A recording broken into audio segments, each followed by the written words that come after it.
Order. Questions for oral answer. Mr. Yip Hong Wing.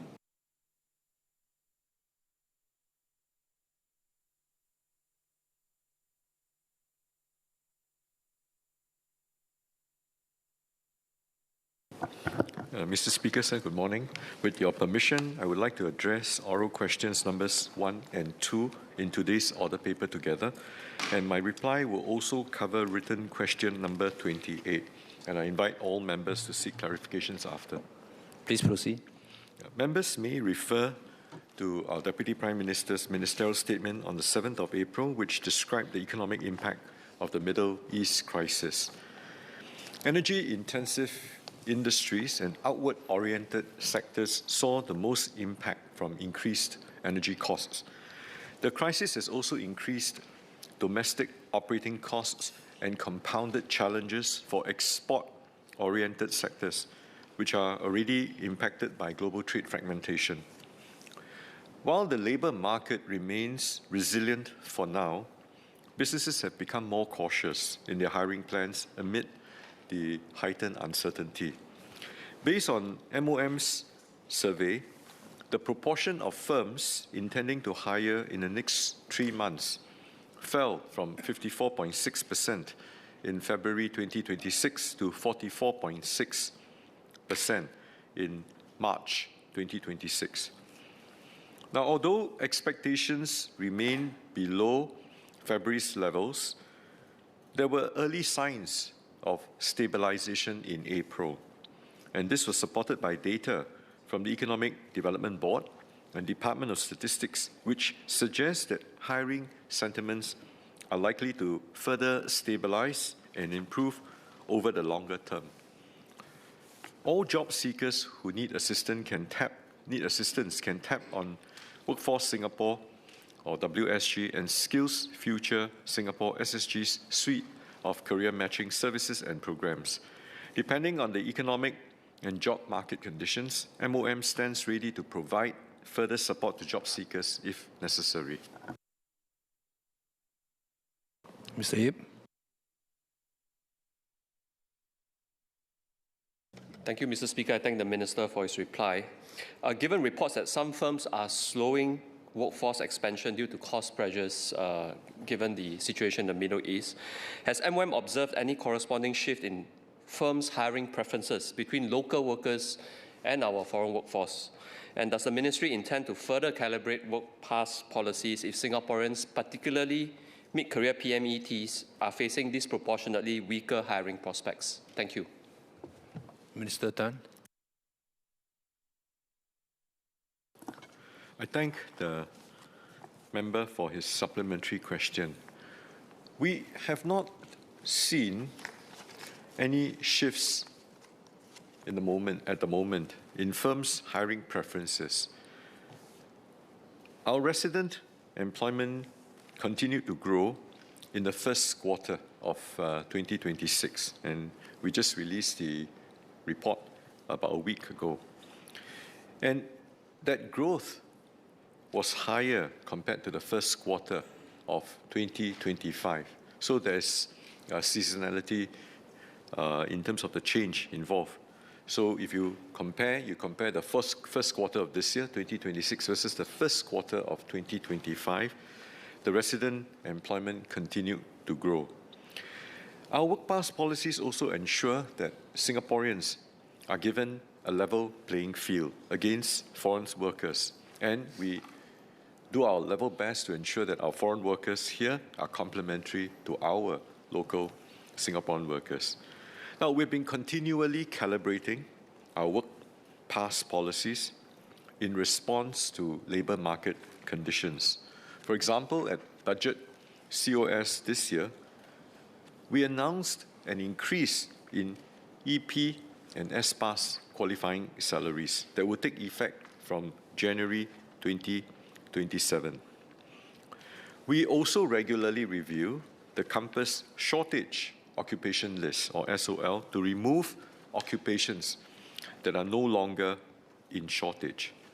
So we always seek to strike a right balance between ensuring that our businesses have that space, the latitude to continue to grow, while ensuring that our local Singaporean workers and talent continues to also have that trajectory for them to grow as well.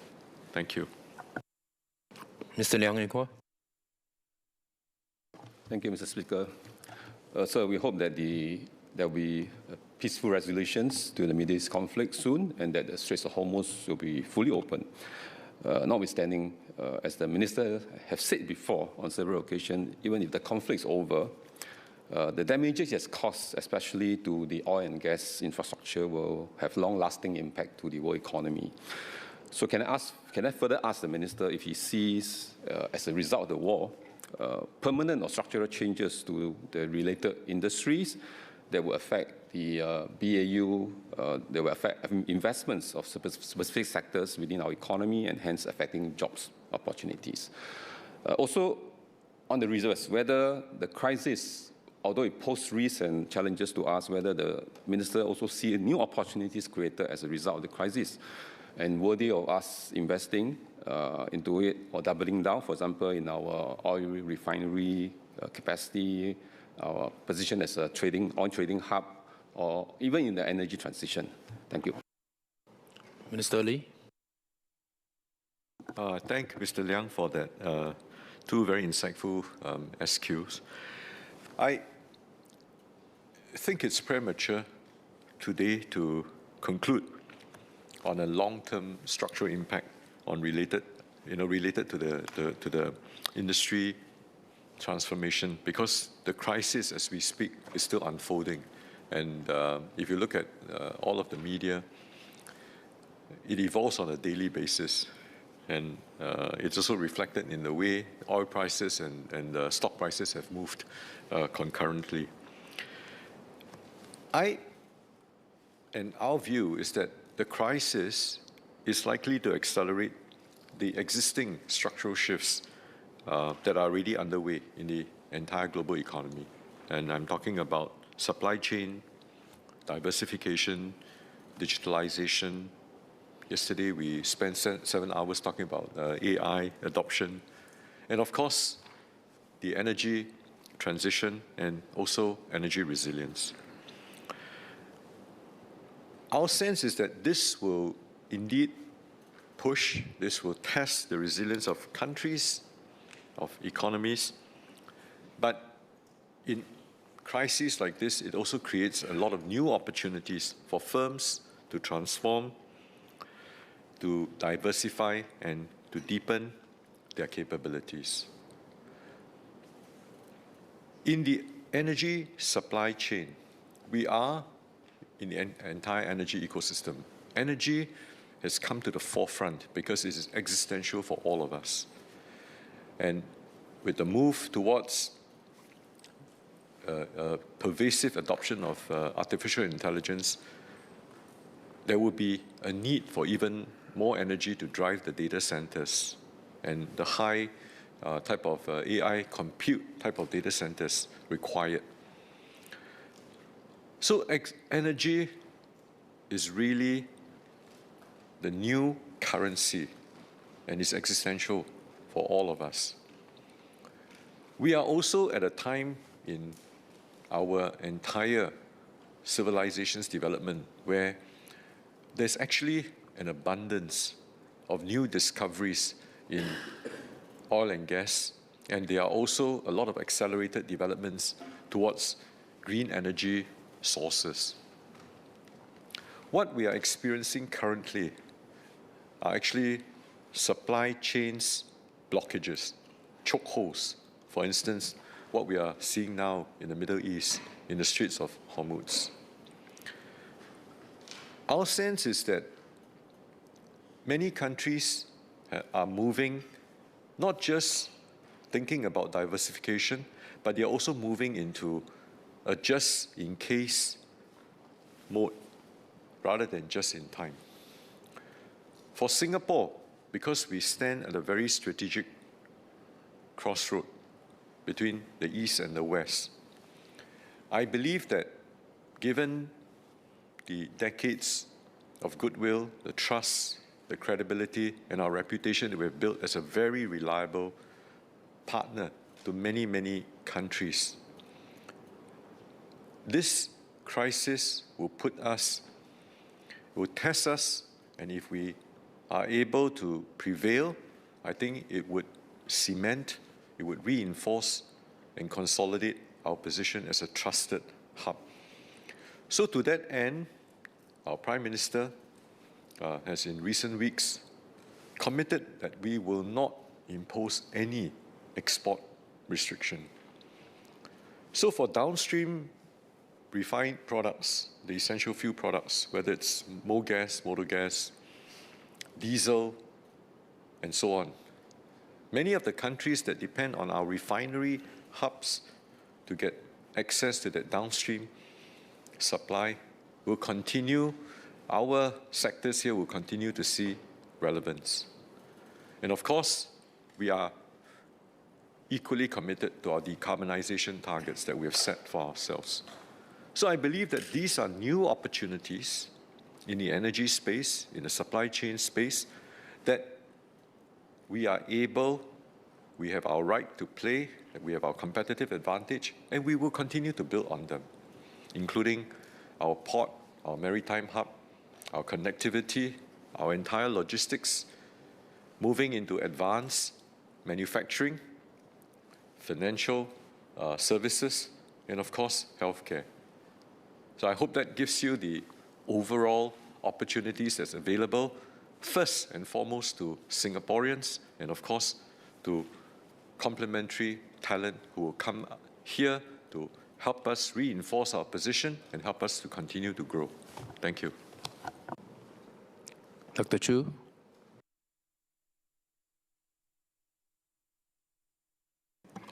Thank you, Speaker, and thank you, Minister, for your response. Building on the earlier response, could the Minister share whether Singapore's workforce planning approach is being further adapted for a more persistent state of structural uncertainty where workers may face overlapping disruptions from trade fragmentation, technological change, and sectoral restructuring, which may occur concurrently over their careers rather than as isolated transitions? Thank you. Minister Tan. Thank Dr. Chu for her supplementary question. The answer is a resounding yes.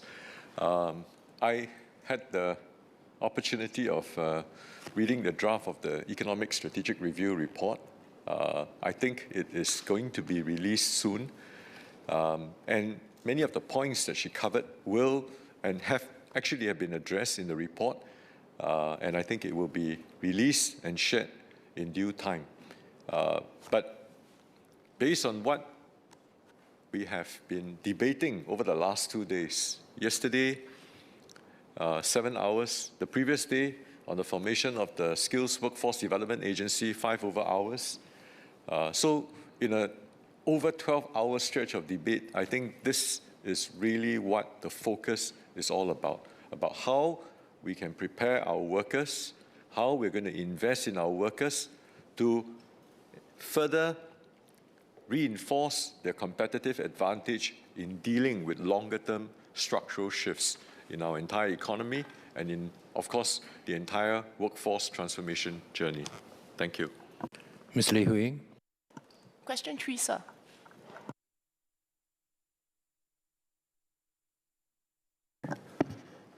Based on earlier trials conducted by the Land Transport Authority, fans have a limited impact on the ambient temperature in an exposed bus stop environment. Commuter feedback from the trials was also unfavorable. Most bus stops are also shaded by surrounding buildings and trees, reducing the effectiveness of solar installations. We therefore have no plans to install solar-powered fans at bus stops. LTA will continue to study other options to improve commuter comfort at bus stops, including the use of green roofs, which can help lower the ambient temperature. Ms. Lee.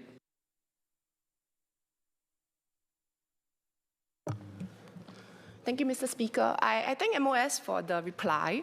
Compared to 2016, where the trials took place, Singapore today is really experiencing more frequent and also intense heat stress. with 2026 projected to be amongst the hottest years on record. So I have a few SQs. First, whether the ministry has studied cooler bus stop concepts used overseas for adaptation in Singapore. For example, solar-powered bioclimatic shelters in Spain that actually can claim to reduce temperatures by 20 degrees Celsius to keep pedestrians cool. Second SQ, as we adapt to a rising urban heat, whether then commuter heat resilience can be a formal consideration in future bus stop designs. Third SQ, may I ask for the progress of the green roofs deployment and how does the ministry identify and prioritize these bus stops for green roofs deployment? And in Nee Soon South, we have actually 4 bus stops surrounding Khatib MRT, and we are happy to partner the ministry and LTA to deploy the green roofs as early as possible in the area so that we can beat the heat together. Thank you. MSP. I thank a member for her interest in this area. Yes, we are looking at options all over the world, but they need to be commercially viable and available. So I had a quick look at what the member has suggested about the one in Spain. If I'm not wrong, it's a university research project, so probably still an early stage, and I understand that you also require some underground water piping to include mist in the fence. So this sounds quite expensive, and I'm not sure whether we'll be able to do it and deploy across Singapore bus stops. But even though the trial was done 10 years ago, I think certain factors like shading from buildings and trees is still a factor that we have to overcome. In fact, I think the effect would have been more pronounced now because of our continuous greening efforts in Singapore. But we'll continue to look at that. The question about the green roof deployment, we have to, it's not just about putting turf or soil on the bus stop roof and planting sun seeds, because the structure of the roof must be reinforced to handle the additional weight, as well as it needs for access, for maintenance and things like that. So we normally do it during the scheduled refurbishment of bus stops. So it would be taken, it will be carried out in phases. And we note the members' interest for her area in Nee Soon, and I'm sure other members will be interested as well, but we will do it in due course. On her second point about heat resilience, may I ask the member to just clarify again? I didn't really get the question. Thank you. Ms. Lee. Thank you, MOS. Essentially, really then, for future bus stop designs, whether we will keep in mind solar panel designs, or in future, really then to include heat resilience elements to keep our bus stop cool. Certainly, members would remember that over the years or decades, bus stop designs has evolved. And we have to take into consideration various factors, not just the comfort of commuters who are waiting there, but also the practicality of like sighting of buses coming ahead, as well as maintenance, safety, different factors like that. So definitely, I think as we foresee, predict more climatic challenges ahead, definitely if we are able to address that and provide a more conducive environment for waiting commuters, that's something that we will definitely look into. Thank you. Mr. Dennis Tan. Thank you, Speaker. Just a quick SQ for MOS. So can I seek the MOS confirmation whether there is actually a plan to green roof all the new bus stops from now on? Thank you. MSP.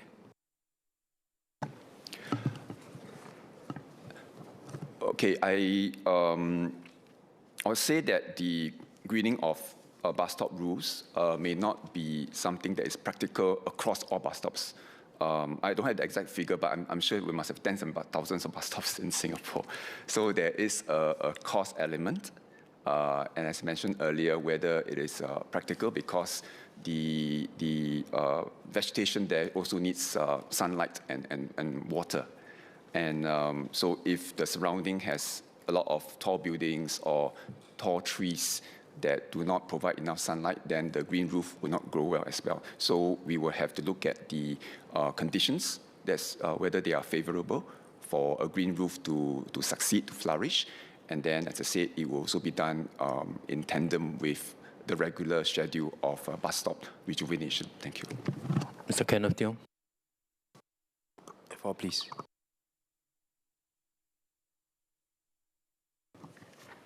Mr. Speaker, may I provide a combined reply to oral PQs 4 to 6, as well as written PQ number 4 in today's order paper as they cover the same subject? Yeah, please proceed. Thank you. Mr. Speaker, there has been strong growth in solar adoption over the last few years. We have achieved 2 gigawatt peak of installed solar capacity island-wide and have set an increased target of 3 gigawatt peak by 2030.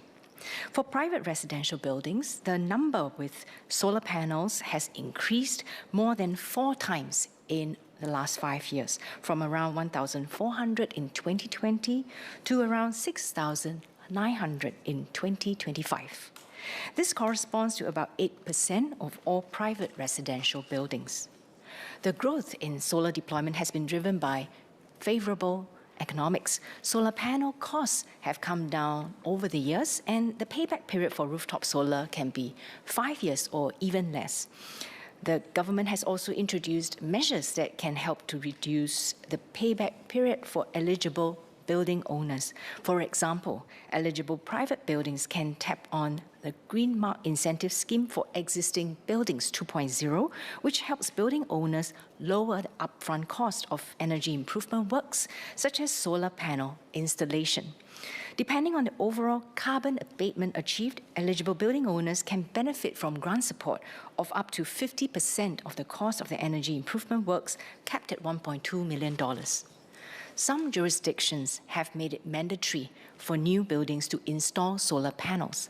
In Singapore, we have no plans at this stage to mandate solar panel installation on buildings because some building owners may prioritize other rooftop uses, such as greenery, or their rooftops may not be suited to solar installation due to factors such as shading from neighboring tall buildings. The government strongly encourages all building owners to install solar panels, if this is feasible. With ongoing global uncertainty in energy prices, solar installation can provide building owners with savings and greater predictability on their electricity bills, while contributing to Singapore's overall energy resilience. In recent weeks, some solar vendors locally have reported an increase in interest in solar panels among private building owners. This could be also partly because of the recent increase in the regulated tariff for electricity, and also perhaps some anticipation of further increase in the tariff. For building owners who may be concerned about costs of installing solar panels, some solar vendors offer rent to own or solar leasing models that allow building owners to enjoy the benefits of solar installation with little to no upfront cost.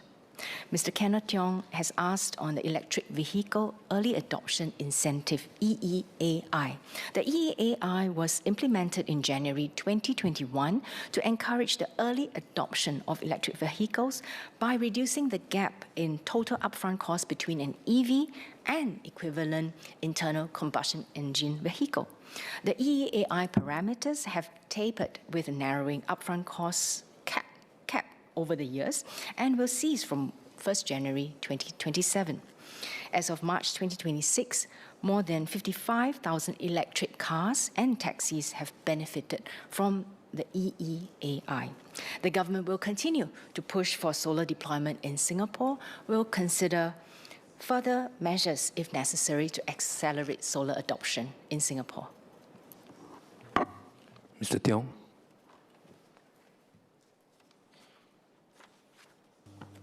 Thank you, Speaker. Residential rooftop solar generates clean energy and reduces household dependence on imported natural gas and provides a hedge against energy price shocks, benefits that EVs, which add demand to the same gas-dependent grid, do not provide. Now, I note that MOS has mentioned the Green Mark scheme.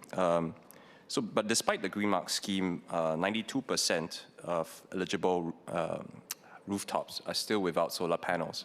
So my first SQ is, why does she believe that that is currently the case? And my second SQ is, would the ministry consider providing more of the same type of upfront support available for the EVs purchases to accelerate residential solar adoption? MOS Gun.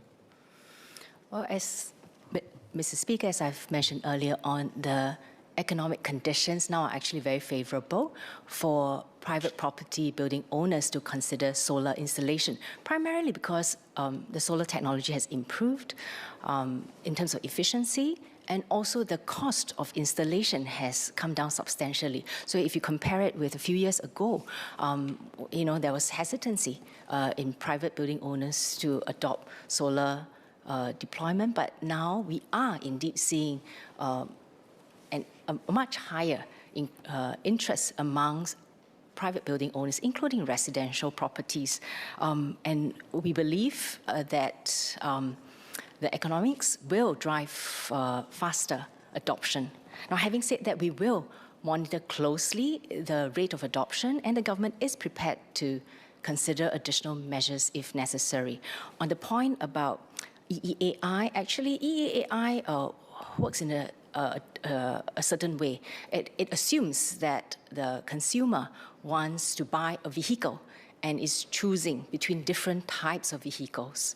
And in this case, the EEAI nudges the consumer to consider electric vehicle, even though electric vehicle could be more costly than an ICE vehicle. But for building owners, here we are talking about catalyzing a purchase, a new purchase. And there are various considerations. It's not just about the cost. It's not just about whether there is an incentive from the government, but some of the private residential building owners have also expressed some other considerations. For example, some are concerned about whether it will affect the integrity of the waterproofing for the roof. Others have also said that they are unsure about the reliability of the solar panel installation vendors. So, and of course, there are some building owners who prefer to keep their rooftop for other purposes and preferring not to install solar. Even if you have a grant, it may not nudge them to go for the purchase. Now, I think it's important that we understand the issue closely and look at what it takes for us to be able to nudge more effectively private building owners to go towards solar installation. Dr. Chu Pei-Ling. Thank you, Speaker, and thank you, MOS, for your response. I have 3 supplementary questions. First, as a small country that cannot take energy security for granted, could the MOS share whether Singapore may increasingly move towards designing future developments and estates to be more solar-ready from the outset, so that we strengthen our long-term resilience rather than rely on retrofitting later on? Second, could the MOS also elaborate on whether there are opportunities for closer collaboration and coordination across agencies involved in energy planning, urban development, and building design, so that solar deployment can be integrated more systematically upstream in future developments? And third, as Singapore scales up solar deployment over time, how is the ministry strengthening our local ecosystem of manpower, technical expertise, and supply resilience to support this transition in a sustainable and long-term fashion? Thank you. MOS Gun.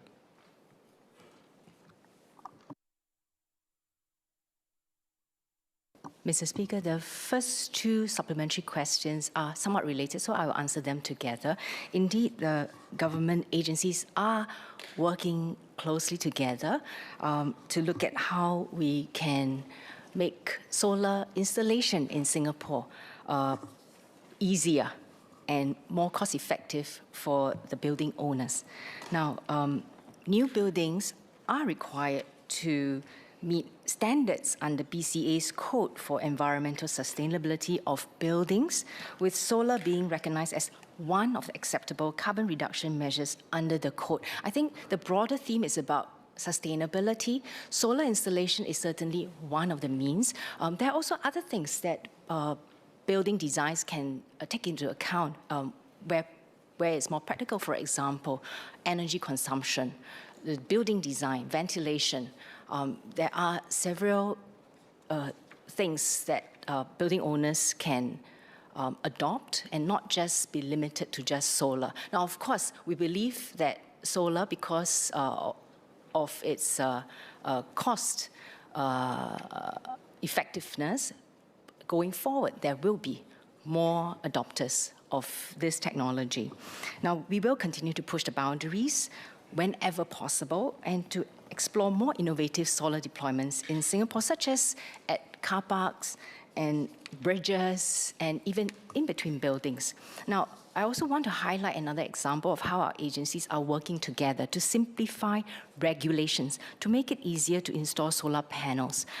Last year, SCDF reviewed the fire safety requirement for 1 hour fire separation for roof-mounted solar panel installations. The simplified fire safety requirements exempt more than half of all solar panel installations on metal-roofed buildings. And this basically allows eligible business owners to save up to 30% on total construction costs. So it's, both regulatory codes and also review of existing regulations for us to move both new buildings and existing buildings towards higher adoption of solar as well as other environment sustainability measures. Now, on the third question on strengthening our local ecosystem, I think that is a really good question. We've been working on that for a long time with our institutes of higher learning, both for pre-employment training for the graduates as well as for continuing education and training for adults who have graduated from our IHLs. There's a skills framework for energy and power that's developed jointly by the government, industry, the unions and the IHLs. Now, specifically to solar, Skills Future Singapore also partners Sembcorp Solar as a Skills Future Queen Bee since 2024. This is to uplift other companies in this sector in training their workers and for us to be able to generate that pipeline that's needed for us to sustain this ecosystem. Mr. Edward Chia.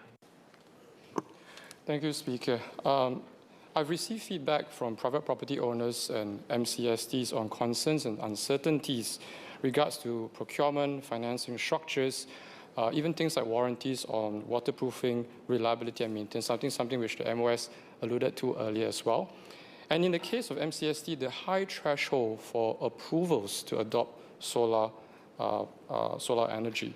So hence, I'd like to ask the MOS, will the ministry first assist to streamline the MCST approval process so we can accelerate solar adoption on private properties such as condominiums?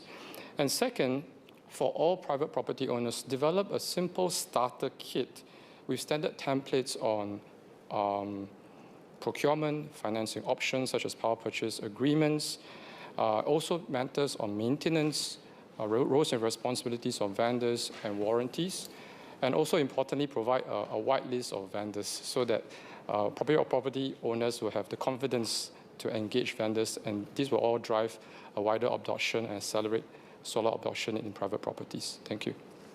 MOS Gunn. Mr. Speaker, BCA had conducted a public consultation to review various aspects of the Building Strata Management Act, and this includes the proposal to lower the resolution requirement for third-party solar ownership models. I think they're exploring a reduction from 75% to possibly 50%. Now, I think this will be helpful, and we are awaiting BCA's completion of this review. On the suggestion to have a starter kit for private property owners, especially residential owners, I think that is a very good idea. We will seriously consider it. Thank you. Dr. Neo Kok Peng. Question 7.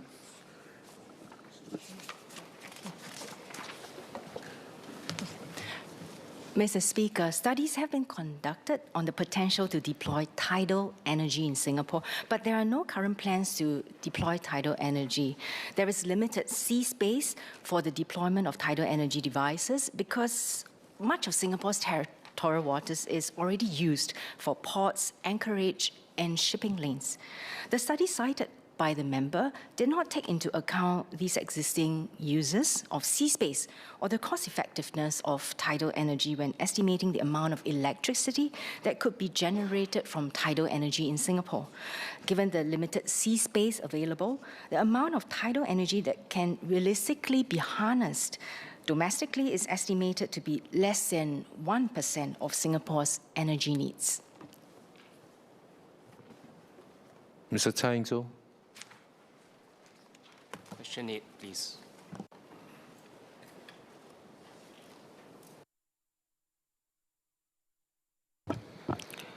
In 2025, more than 90% of learners completed their SSG courses. SSG does not process course fee waiver requests for learners who fail to complete their courses. Such waivers are subject to the contractual agreement between learners and training providers. In circumstances where learners face difficulties completing the course, SSG encourages training providers to work with learners to find a mutually acceptable solution, which could include course deferments, make-up lessons, or reassessments. MOE and SSG track the employment outcomes for placement programs. For example, of the learners who enrolled in our Place and Train work-study programs, more than 9 in 10 graduates were employed 6 months after program completion. These statistics exclude learners who did not complete the program. Mr. Tsai. Thank you, Speaker. I thank the MOS for the response. A learner who fails or cannot complete a course through no fault of their own due to illness, family circumstances, or a program that was poorly matched to their needs currently has no clear published appeals process to help recover their course fees. I note the MOS response was that it should be a mutually made arrangements between the learner and the training provider. But given that some of these learners are mid-career workers who took a significant financial and personal risk to upskill, and the published appeals process to recover their course fees is not clear and formalized, will the Ministry consider having clear appeal criteria and committing to a minimum review standard so that deserving cases are not simply disheartened by the process of recovering? SPS Syed Harun.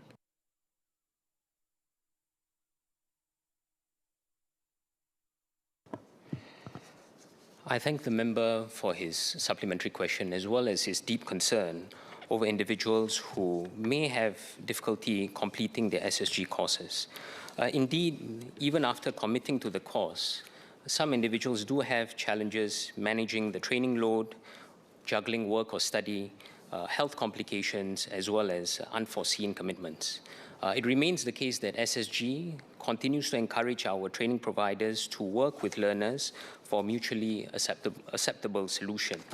And as mentioned earlier, once the payment has been made, any refunds will be subject to the TP's refund policy, and successful refunds of the SkillsFuture credits will then be reinstated into the learner's wallet if it is indeed the case that it came from the SkillsFuture credits.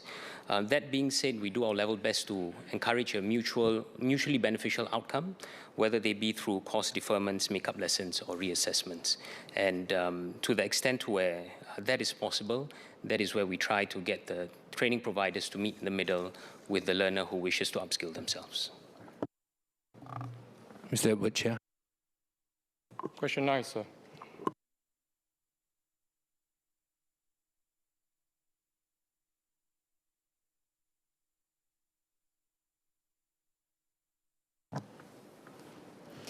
We are deploying EV chargers in tandem with growing demand within the constraints of space and electricity. As EV technology is continuously improving, we are also mindful not to overbuild as chargers can become obsolete quickly. We monitor utilization rates closely and will deploy more chargers when utilization is high, electrical capacity permitting. EV charging operators implement various incentives and disincentives to optimize usage throughout different times of the day. Some EV charging operators impose idle fees during non-overnight hours to deter unnecessary occupancy of EV charging lots, and other operators charge lower prices during off-peak hours. The LTA will work with the EV charging operators to explore other measures to encourage charging during off-peak periods. Thank you. Mr. Chair. Thank you, Speaker. I think the SMS also pointed out that at some point Singapore will have a land constraint. And looking at the constraints, I think we therefore need to look at maximizing the available EV charging infrastructures and therefore utilization rates. So my first SQ is whether the ministry is actually monitoring the utilization at every individual EV charging stations and using this as KPIs in evaluating operator for future tenders and contract renewals.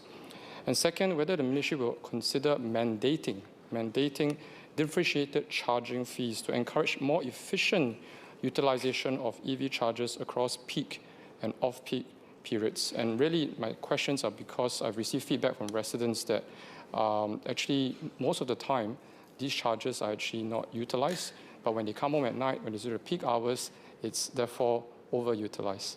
Right, so can we smoothen out demand across the day so we can encourage better utilization rates? Thank you. SMS soon.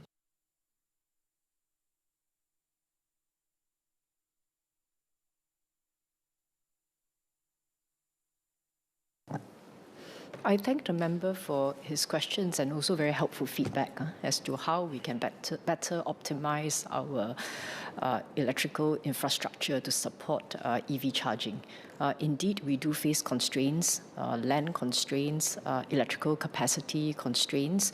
So on his suggestions, firstly, on his question as to whether we monitor utilization at the individual charger level, I think most of the time we see that the chargers are grouped together in a cluster in a car park.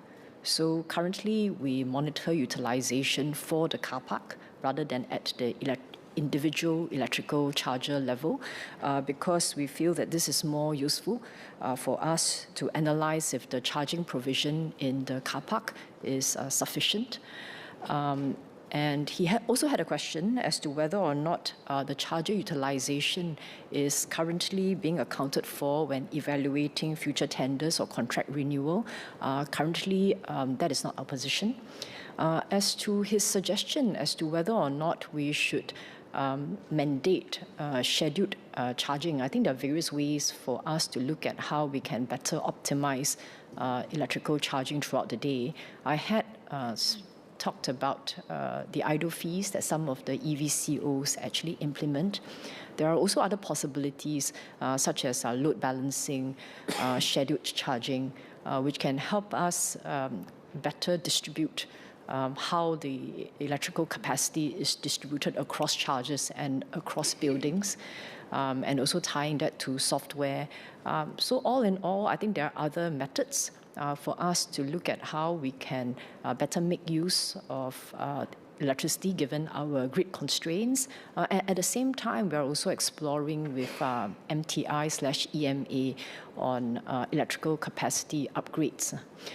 So I think we're doing that all together, and as to whether or not there is a need for us to mandate certain measures, I think we will consider that after we have exhausted all these other possibilities. Thank you. Mr. Fu Zhexiang. Question 10, please.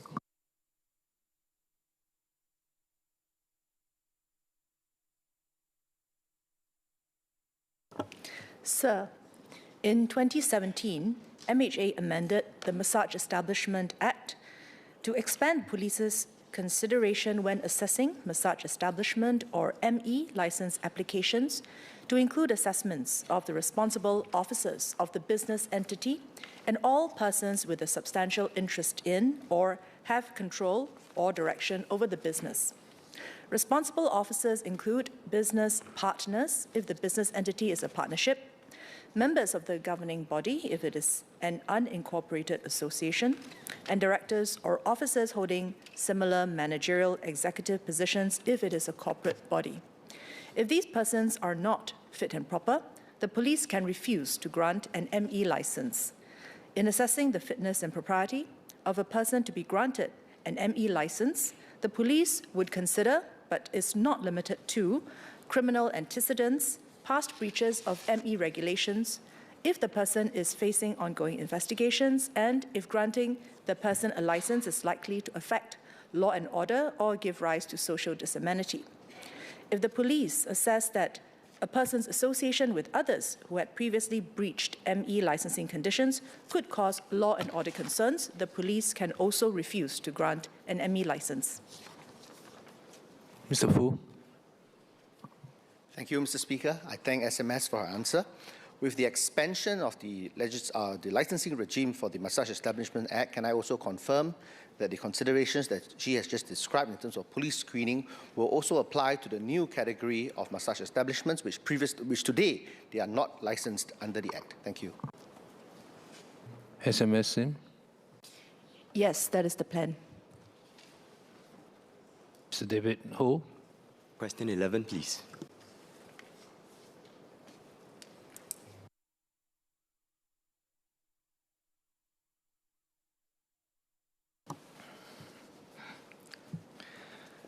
As of April 2026, 83% of the Child Life SG credits, or CLC, has been disbursed in July 2025. Sorry, wrong. Let me say that again. As of April 2026, 83% of the Child Life SG credits disbursed in July 2025 have been utilized. The Ministry has been issuing reminders to utilize the credits via our social media platforms, as well as via Life SG app and SMS messages.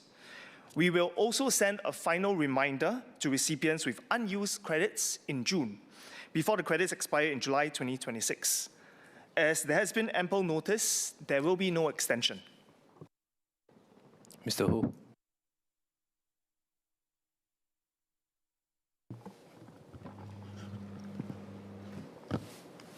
Thank you, Mr. Speaker, and I thank the MOS for its response. I'm heartened to hear the take-up rate. In fact, it's a very good take-up rate.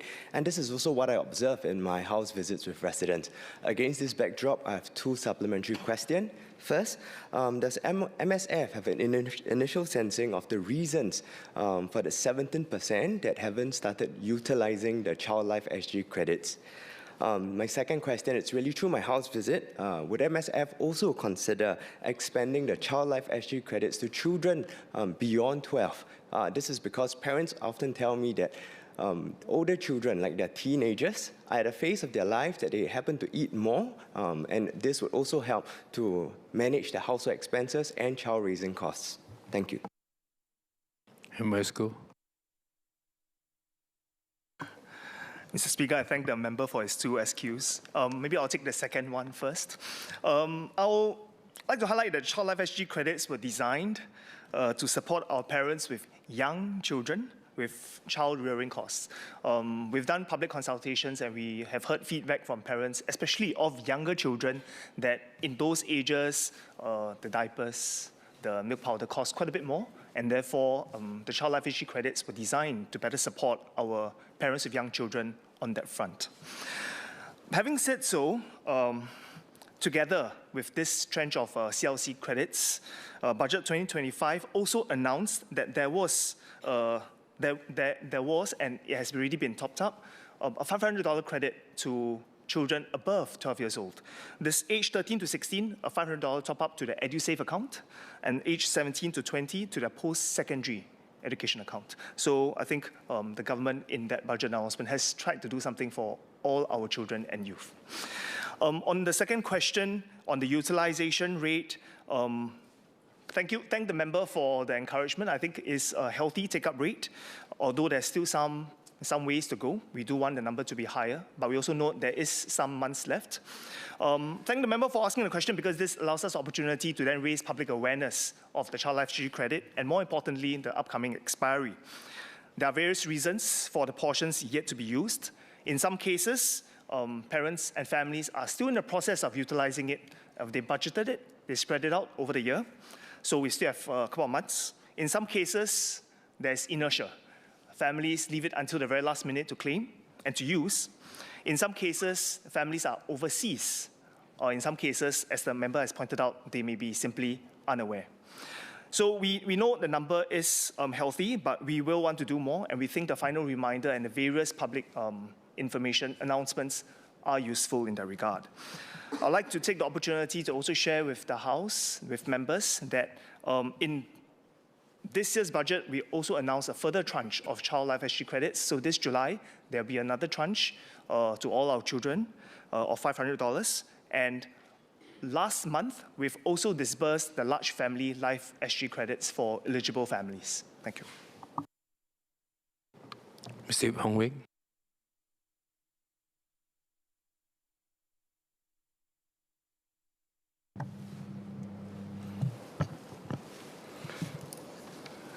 Sir, MAS conducts monetary policy by managing the Singapore dollar nominal effective exchange rate, the SGNIR, and since October 2021, the SGNIR has been on a gradual appreciating path against its trade-weighted basket of currencies.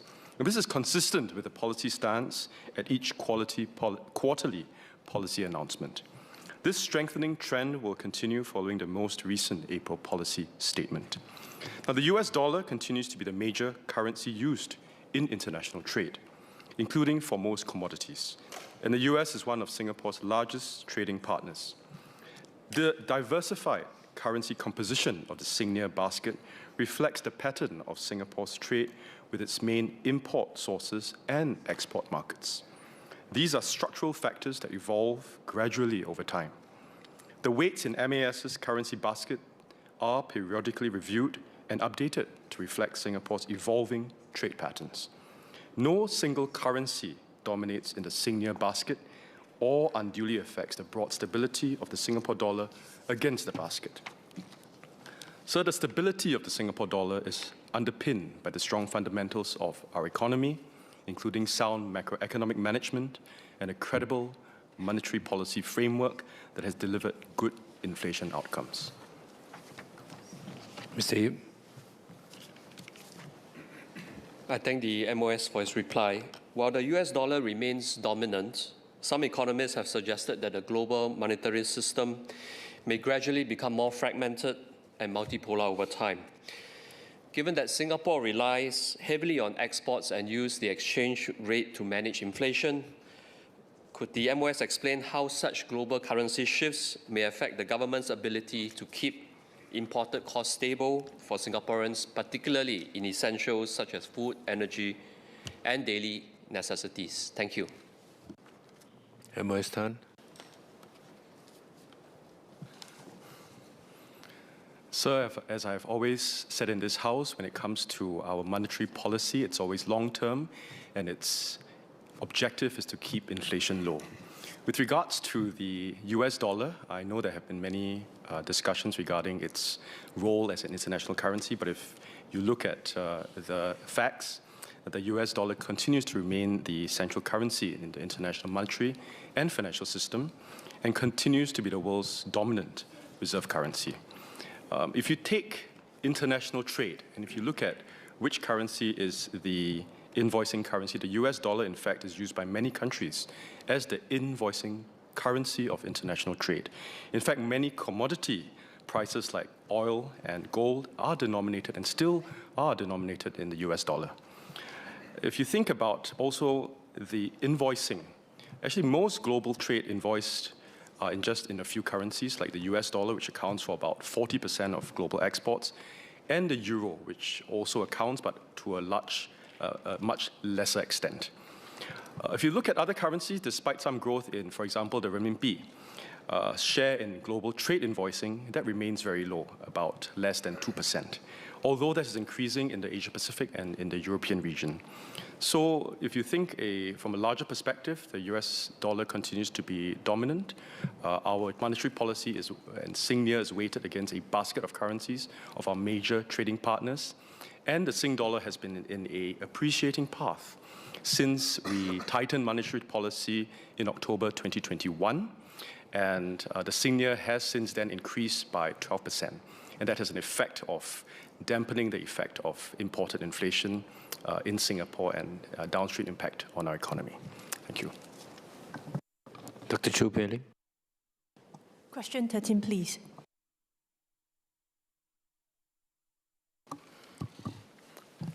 Mr. Speaker, my reply will also cover question number 7 for written answer, filed by Dr. Chu Pei-Ling for today's sitting. In 2025, seniors aged 65 and above made up about 15% of all scam victims, the only age group to register an increase in the number of victims between 2024 and 2025. Each senior lost about $37,000 on average, the highest among all age groups. About 2 in 5 scam victims who were seniors fell prey to investment or government official impersonation scams. The police do not track the amount of scam proceeds recovered by age group. And we've explained in this House before why the recovery of scam proceeds is very challenging. Once the monies exit Singapore, the odds of it being recovered is very low. Notwithstanding, the police have implemented several measures to improve asset recovery, including strengthening international collaboration amongst law enforcement agencies and enhancing cryptocurrency tracing capabilities. The member may wish to refer to the annual Scam and Cybercrime Brief 2025 for more details on these recovery initiatives. Dr. Chu.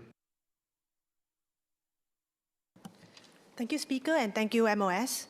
I have 3 supplementary questions. 1, given the increasing sophistication of scams targeting seniors, including cross-border and multi-step operations, could the MOS share how Singapore is strengthening its overall system design to stay ahead of rapidly evolving scam typologies, rather than responding only after patterns emerge? 2, could the MOS also share how coordination across banks, telcos, and enforcement agencies is being further optimized to shorten the critical time between scam detection and intervention, including the freezing of funds or disruption of scam flows, given how quickly losses can occur once victims are engaged? And 3, beyond systems and enforcement, could the MOS share how Singapore is further strengthening safeguards against increasingly sophisticated social engineering tactics that exploit trust, urgency, and fear, particularly among our seniors, so that we can better protect vulnerable individuals before irreversible financial harm occurs? Thank you. MOS Go. Mr. Speaker, I thank the member for her supplementary questions. I'll try to take them together as one reply. Firstly, I would like to share with the House that indeed scams is a very challenging situation for Singapore. And in fact, not just Singapore, around the world. It's a global challenge. One report has it that last year, more than $440 billion were lost to scams globally. And the financial incentive for scammers, for perpetrators, is immense, and therefore they will try their very best to continuously innovate and get ahead. The incentives are very, very strong. But having said so, indeed, I fully agree with what the member has raised in terms of the key trusts that we should adopt in terms of our anti-scam strategy. Being proactive, going upstream, taking a risk-based approach, collaborating with partners, I think these are all very useful perspectives. And indeed, that is the approach that we have taken as a whole of government, a whole of society anti-scam strategy. Multi-agency, multi-prong, and perhaps let me take the chance to share some of the key trusts of how we've approached this problem. Firstly, using the powers enabled by the Online Criminal Harms Act, OCHA, we have moved upstream, working very closely with our online service providers to make sure we reduce the overall threat surface area that these platforms put on. Second, we work very closely with our telcos, our banks, and also the recognized and authorized crypto service providers to make sure we are able to prevent upstream as well as interdict after scams have taken place. Third, we have also enhanced our penalty framework to deter perpetrators from operating in Singapore. and also making sure that we work closely with our overseas partners to pursue overseas where possible. We have also put in place a penalty framework to deter scam mules. Fourth, public education, extensive public education, including for our seniors, to make sure that we share the latest modus operandi, as well as the best anti-scam preventive practices that our citizens and our seniors can adopt. And fifth, we are stepping up international collaboration with governments, with jurisdictions, with law enforcement agencies, sharing best practices, as well as making sure we cooperate and share intelligence closely, and to also shape how global norms approach scams. So I think we've taken a very extensive approach. Of course, we can do more, and we want to continuously spare no effort in making sure we fight scams. I also like to refer the member to the Home Affairs Ministry's COS debate speech just a few months ago. We've given a fuller account of all the various initiatives that we have taken and will be taking to fight scams. And of course, we welcome any further suggestions the member may have. Thank you. Mr. Pritam Singh.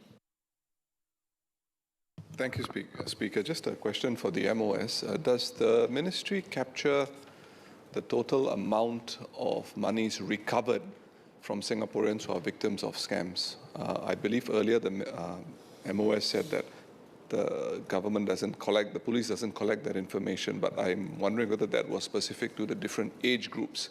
Does the police have a global, or the ministry have a global figure of how much actually has been recovered? Because that may help Singaporeans understand that if you're a victim of scams, the prospect of recovering your monies is actually very low. MOS Go. Mr. Speaker, I thank the member for the clarification. Yes, indeed, the police does track the amount of scam proceeds recovered. We just do not track them by age group. Yes, the amount of scam proceeds that have been recovered are a small proportion compared to the overall amount of monies that's lost. And I think that is, I don't have the exact figures, but it is a smaller percentage. And I think that is also a useful reminder that indeed prevention is better than the follow-up pursuit of recovering monies. Mr. Victor Lai. Question 14, please.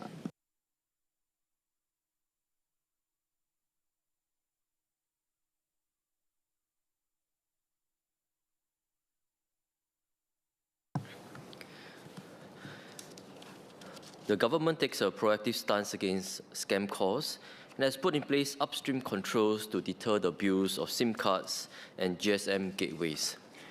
The Infocom Media Development Authority, or IMDA, has worked with the Singapore Police Force to tighten SIM card registration rules. Since 1st October 2025, scam mules are barred from subscribing to new mobile lines. From 28 February 2026, each person is limited to 10 post-paid SIM cards across all telcos, on top of the existing cap of 3 prepaid SIM cards per person across all telcos. In 2025, the police force disrupted more than 105,000 scam-related mobile lines across all telcos.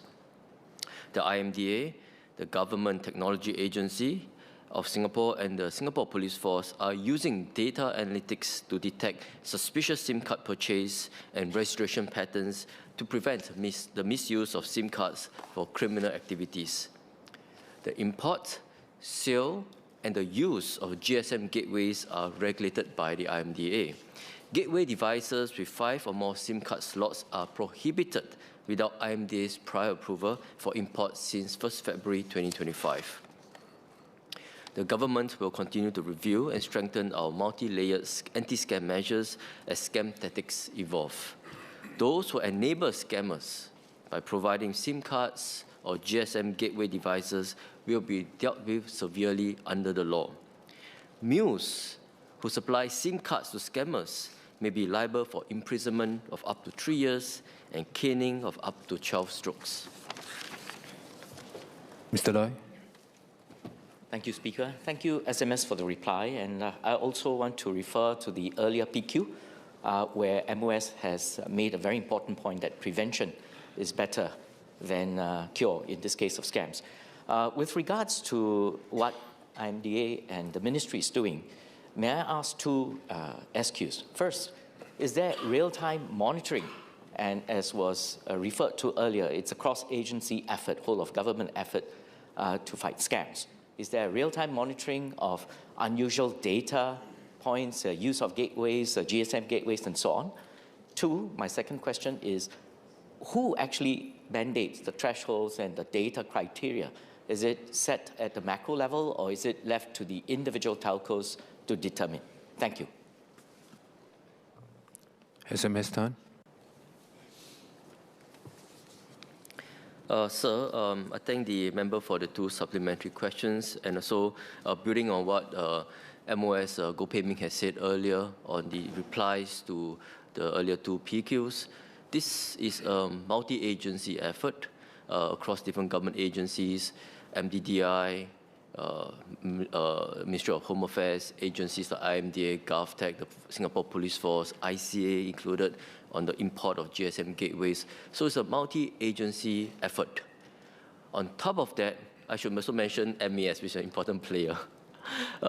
And on top of the multi-agency effort, it is also an effort that involves the private sector.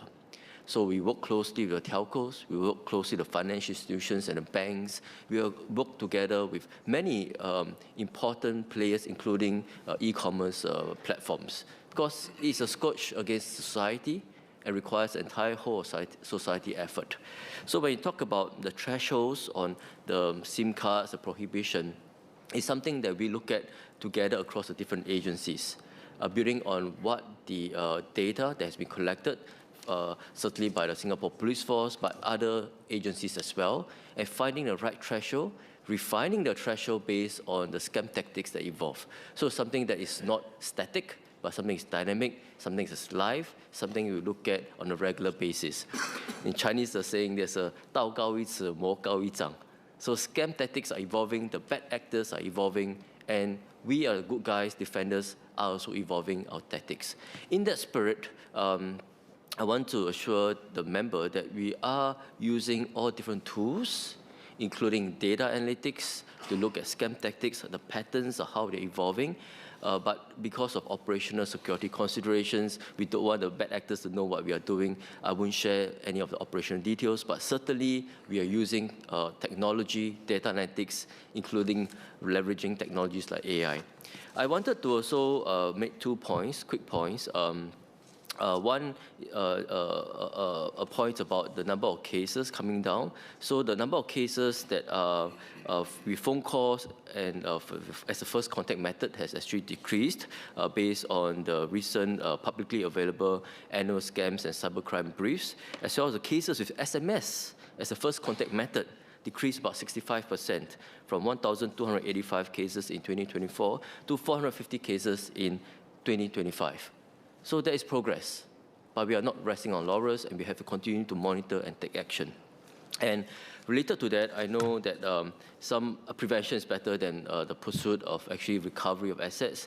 And I know that a number of Singaporeans are also wondering, would my number, my name be used to register for SIM cards and used by mules or used by bad actors? So the IMDA, together with GovTech, has jointly developed a new tool, SIM card how many? You can Google it and look at it online, which allows mobile phone users to check the number of postpaid SIM cards currently registered under their names. So this allows the public, members of the public, to check their registered SIM cards included within the postpaid limit of 10 SIM cards. And persons who discover discrepancies or suspects that postpaid SIM cards have been fraudulently registered under their names should inform their telcos immediately. So prevention is better than pursuit of losses after that. Thank you. Mr. Pu Zheqiang. Question 15, please.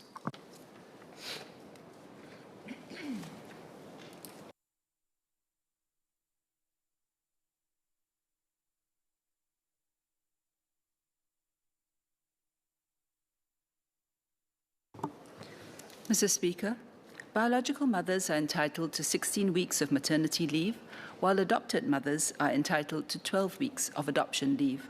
The duration of maternity leave is longer, by a month, as biological mothers require more time to recuperate physically from childbirth. Adoptive parents otherwise receive the same parental and childcare leave benefits as biological parents today. This includes the new 10-week shared parental leave scheme, which was introduced last year, to encourage shared parental responsibility and provide more time for parents to care for and bond with their newborns. Mr. Pu. Thank you, Speaker. Thank you, Minister. We celebrate Mother's Day over the weekend, and I said it once, I'll say it again. Our parents of adopted children are super parents, and the mums are certainly super mums. So I'd like to ask the Ministry whether it will consider the perspective that notwithstanding the adopted mum not being the birth mum, will we not give them more time to bond with their baby, with their child? After all, MSF's policy is also to encourage parents who would like to adopt a second child a gap of 9 months in between the first child, precisely so that they can bond more with the first child. Thank you. Minister Indrani. In considering the duration of leave, we will look at the need. In this case, as I've explained, there is a difference between those who give birth physically to a child and those who adopt. We are not close to considering fresh ideas or initiatives, but I think the key consideration must always be what is the need and what we want to support and what is actually required. Ms. Tingru. Question 16, please. Mr. Speaker, PUB continues to plan ahead and invest in water infrastructure to meet future demand, taking into account economic and population growth, as well as the impact of climate change. We have diversified our water supply through the 4 national taps, and these include desalinated water and new water, which are weather-resilient sources that strengthen our water security amidst the effects of climate change.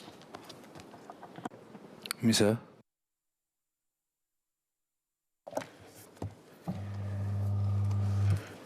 Thank you, Mr. Speaker. I have 2 buckets of supplementary questions. Just with the background that water scarcity has been intensified by climate change, and the estimate is that there would be possible implications of up to 6% of GDP by 2050, an impact on the GDP.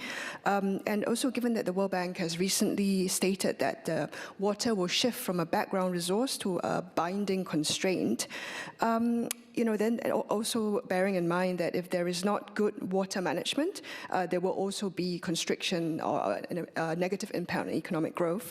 And given our expected increases in demands, including plans to build data banks and climate change-driven increases, how is this systemic risk framing being incorporated into our fiscal and also forward estimates for public infrastructure demand planning parameters? And the second SQs relate around to the current Middle East conflict and the war in the Middle East. The current war in the Middle East has driven up the cost of energy by, cost of oil and natural gas has been extremely volatile. And, given that a lot of our water supply comes from very energy-intensive sources like desalination, what is the impact in that increase in energy cost having on the cost of our desalinated water, and how are we responding to this prolonged energy price volatility to moderate the impact that the energy cost is having on our desalination cost modeling? Thank you. Minister Pu. Mr. Speaker, I believe that my question has addressed the first part of Ms. He's supplementary questions, which is really the impact of climate change resulting in global water scarcity and its impact on water supply. And in Singapore, I'd like to think that we have planned ahead, and we're always looking at the impact of climate change, as I've mentioned in my answer, and incorporating the impact of climate change on our long-term planning for our water infrastructure. With to cost of energy is definitely a driver that we'll always pay attention on. We have looked at ways to reduce our energy efficiency for water treatment. In fact, we set that as our goal so that our PUB colleagues can look at or will focus their attention on always searching for new technology that will reduce the overall cost of producing water, including energy. And of course, I think it's exacerbated by recent events in the Middle East, but that does not change our long-term focus on bringing down the cost of producing water, including the use of energy. Mr. Wickham. Question 17, sir.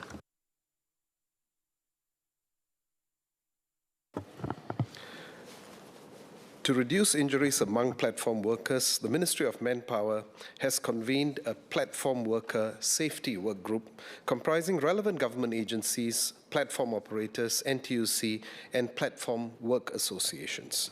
The member may also wish to refer to the combined reply to questions number 29, 30, and 31 for oral answer at the 8th April 2026 sitting for more details.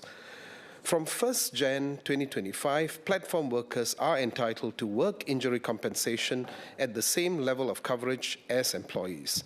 This includes reimbursement for medical expenses, income loss compensation for medical leave and hospitalization leave, and lump sum compensation for permanent incapacity or death.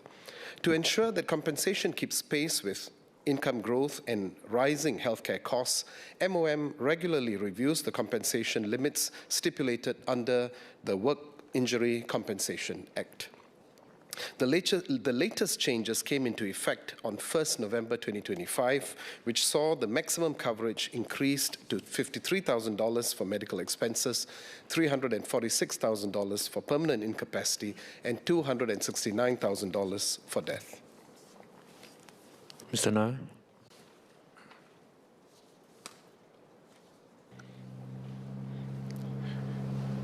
Yes, I thank the Minister of State for the answer, as well as forming a work group to look into this issue.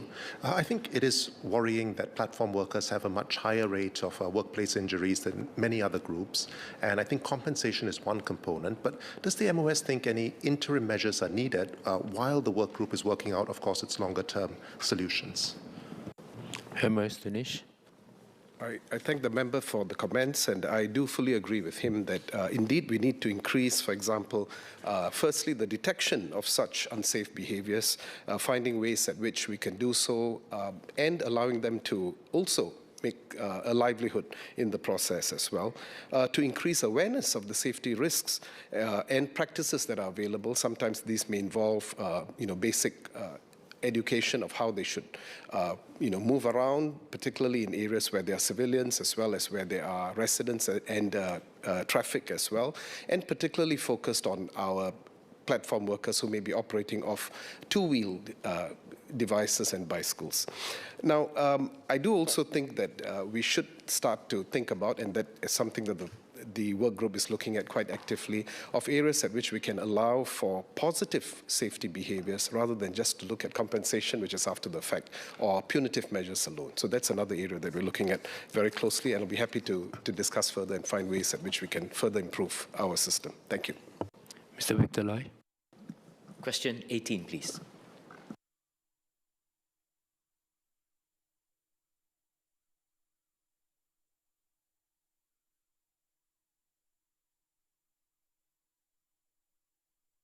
Mr. Speaker, in the first quarter of 2026, HDB resale prices declined by 0.1%, following 5 consecutive quarters of price growth moderation.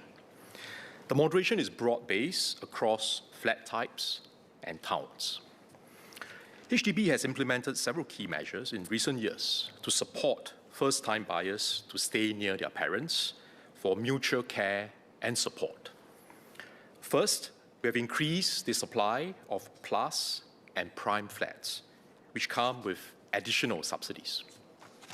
Second, we introduced the Family Care Scheme in 2025 to strengthen intergenerational family support. Third, we have significantly enhanced housing grants for both new and resale flats. Eligible first-timer families can benefit from grants of up to $120,000 to buy new flats and $230,000 to buy resale flats. Those purchasing a resale flat can tap on the proximity housing grant of up to $30,000. Mr. Lai. Thank you, Speaker. Thank you, Minister, for your response. I'm glad to hear that it's across the board in terms of the moderation, though it's just one data point. In responding to many residents who, as you say, would like to live with their parents, I think the government has provided a lot of support and incentives. However, would it be possible to have more granular data so that children of parents wanting to stay in specific areas can have better guidance as to whether to go for the resale route or the BTO route? As we know, the BTO is not commonly available throughout Singapore. And further to that, another question is really if we have studied the impact of the aging population, because we have come across more residents who want to right-size, and whether that, if not now, in future could contribute to a greater supply in perhaps the mature estates even, leading to impacts on resale prices and therefore guidance to our younger families in choosing where to live. Thank you. Minister Chi.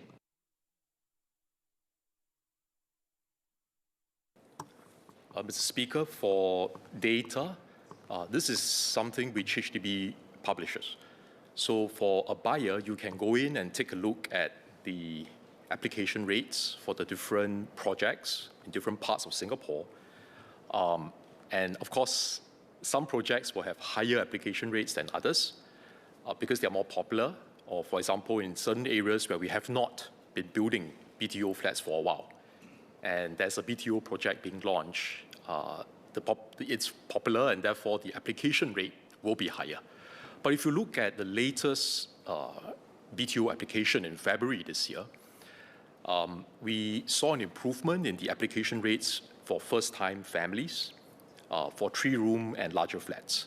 In some projects, the application rate for first-time families was actually below 1, which means subject to the ethnic integration policy constraints, virtually everybody will be able to get a BTO flat if you are a first-timer family. We will continue to build HDB BTO flats to ensure a robust supply because we understand the demand is strong and we want to be able to meet the housing aspirations of Singaporeans. The same applies to the population, the seniors. The seniors who want to right-size, many of them would be looking, for example, at buying a 2-room flexi. And for this category, the people who are singles are also applying for 2-room flexi.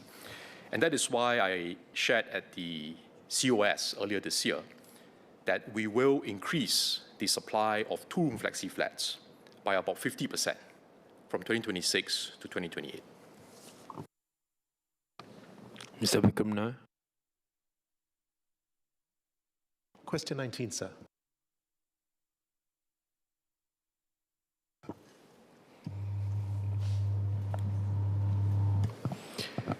In 2025, for walk-in patients, the median and 95th percentile doctor consultation waiting times were 8 minutes and 72 minutes respectively.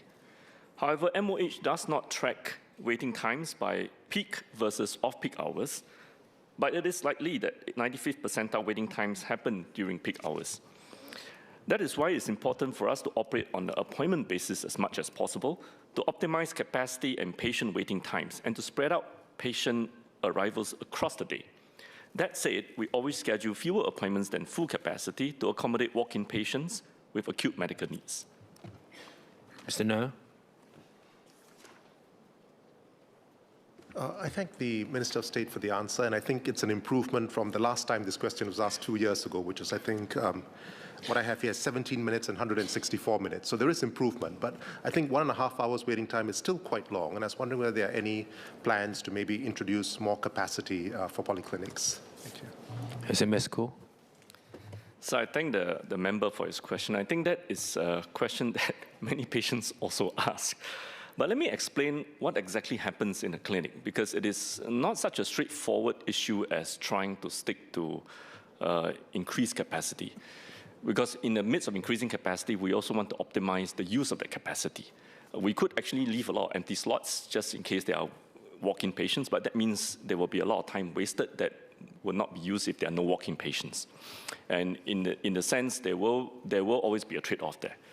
But when we do schedule appointments, we hope that we can stick to the time. When the patient arrives, we then serve the patient within the allocated time.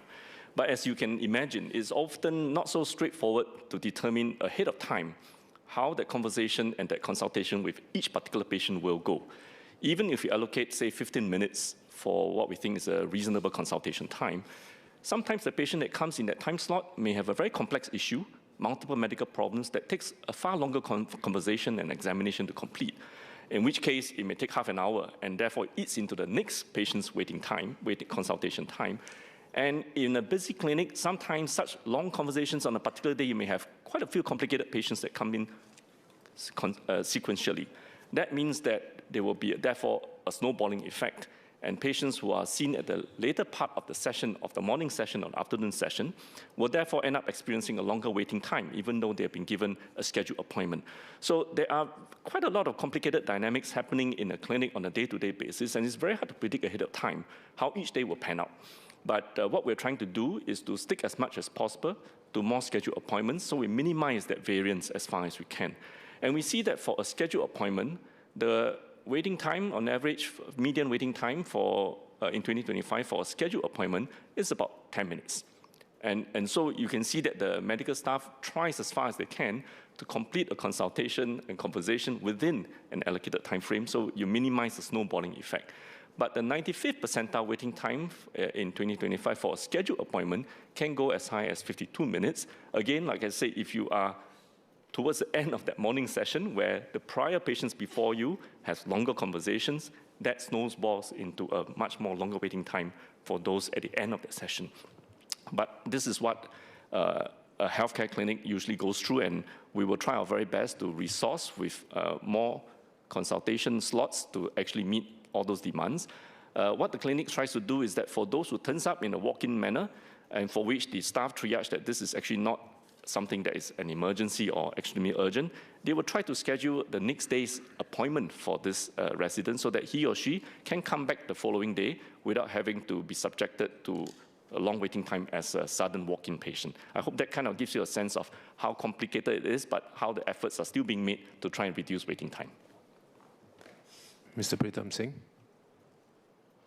Thank you, Speaker. Empathetic to the arguments of efficiency and ensuring that patients can see a polyclinic doctor consultation as quickly as possible. I understand the SMS mentioned it's important to try and make an appointment so that your waiting time is within a certain window or within a certain period. But can I ask the SMS, is the ministry taking note of how many people are actually walking in vis-a-vis making scheduled appointments? And I ask this in the context of a super-aged society because there's also the added problem of difficulty in making appointments for certain individuals, especially those who live alone, for example. So over the longer term, does the ministry have a sort of a data point for us to understand whether there are individuals who are making appointments, or is that really going to be an extant problem that the healthcare system has to deal with and has to accept? SMS Co. So I thank the member for his question. I don't have the numbers for the percentage of walk-in versus scheduled appointments, but I think in general, most patients who do not have pressing issues will try to fix an appointment because they want certainty of time and also reduce their waiting time. But healthcare being the way it is, there will always be sudden onset of discomfort and unwellness that they will prompt a walk-in appointment. But that is why we don't work just based on polyclinic resources alone, and we have resourced many of our GP clinics with CHARS so that patients have an additional option to go to a nearby GP clinic and get subsidized treatment at the GP clinics as well, even if there's a walk-in situation. So it is about actually working with the entire resource of what we have in the entire healthcare ecosystem and not just focusing on just polyclinics per se. And I think over time, as we improve on our Healthier SG enrollment, there will be better relationship between the patient and their enrolled GP, so that that stronger nexus and better understanding between the patient and the GP will hopefully also spread the load out for each individual patient to the GP clinics, where they also have more easy accessible to care nearer their home as well. Order, end of question time. The clerk will proceed to read the orders of the day. Item 1, resumption of debate on the Info Communications Media Development Authority Amendment Bill, second reading. The question is that the bill will now be read a second time. Mr. Lee Hong Chuan.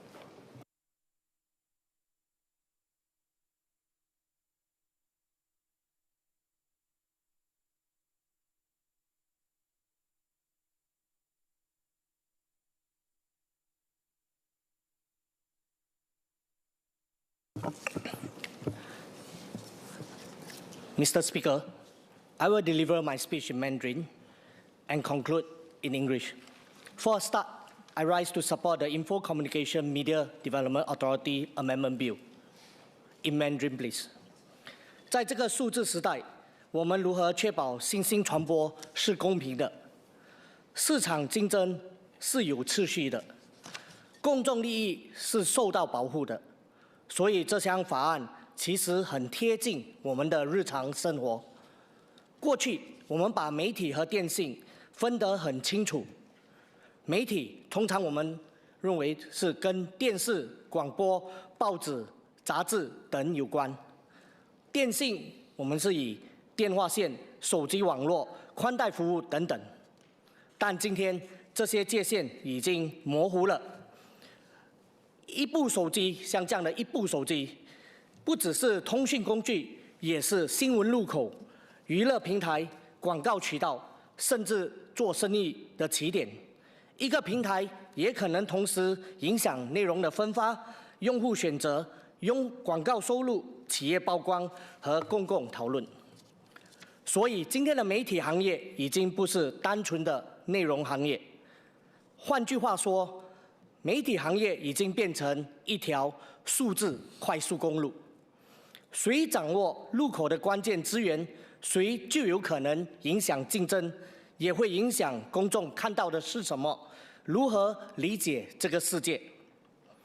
市场变了，技术变了，商业模式也变了，监管框架更需要与时俱进，所以规则必须更新。以下我有6点要进一步的说明。第一，本法案让媒体和电信的竞争监管更加一致、更加清晰。现实生活中，没有人会区分这些是媒体问题还是电信问题。大家关心的是，为什么我会看到这些内容？为什么选择变少？为什么有些平台越来越强大？从企业的角度来看，市场是否公平会影响新动力；消费者的角度来看，选择是否充分会影响日常体验；社会的角度，信息生态是否健康会影响公共的信任。如果我们继续用去分开的框架来管理今天融合的市场，我们就好像用一张旧的地图来找新的城市，很容易走偏。第二，本法案加强对控制权变动的监管，这是有必要的。如果只是普通企业交易，那是商业行为；但如果涉及以重要媒体平台，就不仅仅是生意的问题，也关系到信息传播和公共利益。就像一个社区只有一条主要的道路，换了管理人，就可能影响所有人的通行方式。在这种情况下，监管是有必要的。第三，我也支持在加强监管的同时，减少不必要的负担。不是所有的交易都需要严格的审批，有些只是形式上的调整，不涉及实际控制权，那我们就可以用通知的方式来处理。好的监管不是越多越好，而是要精准、清楚、可预期。第四，关键资源的管理非常重要。如果少数的人掌握难以复制的资源，而使用规则不公平，市场就会失去活力。就像一座桥，大家都要用，那规则就必须非常的公平既透明。第五，本法案也引入了部长在特殊的情况下可以发出分拆令的权利。我看这是一项比较强的权利，但它并不是一项全新的方案。根据法案内容，在相关受监管人拥有或控制某些重要媒体资源，而且这些资源难以复制，可能形成市场进入的障碍，或者相关服务是其他竞争者所需，而新加坡资讯通信媒体发展局已经采取或可能采取的行动，不足以解决问题。在这个时候，部长可在符合公共利益的情况下发出分拆令。我支持政府保留拥有这样的方案，因为在一些特殊的情况下，如果市场结构本身已经造成严重的问题，普通的指示或罚款也许未必足够。但是我也希望在执行这项权利的时候，继续坚守3个原则：第一，用它来作为最后的手段，不得已才用上它；第二，符合比例原则；第三，确保程序清楚、理由充分，受影响方有合理机会表达意见。因为市场需要监管，也需要确定性，尤其是新加坡作为国际商业中心，很多投资者选择新加坡，是因为我们的制度清楚、法律稳定、监管可信。我们要保护竞争，也要保护我们对制度的信心。第六，我也支持加入复核和上诉机制。监管不仅要有权利，也要有程序和监督，这样企业才会有信心，公众才会信任。议长先生，这项法案关系我们每天接触的信息、使用的平台以及市场是否公平。我有几个问题和建议可供参考：一、有效控制和公共利益这些重要概念，资讯通信媒体发展局会不会提供更具体、更容易理解的指引？特别是涉及企业投资、并购、股权重组和业务收购时，如果有清楚的指引，可以减少不确定性。二、未来一些不需要的事，让我再重复一次。二、未来一些不需要事先批准，但需要通知资讯通信媒体发展局的交易，相关附属法律会不会列出更清楚的类别和例子？如果能用实际的案例来说明，企业会容易遵守。三、对中小企业和新兴数字媒体公司，资讯通信媒体发展局是否可以准备一份简明版的指南？大型企业通常有法律和合规团队，但中小企业未必有足够的资源理解复杂的条文，规则有效，提前大家看得懂、做得到。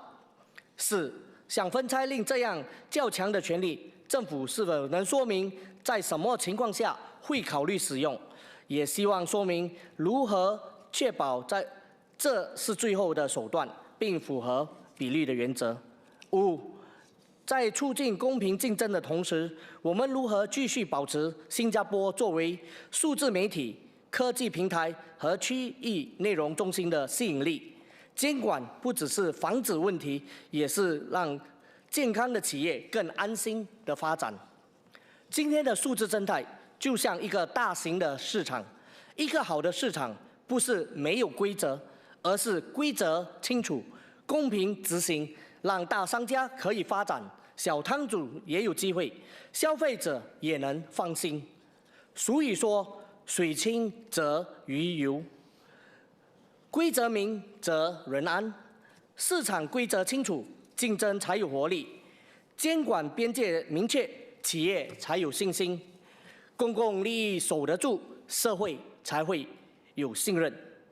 Mr. Speaker, let me conclude in English. Beyond these provisions, the bill also needs to be seen in a broader global context. Around the world, regulators are grappling with similar challenges, such as how to deal with powerful digital platforms while keeping markets open and innovative. Singapore must continue to take a calibrated approach. We must protect our information environment, but at the same time remain a trusted and attractive hub for investment and innovation. We should recognize that influence today is not just about ownership, but also about algorithms. What people see online is often shaped by automated systems with recommendation engines, ranking models, and content creation tools. These systems are not always visible, but they are very powerful. So moving forward, issues like transparency, accountability, and trust in this system will become increasingly important. Another key point is inclusion. As we strengthen regulation, we must ensure that smaller players like startups, independent creators, and community platforms are not crowded out. A healthy media ecosystem is not just about a strong major player, but also about diversity. Diversity of voices strengthens innovations, and it strengthens public disclosure. Finally, regulation alone is not enough. An informed and discerning public is just as important. Media literacy and digital awareness are long-term safeguards. When people are able to question, evaluate, and think critically about what they see, they become an active part of a trusted digital ecosystem. I support the bill. Ms. Cassandra Lee.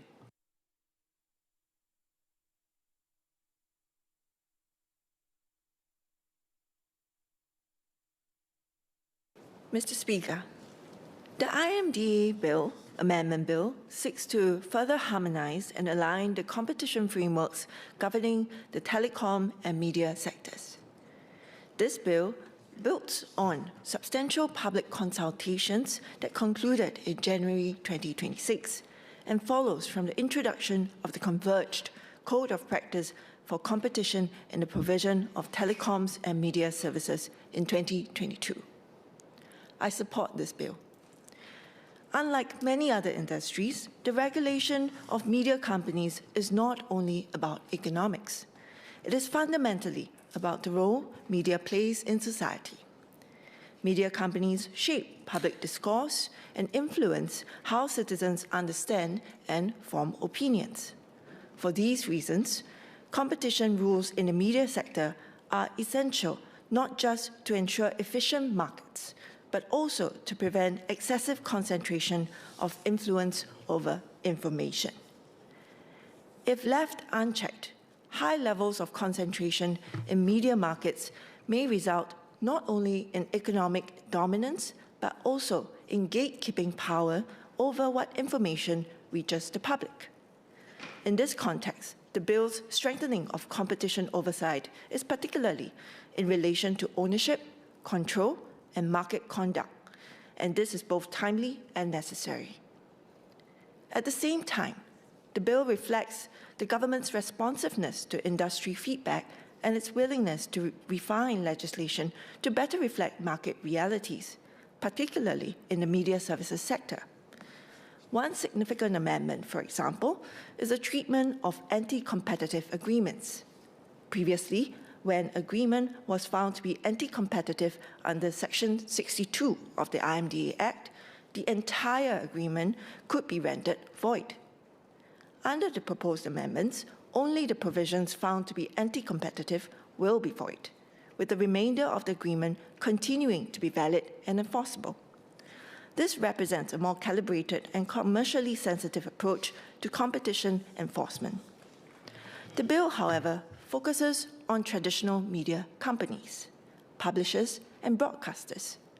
My question is therefore whether there is a possibility of an expanded scope of the bill. That is, regulating content creation companies that do not fit within the traditional entities that are regulated by the IMDA Act. The media landscape is undergoing profound transformation.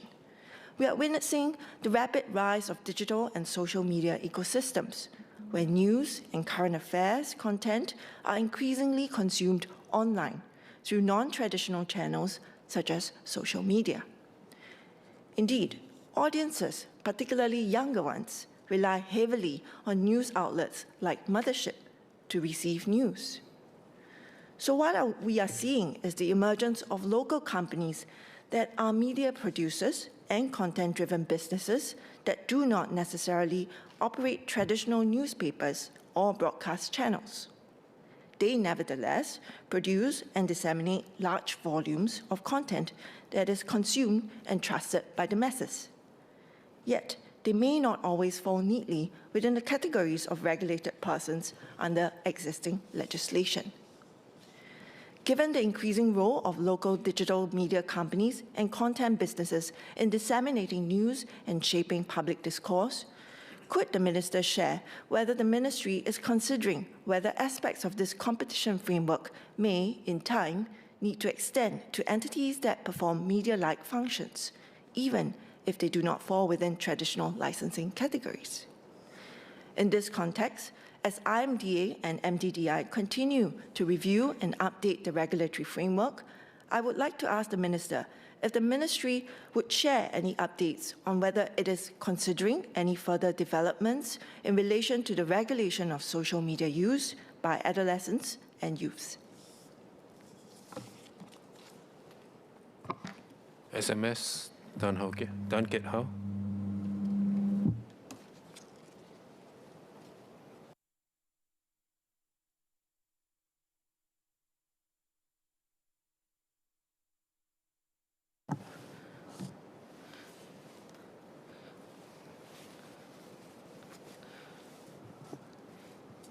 Mr. Speaker, sir, let me first thank members for their support of the bill and their comments.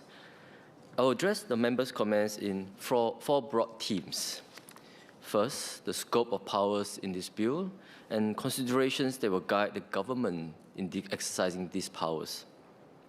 Second, the benefits to consumers from a fairer, more competitive market conduct. Thirdly, the implications on the workforce. And fourthly, how this bill facilitates the growth and development of our media sector, including smaller and diverse players. To recap what I said yesterday, the amendments are technical in nature, but they are nonetheless important. They strengthen our regulatory toolkit to ensure fair competition and market conduct in the media sector and protect consumers' interests. As Mr. Shara Taha noted in his speech, this bill is not about content regulation. It is also not about the quality of content. Instead, it focuses on market structures and practices and consumer protection measures. It is to ensure fair access and to keep the market vibrant. Well, members are entitled to have different views on the quality of our media entities and the quality of content that they produce. It is not pertaining to the amendments in this bill. But let me just make a few points. Today, mainstream media outlets are trusted and have worked hard to hold their own against much larger global players. A 2025 survey by the Reuters Institute found that our mainstream media outlets remained the most trusted news brand in Singapore. And consumers in Singapore have choices.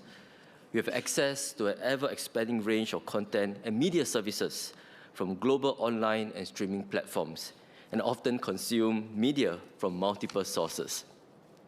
So our local media outlets, news, current affairs, entertainment are working hard to hold their own. And I'm proud to say that they are doing so. That's my first point. The second point is that I think there was some confusion about the scope of the bill, about market structures and the concepts of competition. These fundamental approaches and principles cut across many sectors. It's not just telecommunications, it's not just media, but also energy, power, financial services. Competition and consumer protection matters arise across many other sectors. While there will always be sector-specific nuances, the underlying principles and objectives are consistent, namely, to constrain abuse of market dominance, facilitate fair competition, and protect consumers. Likewise, this bill supports these objectives. And I do not believe that members who disagree with the merits of adopting good practices from the telecommunications sector, as well as any other sector, so as to strengthen our regulatory toolkit in the media sector. This bill reinforces our long-standing commitment to keep Singapore a business-friendly and attractive place for investment. We have always exercised our regulatory powers proportionately and fairly, with appropriate checks and balances. And beyond IMDA's regulatory remit, there is also recourse to the courts through judicial review. It is precisely this measured and judicious approach to regulation that has underpinned Singapore's position as a digital hub, with strong international connectivity and sustained investments by leading global companies. And we work hard to make sure that we maintain this reputation globally. We can direct regulators, we can pass regulations, but we cannot force people to invest here. And maintaining that regulatory professionalism, our trusted reputation as a pro-business and regulators that is professional and unbiased and objective is important. That sets the context in which I will try to answer some of the questions from different members. Members have asked about the scope of certain defined terms in the bill and emphasized the importance of ensuring that the new powers introduced are exercised judiciously, transparently, and on a clear basis, so that we maintain a fair and pro-innovation environment and ensure business certainty. Dr. Chu Pei Ling, Mr.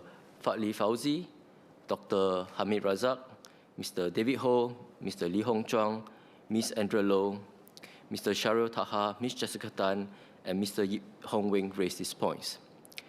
At this juncture, sir, I just want to also take note that Ms. Mariam Jaffa, who had unfortunately unable to speak on this bill yesterday because she had to rush to the airport for an overseas work trip, she sent to me her speech in advance before she left for the airport, so that I can take note of her comments and points, and where appropriate, I will address the points in my speech.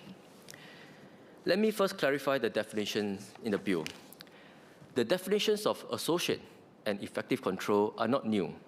They mirror existing definitions in the Telecommunications Act. These definitions support our objective of ensuring fair market competition and prevent abuse of market dominance, as I have outlined earlier. The definition of essential resources is in substance the same as the existing definition in the current IMDA Act. The amendment provides that IMDA may communicate the designation of an essential resource in a manner to secure publicity or notice, rather than solely by notification in a gazette.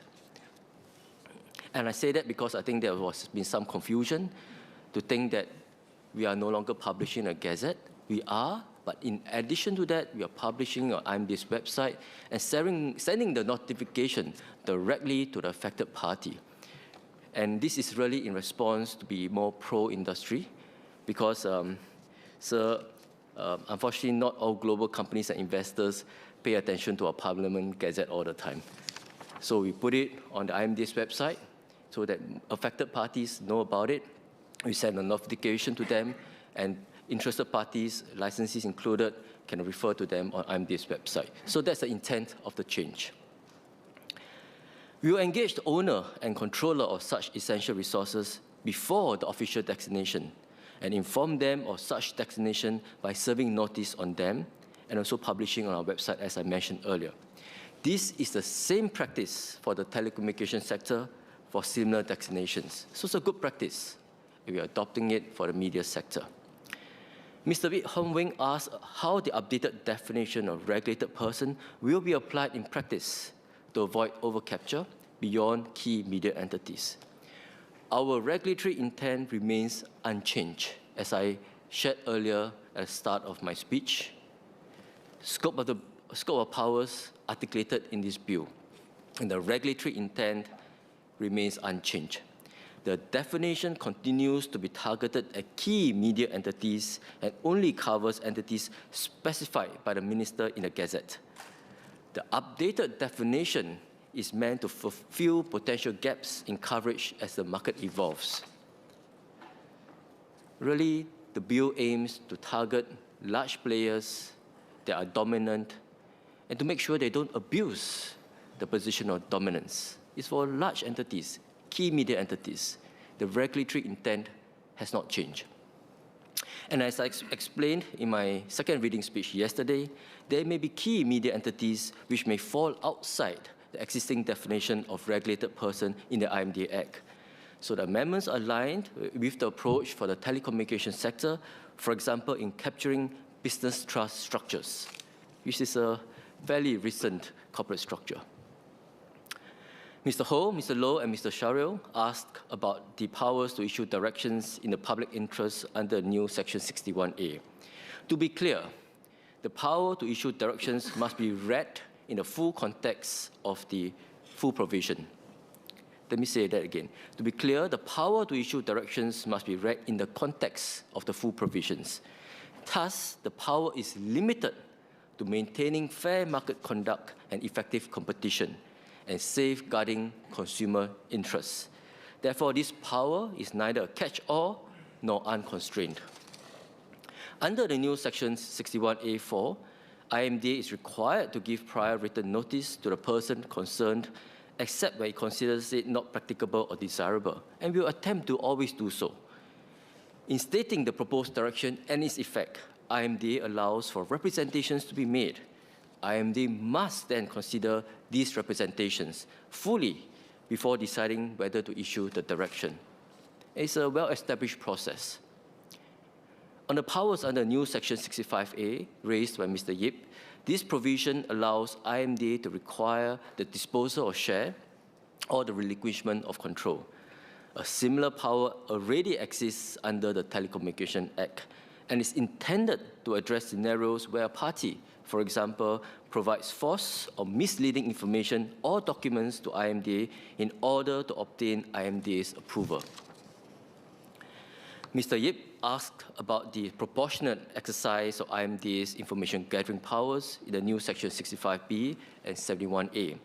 The bill specifies that these are to enable IMDA to obtain information relating to the holding of equity interests and control of voting power in a regulated person, and information relating to a media resource where IMDA has reason to believe that it should be designated as an essential resource, respectively. So it's constrained, and it's read in that context. Dr. Chu, Mr. Fadli, Mr. Lee Hong Chuang, Ms. Loh, Ms. Mariam Jaafar, Mr. Shahril, and Ms. Jessica Tan had questions on exercise of powers under the new Section 69A, which allows the Minister to order structural separation.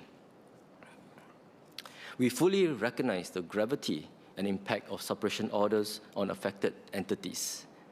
While the provisions mirror existing powers in the Telecommunication Act, those powers have not been exercised to date.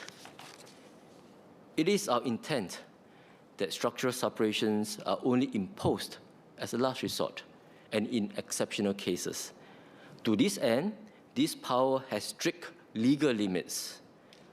All three of the following requirements must be met before a separation order can be issued, and these are articulated in the bill. First, there must be a qualifying market condition. Either the regulated person owns a media resource so costly to replicate that it blocks competitors from entering the market, or the regulated person holds significant market power and competitors cannot realistically provide media services without access to their services. That's first. Second, a separation order cannot be invoked by the minister unless conventional regulatory remedies by IMDA have already been exhausted or are demonstrably inadequate. Third, the minister must be independently satisfied that issuing the separation order is in the public interest.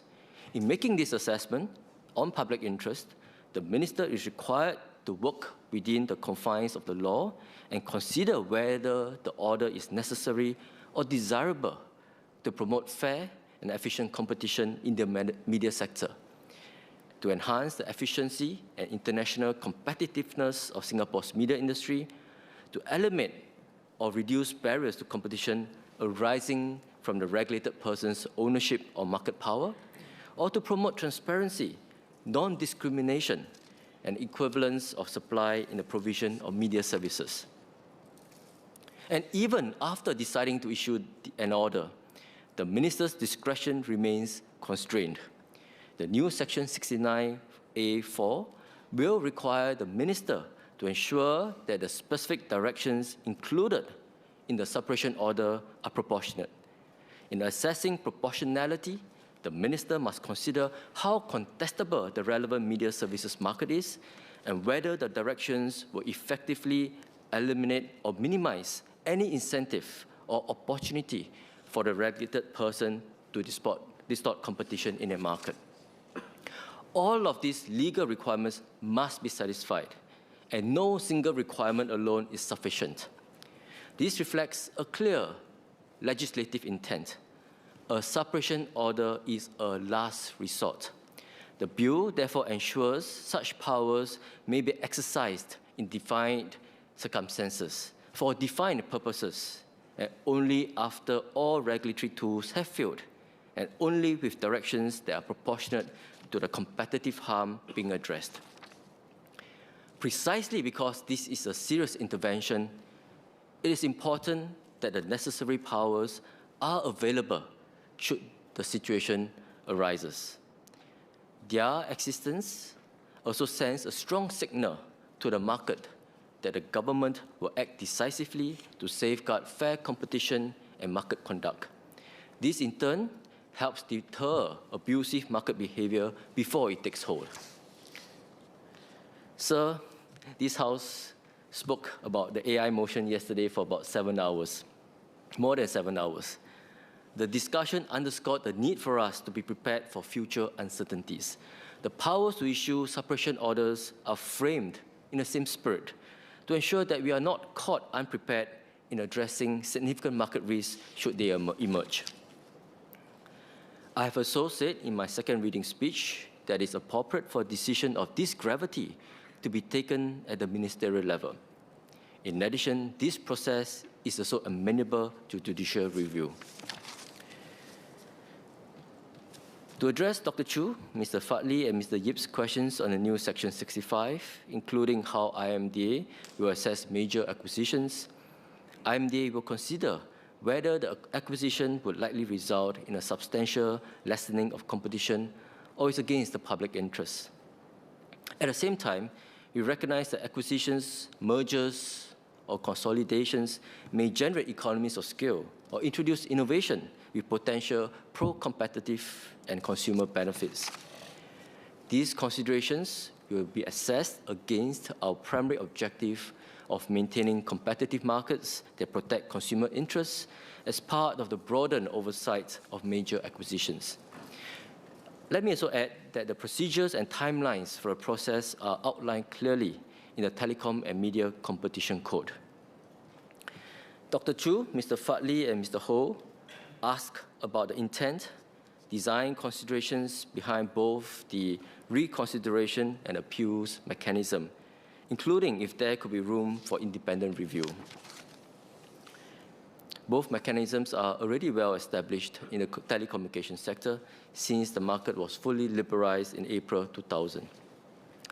This reconsideration process allows parties to ask IMDA to review decisions if new information or consideration arises.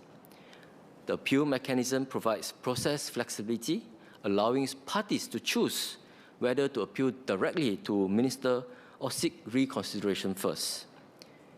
The provisions of both processes, including a timeline, process, and requirements, are clearly stated in the new Section 67A and Section 68. So it's about providing additional options. Sometimes the parties may want for IMD to reconsider decision because new material information has come up. And so it gives the parties an additional option to seek the regulator's reconsideration rather than directly appealing to the minister in the first instance. So it's an additional option, but parties can still decide to go straight to the minister for appeal. So this reconsideration amendment provides that option. It's meant to be pro-industry and also facilitate timely resolution of issues. Members should also note that appeals to the minister are independently assessed from IMDA's regulatory decisions. Furthermore, parties can seek judicial review. Taken together, this framework provides multiple levels of checks and safeguards for regulatory decision, including review by the courts. As mentioned, the minister also needs to be accountable to the public and to this House, to the Parliament. Mr. Yip asked about how both public and industry interests will be considered under new Section 61, where IMDA can approve documents prepared by a person other than IMDA as a code of practice or standard of performance for the media sector. Let me explain the intent. The amendments provide additional flexibility for IMDA to benefit industry players. If there are codes of practices or standards of performance by others that meet IMDA's regulatory requirements, there shouldn't be a need for IMDA to reinvent the wheel. It saves time and resources for all stakeholders. Rest assured, IMDA will consult the industry and the public before issuing any new codes, as is current practice. Broadly, Dr. Chu, Mr. Fadli, Mr. Ho, and Ms. Jessica Tan also raised the importance of transparency and exercise of powers under the bill to both industry and the public. And I agree with members. Generally, written notices will be issued to the affected parties ahead of regulatory decisions, and there are opportunities for the party to make representations to then be considered by IMDA or the minister before they decide. Secondly, the bill spells out clear considerations or criteria for provisions. For example, the scope of powers to issue directions under new Section 61A and the conditions to issue a separation order and potentially award compensation under new Section 69A.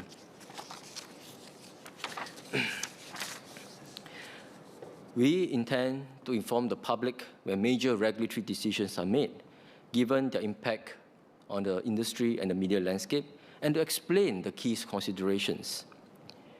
I will also make clear that notifications by IMDA on matters such as the specification of essential resources will continue to be published on a Gazette for information, in addition to other channels like on our website and direct notifications to the affected party. We are committed to being open and transparent. This is a reputation that we built out over years and decades. And really, the litmus test is really the business community, global investors, international players wanting to invest in Singapore and continuing to invest in Singapore because they trust the government, they trust the regulatory environment, and they trust the professionalism and transparency of our processes.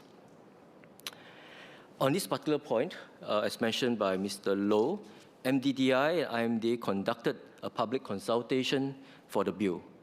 By the close of the consultation, MDDI and IMDA received one submission from a law firm directly relevant to the bill. As per usual practice, IMDA has published the response on IMDA's website. And I took a look at it. It's a 3 or 4 page paper by a law firm, and I looked through the details of it before, and I looked at it again because Mr. Loh raised it. The submission had broadly raised the same points as many of the members, suggested more clearly defined key terms such as essential resources, and also noting similar comments on the phrasing of Section 61A, which confers powers on IMD to issue directions. And these comments are similar to what many members have raised. And I believe I've addressed them in my opening speech, second reading, as well as my closing speech. So rest assured that before any major decisions are taken, we consult, we take a look very carefully at what respondents have provided to us, and look at what their suggestions are.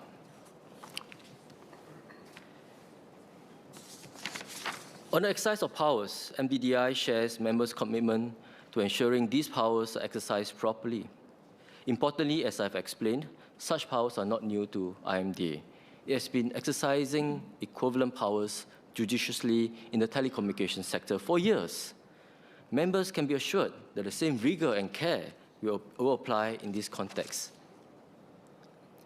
Dr. Hamid Razak, let me now turn to the second theme of how this bill benefits consumers. Dr. Hamid Razak, Mr. David Ho, Ms. Mariam Jafar, and Mr. Yip Hong Wing noted that the amendments should translate into benefits for consumers. We are mindful of this objective. These amendments in the bill aim to do so by strengthening the regulatory framework for the media sector. The amendments proposed in this bill help ensure that Singapore's media market remains competitive, dynamic, and fair.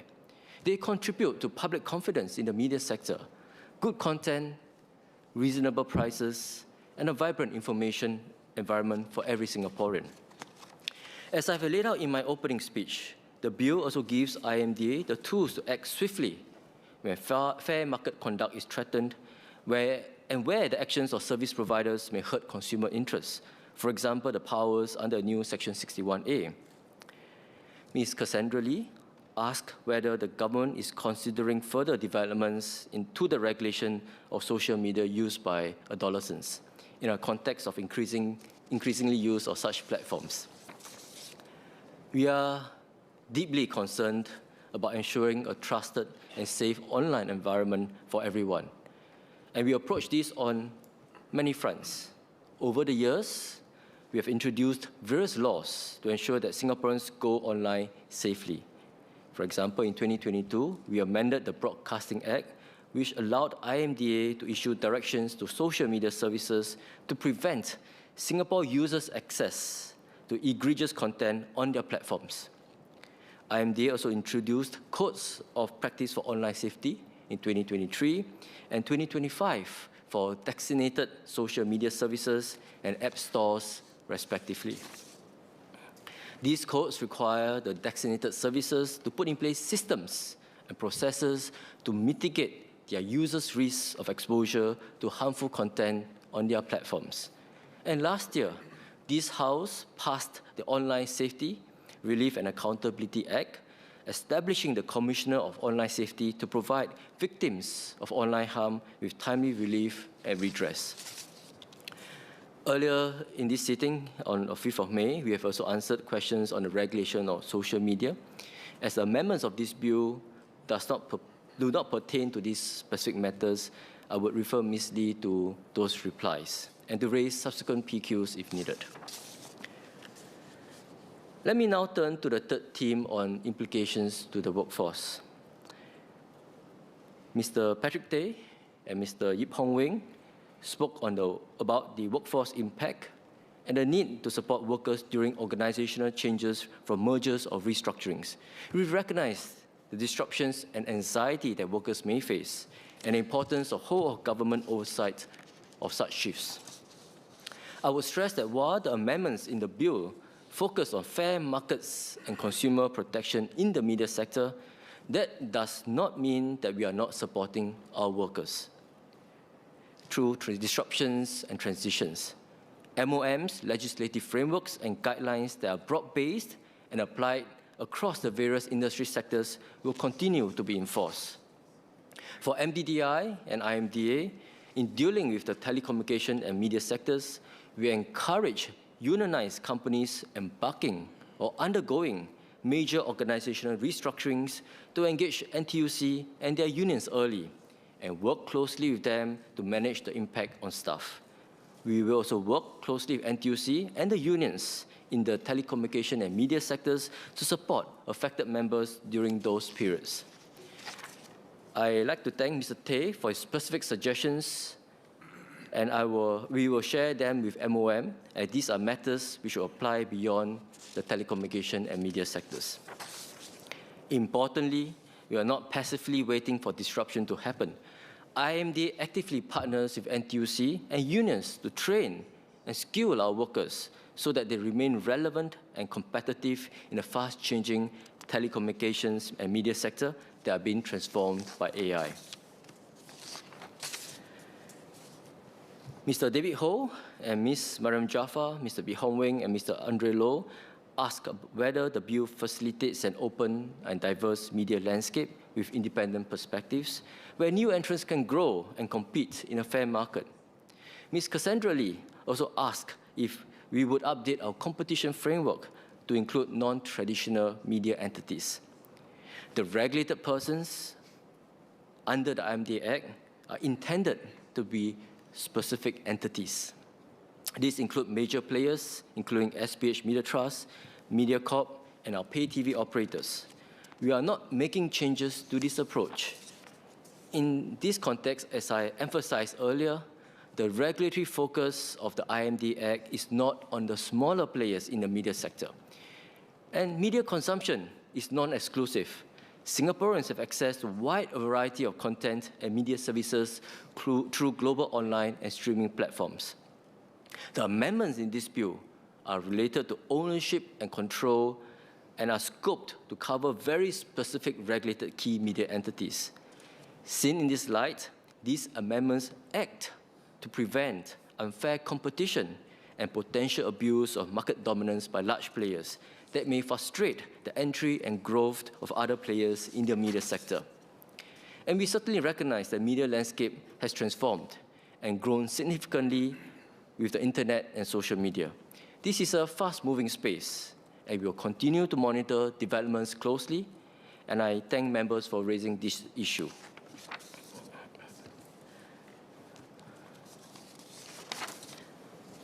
I would like to also add that IMDA wears a number of hats. In addition to looking at from a regulatory point of view, it also plays a role of the media industry developer. It has put in place schemes and programs to support local players and grow the diversity and vibrancy of our media ecosystem. For example, IMDA's International Co-Production Fund supports local production houses and is awarded to local media companies to co-produce high-quality drama series that are infused with a Singapore flavor and made for a global audience. In fact, I recently joined a trip with NTUC and brought a group of almost 30 content creators, freelancers, small business, media businesses on a business development trip to Hangzhou and Hengdian in China, and brought another group of more than 10 larger local media companies to Seoul, Korea, to look at collaboration opportunities. And we will continue to do more to support our local media players. Let me speak in Mandarin, sir, to address the points made by Mr. Lee Hong Chuang and Dr. Chu Pei-ling in their Chinese speeches. 今天的修正法案借鉴电信领域的良好做法，以确保更有效的监管，促进公平竞争，并继续保障消费者在媒体领域的利益。在这快速发展的媒体环境下，确保我们的监管框架保持有效且有前瞻性。然而，就如李鸿壮先生刚才所说的，任何新增的监管权力必须与问题性质相称，既不过当，也不缺位。本法案已设定清晰的程序，确保这些权利只在需要时，并以适度方式行使。在促进公平市场环境的同时，也为企业提供更确定性与信心。我也同意朱佩玲博士的观点，我们在监管方式上必须保持透明，以确保业者和公众继续对我们的监管框架有信心。Back to English, sir. So in conclusion, I thank members for their thoughtful contributions. This bill is necessary to promote fair competition and to continue safeguarding consumers' interests. In a rapidly evolving media landscape, it is important that our regulatory framework remains effective and forward-looking. Sir, I beg to move. Clarifications for the SMS, Mr. Andre Loh.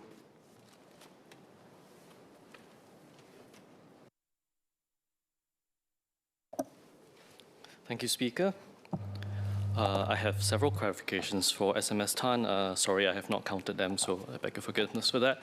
Thank you for the correction. Firstly, I appreciate that there was only one law firm that submitted a response to the consultation. I believe I was mistaken. The other law firm had published an article on the website, but hadn't directly responded to the consultation.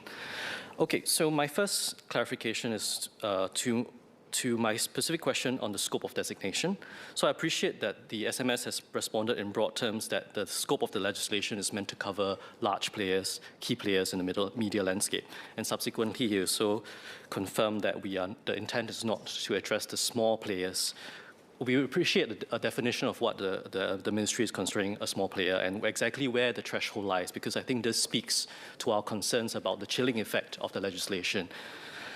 I also specifically had asked if this IMDA bill read together with the Broadcasting Act that also is being amended, read together, does the scope of the regulated persons potentially include social media companies that have a foreign players but that have a local presence?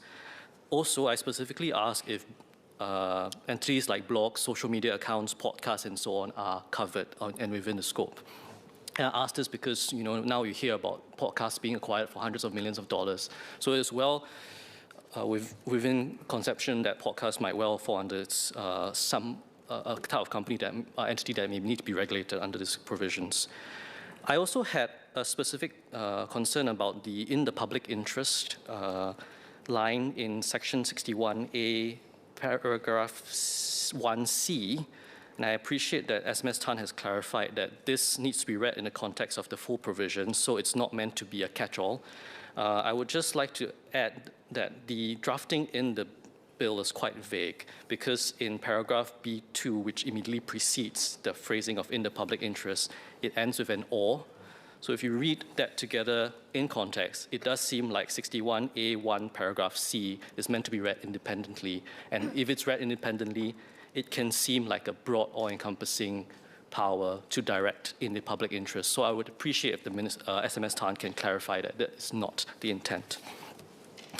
I also had questions about transferee selection, but so I had asked specifically if the government will commit to not directing independent media companies that have been subject to a separation order to then have that business transferred to a government-linked media company.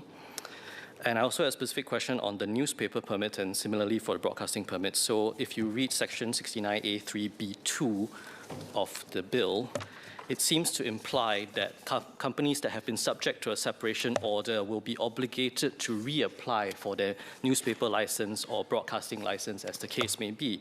And I wonder why it doesn't just transfer as a matter of course. And is this an opportunity then for the government to then subsequently deny the successor entity a newspaper or broadcasting license?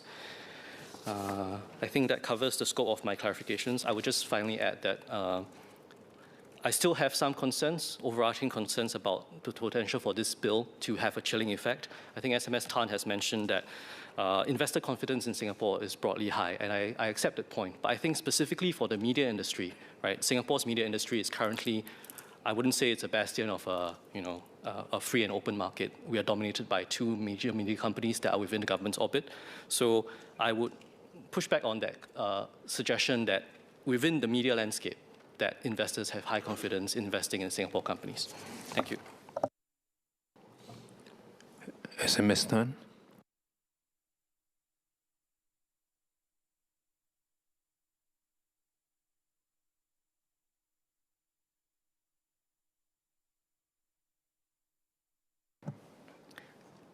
So the member has a number of clarifications, and attempt to go through them, and I asked the member to let me know if I missed out something. Let me just first talk about the scope of definition. And let me just clarify. He mentioned that we are amending the Broadcasting Act. We are not. Nothing in this amendment bill touches the Broadcasting Act. So that's the first factual clarification.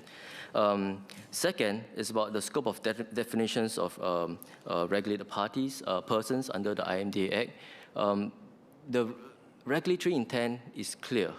And when you read the different provisions and amendments, it should be in the context of the scope of powers envisaged on this Act and debated here in Parliament. And that was IMDA Act that's passed some time ago.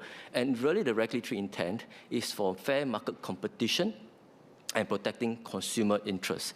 And that overarching intent should be one guiding how we interpret the different clauses and provisions and powers in the Act. So the exercise of these powers, whether through the regulator like IMDA or in certain circumstances by the minister, it should be read in a context of how it will enable better fair market competition and protect the consumers, especially against large players who abuse their position of dominance. So whether is it articulation of the clause of public interest, or in terms of thinking of who are the regulated persons defined under Act, it should be seen in that context.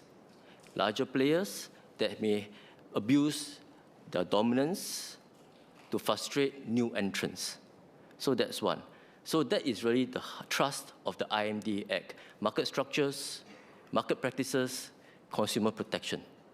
And nothing in this Amendment Act changes the other acts that govern the media sector, whether MPPA or the Broadcasting Act. So I just want to be very clear how we should interpret the provisions, and that's important because our exchange here will be in a Hansard and will be relied on if there are further challenges in courts or elsewhere.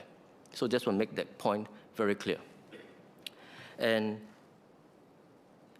so that's on scope, definition, public interest. Okay. The specific scenarios of transferee selection if in the event of a structural separation order, and why under the Act it's envisaged that the entity may have to apply for a newspaper license at a point in time. Let me start by reiterating what I just said. Took some time in my opening second reading speech as well and the closing speech to articulate that structural separation orders direction by the minister is not taken lightly. It is not just about the telecommunication or media sector where these powers are now embedded, but it sends a broader signal to the global investment community, the international businesses, many of them international businesses, listed companies, many options of not just investing in Singapore, many places for them invest. Why do they invest here in Singapore? And these are large companies with robust corporate governance, institutional investors, shareholders, and when you look to where to invest their resources, their money, our regulatory certainty and pro-business environment gives us the competitive advantage. And it's not something to be taken lightly. And there's a reputation we husband, we shepherd, we safeguard. So that's really one context in how we think about structural separation orders. We don't take it lightly. Only in exceptional circumstances where all existing measures have failed, and I listed the 3 legal requirements for that before the minister decides. And after the minister decides, issues the order, the decision can be challenged, and the minister needs to defend it publicly. So these decisions are not taken lightly at all, and we have not exercised such powers. So that as a context, let me go into the next point, which is about, you're talking about whether after a separation, hypothetical example or situation where a separation order has been issued, what happens? Well, it's a lot of conjecture and hypothetical scenarios because we have not even envisaged a scenario where it will happen and we have not yet exercised such powers. But most importantly, it's really an exercise of powers and the next level of details, what are the considerations? And the considerations must go back to the policy intent of the bill, which is about, does it enhance competition? Does it protect consumer interest? And that should guide the decisions of the structures after that. And that structures need also to be involved with the affected parties who are receiving the direction. and affected parties, maybe large companies with their own shareholders, with their own set of investors. These issues need to be talked through and discussed. And I think at a point in time, if they need to apply for licenses, they need to apply for permits to operate, they should do so. And the same criteria to evaluate any permit applications are already embedded in the existing laws and regulations, and they will continue to apply. So I hope to explain the context to Mr. Loh. Mr. Pritam Singh. Thank you, Mr. Speaker. It's just a point of order. I believe Minister in his wrapping up speech referred to a speech made by a member who didn't deliver a speech in Parliament on the bill. That's Honourable Member Ms. Mariam Jaafar. So I'd just like to confirm whether that is as per the standing orders of Parliament, because on the Hansard, we won't have the Honourable Member's speech, but the Minister has referred to her, I believe, at least once at the beginning and once in the course of his speech. Mr. Singh, you are right. First, a member has to be present to make his or her speech. Ms. Mariam Jaafar was not present, is not present, so her speech that SMS Tan referred to will definitely not be in the Hansard. That's the first point. Second, I think first, any member who wishes to make a point must be in Parliament to make his or her speech. So the references are not correct. We will take that. So this is a good reminder to all members that you have to be present in the chamber to make your speech and make your points. Any other clarifications?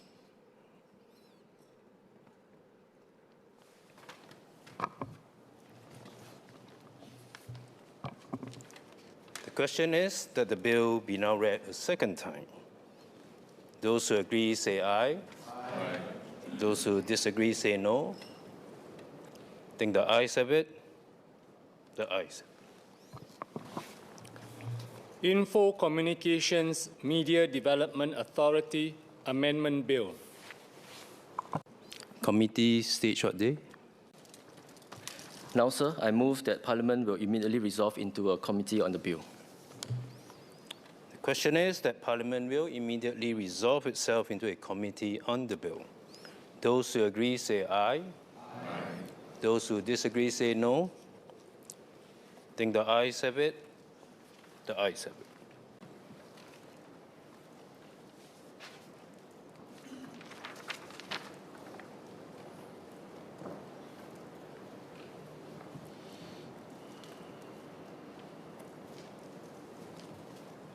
Question is that clauses 1 to 19 stand part of the bill.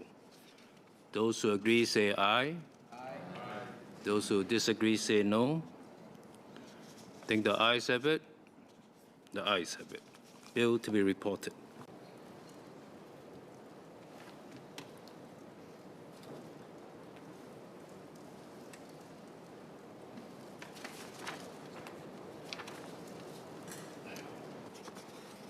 Minister for Digital Development and Information. Sir, I report that the bill has been considered in committee and agreed to without amendment. Third reading what day? Now, sir, I move that the bill be now read a third time. Question is that the bill be now read a third time. Those who agree say aye. Aye. Those who disagree say no. I think the ayes have it. The ayes have it. Info Communications Media Development Authority Amendment Bill. Item 2, Statutes Miscellaneous Amendments Bill, second reading. Minister for National Development.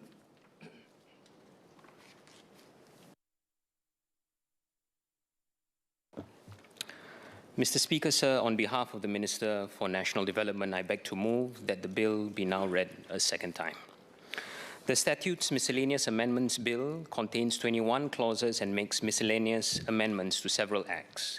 These amendments are largely technical and operational in nature. The amendments fall within the following 5 groups. The first set of amendments found in Part 1 of the bill clarifies and expands the functions and duties of the Building and Construction Authority, BCA, and the Urban Redevelopment Authority, URA. Clause 2 amends the Building and Construction Authority Act 1999, the BCA Act, to confer the following functions on BCA. BCA will act as the government's agent in managing programs such as the Estate Upgrading Program for private residential estates and the Enhancement for Active Seniors Private Housing Program.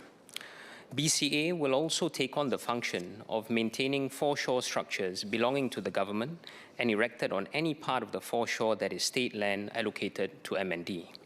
These foreshore structures will not include coastal protection measures as defined in the Sewerage, Drainage and Coastal Protection Act 1999, SDCPA, as renamed by the Coastal Protection and Other Amendments Act 2026. Sir, I would like to highlight that MND will be moving a notice of amendment during the committee stage to update the title of the SDCPA reflected in clauses 2E and 2011 of the bill when the Coastal Protection and Other Amendments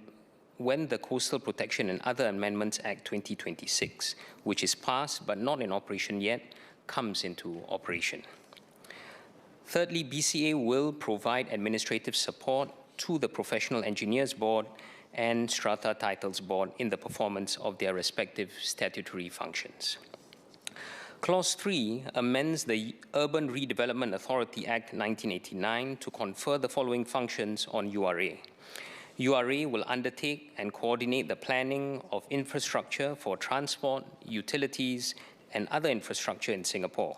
It will also inform and advise the government on matters relating to the planning of such infrastructure and the planning and implementation of projects to provide and upgrade such infrastructure.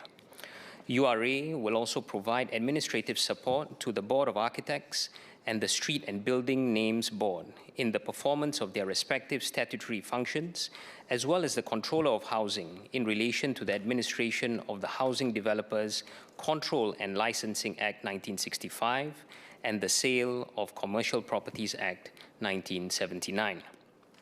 The expanded functions and duties of BCA and URA will enable our agencies to better serve Singaporeans more effectively. The second set of amendments provide for the deletion of certain provisions of the COVID-19 Temporary Measures Act of 2020, COTMA, and related matters. These COTMA provisions have served their purpose and are no longer required. Clause 4B deletes Part 8C of the COTMA, which provide support to property developers who face construction delays due to reasons related to COVID-19 and allowed affected purchasers to seek partial reimbursement from the developers for qualifying costs incurred due to the delay in delivery of possession. Clause 5 provided for saving and transitional provisions to preserve the validity and legal effect of determinations made under Part 8C. Clause 4C deletes Part 10A of the COTMA, which facilitated an equitable co-sharing between contractors and developers of increases in the cost of engaging foreign manpower due to COVID-19. Clause 6 is a saving and transitional provision to preserve the validity and legal effect of certain determinations made under Part 10A. Sir, the third set of amendments found in Part 3 of the bill is meant to shorten the runway for students with relevant practical experience to obtain professional qualifications. Clause 7 and 8 will amend the Architects Act 1991 and Professional Engineers Act 1991. These amendments allow the Board of Architects and the Professional Engineers Board to recognize relevant pre-graduation internship and working experience as part of the practical experience required for registration as professional engineers and architects. Moving on to Part 4 of the bill, the fourth set of amendments perform essential legal housekeeping by validating the collection of various fees and charges charged by BCA, the Housing Development Board HDB, the National Parks Board MParks, and the URA. These include fees for existing operational costs, including the expedited inspection of buildings and the processing of temporary occupation permits, TOP, by BCA, NParks animal permits and species certifications, administrative fees charged by HDB, and recovery of expenses by HDB and URA for the immobilization, towage, and detention or storage of illegally parked vehicles. These fees and charges are essential to recover operational costs incurred by our agencies in providing services to the public. When originally introduced, these fees and charges were regarded as administrative charges for specific services or enforcement activities. However, following a comprehensive internal review, MND was advised that the fees and charges should have been prescribed in legislation. Therefore, clauses 9 to 12 validate fees and charges collected by our statutory boards, namely BCA, HDB, NParks, and URA, in the ordinary course of their operations. The necessary subsidiary legislation to prescribe the fees has either been made or will be made when this bill is enacted to provide the agencies with the relevant powers and clear legal basis for the continued collection of these fees. Clause 13 provides that the validation of the fees and charges made by clauses 9 to 12 do not affect any decision or judgment of the court given and any court proceedings commenced before the first reading of the bill in relation to the liability of any person to pay any of those fees and charges. I will now move on to the last set of amendments.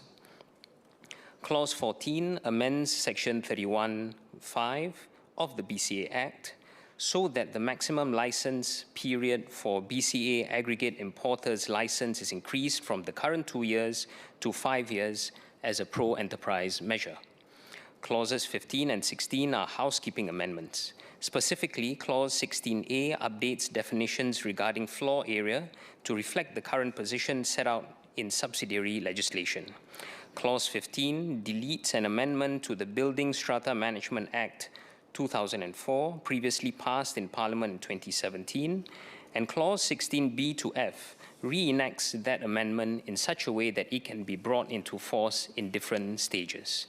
These pertain to the use of management funds for social and cultural activities, sporting events, engaging legal services, or remunerating an official manager when necessary. Clause 17 expands the definition of scheduled species in the Endangered Species Import and Export Act 2006, the ESA, to include hybrid plants. This addresses a practical trade issue where countries may require documentation for artificially propagated plant hybrids, even when exempted under Convention of International Trade in Endangered Species of Wild Fauna and Flora, CITES, annotations. Including hybrid plants in the definition of scheduled species allows NParks to issue the necessary documentation to facilitate trade. Furthermore, Clause 17 empowers the Director General of Wildlife Trade Control to inspect, analyze, and certify both scheduled and non-scheduled species. By providing official certification that exported or re-exported products do not contain scheduled species or their parts and derivatives, we provide our legitimate local exporters with the legal certainty they need to meet strict international trade requirements. Clause 18 amends the Housing and Development Act 1959. HDB will be empowered to prescribe fees in respect of anything done by or on behalf of HDB under the Act and the rules made under the Act.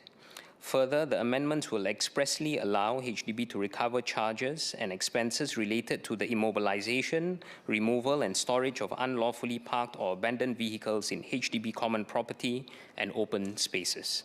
This ensures that the costs of managing such disamenities are borne by the errant owners rather than the public. HDB will also be allowed to recover fees, charges, expenses, and legal costs incurred investing property in the HDB under Section 59 of the Act, or in compulsorily acquiring property for the reasons listed in Section 63(1) of the Act. Clause 19 raises the maximum penalties for wildlife feeding offences under Section 5A3 of the Wildlife Act 1965. Maximum fines have been increased for both first-time and repeat offenders. Further, imprisonment for a term of up to 12 months may be imposed on repeat offenders. This will provide stronger deterrence against illegal wildlife feeding and better safeguard public health and safety. Clause 20 provides for the necessary updates to various acts arising from the 2020 revised edition of Acts. In conclusion, Mr. Speaker, this bill makes miscellaneous and minor amendments in the manner that I have just described. These amendments collectively strengthen our regulatory framework and ensure our statutory boards can continue serving Singaporeans effectively for proper legislative backing. Sir, I beg to move. The question is that the bill be now read a second time. Ms. Valerie Lee.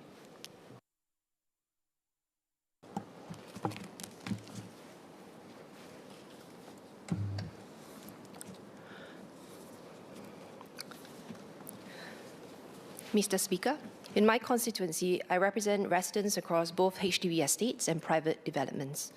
From families living Pasir Ris flats to those in condominiums across Upper Changi and Flora Estate. While their housing contexts differ, their expectations are the same: clear rules, fair enforcement, and well-managed living environments. My approach to this bill is guided by a simple principle. As we expand powers, whether for public agencies or management bodies, we must match them with clarity, fairness, and accountability. Sir, I will focus on two areas. First, certain HDB-related provisions, and second, condominium issues and MCST matters. On HDB-related provisions, I note the clauses validating past fees and charges collected by HDB and URA, including those arising from enforcement actions. While I understand the intent of providing legal certainty, I seek clarification on the policy considerations behind these retrospective provisions. Were there legal gaps that necessitated this approach? And how will the Ministry ensure future enforcement actions are firmly grounded in law from the onset? Retrospective legislation should remain the exception and not the norm. Maintaining public confidence requires enforcement frameworks that are clear, prospective, and robust from the start. I'm also concerned about the fairness of the cut-off date of 7 April 2026, which limits affected persons' ability to commence legal proceedings. Those who incurred charges shortly before that date may not have a reasonable opportunity to seek advice. Did the Ministry consider alternatives, such as pegging the cut-off to when the charges were incurred, or providing a short grace period? I appreciate the Minister's explanation. So I now turn to condominium issues and MCST matters. I welcome the Clause 2 amendments placing BCA's administration of programs such as the Estate Upgrading Program and the EASE Program on a statutory footing. I've long supported the EASE Program, and I'm glad it is now extended to private estates, because aging does not discriminate, and neither should our policies when it comes to helping seniors age safely. I also support the Clause 16 amendments to the Building Strata Management Act, expanding permitted uses of management funds to include community building activities can strengthen social cohesion, while allowing MCSTs to engage legal services and remunerate appointed managers reflects today's governance realities. However, I seek three clarifications. First, while access to legal advice is important, there is a risk of increased or prolonged disputes with costs borne collectively by subsidiary proprietors. Are safeguards being considered, such as approval thresholds or avenues to challenge unreasonable legal expenditures? Second, the expanded use of management funds may strain smaller MCSTs with limited reserves.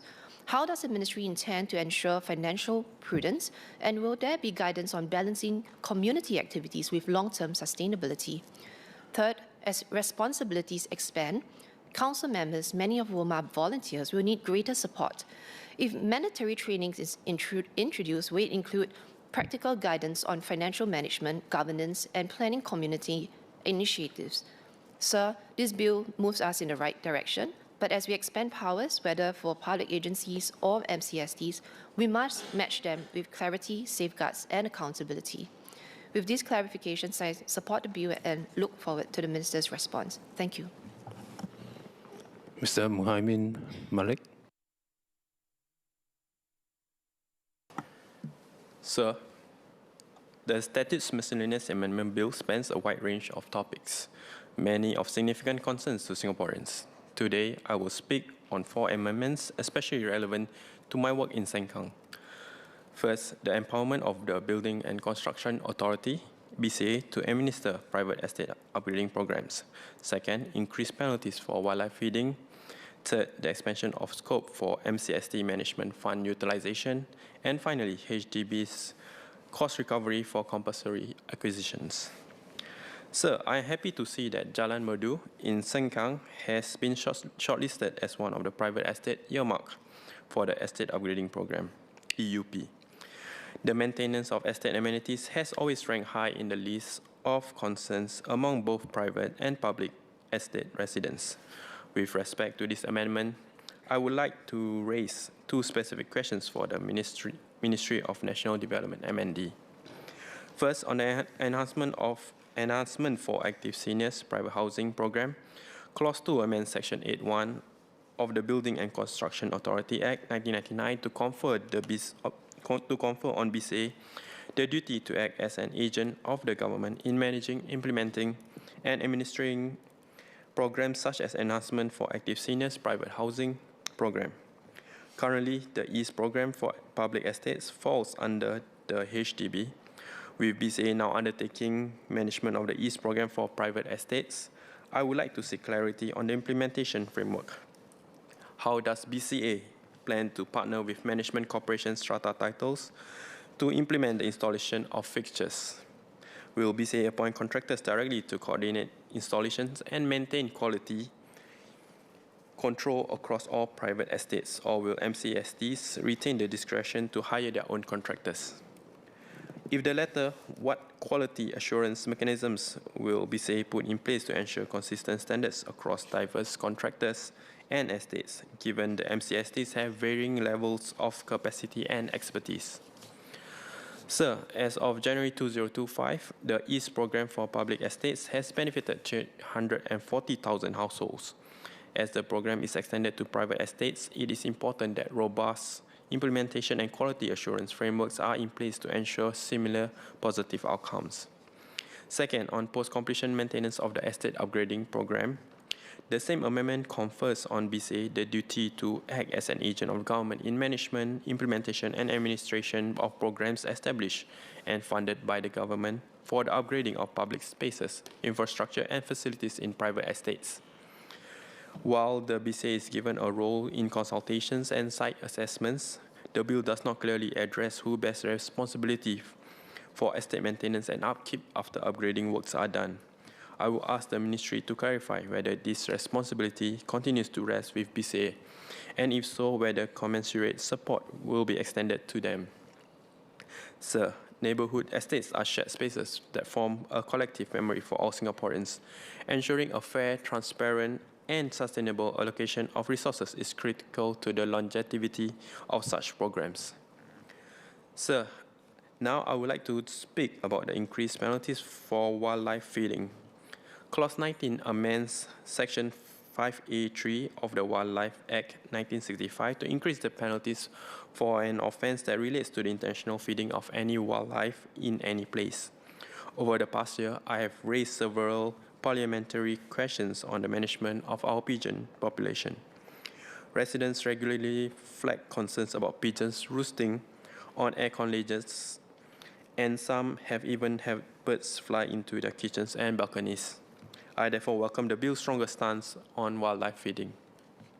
That said, I will urge the Ministry to also address the deeper social dimension of this behavior. A recent CNA article highlighted that the habit of feeding birds can go beyond mere recalcitrance. It can reflect social isolation and a lack of purposeful engagement, particularly among seniors. Penalizing behavior without understanding its root causes risks addressing the symptom while leaving the underlying issue unresolved. With this in mind, I will ask the Ministry to consider 2 complementary measures. First, to strengthen partnership with social service agencies to engage residents, especially isolated seniors, on the consequences of wildlife feeding, and to connect them with more meaningful social activities. Second, to pair the increased penalty regime with a corresponding uplift in enforcement efforts so that the deterrence is not only higher in principle but felt in practice. Sir, I turn now to the proposed expansion of the MCST's management funds permitted users. In Clause 16, the amendment to Section 38(3) of the Building Strata Management Act 2004 states that monies from a management fund may be disbursed for the following additional purposes. A. To organize any social, cultural, educational, or sports activity or any similar activity that benefits all subsidiary proprietors and occupiers. B. To engage any legal services for the management corporation. In short, management fund monies may now be applied towards social, cultural, educational, and sports activities, as well as engagement of legal services on behalf of the management corporation.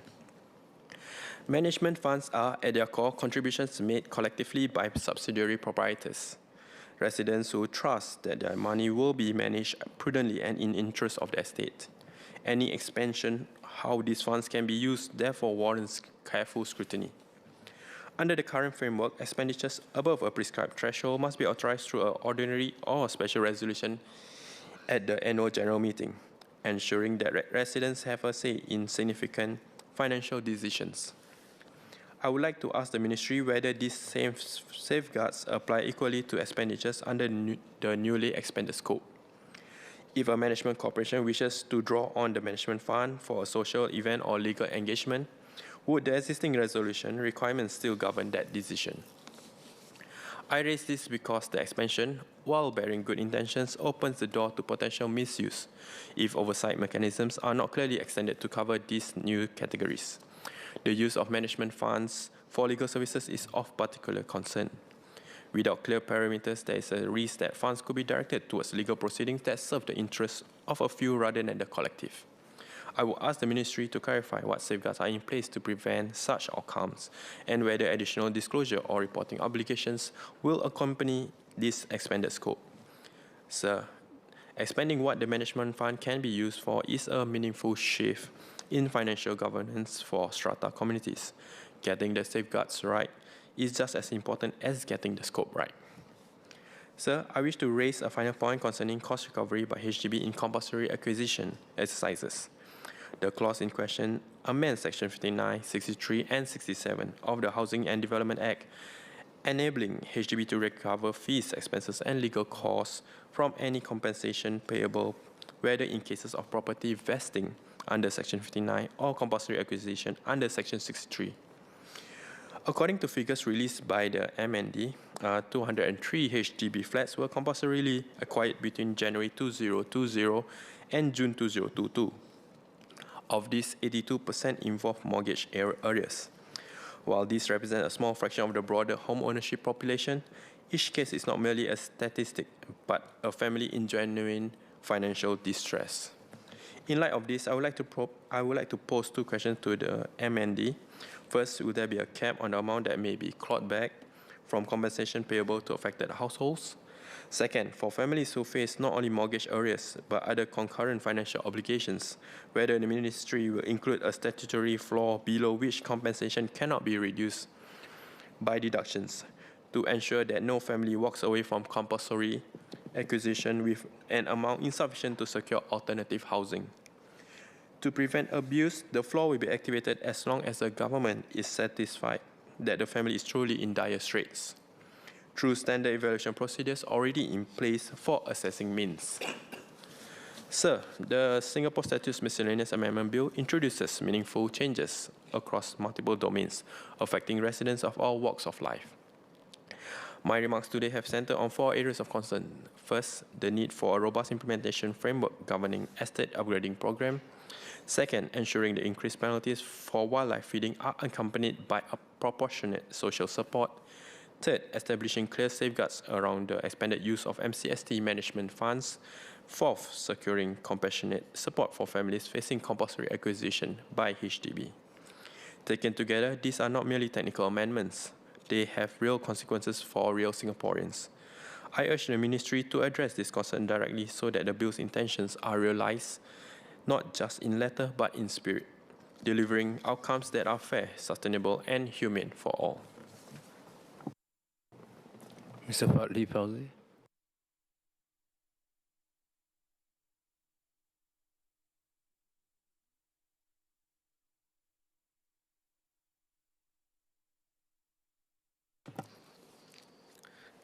Mr. Speaker, most of this bill is uncontroversial housekeeping. Hence, I focus my remarks on Part 4, which is of a rather different character. Part 4 asks this House to declare that the sums collected over a period of years by 4 agencies under the MND, namely the HDB, the NParks, the URA, and the Commissioner of Building Control, were always validly collected. When a statutory body has collected fees without the clear rulemaking authority to do so, the responsible course is to come to Parliament, put the position right, and ensure that the underlying functions continue on a sound legal footing. That said, Mr. Speaker, I think this House should take a moment of genuine interest in how we came to need Part 4 at all. These are not minor agencies charging obscure fees. 3 of them are statutory boards with long histories and well-resourced legal and policy functions behind them.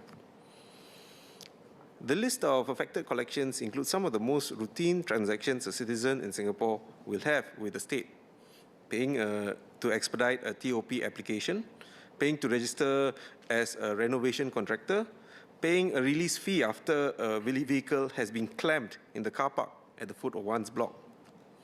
For each of these, fees were being levied and collected over a period that the bill itself implies ran for years, on a legal basis that the government now concedes was inadequate. It is a significant thing for this to have happened across 4 agencies under 4 different parent acts and to have gone undetected for as long as it did. I would therefore like to ask the Minister a few questions, because this House and the public deserve clarity. First, what is the aggregate quantum of the sums being validated under Part 4? How much money in total was collected under each of the 4 validating clauses and over what period? Moreover, how many Singaporeans have been affected by these collections? This is information this House should have before it is asked to put the matter permanently to rest. Second, on what legal basis did each of these agencies think they had the authority to impose these fees and charges in the first place? Every one of these validated categories was presumably charged pursuant to something: a rule, a subsidiary instrument, an administrative direction, or an internal policy. It would assist this House and bolster public confidence in the bill to understand what the legal basis was in each case and why it was thought at the time to be sufficient. These are questions about how the relevant agencies arrive at the view of their own powers. Third, how and when did the government come to realize that there was a problem? Fourth, what has the government done to satisfy itself that this problem is confined to 4 agencies and the categories listed in Part 4? A defect of this kind arising across 4 agencies under 4 different parent acts is not the sort of thing one expects to find in isolation.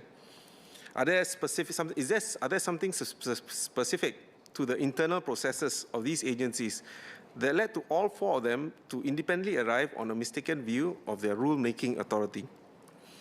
Or is there a possibility that the rule-making frameworks of our statutory bodies have a common weakness, which has now been exposed in these 4 cases, but may still be present in others? Fifth, has a cross-government review been commissioned in response to the discovery that led to Part 4? If so, who conducted it, what was its scope, and over what time frame? Are there other agencies, other fee regimes, or other categories of collection which the government has reason to believe may sit on similar uncertain legal foundations? Should this House expect further validating legislation in future sessions? If no such review has been undertaken, I would be interested to know why not. Sir, before we sign off on a retrospective validation covering years of collections under 4 separate statutes, I believe it is reasonable for the House to be informed about how and what else the government knows about the matter and what it is doing about it. Thank you, Speaker. Ms. Eliza Chen.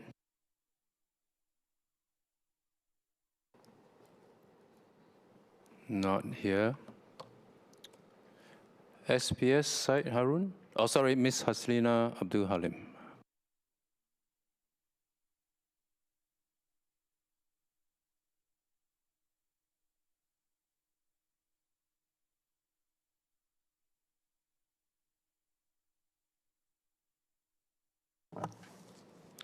Mr. Speaker, while amendments can be technical, outcomes are real for families, seniors, and residents who interact with public agencies every day, including my Fengshan residents in the private estates who will be undergoing our estate upgrading program Silver, the first of its kind, and my Fengshan residents in the heartlands who has had to deal with pigeon populations. Sir, I will focus on the following 3 areas, seeking clarity for my residents and for Singaporeans. The ambit of the Building and Construction Authority and its resources, enhanced custodial sentencing for feeding wildlife, and retrospective validation of fees and charges. Mr. Speaker, Clause 2 amends Section 8.1 of the BCA Act to confer the BCA as, to act as an agent of the government in managing, implementing and administering programs such as the EASE program, as well as to facilitate fixtures and enhancements, as including the estate upgrading program as well for public spaces and infrastructures. I think another member had also earlier mentioned this. Now, I understand, however, that operationally much of this work has already been done by BCA in partnership with other agencies. The question is, beyond primarily formalizing existing practice alone, to what extent would it materially expand BCA's ambit? And how will BCA's mandate complement rather than overlap with the functions of existing agencies as well as town councils? In particular, what gaps or needs were identified that BCA is especially well placed to address given regulatory and industry-facing expertise? I think more importantly, I also seek clarification on how resident-facing roles will be effectively managed between the BCA, town councils, agencies, and HDBs to avoid duplication and redirection. I also look forward to an update as to how this change will make a difference on the lives of our residents on the ground. To what extent can we see increase in efficiency as well as expediency? Will the BCA be increasing its headcount, vendors or contractors, for the agency to be able to keep pace with its expanded functions, as well as its key functions, including approving authority for build projects moving ahead? I will move on next to the enhanced custodial sentencing for feeding wildlife. Mr. Speaker, sir, pigeons, crows, coal birds, or the uwu birds are but only some of the bird species who have found themselves enshrined in the Hansard. For some members, they continue to be a mainstay in our appeals and petitions and top of mind to manage and tackle. Of course, these amendments to protect public health and safety are critical and much welcome. While the enhanced custodial penalty signals the government is committed to tackling disamenities caused by invasive bird species, it may lead to unintended consequences, especially among seniors and the vulnerable. In the past year, I met several seniors who were fined for feeding pigeons. One even built a DIY bird bath at his kitchen ledge so the birds could have a drink for when temperatures rise. So awareness is still lacking, and education is key. Many feeders were acting out of habit or compassion, mostly seniors or persons with cognitive impairment. Could the SPS please share the Ministry's renewed plans to partner with social service agencies to engage and educate the public, particularly seniors, about the dangers of feeding wild animals ahead of the enforcement? While a member called for a similar move earlier, I also would like to share some concrete examples of intervention that can be considered. For example, will the government consider ramping up efforts to refer cases involving the elderly or cognitively impaired persons to social services agencies for support, including interventions such as engaging individuals through frequent home visits, counseling, finding alternative activities, or interactions with family members or volunteers so that the offenders would make themselves feel less socially isolated? Finally, would the Ministry also consider publishing data on warnings, prosecutions, and custodial sentences disaggregated where possible by age or profile, so Parliament can review effectiveness of the suite of measures that are being implemented and how impactful social support would be to mitigate illegal bird feeding? With clear thresholds, a graduated enforcement approach, strong social safeguards, and proactive outreach, the amendment's intent can be achieved. Finally, retrospective validation of fees and charges. I note that the bill confirms the legality of fees collected before specified dates while preserving the effect of existing court decisions or ongoing proceedings and barring new lawsuits commence after 7 April 2026. Now, while such validation clauses may be necessary to provide legal certainty, they should also prompt reflection. I would therefore like to ask the Ministry whether any of these retrospectively validated fees were previously subject of legal challenge or adverse judicial comment. If so, what lessons have been learned from these episodes? And more broadly, what steps have been taken to strengthen internal processes and legal review so that statutory powers to levy fees and charges are consistently clear, properly authorized and transparent going forward? Mr. Speaker, I raise these clarifications to underscore the importance of maintaining public trust in statutory administration, as well as the safeguards in place to prevent similar issues from arising in future. Sir, in Malay, please. Dengan setiap pemindahan rang undang-undang, soalan utama yang harus diajukan ialah apakah perbezaan yang akan dialami oleh orang ramai yang akan mendatangkan manfaat. Awal tadi saya telah memohon pencerahan mengenai perluasan peranan BCA, hukuman kerana memberi haiwan liar makan, serta pengesahan yuran secara caj yang dahulu atau sebelumnya. Mengenai BCA, penjelasan bagaimana pemindahan ini merubah cara BCA bekerjasama dengan agensi-agensi lain seperti HDB dan Majlis Bandaran akan membantu rakyat Singapura mengenal pasti pihak mana yang harus didekati, apakah laluan mereka. Tambahan itu, penting juga untuk orang ramai memahami sejauh mana BCA akan memastikan ia akan meningkatkan kapasiti kaki tangan serta kontraktornya demi memastikan pelaksanaan lebih cekap, terutama sekali pengisytiharaan kelulusan projek-projek binaan.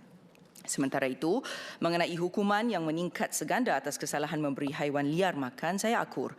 Usaha sedemikian untuk melindungi kesihatan awam amat penting dan harus diutamakan.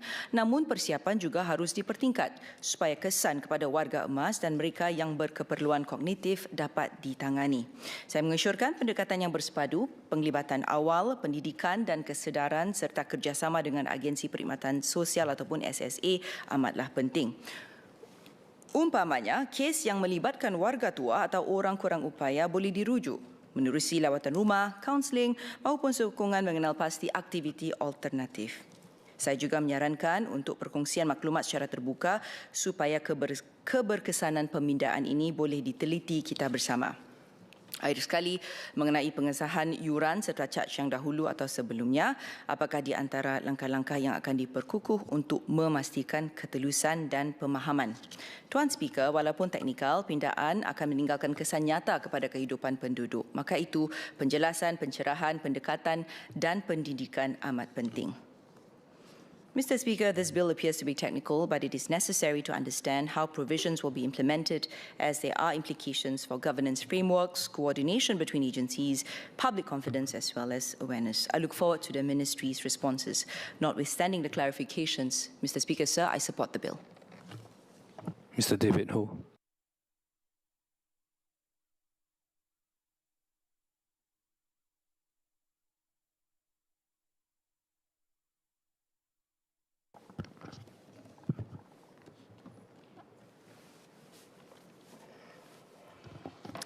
Mr. Speaker, sir, I would like to speak in support of the statute's miscellaneous amendment bills.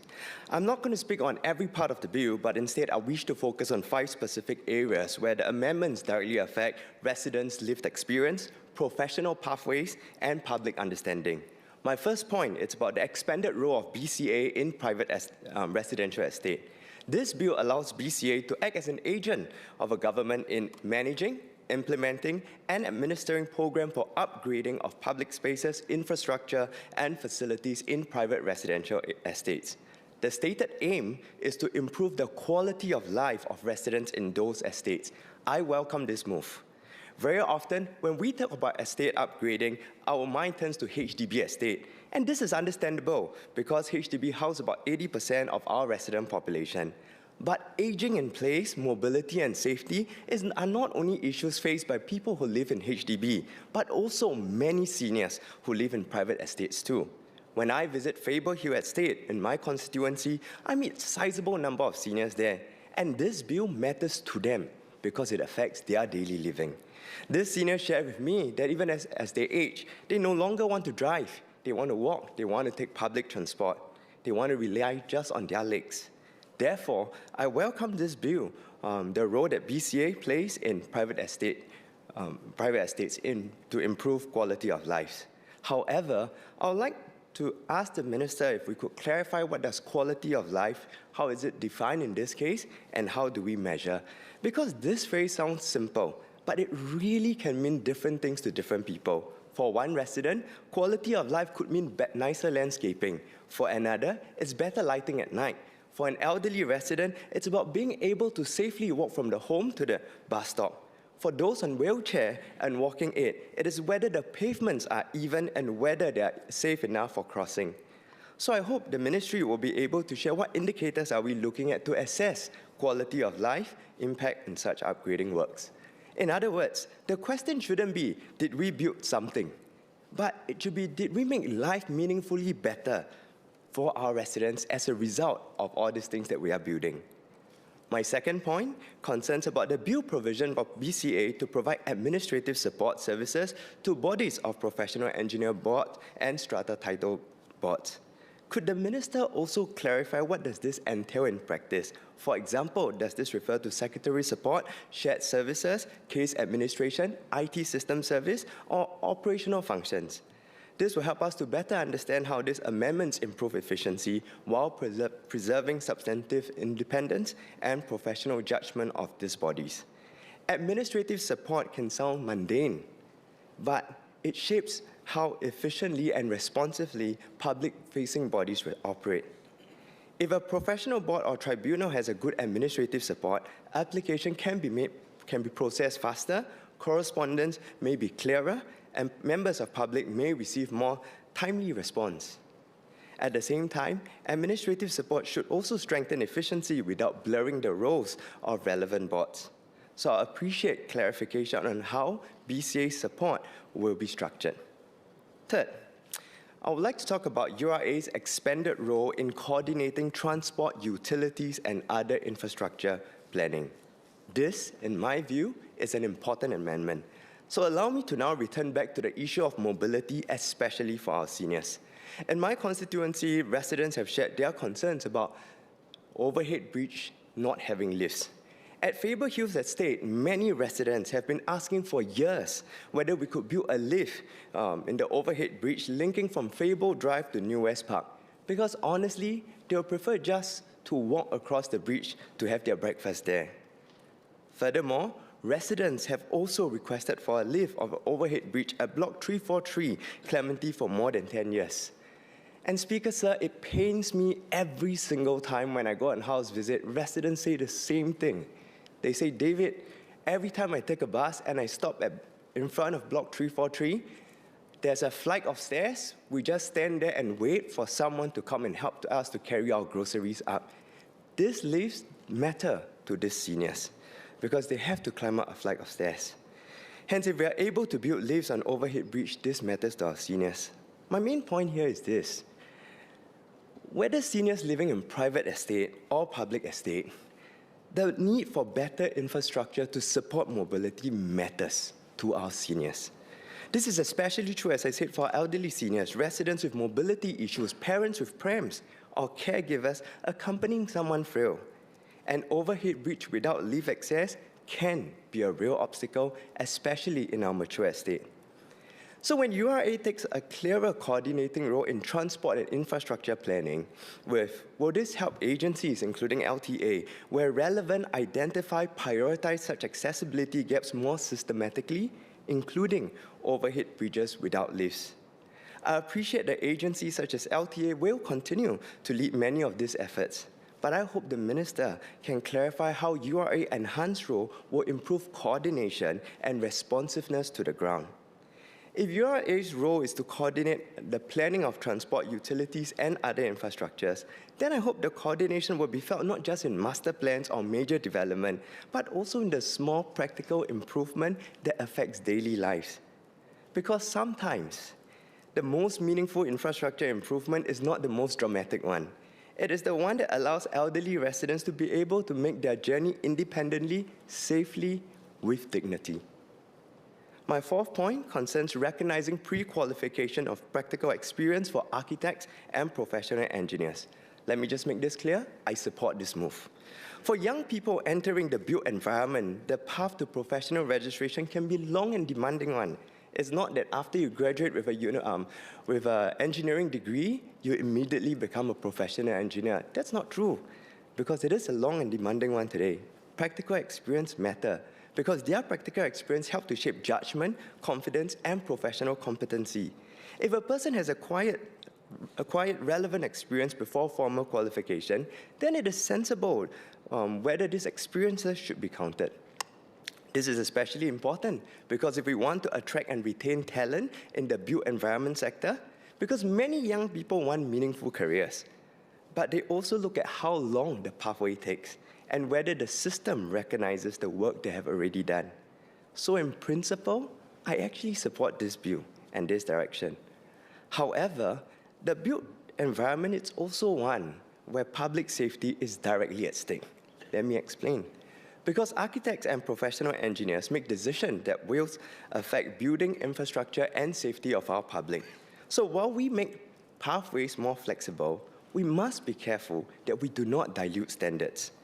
Will the qualifying assessment remain robust enough to assure that the public that the flexibility in pathways does not mean dilution in professional standards? In my view, the right balance should be this.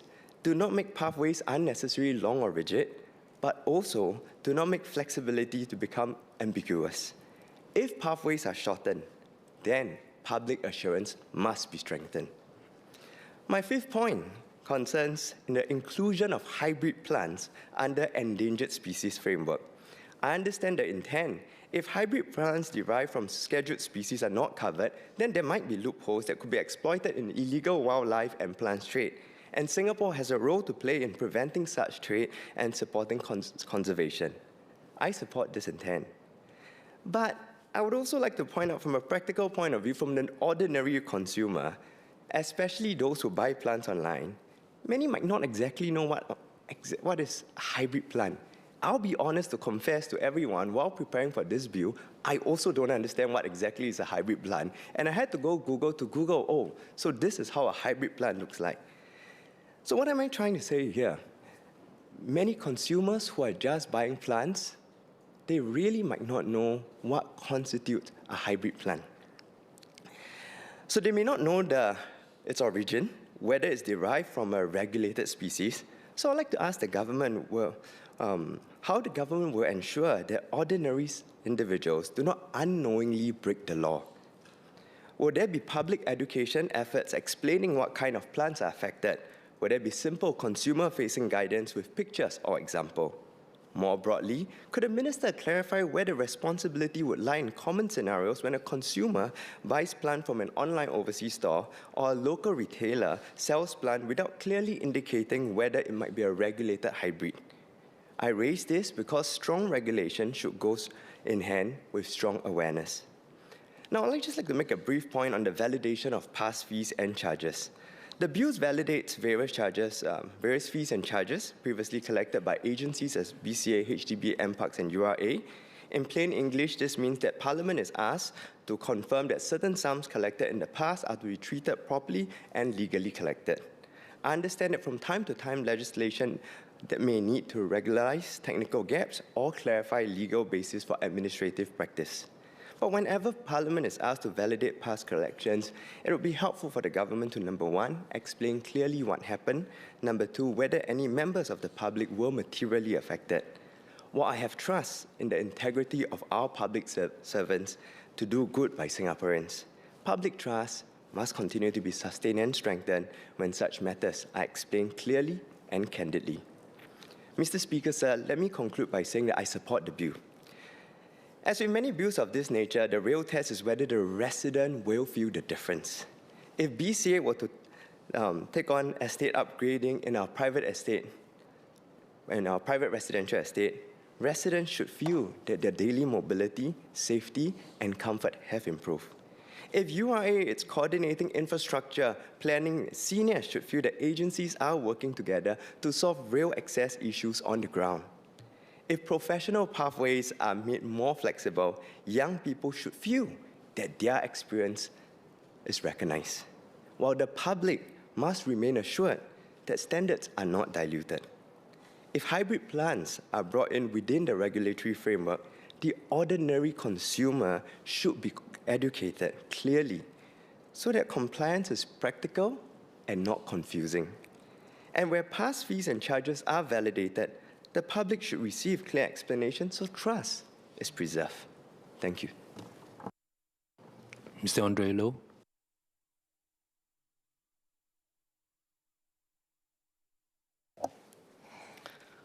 Mr. Speaker, my colleagues have addressed other provisions in this bill, including estate upgrading programs, wildlife and strata management changes, and updates to HDB's cost recovery framework.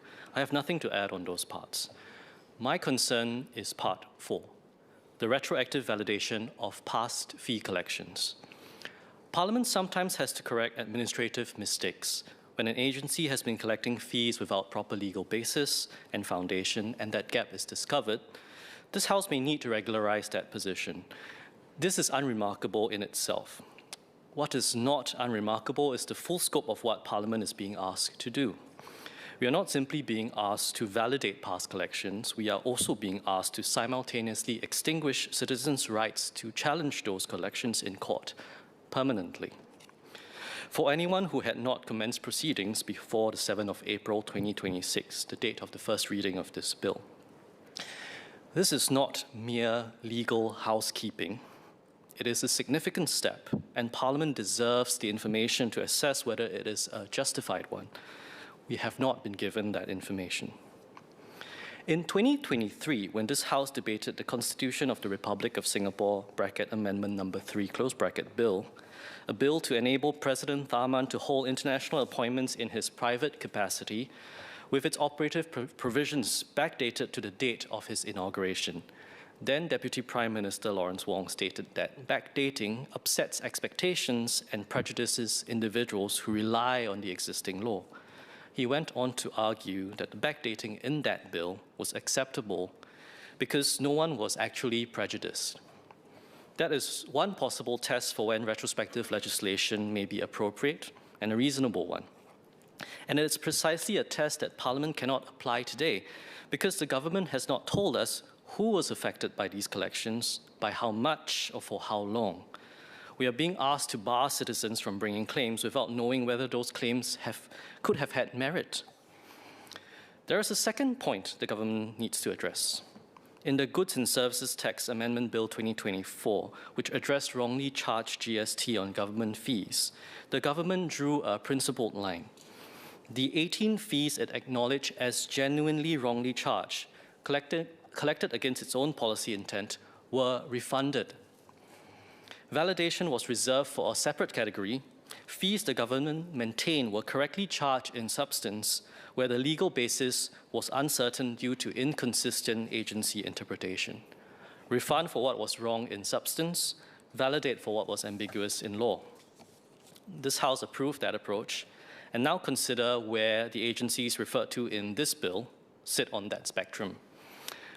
They did not merely charge fees on uncertain legal ground. They collected fees and, in HDB's case, made deductions from acquisition compensation without proper statutory authority. By the government's own logic in 2024, that is closer to the category that warrants restitution. Instead, Parliament is being asked to validate without refund and without any account of what was taken. Mr. Speaker, I am not asserting that large numbers of people suffered serious harm. I do not know. Neither does this House, because the government has not said. For each of the 4 agencies in Part 4, BCA, HDB, NParks, and URA, Parliament has not been given the duration of the lapse, the total amounts collected or deducted without authority, or any account of how many individuals were affected and to what extent. We are being asked to permanently bar legal proceedings without knowing the claims we are extinguishing. The HDB compulsory acquisition deductions are where this matters most. When HDB acquires a resident's flat, the resident is owed compensation as of right.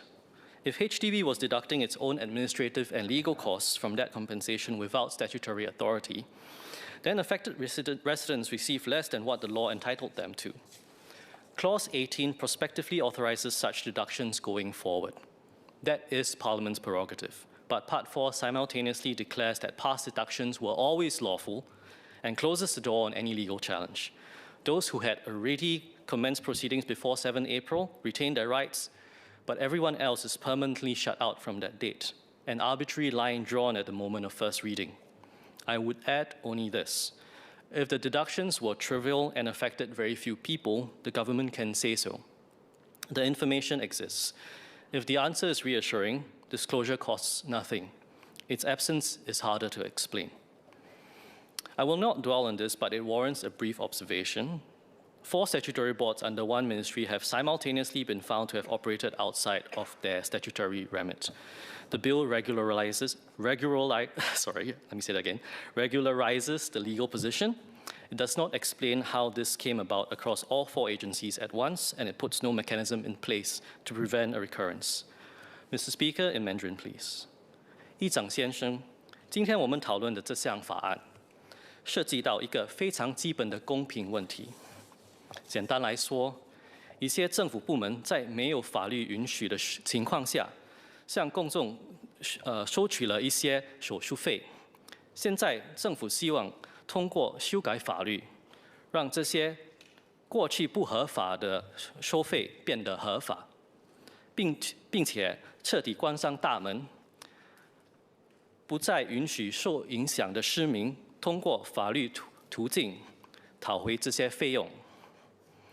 其中让我最关心的是，不合法费用中包括了建筑族在强制收回祖屋时所扣除的相关费用。正如我的同事穆海明所提出的，面临祖屋被强制收回的家庭，往往已经处于水深火热的情况。对这些家庭而言，被扣除的每一毛钱都是救命钱。工人党认为，政府部门若在行政手续上出现错误，是可以纠正的。但是纠正的错误的方式不应该是通过立法权将过去的错误一笔勾销，甚至剥夺了老百姓讨回这些公道的权利。政府必须做到透明、公开，并明确提出该错误究竟影响了多少国人，涉及的金额又有多少？为什么不考虑把错收的费用退还给国人呢？政府应当给国人一个清楚的交代，而不是通过立法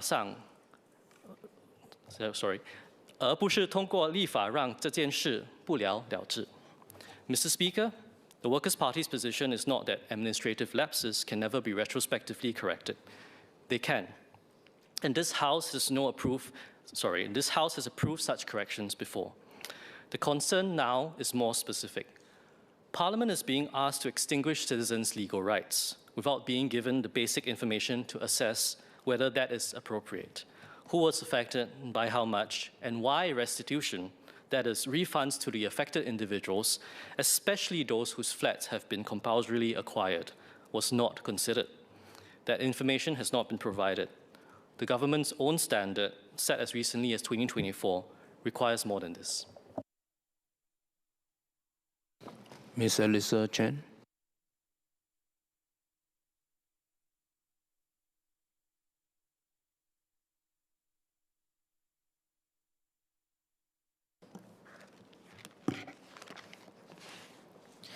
Mr. Speaker, I rise in support of the Statutes Miscellaneous Amendments Bill, in particular, 3 sets of changes. These are the clearer mandates for the Building and Construction Authority and the Urban Redevelopment Authority, the provisions that enable government-funded upgrading in private residential estates, and the formal certification framework for endangered species under our environmental laws. At first glance, these amendments may appear technical and disparate, but taken together, they speak to a deeper responsibility, the duty of stewardship. Stewardship of our built environment so that our city remains livable and humane. Stewardship of our neighborhoods so that no community is left behind as we renew and upgrade. And stewardship of the natural world that our children will inherit. In a small and highly urbanized country like Singapore, stewardship is not an abstract ideal. It is a daily discipline of care, planning, and restraint. It requires us to think not just as users of our spaces, but as custodians of what we will pass on to the next generation. It is in this spirit that I support the amendments before us today. First, on the changes to BCA and URA, good urban life does not happen by accident. It is the outcome of deliberate planning, careful coordination, and the steady work of many public officers whom residents rarely see. The amendments confer new statutory functions on BCA as the government agency for upgrading programs in private residential estates and expand URA's statutory mandate to coordinate not just land use, but transport, utilities, and other infrastructure planning.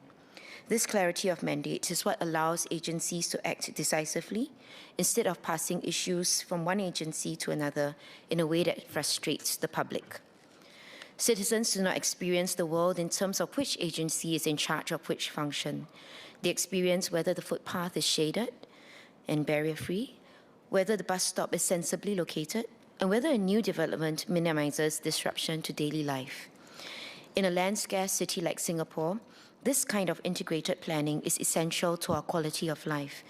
It determines whether an elderly resident can move independently using ramps and lifts, whether a parent pushing a stroller can reach the MRT station without navigating an obstacle course, and whether we preserve green spaces as our city becomes denser.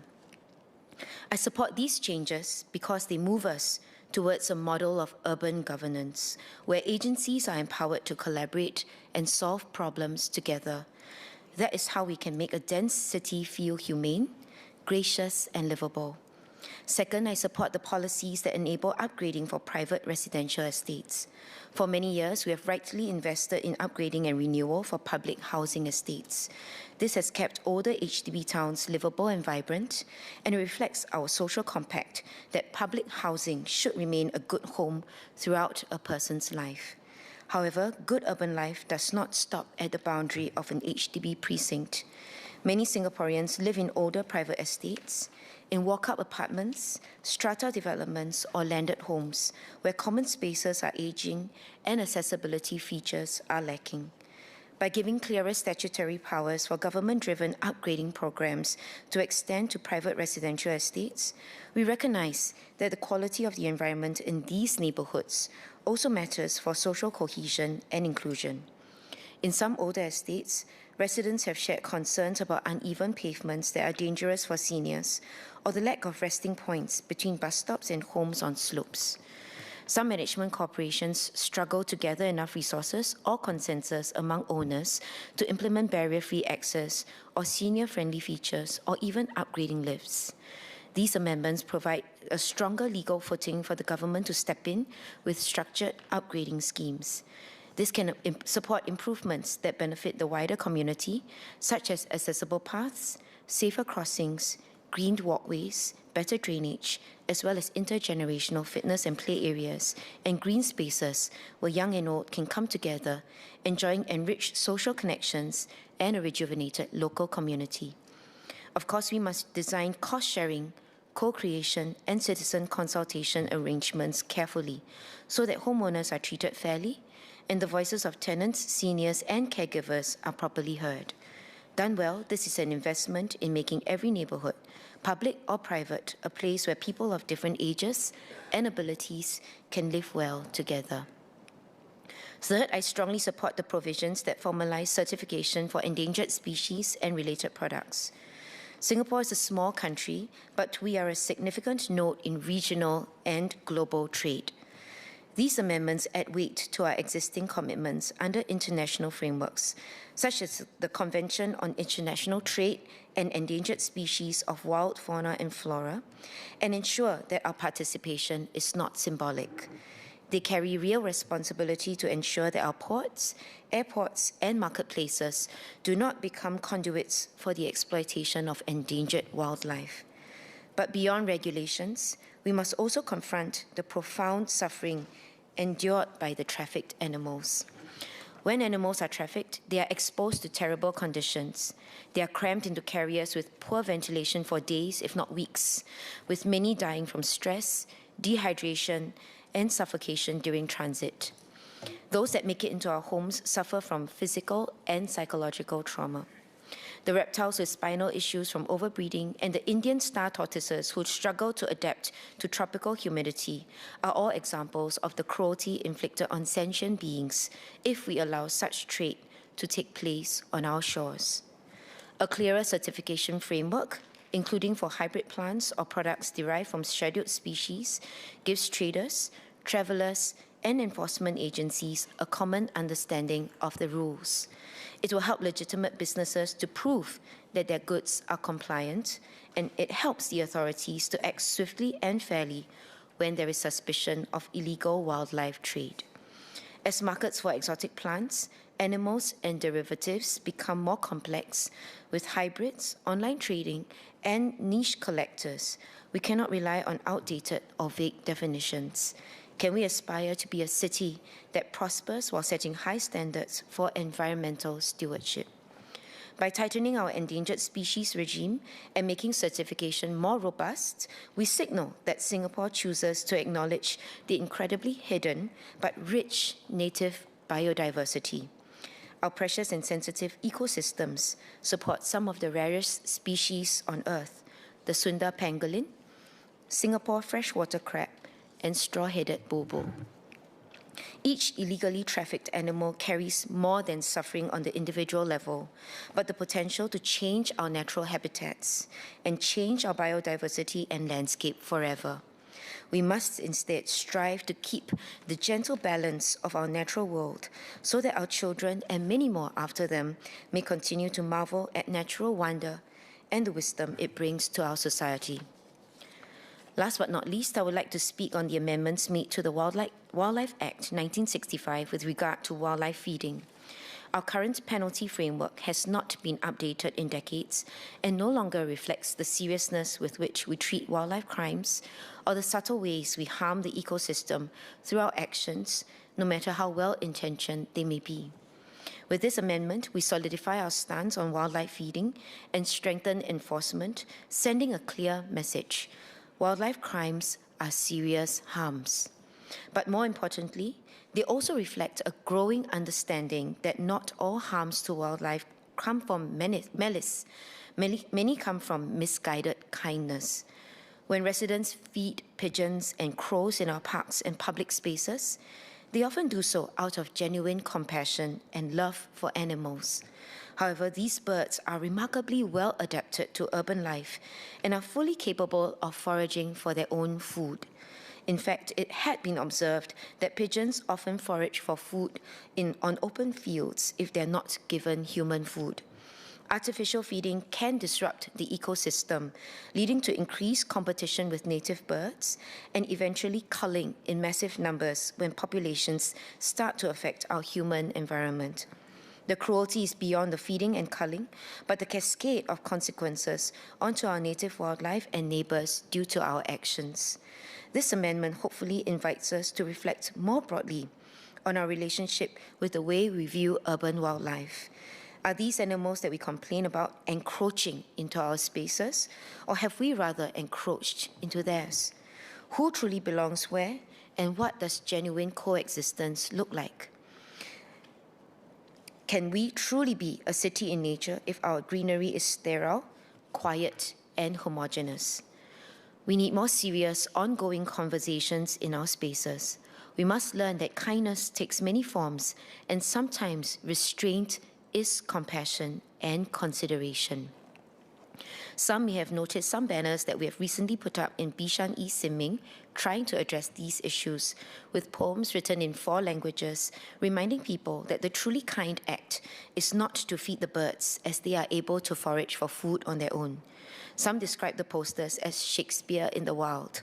I would like to thank Urban Birds Initiative Singapore for their collaboration with me to engage and educate our residents through these creative posters.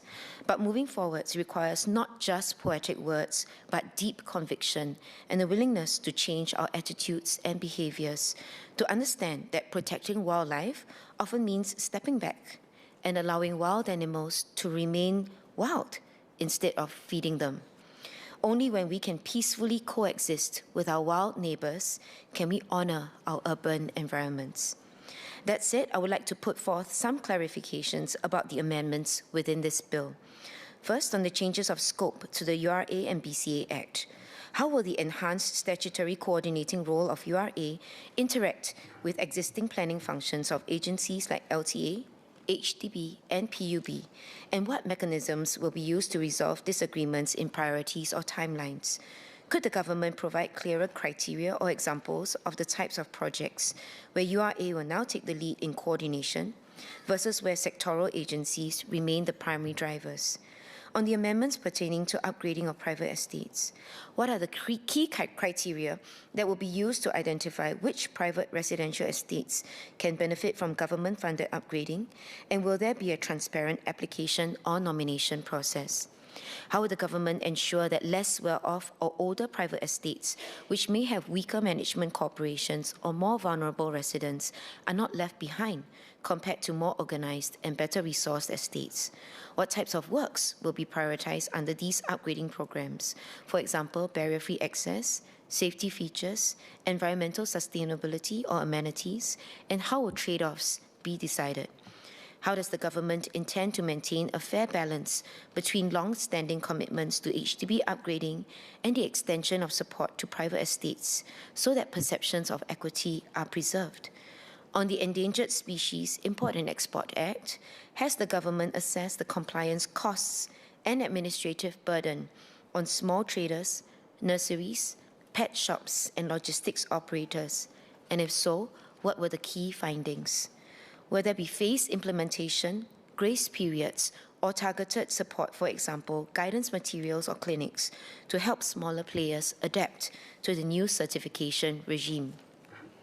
While the amended penalties under the Wildlife Act serve as important financial deterrents, we must recognize that many bird feeders act out of genuine kindness. A CNA report on 17th March this year stated that, on average, there were nearly 320 cases of illegal bird feeding this year, with half of them involving seniors. Will the government consider alternative forms of penalty for repeat offenders, such as corrective community service, alongside psychological and social support? This is crucial, since illegal feeding often reflects a deeper issue, an epidemic of senior loneliness. For many elderly seniors, feeding birds provides purpose, connection, and dignity. One of my recalcitrant bird feeders told enforcement officers from NEA that he continues to feed birds because his wife had appeared in a dream and told him to do so. Rather than only punishing this expression of unmet need, should we not address the loneliness itself through befriending programs and community services? Enforcement can then become an act of care, protecting both wildlife and our lonely seniors. Mr. Speaker, please allow me to continue my speech in Mandarin. 今年3月17日，亚洲新闻台的一则报道指出，平均每年有近320起非法喂鸟案件，其中一半涉及年长者。政府是否会考虑针对屡犯者采取其他形式的惩罚，例如结合纠正性社区服务以及心理与社会支援？这一点至关重要。 因为非法喂食往往反映了更深层的问题，长者孤独感的蔓延。对许多年长者而言，喂鸟为他们带来了生活目标、情感连接与尊严。其中一位屡劝不改的喂鸟者，曾告诉国家环境局法人员，他之所以持续喂鸟，是因为已故妻子在梦中出现，要他这样做。与其只是一味惩罚这种源于未被满足需求的行为，我们是否更应通过陪伴计划与社区服务，去正视和缓解长者的孤独？如此一来，执法不仅是维护环境秩序，也能成为一种关怀的体现，同时守护野生动物与孤独的长者。议长先生，这项法案提醒我们，法律的意义不仅在于设限与惩戒，更在于指导我们成为更负责任的治理者，在于塑造并守护良好生活的基础条件，不仅为了我们这一代，也为了子孙后代。良好的政策和治理项目意味着共同打造规划周全、其具包容性的邻里环境，并致力于保护我们的自然环境。认知我们并非其主宰，而是肩负看护环境之责的守护者。Mr. Speaker, this bill reminds us that the law is not only about prohibitions and penalties, but instead helps us to be better stewards, about shaping and safeguarding the conditions for a good life, not just for ourselves, but for those who come after us. Good stewardship means well-planned and inclusive neighborhoods, livable homes across both public and private estates, and a natural environment that we protect, recognizing that we are not its masters, but its caretakers.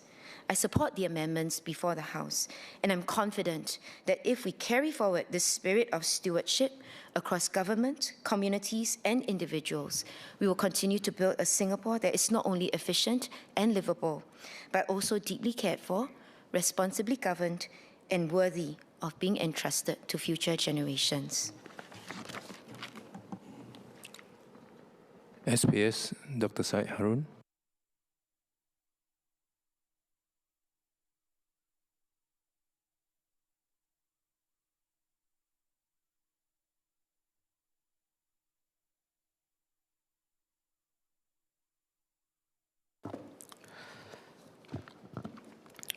Mr. Speaker, sir, I thank members for their support of the bill as well as their comments on the bill.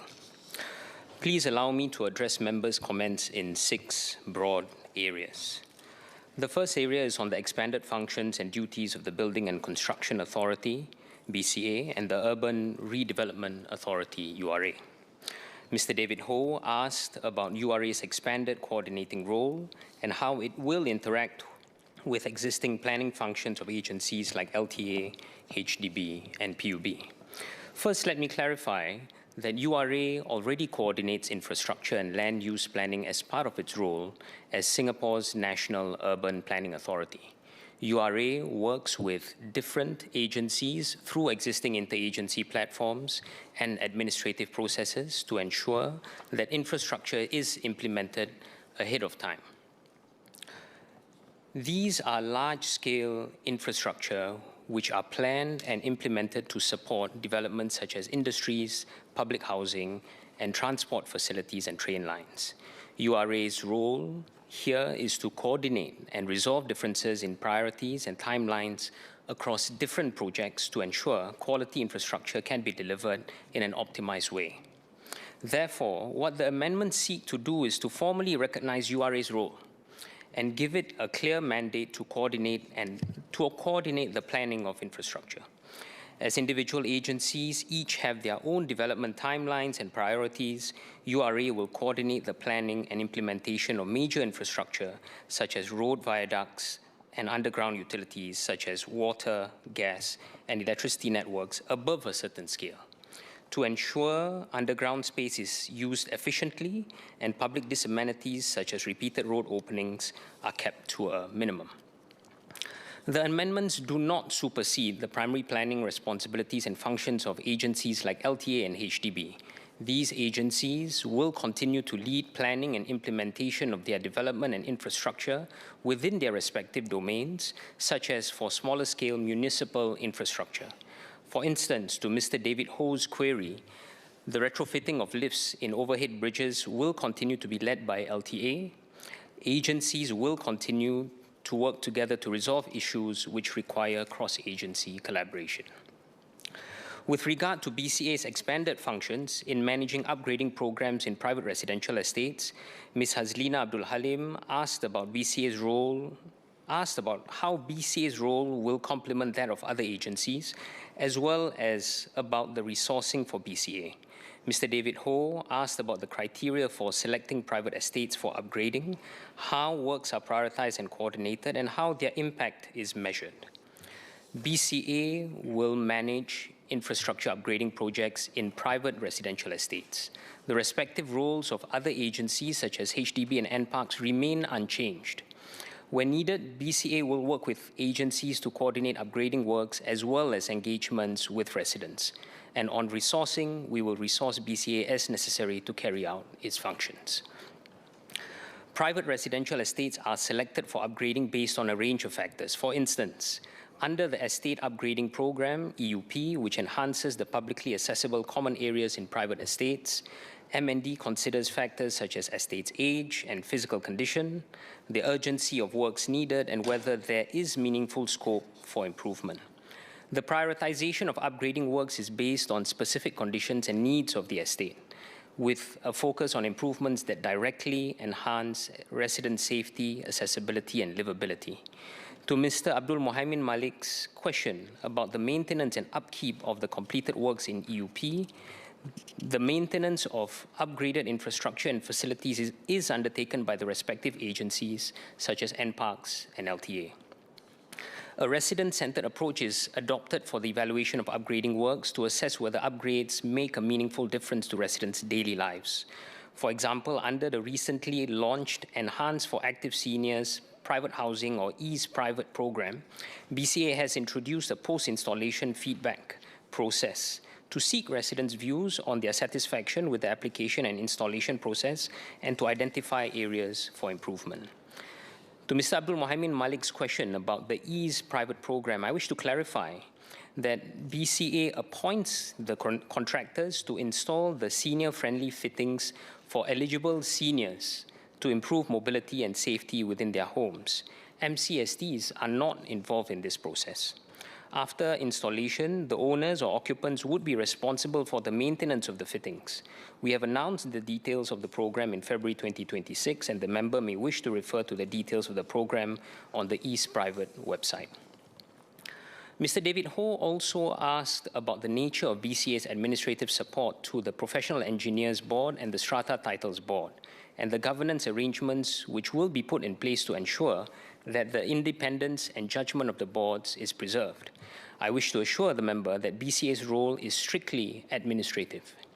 BCA provides routine back-office administrative support to PEB and STB, such as in bookkeeping and payroll processing. All regulatory, decision-making, and educative functions remain solely with the respective boards. These arrangements allow the boards to focus on their core functions while benefiting from BCA's sectoral expertise and economies of scale from shared administrative resources. The next area is on the recognition of pre-qualification experience for professional engineers and architects. Mr. David Ho asked whether recognition of pre-qualification experience might dilute professional standards. The answer is no. To be clear, this set of amendments allow the Professional Engineers Board and the Board of Architects to consider recognizing relevant pre-qualification experience. Before doing so, the boards will assess whether the pre-qualification practical experience is relevant and adequately contributes to candidates developing the competencies and skills expected of a professional engineer or registered architect. The third theme of questions surround the validation of fees collected by MND's statutory boards, which Mr. David Ho, Ms. Valerie Lee, Mr. Fadli Fauzi, Mr. Andre Loh, and Ms. Hazlina Abdul Halim raised. Now, the fees and charges in question were introduced over the years by various statutory boards for the provision of specific services to support residents and industry's needs. The policy intent is clear. and consistent with the cost recovery principles, but the fees were not formally prescribed in subsidiary legislation or the Parent Act at the time of implementation, as they were first regarded as administrative charges. Upon a 2025 review conducted by MND in consultation with the Attorney General's Chambers, AGC, MND was advised that it is better for these identified fees to be provided for in legislation. I wish to assure Mr. David Ho that the fees were appropriate and charged in good faith for services that were duly provided based on the principles of cost recovery. We also disagree with how Mr. Andre Loh and Mr. Fadli Fauzi has characterized the issue. MND has chosen to bring this issue to Parliament as we are open and transparent about the matter. The fees charged were appropriate, not wrongly collected, and we are validating to ensure that this is moving forward aligned with legislation. Mr. Andre Loh also mentioned that 18 fees were acknowledged as genuinely wrongly charged, collected against policy intent, and were subsequently refunded as part of the Goods and Services Tax Amendment Bill in 2024. However, in those cases, only the GST was refunded and not the actual fee itself, as they were collected in line with policy intent. In the specific case of compulsory acquisition by the HDB, GST was not charged as part of the fees, and the fees were also collected in line with policy intent. To Mr. Mohaimin's point on compulsory acquisition of HDB flats, compulsory acquisition cases are assessed on a case-by-case basis. And some cases are not just due to mortgage arrears, but are due to the violation of the HDB lease, such as renting out the entire flat during the minimum occupation period. On Ms. Valerie Lee and Ms. Hazlina Abdul Halim's queries, the fees are validated up to the date on which the fees are regularized and not 7th of April 2026. The cutoff date of 7 April 2026 is the date of the first reading of the bill. If the bill is passed, legal proceedings with respect of the collection of the payment of the fee or payment of the fees will be prevented from being instituted between the first reading and the date which the bill comes into force. This approach aligns to that for validations under previous bills, such as the Transport Sector Miscellaneous Amendment Bill. None of the validated fees were previously subject to legal challenge or adverse judicial comment. Moving forward, the agencies will assess if new fees or charges being introduced are related to the carrying out of statutory or regulatory functions and properly prescribe them in legislation if needed. Fourthly, Mr. David Ho has asked about how the government will ensure that ordinary individuals Mr. David Ho has asked about how the government will ensure that ordinary individuals do not unknowingly break the law under the expanded endangered species framework. Mr. Speaker, NParks' approach is to tackle the issue upstream through regulating traders and businesses alongside public education and outreach so that ordinary consumers and hobbyists are not left in the dark. Information is available on the NParks website, and members of the public are welcome to reach out to NParks for clarity on whether permits or certificates are needed. On the amendments to the Wildlife Act, Ms. Hazlina Abdul Halim and Mr. Abdul Mohaimin Malik asked about the government's plans to educate the public about the impact of feeding wildlife and partnership with social service agencies, particularly for seniors. Ms. Eliza Chen asked whether the government would consider alternative penalties for repeat bird feeding offenders, given that some offenders are seniors whose behavior is linked to loneliness and a need for social support. As repeat offenses will no longer be punishable only with a fine, the court will have other sentencing options under the Criminal Procedure Code 2010, including community-based orders such as mandatory treatment orders. To Mr. Abdul Mohaim's question, NParks will continue to partner agencies such as the People's Association and town councils on enforcement and surveillance efforts to deter illegal wildlife feeding. We do need appropriate penalties to deter errant behaviors, but our approach is not merely to penalize. NParks will continue its public education efforts and partner with the Agency of Integrated Care, town councils, and other agencies to engage elderly offenders and those with mental health or psychological needs to understand their underlying needs and motivations that drive such behavior, to address misconceptions and to raise awareness on the negative impacts of bird feeding. NParks offers feeders with mental health needs nature-based activities like community gardening and bird watching as alternatives to feeding. To Ms. Hazlina Abdul Halim's question on whether the government would publish data on illegal bird feeding, we have previously shared data with this House and will continue to do so where appropriate. Moving on to other miscellaneous amendments, MP Ms. Valerie Lee asked about the use of management funds of Management Corporation Strata Titles, or MCST. To clarify, the present amendments that are part of the bill had already been passed under the Building Maintenance and Strata Management Amendment Act in 2017 and do not introduce new policy. The amendments reenact these provisions, moving them into the statute's miscellaneous amendments bill to facilitate staged commencement. The substantive policy intent remains unchanged. Mr. Speaker, sir, although this bill is largely technical in nature, it does play an important role in maintaining a clear and reliable legal framework to support the work of public agencies and delivery of services. I seek the House's full support for the bill. Mr. Speaker, sir, I beg to move. Clarifications, Mr. Fadli Fauzi.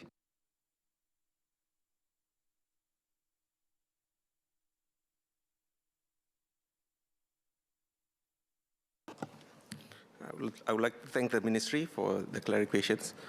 I think to begin with, I would like to frame clearly my concern with the bill.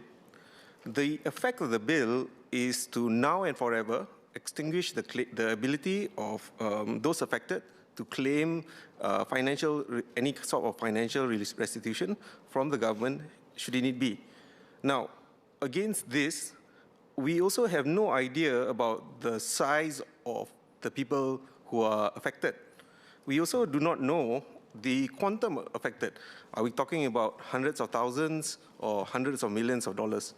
So I hope the Ministry can understand why there is this deep concern with me, especially since these are not, as I said before, these are not obscure transactions, but routine transactions which affect a huge number of people.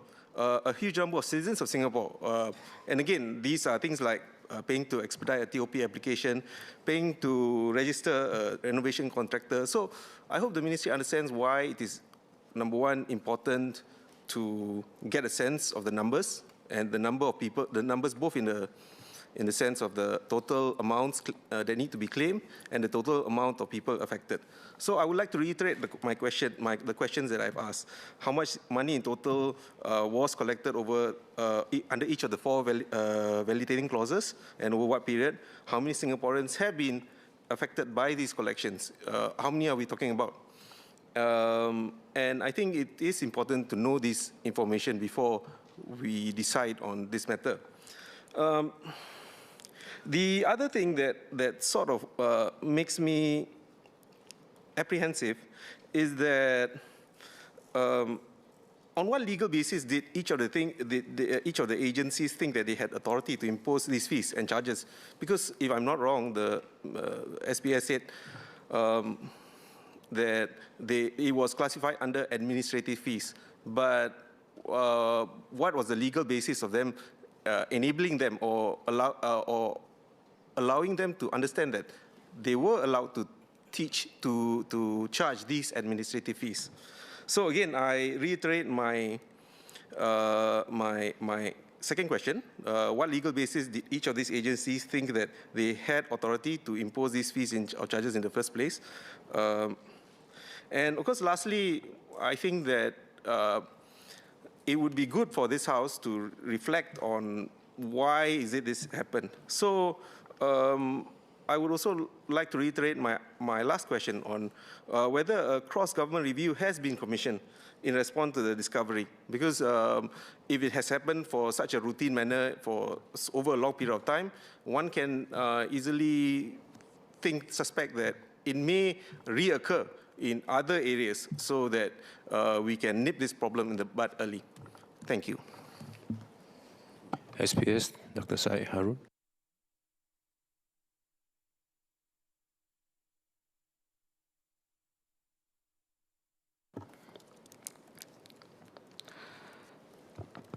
Mr. Speaker, I thank the member for the clarification. And I think, first of all, it's important that we frame this bill amendment appropriately. The member frames it as having those affected, whereby it seems to suggest that there was a mistake made in the past, and therefore we're trying to correct it. And something that we've done in the past seemed to be egregious in that sense. But the spirit of this bill is really about making sure that we move forward with the legislative backing and mandate for our agencies. Previously, these charges, everyday charges with regards to allowing the 4 agencies to fulfill their statutory functions, were regarded as administrative charges. And services were indeed duly provided by the agencies. And tomorrow, services will still be provided for by the agencies. And in the course of providing these services, they had expended additional resources to deliver the services to the end user, manpower costs, administrative costs, system costs, with a view towards delivering services for the public. And on top of that, these fees were charged on the basis of cost recovery for the provision of such services. And as I've mentioned earlier in my speech, opening as well as a roundup speech, that the review was conducted by the ministry in 2025 in consultation with AGC, and it was advised that it is better for fees charged, it is better for the fees charged for carrying statutory and regulatory functions to be provided for in legislation, which is what we're doing today. So the framing of what Mr. Fadli is saying, that it is something that we are trying to claim back or claw back.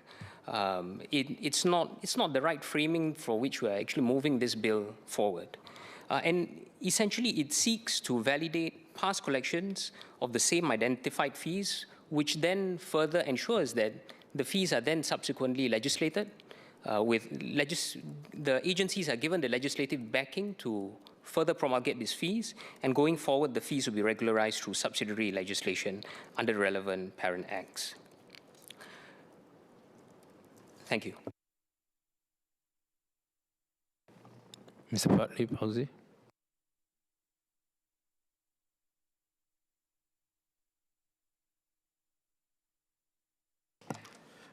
Thank you, Minister, thank you, SPS, for the clarification. I just would like to make it clear, I have no problems going forward about, regularizing such provisions.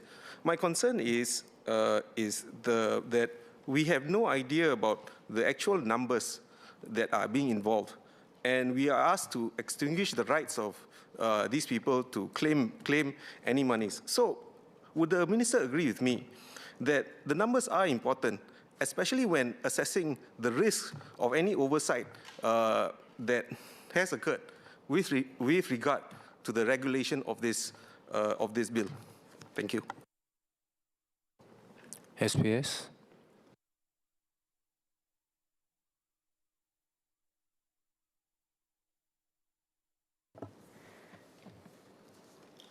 I'd like to reiterate back again to the member that the nature of the fees that were charged previously was really on account of the service that was rendered by the 4 agencies. So the fees were openly prescribed to the extent where the services were required by Singaporeans as well as consumers. And therefore, to that end, the services were indeed duly provided for by the agencies. And on top of that, it was on the basis of cost recovery. I hope that reassures the member that whatever fees that were rendered were indeed transacted appropriately through the different agencies in accordance with their desire to make sure that the services were rendered for the public good as well as that of industry. Monsieur William. Thank you, Speaker. I have one clarification for the Senior Parliamentary Secretary, and that's on the necessity for the retrospective legislation. Because if I heard him correctly in his opening speech, he said that there was a comprehensive internal review after which MND was advised that the fees and charges should have been prescribed in the legislation, should have been prescribed. But in his roundup, he appears to be shifting to say that, MND was advised that it's better to do it. So which is it? SPS, Dr. Syed Harun.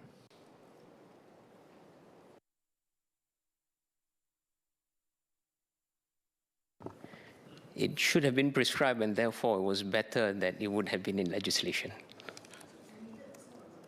Of course, which is...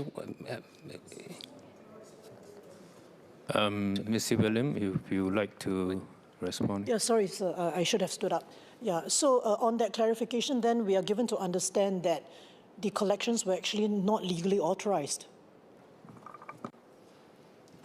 SPS, Dr. Syed Harun. The fees, which were previously considered as administrative charges, have been advised to MND to ensure moving forward requires legislative backing to continue, because it is in the service of the statutory functions of the 4 agencies that are part of this amendment. Mr. Andre Loh.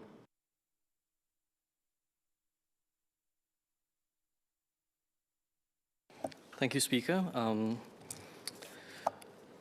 My questions to the SPS are in 3 parts. The first is a bit of a repetition of what my colleague Mr. Fauzi previously asked, but I don't believe his clarifications have been adequately addressed.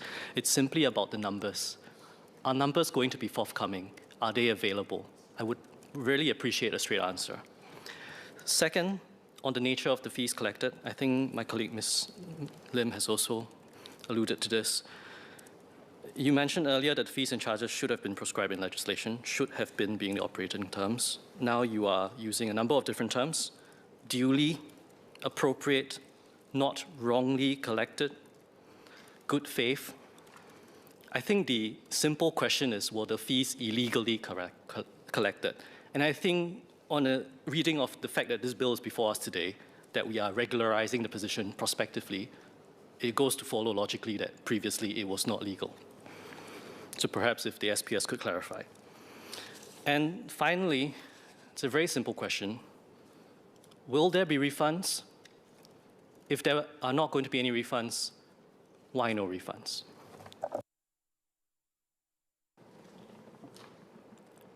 Minister Chi.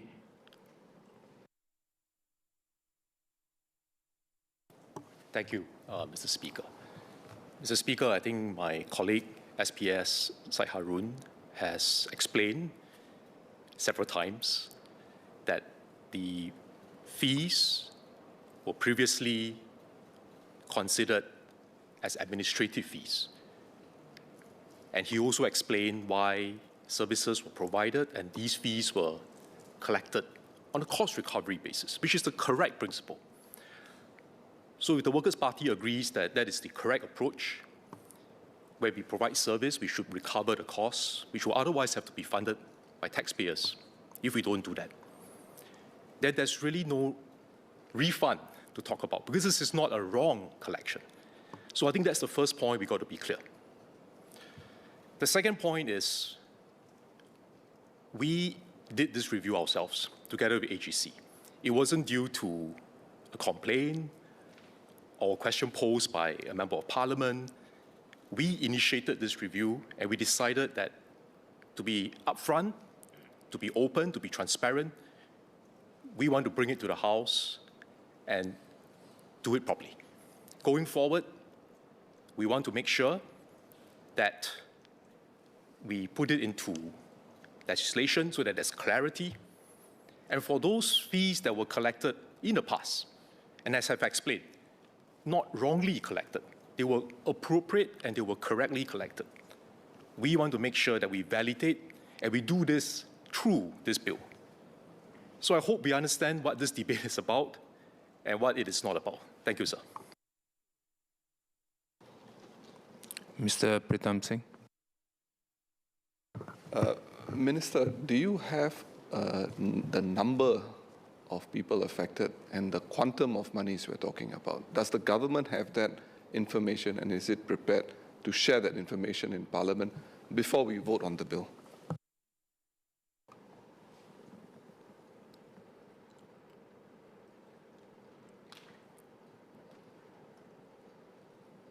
SPS, Dr. Syed Harun.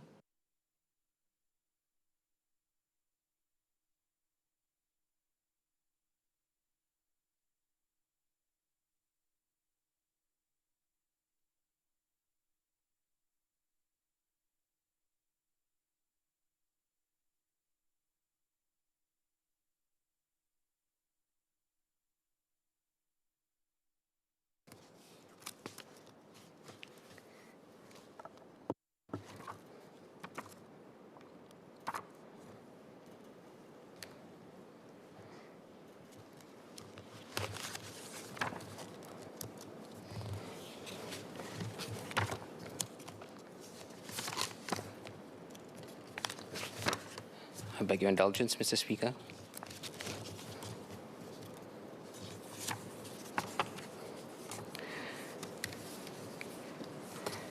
Mr. Speaker, I don't have the full number of the extent of the agent of the collective amount for as asked by Mr. Pritam Singh, but I can give you some indication in terms of what are the current numbers that we are looking at for specific agencies.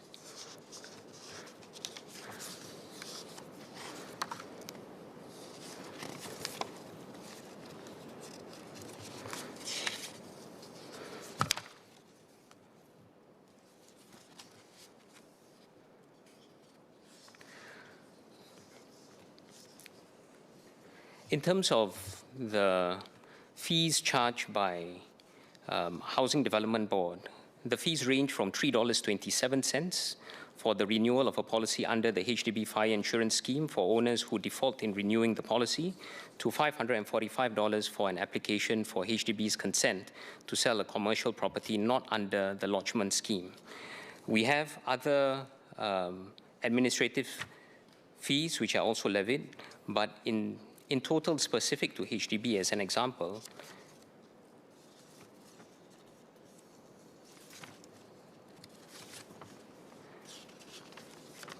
the total annual amount collected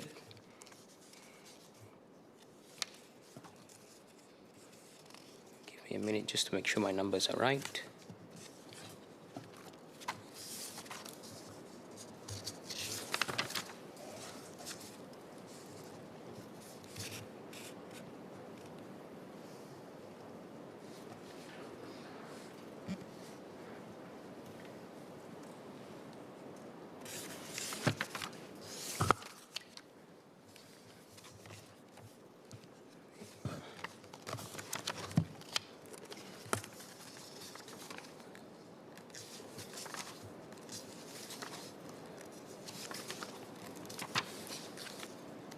SPS, Dr. Syed Harun, if you need more time to gather the numbers, because we've been, Minister Chi. Thank you, Mr. Speaker. Mr. Speaker, I'd like to explain to Mr. Singh and to the honourable members of the Workers' Party that it's not that we do not want to give you a number, it's that I hope you understand these fees were collected for over a long period of time. If I'm not wrong, I think since independence, when we first started. So we may not have the full, accurate record of all the amounts collected that we are able to share with you precisely. And that's why I think my colleague, SPS Syed Harun, was struggling a little bit to look for the exact information. But let me put it this way. If we agree that that amount that was collected is not incorrect, inappropriate, and wrongly collected, but it is because it was regarded as an administrative fee that was charged. Then I think whatever the amount is, and we will certainly try our very best to see whether we can arrive at that number accurately, but whatever the amount is, I think it's something which we are trying to do what is right going forward, validating the past collections, and going forward, putting it into legislation. So I do seek Mr. Singh's understanding that we are dealing with a situation which goes back decades, and it's not the last 3 years or the last 5 years that we are able to obtain the information easily and accurately. Thank you, sir. Mr. Singh. Thank you, Mr. Speaker. I hear what the Minister has said. I'm also sure Minister has understood where the Workers' Party MPs are coming from. And I also would like to add that as the opposition, we come to this House to scrutinize bills. And it is our duty to ask those questions. Hence, those questions were asked not once, but they were asked repeatedly, I believe. They were not answered.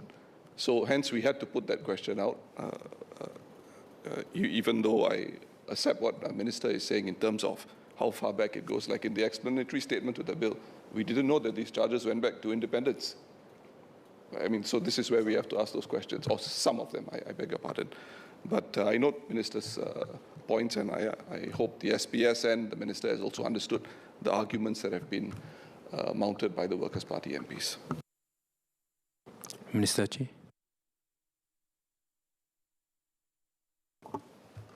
Thank you, Mr. Speaker. I thank Mr. Singh for his comments and his understanding of the difficulty that my colleagues in MND have in trying to put the data together. I also understand, certainly, where the Workers' Party is coming from. And I think it's correct that we be clear what we are putting before the House, and that's why we took effort to explain what this issue is, what is the objective, what are the steps that we are taking in an open and transparent way. And I think that's something that would be helpful for people to understand. So if we are able to come up with the information subsequently to the best of our ability, I think we will certainly be happy to share this with Mr. Singh and with the House. But for today, I do seek the support of members from the Workers' Party that if you agree with the intent of what we are trying to do with this bill, and not just this provision, but the others as well, and the spirit of what we are trying to achieve, and the explanations that we have given in terms of what happened, the nature of these fees, what steps we are taking going forward, I do hope to have your support too for this bill. Thank you, sir.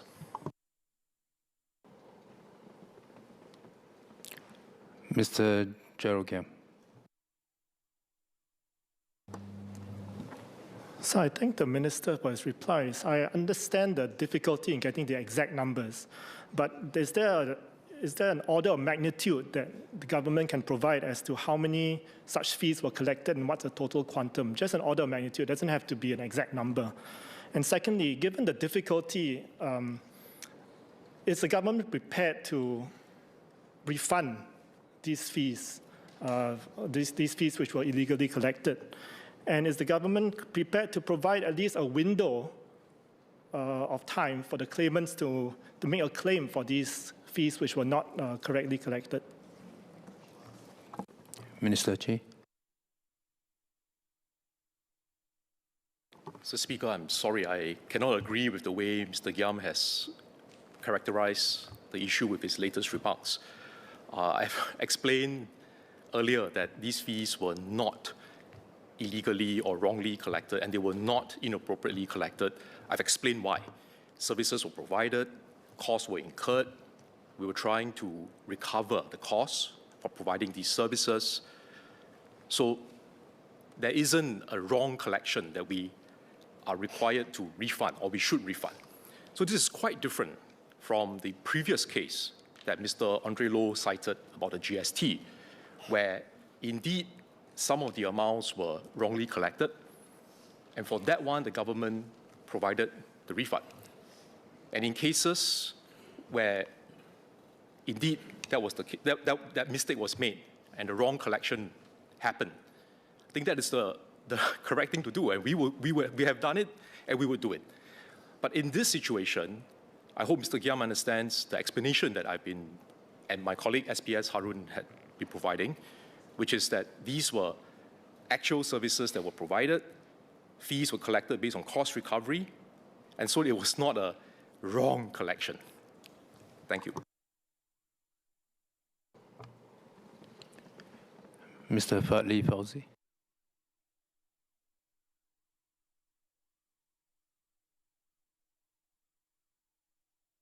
I thank the Minister for the question. I just would like to, again, state my concerns with the issue. Firstly, if these fees go a long way back and they affected a large number of people because, these are very routine things, then would the Minister agree with me that there is a real risk of some kind of administrative oversight? That's one. And I think this is in contrast with the finality of the extinguishing of the claims, because my concern is that there is a real risk of oversight due to the amount of people involved, and we should not have such a finality of the extinguishing of their claims. Rather, we should give them some time, or at least the options of refunds. So that's one part of it. The other part is a question that I raised earlier about how they decided that they had the statutory basis to charge administrative fees. Because going forward, I think this would be useful as a process, as a process issue, because to avoid being in such a similar situation going forward. Thank you. Minister Chi. Thank you, Mr. Speaker. I think, Mr. Fadli, I had explained to Mr. Fadli and also to other members that the fees were not wrongly or inappropriately collected. So with the issue of administrative oversight, I'm not sure what he meant by that. If what he meant was that we wanted to make it clearer, yes, I agree, and that's why we are here. Because we wanted to make sure that going forward, the situation is clearer, there's less ambiguity. So if that's what Mr. Fadli meant, then yes, we're on the same page, because that's what we are trying to do with this bill. Make the situation clearer for the fees going forward, but we still need to deal with the past collection. And what we are proposing, coming to this House in an open manner, transparent manner, and to explain what the situation is that we want to validate those collections which were done in the past because they were treated as administrative fees. And that's what this bill is about. So I thought we had arrived at a position where there's some level of common understanding when I heard Mr. Singh. So I hope the Workers' Party members could also agree with our explanation. And like what Mr. Singh said, we understand where the Workers' Party is coming from as well. And if we could seek your support for this bill, based on the explanations that we have given, and as I said earlier, we will go back and see to what extent it's possible for us to put together the data that you requested for. We will try our best. We will share this data with you to the best of our ability to put it together so that you have a sense of the quantum, you have a sense of the amount that we're talking about every year. That's something that we will attempt to do. But for now, I seek your support for this bill. Thank you, sir. Okay, I hope I'm starting to hear the same questions and the same responses. So if there are further clarifications, I will allow it, but let's not repeat the same questions because you'll get the same answers. Mr. Fadli Fauzi.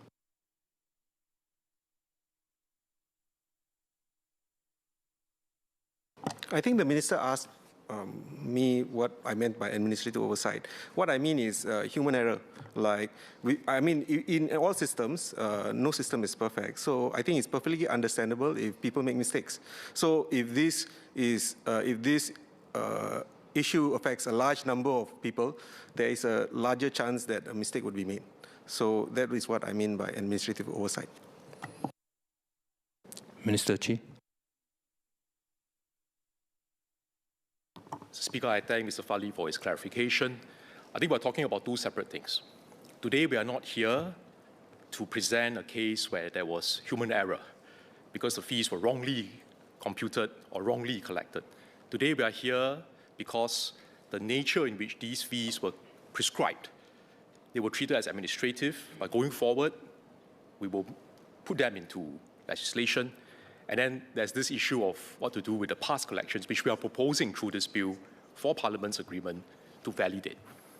So I think two separate issues, and that's why I said I don't think this is an issue of administrative oversight in the way in which Mr. Fadli had described. Thank you, sir.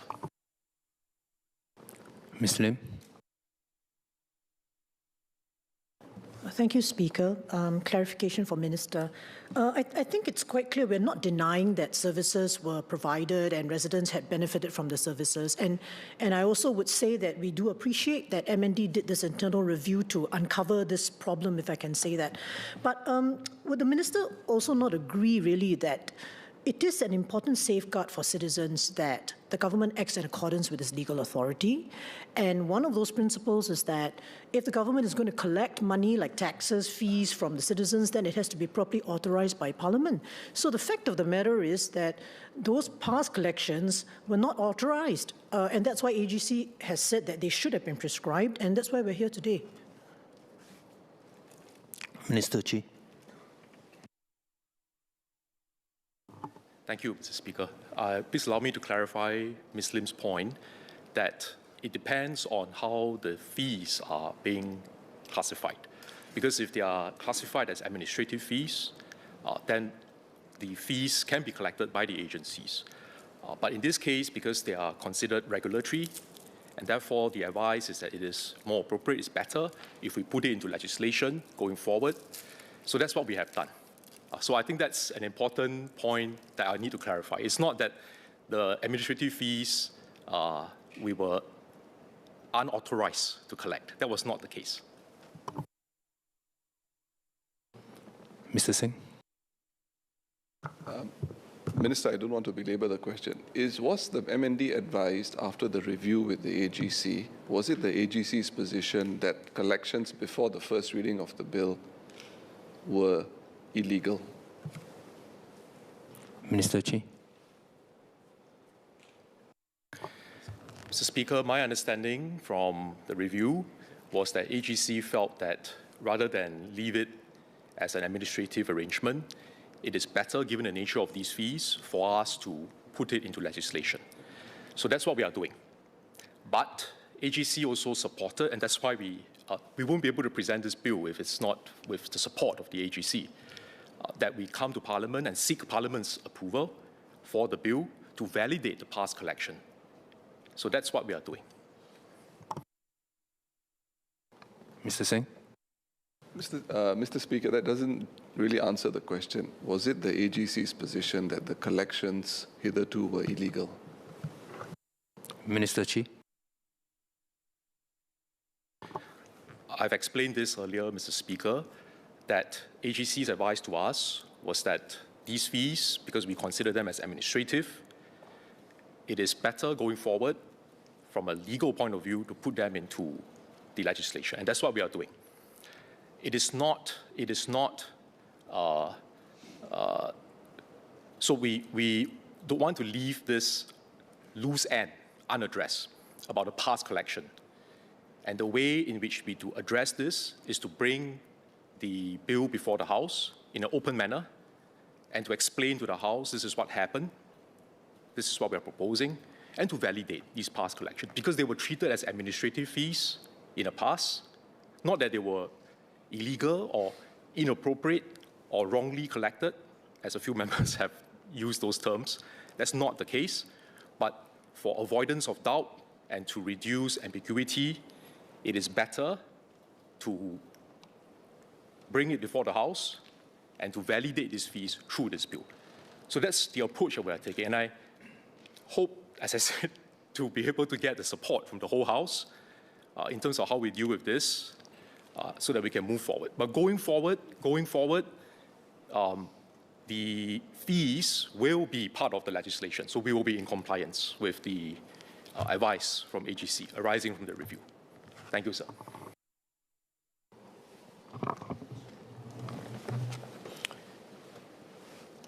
Let me put the question to the House now. The question is that the bill be now read a second time. Those who agree say aye. Aye. Those who disagree say no. No. Mr. Singh? Mr. Speaker, obliged if you can record our dissent, please. Okay. We will have that recorded. Could those who want to have that dissent recorded, please stand?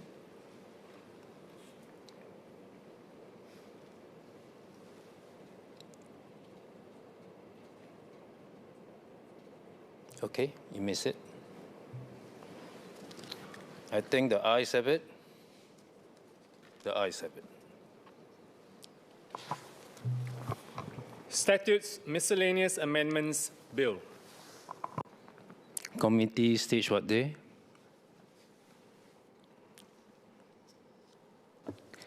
Now, sir, on behalf of the Minister, I move that the Parliament will immediately resolve itself into a committee on the bill. The question is that Parliament will immediately resolve itself into a committee on the bill. Those who agree say aye. Aye. Those who disagree say no. I think the ayes have it. The ayes have it.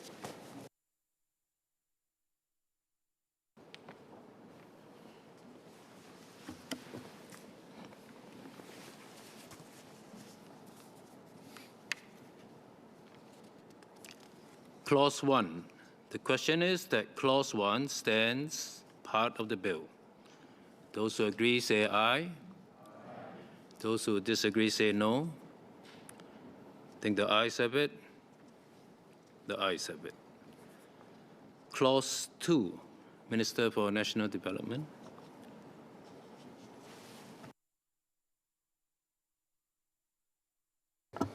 Chairman, I move the amendment to Clause 2 standing in the Minister's name as indicated in the order paper supplement. The reason for the amendment has been explained in my second reading speech. The question is as proposed by the member. The question is the amendment to Clause 2 proposed by the Minister for National Development as indicated in the order paper supplement. Those who agree say aye. Those who disagree say no. I think the ayes have it. The ayes have it. Clause 2 as amended. The question is that Clause 2 as amended stands part of the bill. Those who agree say aye. Those who disagree say no. I think the ayes have it. The ayes have it. Clauses 3 to 19. The question is that clauses 3 to 19 stand part of the bill. Those who agree say aye. Aye. Those who disagree say no. I think the ayes have it. The ayes have it. Clause 20, Minister for National Development. Chairman, I move the amendment to Clause 20 standing in the Minister's name as indicated in the order paper supplement. The reason for the amendment has been explained in my second reading speech. The question is as proposed by the member. The question is the amendment to Clause 20 proposed by the Minister for National Development as indicated in the order paper supplement. Those who agree say aye. Those who disagree say no. I think the ayes have it. The ayes have it. Clause 20 as amended. The question is that Clause 20 as amended stands part of the bill. Those who agree say aye. Those who disagree say no. I think the ayes have it. The ayes have it. Clause 21. The question is that Clause 21 stands part of the bill. Those who agree say aye. Those who disagree say no. I think the ayes have it. The ayes have it. Bill to be reported.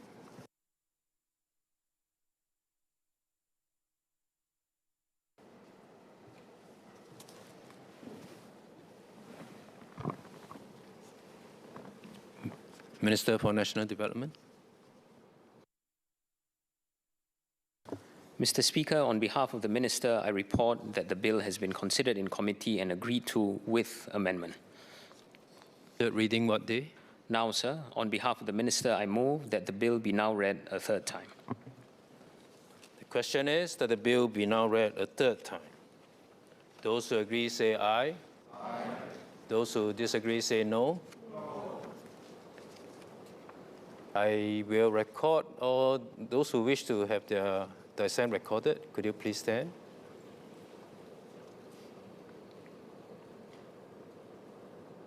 All right, you may sit. Thank you. I think the ayes have it.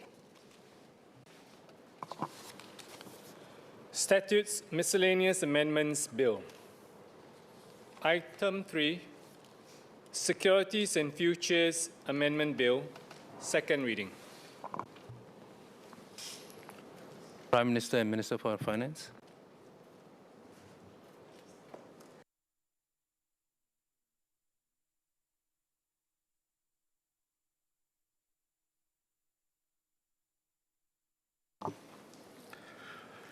Mr. Speaker, on behalf of the Prime Minister and Minister for Finance, I beg to move that the bill be now read a second time. The Securities and Futures Amendment Bill introduces a new legislative framework to facilitate dual listing arrangements on the Singapore Exchange as part of the efforts to enhance the competitiveness of our equities market and strengthen Singapore's position as a leading financial center. This bill aims to attract more quality listings in Singapore by enabling issuers to tap local and overseas capital conveniently.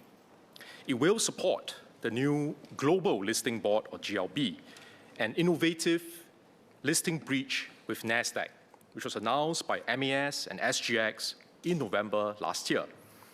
The GLB provides issuers a direct pathway to access capital across both markets with one prospectus and a harmonized set of rules.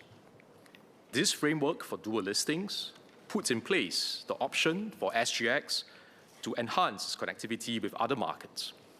It also streamlines our regulatory requirements for dual listings. Other initiatives announced by the Equities Market Review Group last year to support the demand and supply of capital include the Equity Market Development Program, which will allocate up to $6.5 billion directly, and also to crowd in private capital to deepen local fund management capabilities and enhance trading liquidity, as well as measures to strengthen equities research coverage. Following the announcement of these measures, the Singapore market has seen some positive momentum. Liquidity and valuations have improved.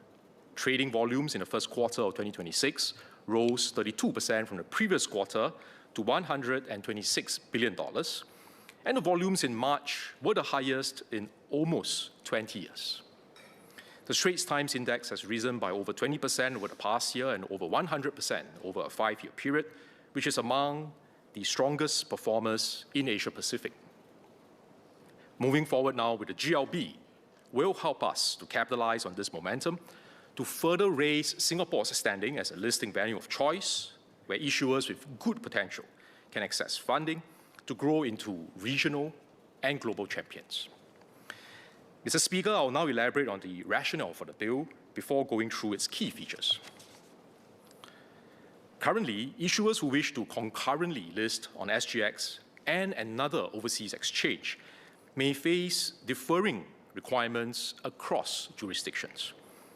There's a duplication of effort to meet two sets of requirements, even in a case where the general regulatory principles that underpin the listing process are broadly similar across the jurisdictions.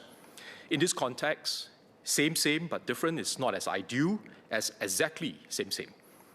because the former still increases compliance costs. The proposed legislative framework addresses this concern by harmonizing and streamlining requirements for concurrent dual listings on SGX and an eligible overseas exchange. The approach reduces regulatory compliance costs while upholding high standards. Dual listings can bring benefits for many stakeholders in Singapore's equities market ecosystem. In the case of the GLB, regional issuers will have easier access to complementary sets of investors on both exchanges while benefiting from better brand recognition. Through this, the GLB can attract more diverse issuers to list in Singapore, which will add energy and dynamism to our equities market. This in turn creates opportunities for local service providers, including lawyers, accountants, and other financial intermediaries. Investors will also gain access to a broader range of high-quality investment opportunities. The bill will position Singapore to capture future opportunities where dual listings from other reputable jurisdictions with comparable disclosure requirements and which adhere to international standards can be facilitated. There has been broad industry support for this bill and the GLB. MES has considered the feedback received and taken them on board where appropriate. So I'll now go through the key features of the bill, which proposes two sets of amendments to the Securities and Futures Act. A new section, Part 13A, which sets up a framework to support dual listing arrangements between SGX and an appropriate overseas exchange, such as in the case of the GLB. Other amendments to the SFA, which will support all listings, including listings on the GLB. These amendments are needed to facilitate the harmonization of key aspects of the fundraising and listing process for dual listings, and to reduce the friction and compliance burden faced by issuers while maintaining robust standards. Mr. Speaker, the first set of amendments introduces a new Part 13A to the SFA. This provides a framework to support dual listing arrangements, such as the GLB. Part 13A has two main elements. First, it sets out the key criteria that such partnerships for dual listing arrangements must satisfy. Second, it empowers MES to set regulations to close differences in the securities laws of Singapore and a foreign jurisdiction to facilitate a dual listing partnership subject to safeguards and maintaining robust regulatory standards. The new Part 13A defines the nature of any dual listing arrangement between Singapore and another jurisdiction that can be supported by new MES regulations. MES will exercise the powers under the new Part 13A only if the following considerations are met. First, the dual listing arrangement in consideration enhances issuers' access to a larger pool of liquidity and a broader range of investors. Second, the overseas exchange is from a jurisdiction with securities laws consistent with the International Organization of Securities Commissions, or IOSCO, international standards and principles, particularly regarding enforcement, regulatory cooperation, and disclosure requirements. In the case of the GLB, NASDAQ and the US meet these conditions. NASDAQ is one of the largest stock exchanges globally, providing access to deep pools of capital. The US, like Singapore, adopts IOSCO's international standards and principles for financial markets regulation. These qualifying criteria also apply to future arrangements with compatible jurisdictions. Part 13A empowers MES to make regulations to vary the application of specific market misconduct and offer related provisions in Part 12 and 13 of the SFA. Part 13A directs that the manner of modification is to align offering and listing related practices between Singapore and another jurisdiction, which, as I had explained earlier, has securities laws that are consistent with international standards.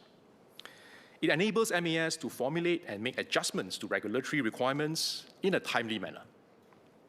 Based on engagements with market practitioners and prospective issuers, three main areas have been identified where modifications will be made to the existing SFA regulatory regime for dual listing arrangements. These areas are intended to facilitate a smooth dual listing process and post-listing operations. First, prospectus disclosures. Currently, issuers seeking concurrent listings must prepare 2 sets of prospectus, 2 sets of disclosure requirements, one for each jurisdiction, resulting in additional complexity and costs. The bill addresses this by enabling MAS to set regulations to modify offer-related provisions to facilitate the use of a single set of offer documents.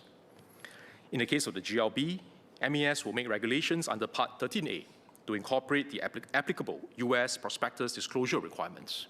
MAS and SGX will review the prospectus and listing application under these aligned requirements.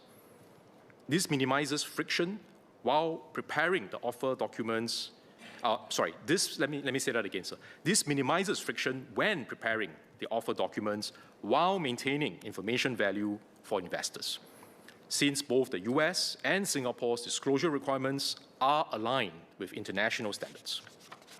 Second, the listing timeline. Issuers seeking a concurrent listing may encounter significant friction from different filing requirements and timelines. Under Part 13A, MAS can make regulations to address procedural and timing differences between 2 jurisdictions. In the case of the GLB, MAS will align Singapore's listing timeline with that of the US by varying provisions relating to the prospectus registration process. And third, post-listing activities.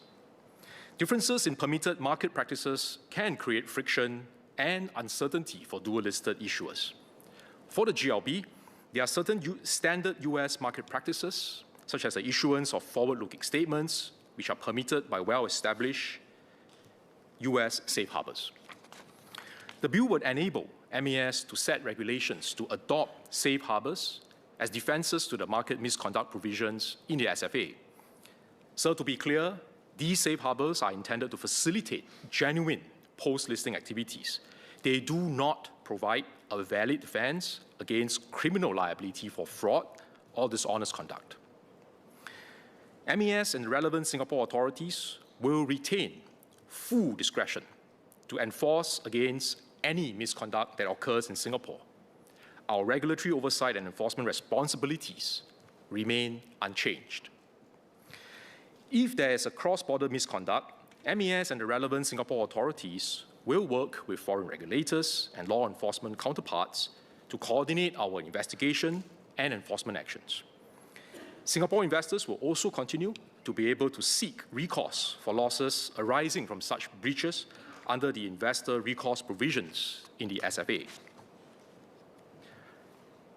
Mr. Speaker, the changes I've outlined thus far are scoped within Part 13A to apply specifically to dual listing arrangements.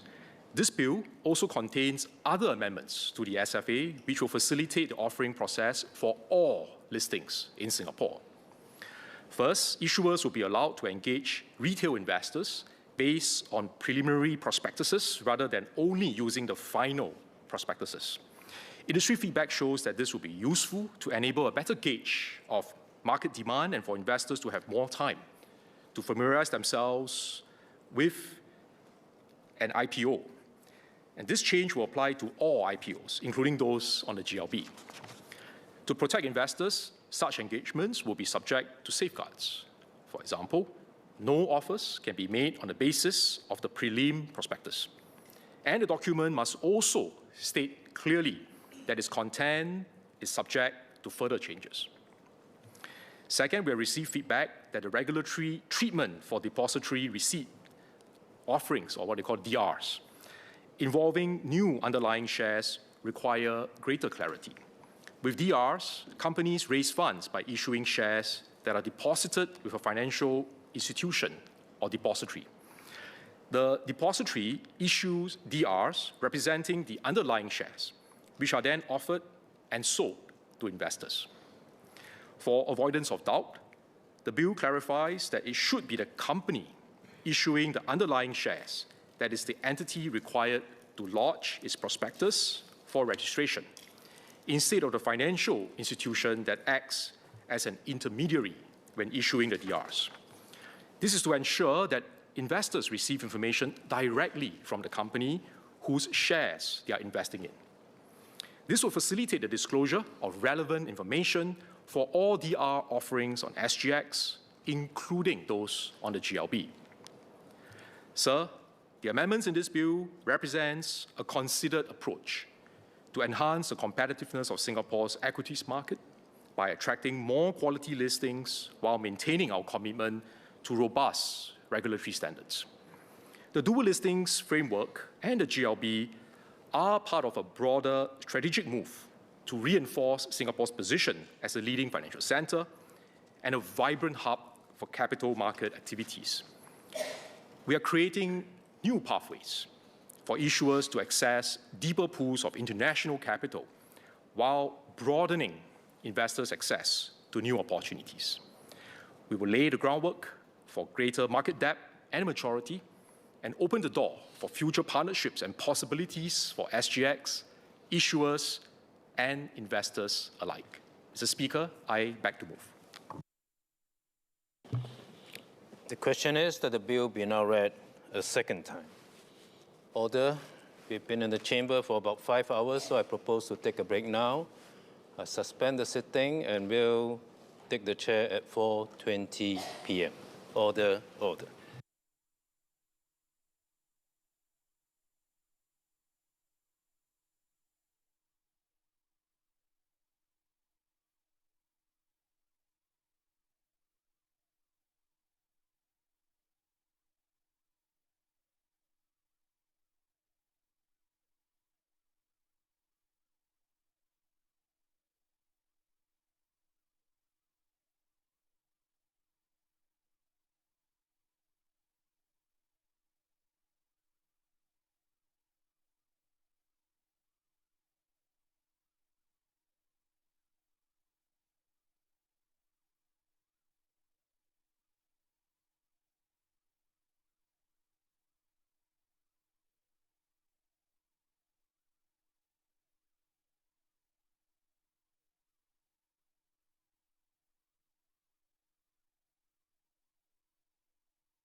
Order. Resumption of debate on the Securities and Futures Amendment Bill, second reading. Mr. Saktiandi Supaat.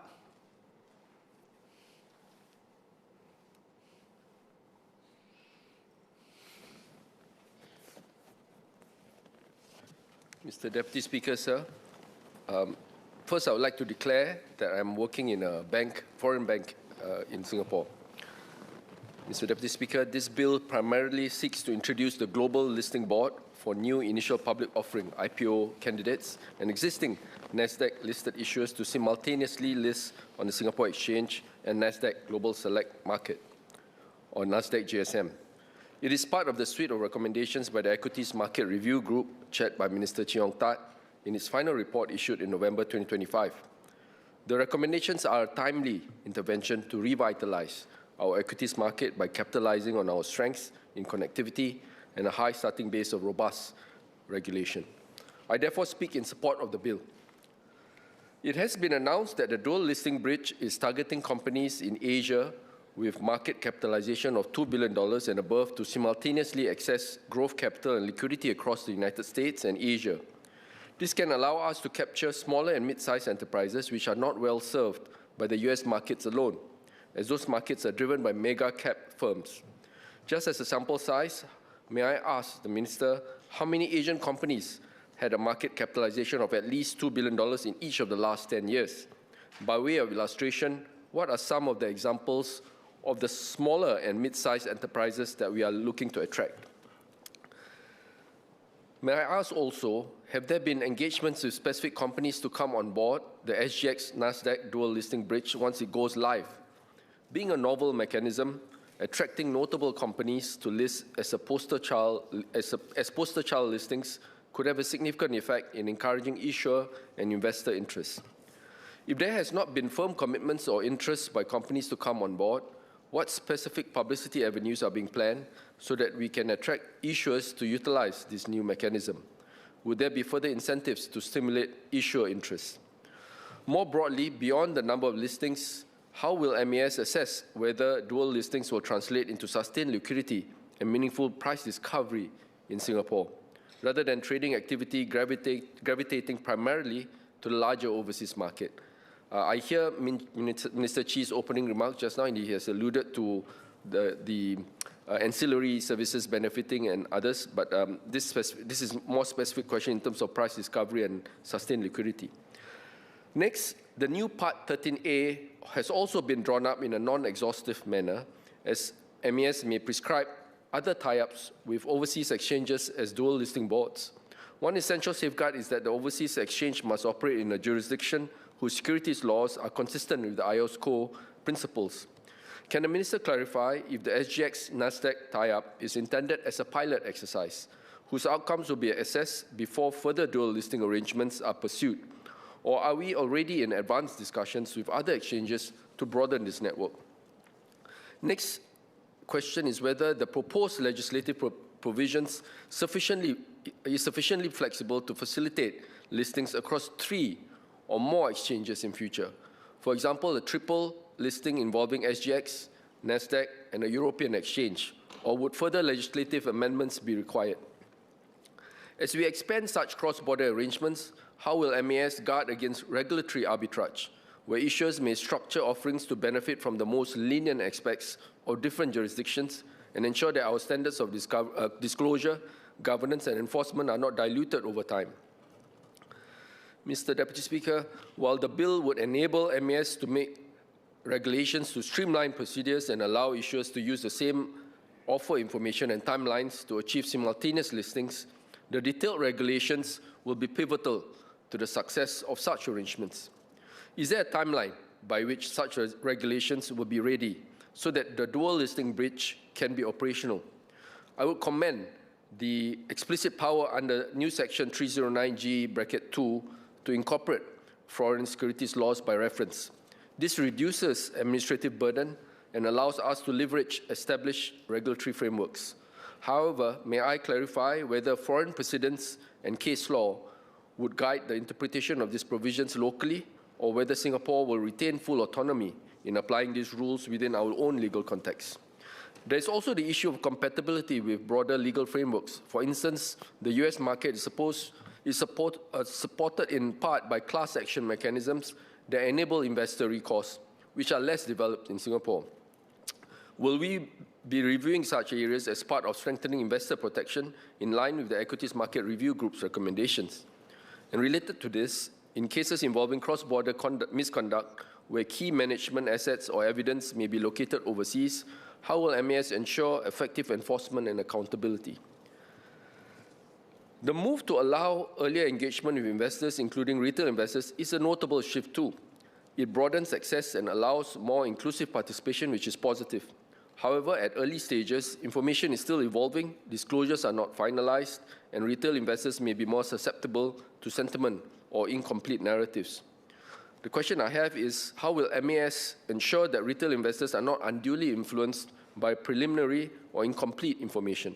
And will there be enhanced investor education or disclosure safeguards to help retail investors better understand the limitations of such early-stage information? Next, Mr. Deputy Speaker, is on sponsored depository receipts, or SDRs. The clarification on sponsored depository receipts is a sensible and important step. By placing responsibility on the issuer of the underlying securities, the bill aligns legal accountability with economic substance and reduces ambiguity of investors.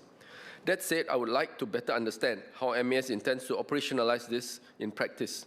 How will MAS ensure that the disclosure standards for sponsored depository receipts remain fully aligned with those expected of primary listings so that investors are not exposed to uneven information standards? Further, given the cross-border nature of such instruments, how will MAS ensure effective enforcement and accountability where the underlying issuer is based overseas? Will there be sufficient safeguards to ensure that Singapore investors have clear avenues of recourse in the event of misconduct or disclosure failures? And does MAS see sponsored depository receipts as a transitional pathway towards fuller listings or as a parallel structure that could grow in significance over time? Mr. Deputy Speaker, ultimately, the Global Listing Board is but one of many recommendations by the Equities Market Review Group. As the review group has recognized, there is no silver bullet. A holistic ecosystem-wide approach is required. The implementation of these recommendations appears to have been phased, with announcements across February, July, and November 2025. Now that the final report has been published, will there be more structured and coordinated roadmap for implementation? Are we seeing measurable outcomes from the earlier initiatives, and what review timelines are in place to refine or recalibrate policies? Finally, as we strengthen our capital markets and attract global listings, how will the government ensure that these reforms translate into tangible opportunities for Singaporean investors and market participants, not just in attracting listings, but in deepening liquidity, research, intermediation, and broader participation? In other words, a bit more other than what Minister Chi has already alluded to earlier in his opening speech. Mr. Deputy Speaker, sir, notwithstanding the clarification sought, I support the bill. Thank you. Mr. Lee Hong Chuang.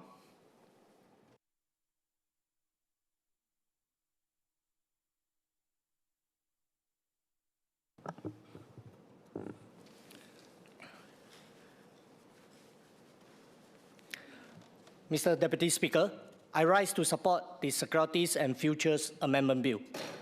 In Mandarin, please. 这项法案看起来只像是一些证券法律的技术修订，但其实它在回应一个很实在的问题。在今天，公司去哪里融资，不只是看能不能上市，而是看哪里资金多、投资者多、分析师多、流程顺不顺、规则清不清楚。简单的说，资本市场的竞争不是有没有制度，而是市场够不够大、够不够活跃、够不够方便。如果一家公司觉得在别的市场上市更容易被看到，交易更加活跃，估值更合理，它自然而然的会选择去那里。这现实我们回避不了。所以我认为这项法案的重要意义不只是改几条法律，而是在帮新加坡资本市场把路理顺，把桥搭好，这样资金、企业、投资者才更愿意来。但如果这些没有做到位，再好的条件也可能人少车少。副议长先生，以下我想说的有几点。首先，这项法案是要让新加坡交易所和海外交易所之间的双重上市有更清楚、更顺畅的安排。现在很多公司面对的问题，不是不要守规则，而是同一件事要做2次甚至3次，准备上市文件要准备一套又一套，审批流程要走一轮又一轮。做生意人都知道，不是一个大问题拖慢进度，而是很多重复的小问题让事情变得越来越重。久而久之，公司不是怕严格，而是怕重复、怕麻烦。所以，如果我们一旦可以减少这些不必要的重复，让流程更顺畅，对企业是很实际的帮助，也能吸引更多公司来新加坡上市。不过，在简化的流程同时，我们也要守住新加坡一贯的优势，那就是透明、清楚、可信。我们不能只是快，还要稳，还要准。第二点，法案准许公司在上市较早阶段就可以接触投资者，这对大家长远是好的。公司越早上市，公司越早让市场了解它做什么、怎么赚钱、有什么风险，投资者就越容易做出判断，价格也更可能合理。就像买房，如果买家早点看到资料，心里总有一个底。但这里也有风险，如果太早沟通，而且只呈现好的一面，投资者可能会被误导，等到后面才预知风险，那就太迟了。所以关键原则是可以更早沟通，但不可能变成更早做宣传。不能只是呈现好听的话，把重要的风险留到后面才告知。因此，我建议监管局除了设下法律底线之外，也可以提供更清楚的指引，让公司、中介或顾问都知道什么可以做，什么不可以做。同时，在今天社交媒体传播非常快的环境下，我们也要确保更早接触投资者。让我再重复一次，我们也要确保更早接触投资者，不会变成更早制造市场情绪化。第三，这项法案也理清了存托凭证的法律责任。简单来说，投资者有时拿到的不是直接的股票，而是一张代表股票的凭证。法案说明，如果出现错误或遗漏，主要责任是在背后的公司，而不是中间发出凭证的机构。这一点是合理的，因为清楚公司业务和风险的是公司本身。就像寄包裹，如果内容本来就错，不能只怪送件的人，责任还是在源头。不过，在实际操作上，跨境结构往往很复杂，公司设立在一个国家，中介可能在另外一个国家，投资者又在不同的地方。一旦真的出现问题，投资者要找谁、怎么追债，可能会变得不简单。所以我建议政府在理清法律责任的同时，也要加强跨境监管合作，并加强投资教育，让大家不只是知道法律是什么，也知道出现问题的时候应该怎么做。Mr. Deputy Speaker, beyond market structure and efficiency, this bill is also an opportunity to strengthen Singapore's position in sustainable finance. As more investors globally allocate capital based on environmental, social, and government consideration, our regulatory framework should continue to support high-quality, consistent sustainability. The disclosure. This will not only protect investors from greenwashing, but also give credible companies greater confidence to raise capital here. Another area worth considering is the role of technology and digitalization in capital markets. With increasing use of digital platform, algorithmic trading, and tokenized securities, regulatory clarity must keep pace with innovation. While we support efficiency and accessibility, safeguards must remain robust to manage new forms of risk, including market volatility and cybersecurity threats. We should also take this opportunity to further strengthen retail investor participation in our market. A vibrant capital market is not driven only by institutions, but also by informed individual investors. Continued efforts in financial literacy, transparency of product, and accessibility of information will help build broader and more resilient participation over time. Finally, as competitions among global finance centers intensify, Singapore must continue to differentiate itself not just on efficiency, but on trust and governance. Our reputation has been built over decades, and it remains one of the strongest advantages. Any reform we pursue should reinforce this foundation, ensuring that growth in our capital markets is matched by equally strong standards of accountability and integrity. Mr. Deputy Speaker, conclusion in Mandarin. 因为这项法案抓住了一个很重要的关键，那就是新加坡如果要继续作为国际金融中心，它不能只靠过去的优势，也不能只靠我们一向的稳定。稳虽然很重要，但市场也要有活力；开放也很重要，但责任要清楚表明；效率很重要，但投资者信任更为重要。古人常说：“水能载舟，亦能覆舟。”所以最关键的是，在落实时要做好以下3点：一、减少不必要的重复流程；二、提高市场沟通效率，但不能忽略公平和透明度；三、在推动国际连接的同时，确保责任清楚，保障投资者。如果这3点都做到，我相信这项法案会帮助新加坡资本市场更进一步，实现长期经济稳健的发展。我支持这项法案。Mr. Yip Hon Weng.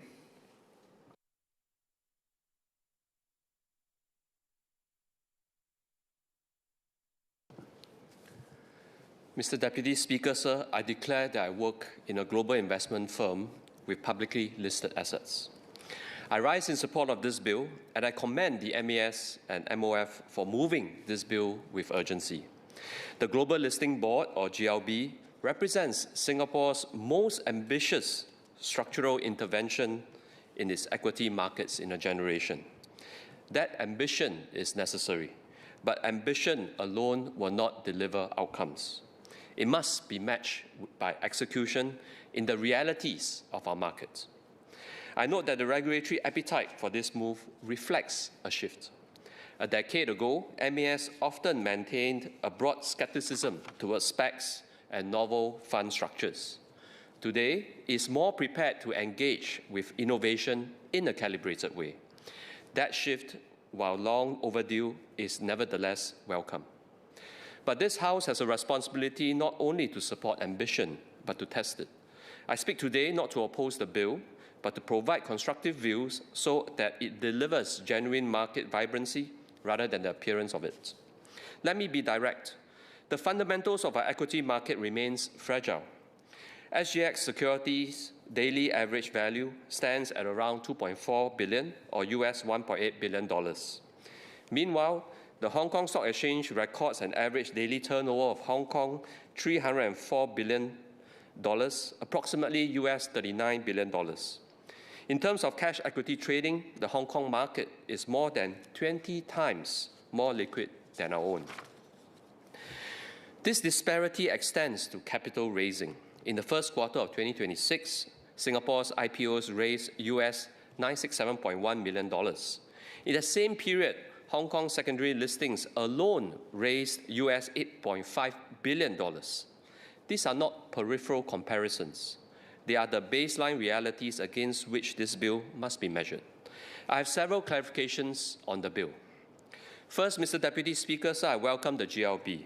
The new Part 13A allows MAS to modify and align regulatory requirements with overseas exchanges to support dual listings and streamline offer documentation. This is a meaningful step if Singapore is to compete for international listings. However, several structural concerns raised by market practitioners need to be addressed. First, the Singapore $2 billion market capitalization threshold. I understand its rationale, but in practice, only a small number of Southeast Asian companies will meet this bar. According to market practitioners, about 8 Southeast Asian tech firms will meet the threshold, with another 2 or 3 potentially close achieving that. This is a narrow universe when set against the ambitions of the GLB. The companies large enough to qualify are precisely those that may choose to list directly on NASDAQ without the need for a Singapore leg. I asked whether MAS will consider a tiered threshold or review mechanism as the market matures. Given that Part 13A allows MAS to partner with different overseas exchanges, it will also be helpful to understand which segments of issuers we are prioritizing and how Singapore intends to position itself relative to other listing venues competing for the same pool of companies. Second, liquidity fragmentation. Institutional investors will trade where liquidity is deepest. In a dual listing structure, that is likely to be the primary overseas exchange. If Singapore trading volumes remain thin, issuers will question the purpose of maintaining a listing here. We need clarity on how Singapore intends to support meaningful trading activity on the SGX leg beyond existing measures such as retail allocation. Third, legal exposure. Issuers are concerned about the risk of US class action litigation. This is a material deterrent. Without clarity on how Singapore-based issuers can navigate this risk, we may deter the very firms we seek to attract. This is particularly relevant in a dual listing framework, where issuers are subject to multiple legal regimes. Greater clarity on how these cross-border liabilities are managed will be important for issuer confidence. Fourth, structural dependency. Under the framework, an issuer delisted from the overseas exchange must also be delisted from the dual listing board. This creates a structural dependency on that foreign exchange. I do not question the good faith of any partner exchange, but I ask the Minister what safeguard exists for investors holding shares on SGX if such a partnership is disrupted, and whether extending the framework to other exchanges provide a sufficient hedge. Second, Mr. Deputy Speaker, sir, I welcome the expansion of retail investor access. The amendments to Section 251 allows the issuers to present preliminary offering materials to any person before a prospectus is registered, subject to safeguards. This levels the playing field between retail and institutional investors and gives Singaporeans earlier access to investment opportunities. But let me add a caveat. Earlier access to information is a meaningful change, yet access alone does not guarantee better outcomes. If investors receive a preliminary prospectus without the corresponding ability to evaluate it, they are exposed to increased risk rather than be empowered to act. The safeguards in the bill, including disclaimers and restrictions on application forms, are necessary, but they do not address this underlying gap in financial literacy. So what accompanying measures will be introduced? Will money sense be expanded? Will investor education be strengthened? Will simplified prospectus summaries be made available? A preliminary prospectus in the hands of an unprepared investor is not empowerment, it is liability. Third, Mr. Deputy Speaker, sir, I must be candid about what this bill cannot do. The bill is fundamentally a supply-side measure. It seeks to attract more issuers and introduces mechanisms such as sponsored depository receipts, where the issuer of the underlying securities assumes responsibility for disclosure and liability. That is appropriate. But the chronic weakness of the SGX is a demand-side problem. Our retail investor base is smaller and more conservative. There's a long-standing preference for dividends, bonds, and property over equities. No legislative amendment can manufacture trading appetite. Without sustained participation, liquidity will remain limited. Without liquidity, even strong listings may struggle to gain traction. We need a whole-of-life cycle approach to capital markets, from early-stage funding to public listings, across asset classes including credit, infrastructure, and real estate. MES has begun moving towards this ecosystem model. I urge the Minister to accelerate this effort and to ensure it is implemented in a coordinated way. Fourth, Mr. Deputy Speaker, sir, I offer 3 specific suggestions to strengthen the implementation of this bill. First, settlement and stabilization mechanics for the GLB must be clarified. Current consultation materials do not prescribe how settlement, closing, and price stabilization will operate across NASDAQ and SGX. These are foundational issues. Uncertainty here will deter issuers. Second, the GEMS research grant scheme should be expanded to cover GLB companies from the point of listing. Early research coverage is essential to building investor confidence, especially for companies unfamiliar to Singapore investors. Third, the pipeline below the GLB threshold must be developed more deliberately. The $6.5 billion Equity Market Development Program and the $1 billion Startup SG Equity Top-Up are important initiatives. But a path from a startup to a GLB-eligible company takes years. I ask MAS and Enterprise Singapore to identify the cohort of companies that could realistically reach this stage within 5 to 7 years, and to publish a framework that allows this House to track progress. Tracking progress is important. I assume the Ministry already has a set of internal KPIs for this initiative. If so, I will encourage that these KPIs be made clear, measurable, and where possible, transparent to this House, so that we can assess whether this bill is delivering its intended outcomes over time. Lastly, Mr. Deputy Speaker, sir, timing matters. We are introducing these reforms at a time of global market uncertainty. Geopolitical tensions and terrorist risks are already affecting IPO pipelines. If the GLB is launched into weak market conditions, we risk building a well-designed framework with limited participation. A framework without issuers is not a market. I urge the MAS to consider contingency measures, including bridging capital through platforms such as ADDX and other flexible funding solutions, so that near IPO companies are not lost due to timing. In conclusion, Mr. Deputy Speaker, sir, I began by noting that this bill reflects ambition. However, ambition alone will not deliver outcomes unless it is matched by execution in the realities of our market. This debate has made clear what that execution requires. On the GLB, we must ensure that design choices do not constrain the pipeline or weaken Singapore's position in global capital markets. On retail participation, we must ensure that earlier access is matched by investor capability. On market structure, we must address the demand-side constraints that continue to limit liquidity. On implementation, we must resolve operational uncertainties and build a credible pipeline under realistic market conditions. These are not technical issues. They go to the heart of why this bill matters. Singapore's position as a leading financial hub has never been accidental. It has been built through deliberate policy choices, strong institutions, and our ability to connect global capital with regional opportunity. Our financial sector is not peripheral to our economy. It is a core driver of growth, a source of high-value jobs, and a gateway through which international capital flows into Southeast Asia. If we do not continue to strengthen our markets, capital will not stand still. It will move to where liquidity is deeper, where ecosystems are stronger, and where execution is clearer. Ultimately, this is not only about introducing a new framework.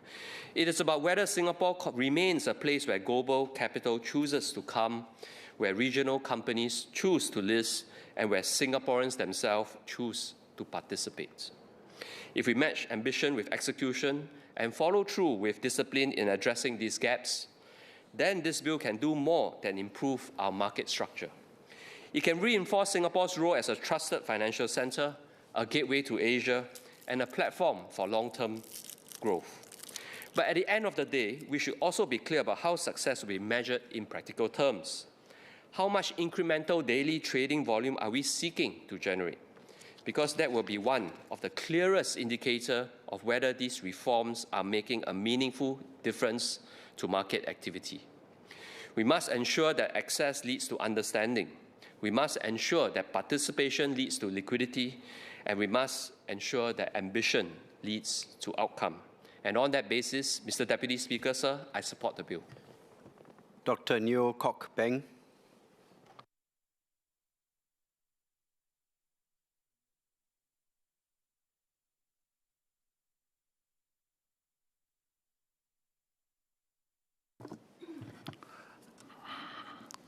Mr. Deputy Speaker, sir, thank you. I just declare I'm a technology entrepreneur. I invest and create technology ventures. The GLB and the link up with NASDAQ is really a good move. For technology entrepreneurs, the NASDAQ is like a Mecca, a dreamland where we go and do listings. And if we look at the Magnificent Seven, starting with the A alphabet, which is Google, Amazon, Apple, Tesla, Meta, which is Facebook, they occupy the major part, and NVIDIA, they occupy the major, what I call the capitalization, among the top capitalization of NASDAQ. So tying them, I think, brings our exchanges, our exchange into sort of good situation or environment for a very tech-driven future. Now, as of May, this year, 2026, I just do a sort of a check. There are about more than 40 companies listed in Singapore that are more than 2 billion valuation, primarily in financial services, most of them, quite a bit of them in REITs, and a couple of them in industrial engineering. Now, the market is dominated by players, including the banking services such as DBS Group, Singtel, and then, of course, ST Engineering. And really, the capitalization is about their capitalization of the financial service in our stock exchanges is about 40%. 20% for real estates. IT, 5%. So are we going to maintain that? Or do we want to build ourselves as also the next NASDAQ, where we can actually have more tech and innovation-driven company on our exchanges? And obviously, if we are looking into the future with our RIE investments and all the investment in technology and R&D, I believe that we can actually try to move into that direction. The GLB is a new regulatory framework, and I hope that it enables high-growth companies, especially deep tech, such as biotech, medtech, or innovation-driven tech company to do the listing here. Now, 2 billion is actually quite a tall order, and there are actually a couple of questions that I would like to address. First thing, will the government target certain percentage in terms of quantity and market cap for deep tech companies as part of our new listing companies landscape, such as to build up a hub of technology and innovation? Based on what we have right now, and it is not really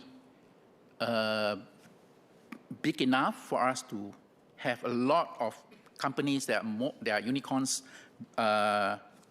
generically grow from Singapore. We might have to attract a lot more from region or as far as China or perhaps US. So what are the strategies? What are the competitive advantages and benefits to attract such overseas deep tech companies to list or to join the GLB? Will we be encouraging SPAC or special purpose acquisition company for GLB. So, for example, that in my trade, in the eVTOL or flying car areas, there are two companies. One is Joby Aviation and one is Archer. They are listed in 2021 on either on NYSE or NASDAQ on the SPAC. Before they have a certified product, so it's pre-commercialization. Well, when they're listed, they're about $6 billion. At the hype, at the end of the hype, they're down to $2 billion, probably $3 billion. But now, with the products being on the way of certification, they're probably worth between $12 billion. Do we have policy to stomach that? Losing, but very high valuation because of very high potential and highly scalable. So come to all these highly scalable companies or tech ventures. Would you consider a special pathway for such pre-commercialization deep tech companies, especially in pharma and biotech? And biotech is really one of our key R&D areas in our RIE plan, 2030. One of the things I'm really concerned with is that these $2 billion, how can we help our company, our deep tech ventures here, to slowly move up to that unicorns? And I think that on average, to build a unicorn takes 10 years. So in the near term, would we consider a possible dual listings, maybe not in the $2 billion category, but maybe in either the small cap or slightly higher than micro cap, for them to list here and then transition into NASDAQ? So those are the possible options that we can explore for companies that base here or develop from our RIE 2030. Thank you, Deputy Speaker. Associate Professor James Lim.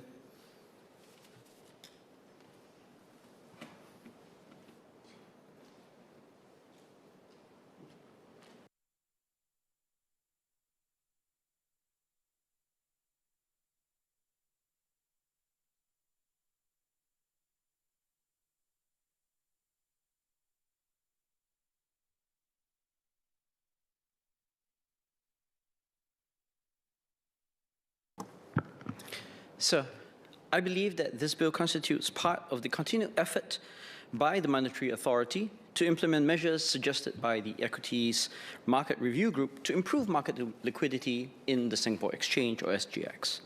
The bill has two main elements: legislative changes to facilitate dual listings and refinements to improve regulatory oversight, especially concerning sponsored depository receipts. I'm sympathetic to the objectives of the bill, and for this reason, I see little justification in not supporting it. But I will offer some serious points of caution and reprise the broad case that my Sengkang colleague Louis Chua and I offered in our joint adjournment motion delivered in this House some 3 months ago on making Singapore equities great again.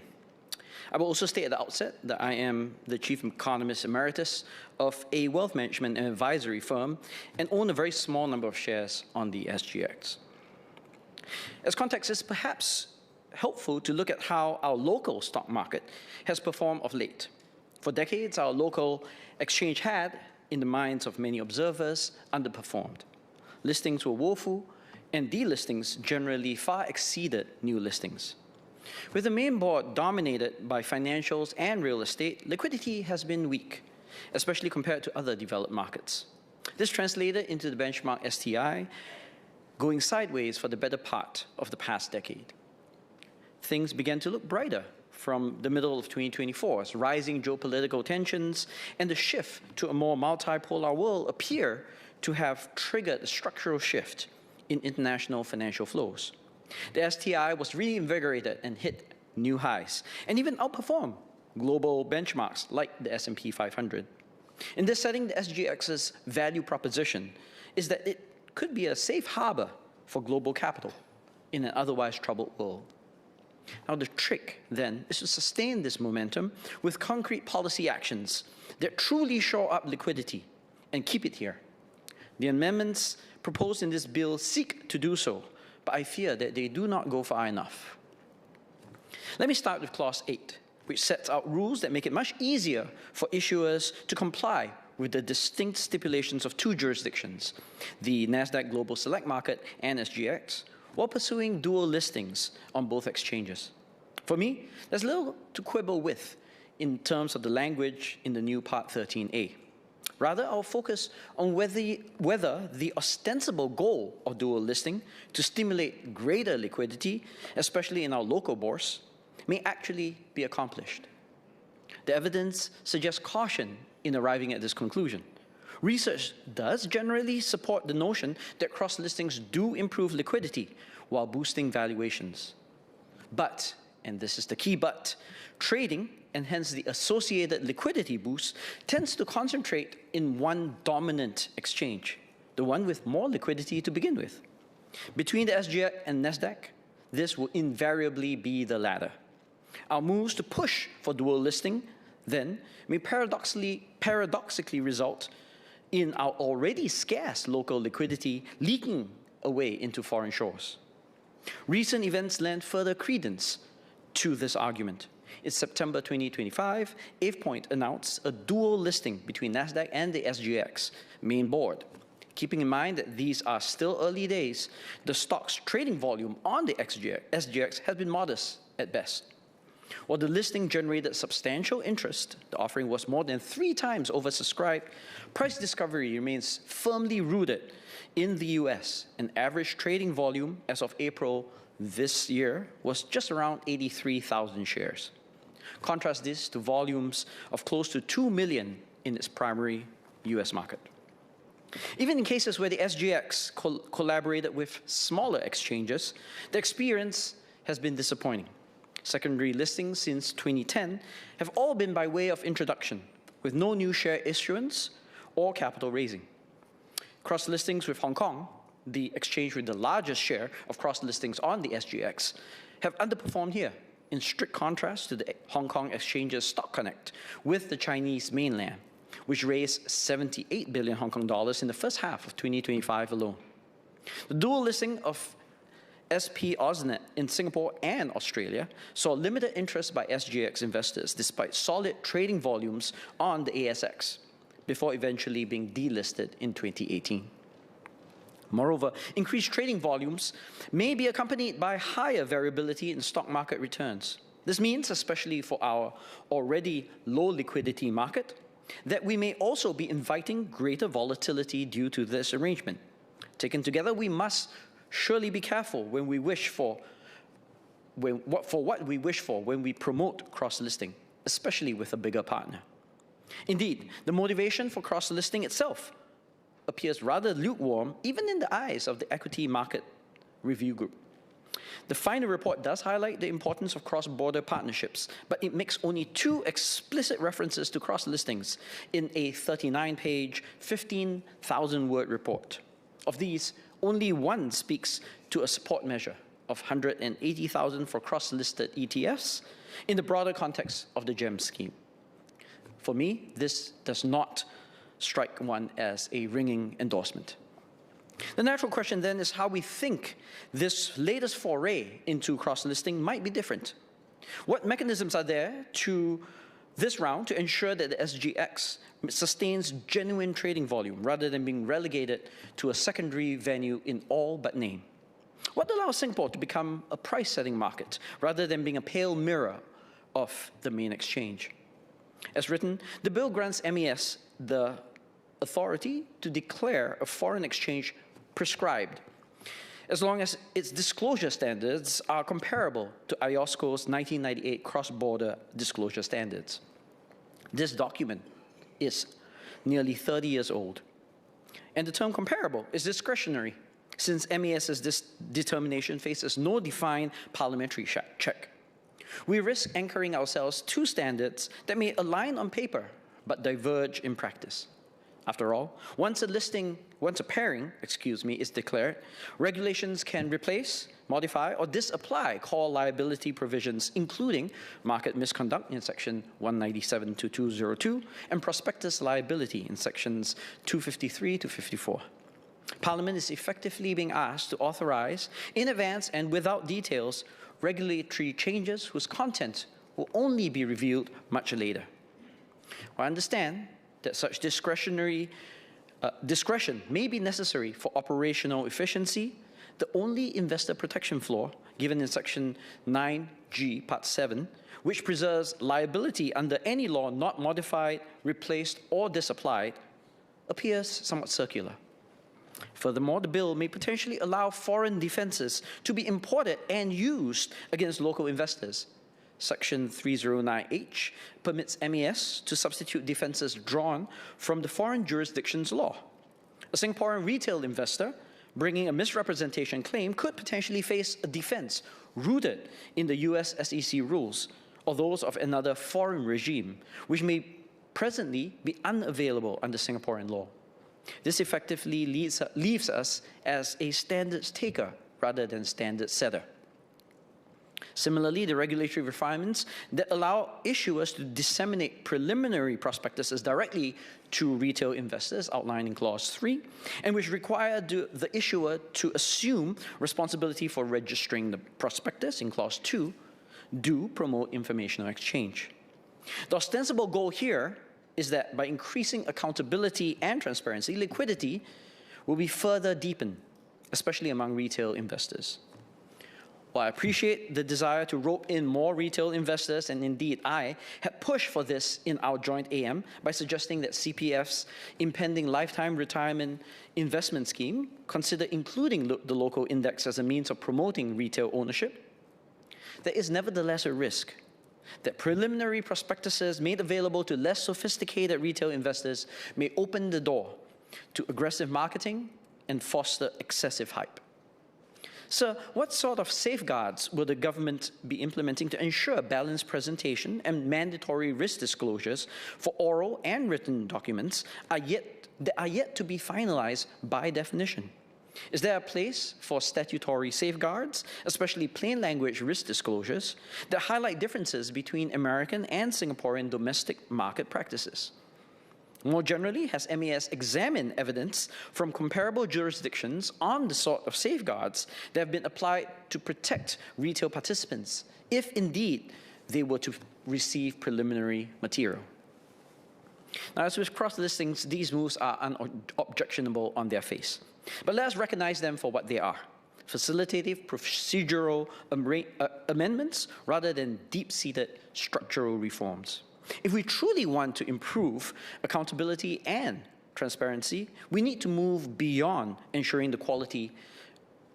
We need to move beyond toward ensuring the quality of post-listing disclosures. My honorable friend Louis Chua had previously outlined how such value-up assessments would look like: mandatory disclosure of returns on equity or invested capital targets, cost of capital, and dividend and stock improvement plans. These remain conspicuously absent thus far in our securities laws. This bill offers an ideal opportunity to redress this on a small scale. For firms seeking a listing on the Global Listing Board, we could mandate such disclosures. After all, these are already large global companies which should well be able to afford the additional costs of such compliance. Doing so will ensure that such large-cap listings actually deliver long-term value to Singaporean shareholders. Sir, I will close by looking to the future.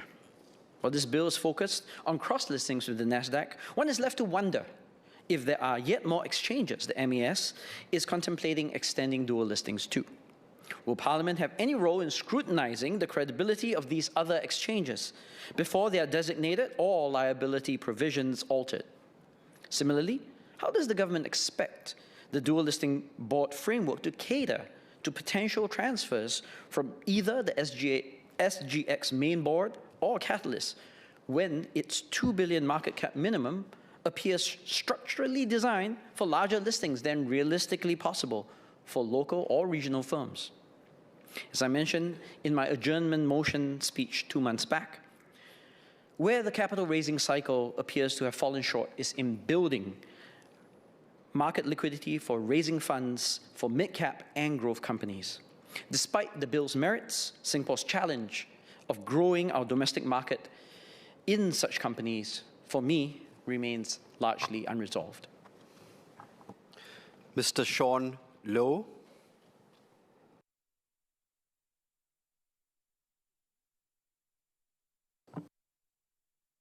Speaker, I support the Securities and Futures Amendment Bill. Before I begin, I declare that I am the Group Managing Director of Commonwealth Capital Group, a Singapore global enterprise operating a conglomerate of businesses.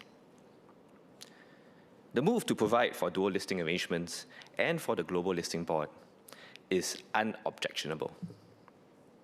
First, global firms with an Asian nexus will benefit from the option of getting First, global firms with an Asian nexus will benefit from the option of getting the best of both NASDAQ and SGX liquidity pools. While NASDAQ offers a deep pool of global capital, investors there may not necessarily have the understanding of the Asian growth story. A dual listing on SGX would allow such firms to tap our local liquidity pools, where investors have a better understanding of regional prospects and nuances. Second, a more vibrant ecosystem of listings will benefit the financial services industry and create some good jobs for Singaporeans. In short, the financial services sector will not experience jobless growth. It will also benefit the SGX as one of our local companies. Third, this could be the first of many other dual listing arrangements that Mr. James Lim alluded to, which could make the SGX a regional hub for such listings in the future, and perhaps not just in the technology sector. However, like Mr. Ip Hon Weng, I believe it is equally important to talk about what dual listing arrangements do not provide on their own. This is so that we can manage our expectations and can continue to strive towards additional ways to support our equities ecosystem and the growth of our Singapore businesses. First, the arrangements do not guarantee spillovers beyond the financial services sector. We are unlikely to require overseas firms to have a Singapore presence before listing. This is understandable. We do not want to increase the barriers for quality growth companies to list here. That said, I hope that other government agencies like the EDB can use this new opportunity to create new jobs for Singaporeans by encouraging these firms to move some headquarters functions to Singapore after listing. And for Singaporean firms looking to dual list, I hope that a local listing encourages them to further anchor their headquarters and high value-added functions here in Singapore for the long term. Second, the arrangements do not, in and of themselves, mean that a greater number of Singapore companies will benefit from the equities market. But fundamentally, we must ask ourselves what we want our Singapore Stock Exchange to accomplish for our broader economy and our society, and what it should not accomplish. Mr. Deputy Speaker, let me answer my own question. We want an avenue for quality Singapore companies to raise growth capital by issuing equity. Larger, high-quality Singapore companies that can achieve a NASDAQ listing already do so, and they will continue to do so. They could perhaps be encouraged to dual list in Singapore with the benefit of some additional liquidity from Asian-focused investors. But mid-sized companies with a more local and regional presence are unlikely to benefit from this arrangement, as they would not typically be considered for listing on global exchanges like the NASDAQ. Such companies also need a vibrant Singapore exchange. And so we should also continue to focus on helping ambitious, high-growth, mid-sized companies to raise the capital they need so that we can accelerate their growth and create more good jobs for Singaporeans. That said, we should resist the temptation to lower the quality bar and avoid companies with poor business fundamentals or bad corporate governance to list on the Singapore Exchange. the uncle and auntie in our heartlands should not be seen as the retail investors providing exit liquidity for private capital owners, whether businessmen or fund managers looking to make a quick buck. The foundation of a vibrant stock exchange is built on quality companies that attract more investors because these companies are well-run, well-governed, and growing. We should therefore continually endeavor to raise standards for companies listed on the Singapore Exchange so that investors continue to come to it to invest in high-quality listings. Some may suggest that we do not have enough quality Singapore companies because we do not have a vibrant Singapore exchange. I beg to differ. It is the other way around. We do not have a vibrant Singapore exchange because we do not yet have enough quality Singapore companies that meet the standard. So we should focus on further improving corporate governance, disclosures, and minority investor protections. And over time, these efforts will make our Singapore exchange one that all Singaporeans and Singapore companies can be proud of. Mr. Speaker, Mr. Deputy Speaker, the proposed amendments are a move in the same direction towards this larger vision. I support the bill. Thank you. Mr. Ng Xuan.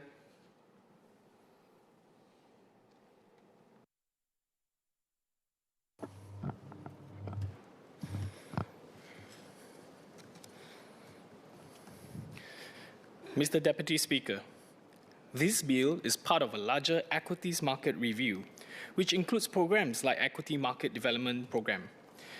And I'm heartened to hear Minister Chee's opening speech that trading volume has increased. But it is still worth asking what impact this bill will bring to our market. And how do we bring more private investors in so activity doesn't just start here, but continues here?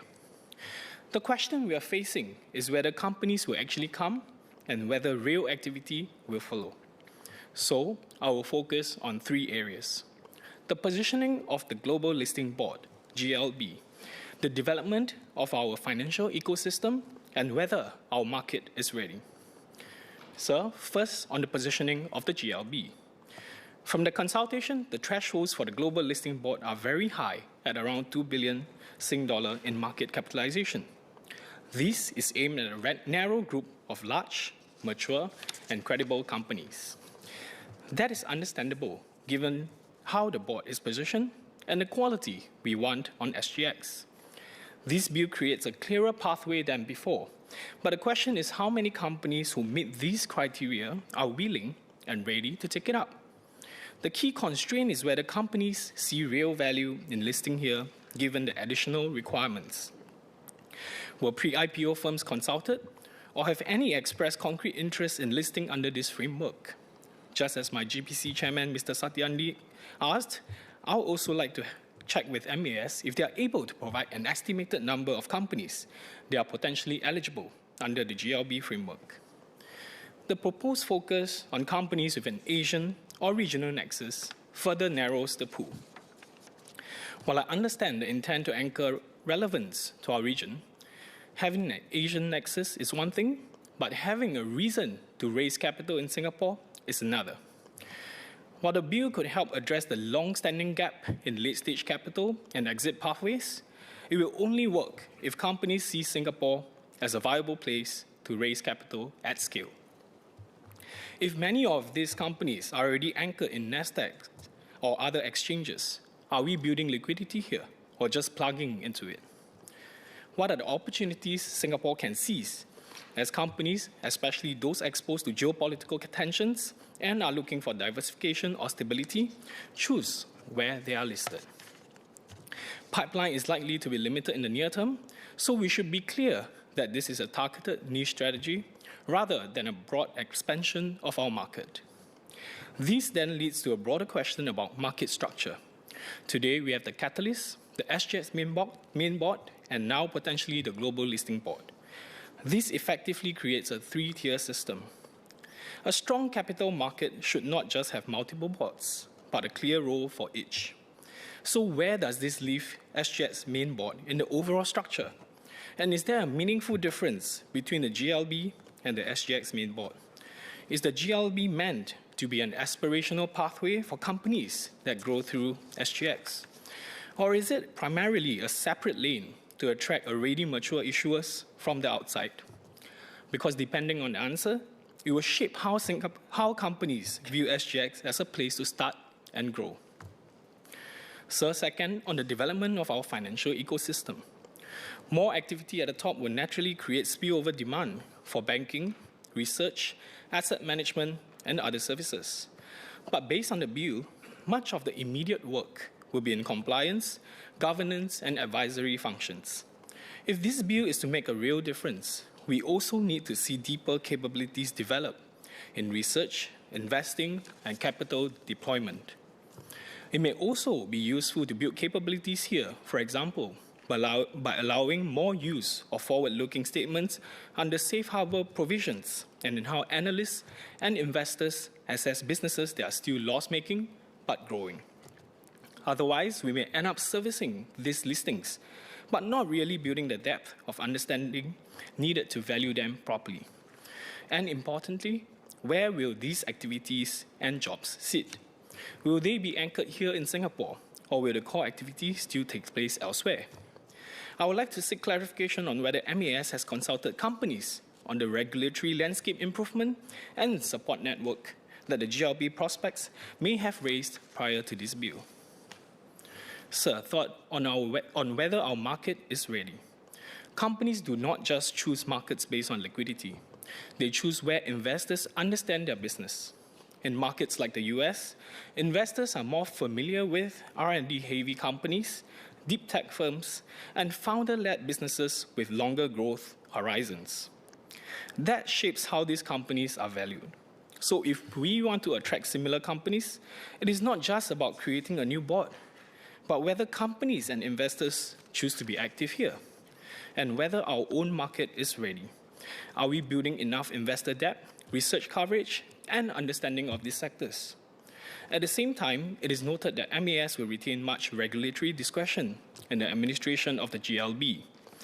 While discretion is a normal feature of any listing regime, investors and issuers will need clarity on how that discretion will be exercised in the dual listing context, particularly in relation to disclosure recognition and the circumstances in which SGX RegCo may suspend or delist a company from the GLB.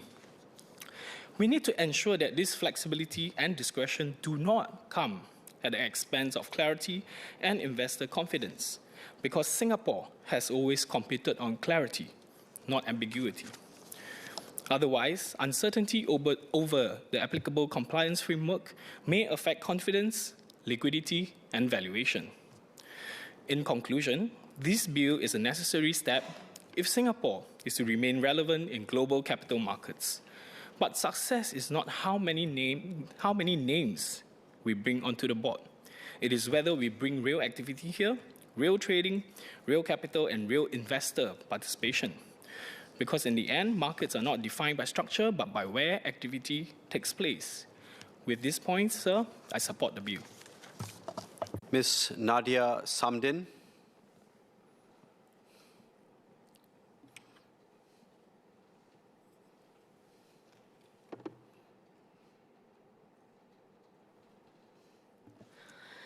Mr. Deputy Speaker, sir, I rise in support of the Securities and Futures Amendment Bill.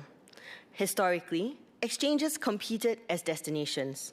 Companies chose where to list, and in doing so, they chose where value would be created, where liquidity would sit, and where their story would be told.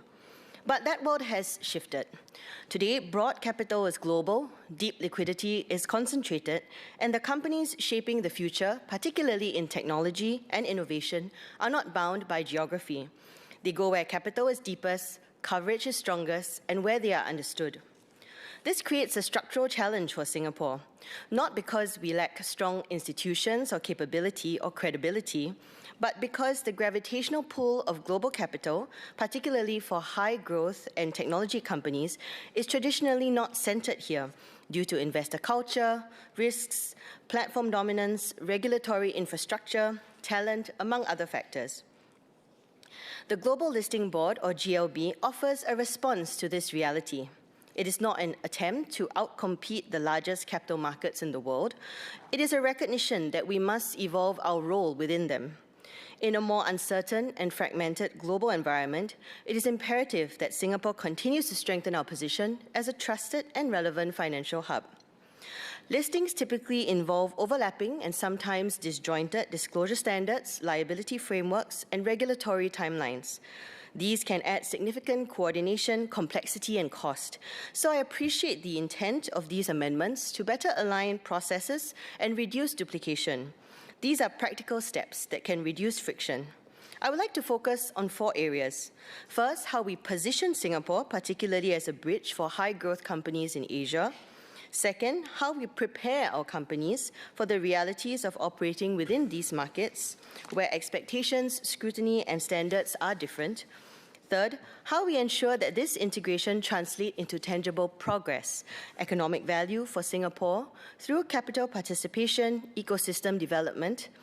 And finally, on ensuring market integrity through seamless mutual enforcement and timely information sharing.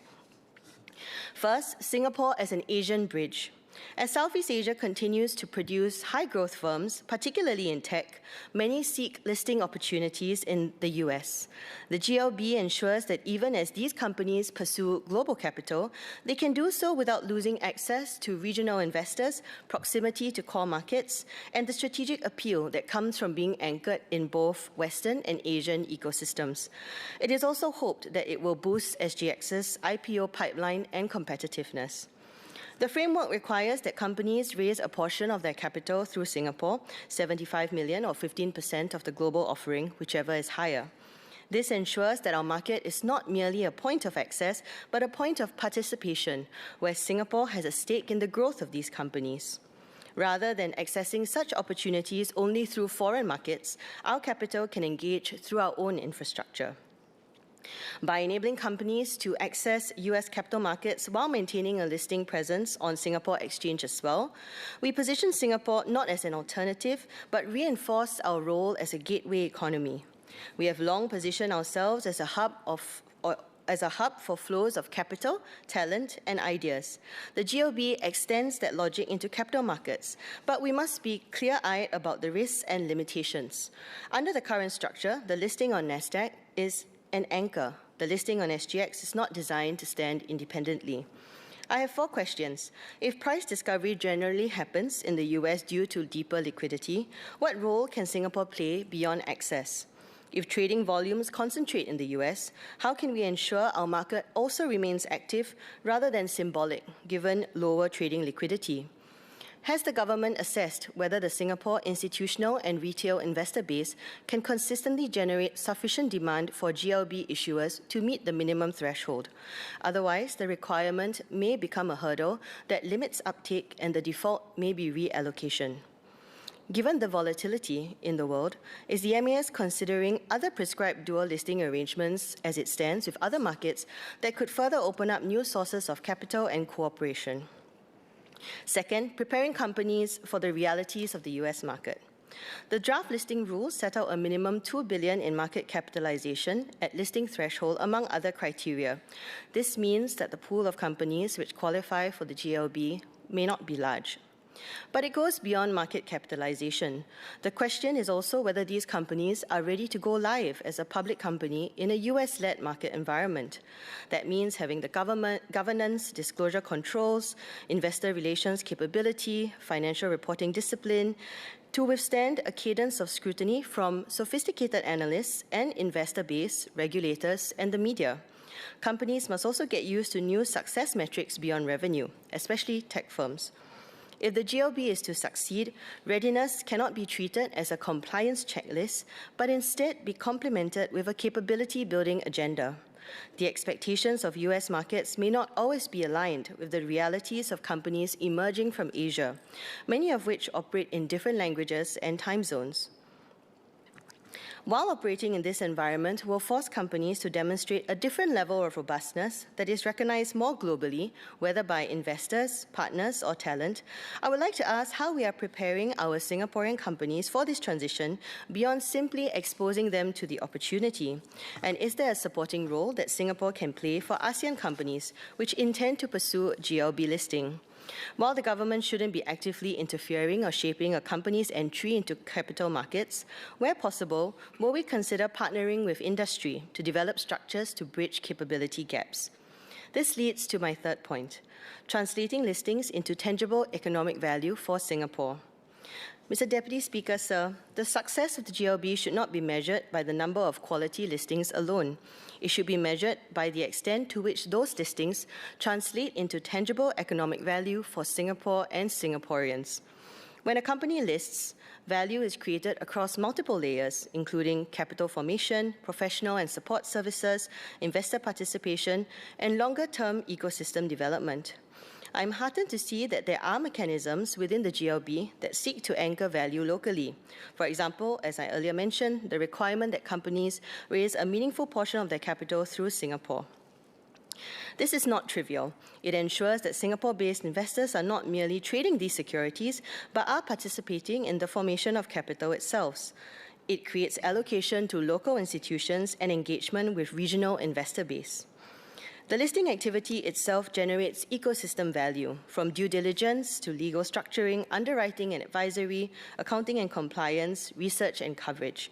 These create new professional opportunities, build expertise, and deepen Singapore's capabilities in handling cross-border listings. A listing presence combined with investor engagement can hopefully encourage the development of regional headquarter functions and closer integration with Singapore's financial and business ecosystem.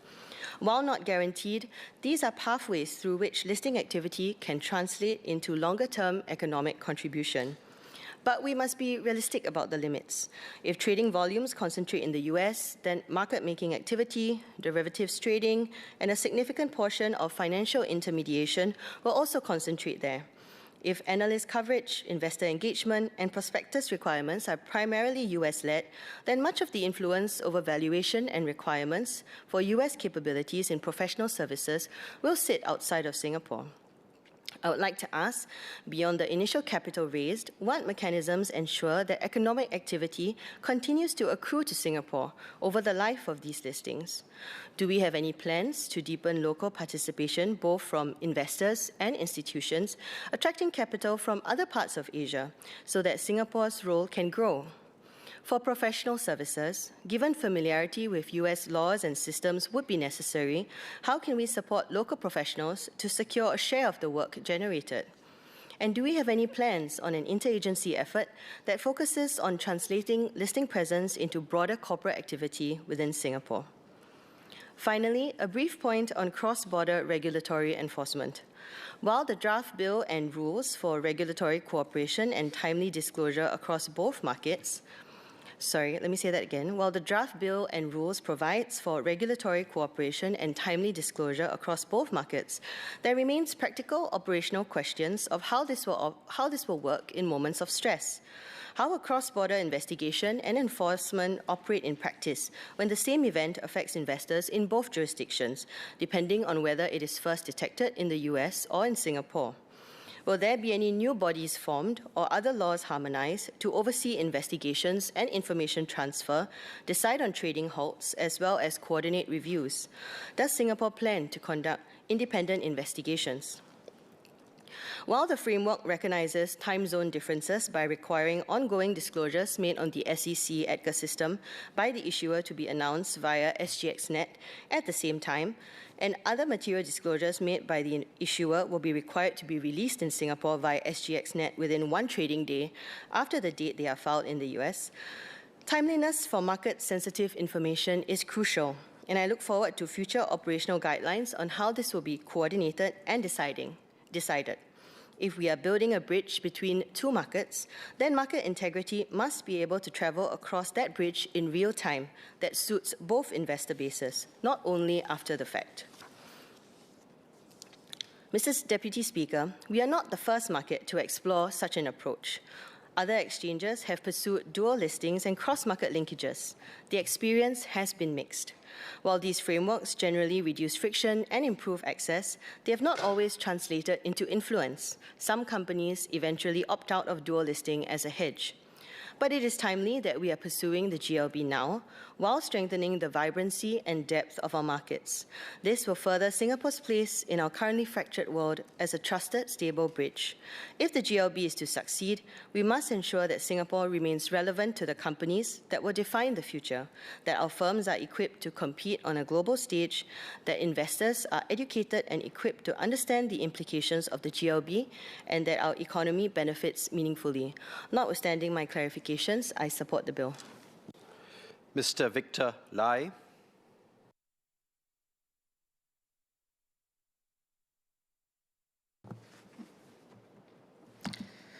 Thank you, Mr. Deputy Speaker. I rise in support of the Securities and Futures Amendment Bill. In doing so, I declare my interest as the CEO of an investment management company. This bill offers flexibility to calibrate how our Securities and Futures Act applies to dual-listed issuers. But I believe the harder challenge lies beyond the listing stage. Listing is not the same as liquidity. Liquidity determines market relevance. If companies list here, but trading migrates overseas, Singapore captures the ceremony of listing, but not the economics of liquidity. We may gain the headline, but lose the heartbeat. Therefore, success should not be measured only by the number of companies that list here, but whether liquidity, measured by sustainable trading activity, research coverage, investor participation, and price discovery, are deeply anchored, creating jobs in Singapore. To strengthen our capital markets heartbeat, I offer 3 essential considerations. First, adopt a liquidity-focused development framework. Why not require liquidity KPIs such as turnover, bid-ask spreads, and market depth? Ensure viable market maker support mechanisms. And why not monitor closely that Singapore is indeed gaining value-added post-listing activities? Second, sharpen the end investor value proposition. Investors must find it worthwhile, more worthwhile, to trade in Singapore than in the other overseas exchange. We must offer convenience, cost efficiency, time zone relevance, trusted custody, and products that are tailored to the Asian investor. Third, continue calibrating carefully our regulatory stance with close eye on competitiveness. In a competitive global environment, we should continue to adjust our regulatory settings to remain proportionate in response to competing markets. This bill is in the right direction. The opposite direction of purely restricting domestic regulated entities from certain products will lead to regulatory arbitrage, as Singaporeans can already access such restricted products via overseas entities digitally, even if they are unregulated.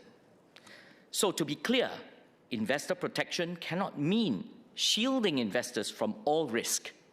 It must mean enabling and equipping investors to understand risk. Mr. Deputy Speaker, I add 3 clarifications regarding investor protection and 1 about shareholder rights.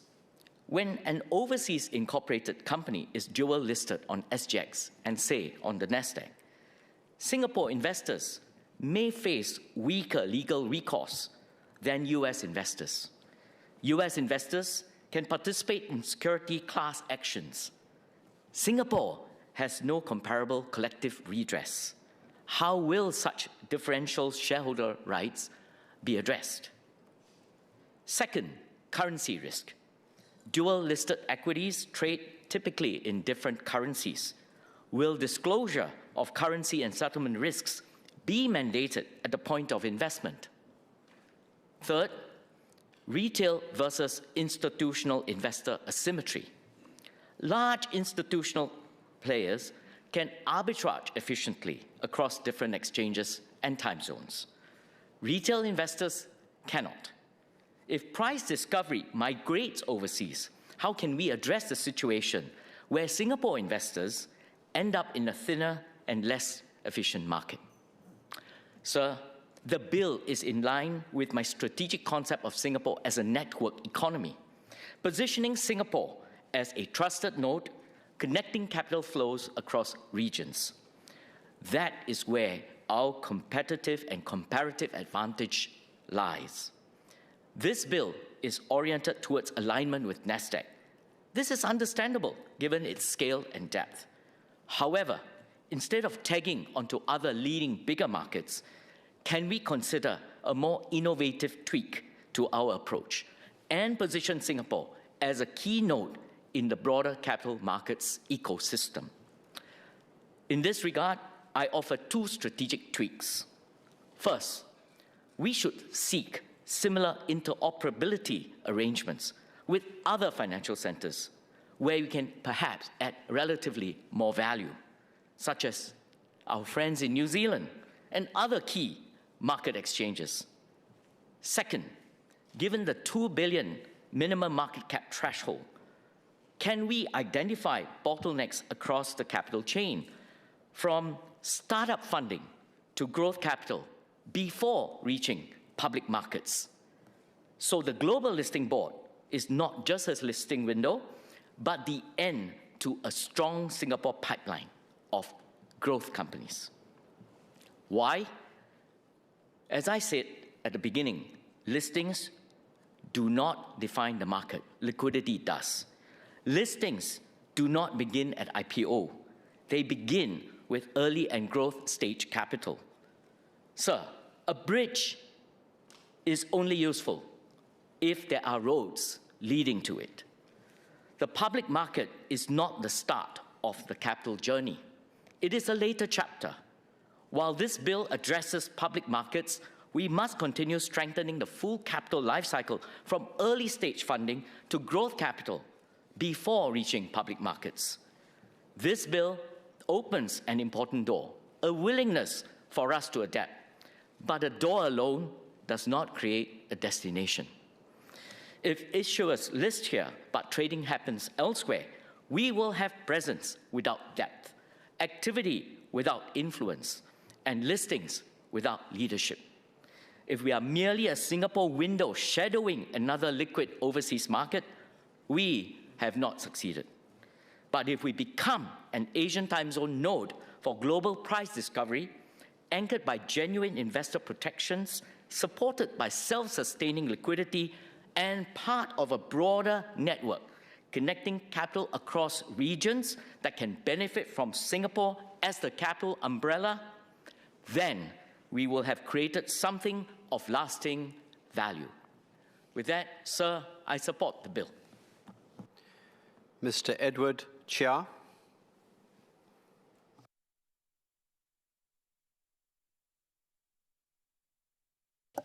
Mr. Deputy Speaker, I rise in support of the bill, which strengthens Singapore's position as a global capital markets hub.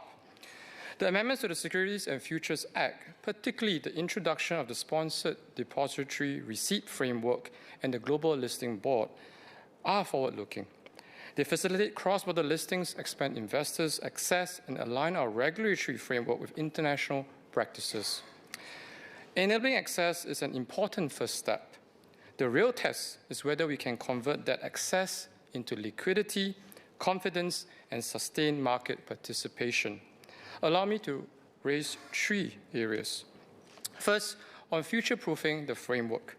Section 239AA provides a clear definition of sponsored depository receipts based on established custodial structures. But capital markets are evolving rapidly. Tokenized securities are emerging, and major market infrastructures such as NASDAQ and DTCC are already developing new settlement architectures. The key question is whether this framework can adopt sorry, I'll say that again. This framework can adapt to structural change. If tokenization reshapes custody, ownership, and settlement, will the SDR framework remain relevant? Or will we need to rework it to keep pace with market evolution? Tokenization also presents clear advantages. It can enable faster settlement, reduce intermediation costs, and lower barriers to entry for both issuers and investors. It can support fractional ownership and broaden participation, strengthening liquidity and price discovery. What steps will the MES take to ensure that this framework is forward compatible with tokenized representations of securities, and how will we leverage these developments to strengthen liquidity, reduce transaction costs, and expand investors' access over time? Second, on the strength and structure of supporting ecosystem. The effectiveness of this regime depends on the depth and diversity of intermediaries. There is strong capacity among global and local financial institutions. The next step is to ensure diversity and competition. A broader base of intermediaries will drive better pricing, innovation, and access, core conditions for a well-functioning market. What steps will MES take to expand participation among qualified intermediaries and service providers and ensure the ecosystem supports efficient and competitive market activity over the long run? Third, on dispute resolution and investors' recourse. The Global Listing Board simplifies access by allowing Singapore investors to invest in Singapore-listed instruments under our regulatory framework and legal system. This is a clear improvement over the current model where investors must navigate foreign jurisdictions directly. To realize this benefit fully, investors need clarity on how recourse works in practice, especially where issuers maintain primary listings overseas. What guidance will MES provide to ensure investors have a clear understanding of their rights, governing law, and dispute resolutions pathways? Clarity reduces uncertainty, and in capital markets, uncertainty is often the greater deterrent. Clear frameworks will also strengthen Singapore's position as a leading hub for cross-border dispute resolution, supported by institutions such as Singapore International Commercial Court, SIAC, and SIMC. Legal clarity is not just protection, it is a competitive advantage. Finally, sir, on a broader strategic point, this bill expands access and facilitates listings, but listings alone are insufficient to anchor capital. Trading activity gravitates towards deeper, more liquid markets, even where secondary listings exist. Singapore must build liquidity deliberately. I'd like to ask the Minister what concrete steps MES will take to build liquidity in these instruments, specifically how MES intends to support market making to ensure continuous pricing and tighter spreads, and to facilitate their inclusion in institutional and longer-term capital pools, including through index inclusion and schemes such as the proposed CPF Lifecycle Investment Scheme and the Supplementary Retirement Scheme. There is a need to strengthen regional investor connectivity. Singapore can anchor ASEAN capital markets by attracting large-cap companies with significant regional operations. We must attract both issuers and investors from across Southeast Asia. This will deepen liquidity, improve price discovery, and strengthen market vibrancy. It also reinforces Singapore's role as a wealth management hub, positioning us as a gateway for capital and investment flows across ASEAN. In the long run, liquidity will depend on how effectively we connect regional capital to regional opportunities through Singapore. Investors' familiarity is equally important. SDRs are less intuitive for retail investors. Clear disclosures and investors' education are essential. Liquidity also depends on research coverage, brokers, and market intermediaries.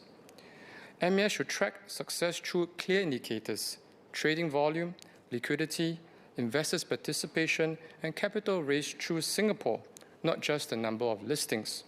So I'd like to ask the Minister, how will the MES define success for this framework and what benchmarks will guide its implementation? Sir, this bill is a strong step forward. Its success will depend on building credible, liquid instruments that are fully integrated into Singapore's capital markets ecosystem. With continued focus on adaptability, ecosystem strength, and investors' clarity, Singapore can realize the full potential of this framework. Thank you, sir. Minister Chee Hong Tat.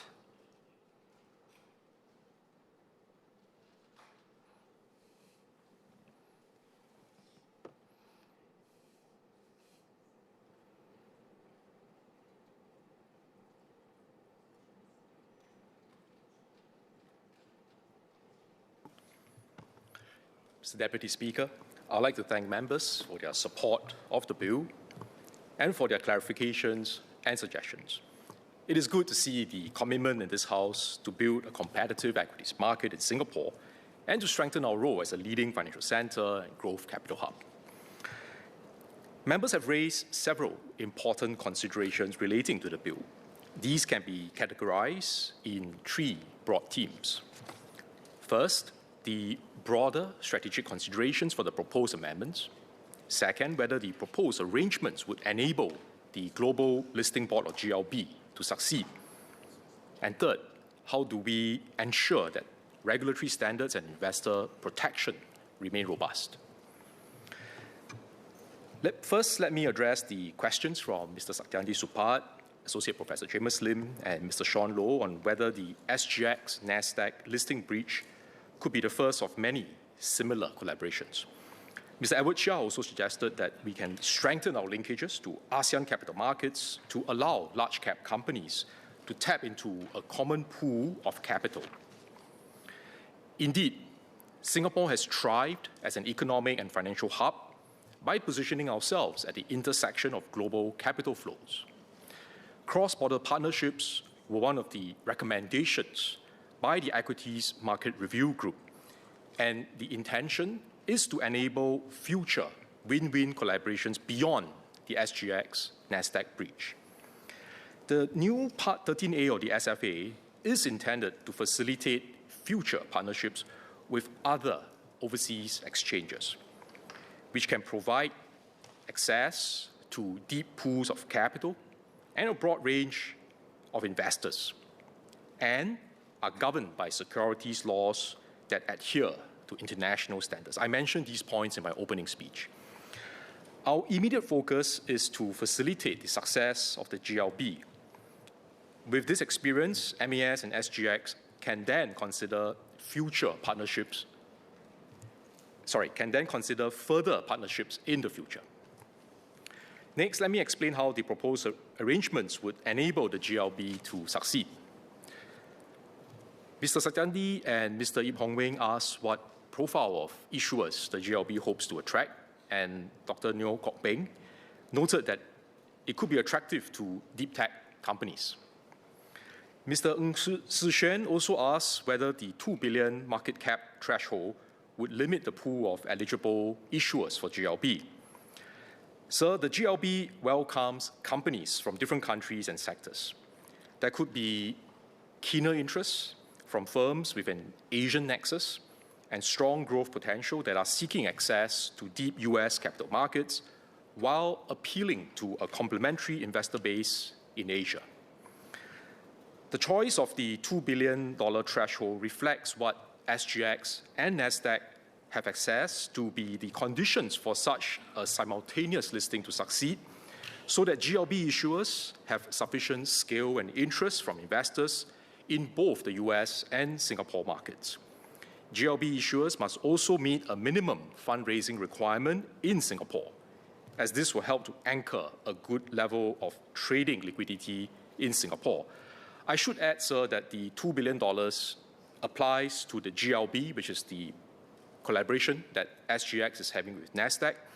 It is not a general requirement that will tie our hands for future collaborations with other exchanges. Mr. Deputy Speaker, we believe that with Asia's continued growth there will be a pool of companies that can meet the requirements and benefit from this arrangement.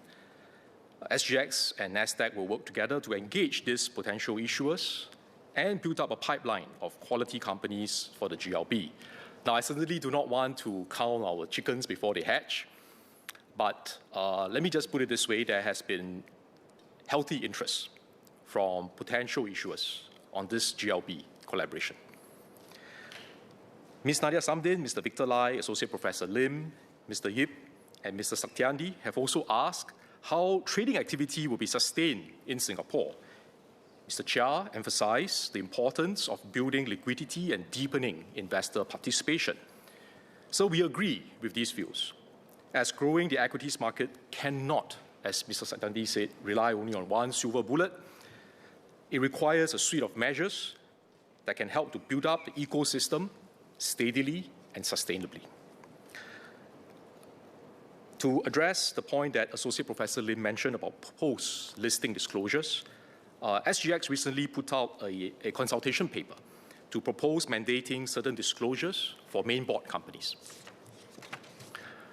This is the approach building the ecosystem that the Equities Market Review Group took. We recommended a comprehensive set of measures aimed at strengthening the demand from investors and also the supply of new listings. And to support investment and trading activity in Singapore listings, we are also implementing several measures. They go beyond what is covered in this bill, but these are things which MAS, SGX, and other players in the industry are working on. So first, we are improving price discovery through better information and coverage. MAS's Grant for Equity Market Singapore, or GEMS, scheme was enhanced last year to develop the research coverage and pool of analysts in Singapore. We agree that this is important. Second, specific investment funds in Singapore, such as the $6.5 billion Equity Market Development Program and the $3 billion Anchor Fund, are growing the pool of institutional investors in Singapore who can potentially act as cornerstone investors for Singapore IPOs, including those on the GLB. Third, MAS and SGX will be putting in place targeted measures to improve our market-making ecosystem, which will facilitate tighter trading spreads and better trading liquidity. And these measures will apply to GLB and SGX's other boards. In addition, value unlock initiatives seek to strengthen investor confidence by helping listed companies to better formulate and communicate their strategic plans to shareholders. MAS and SGX have formed an Equity Market Implementation Committee to oversee the execution of these measures, because we know policy must be matched by good implementation. We will track the progress and continue to take feedback from industry stakeholders, as the process of improving our competitiveness is an ongoing marathon. We are not, definitely not saying that whatever we have recommended, including what is presented in this bill, will be the final set of measures that will be required. It is an ongoing, never-ending marathon, because whatever we do, we must expect our competitors to also up their game. And so we have to continuously invest in building stronger capabilities and to up our competitiveness. And that is what we will do, together with the industry. So since this is the year of the horse, if I may just use some horse-related Chinese phrases to describe our approach. 快马加鞭，马不停蹄，才能一马当先，马到功成。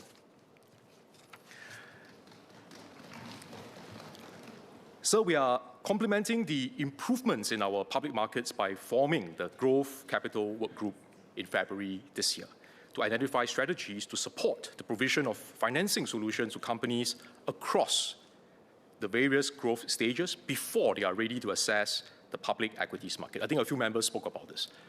We shouldn't just look at the public equities market alone. It is part of the larger ecosystem. Our aim is to support entrepreneurship and develop Singapore as a growth capital hub for both local and foreign companies to use Singapore as a launchpad to grow their business. Mr. Ip asked about the operational aspects of the GLB, such as settlement procedures across both exchanges. SGX and NASDAQ have been working out the detailed operational arrangements for smooth trading and settlement. They are working closely with industry participants and building on their experiences with existing dual listings to ensure that investors will be able to trade with confidence. Mr. Ng asked how the GLB will sit alongside the SGX main board. Ms. Nadia, Mr. Satyandi, and Mr. Loh asked whether the GLB will translate into opportunities for the rest of the Singapore financial ecosystem. The GLB expands the range of fundraising options that Singapore can offer to both domestic and international companies. By attracting a diverse range of issuers to list in Singapore, the GLB increases the opportunities and dynamism in our equities market and provides more options for Singapore investors.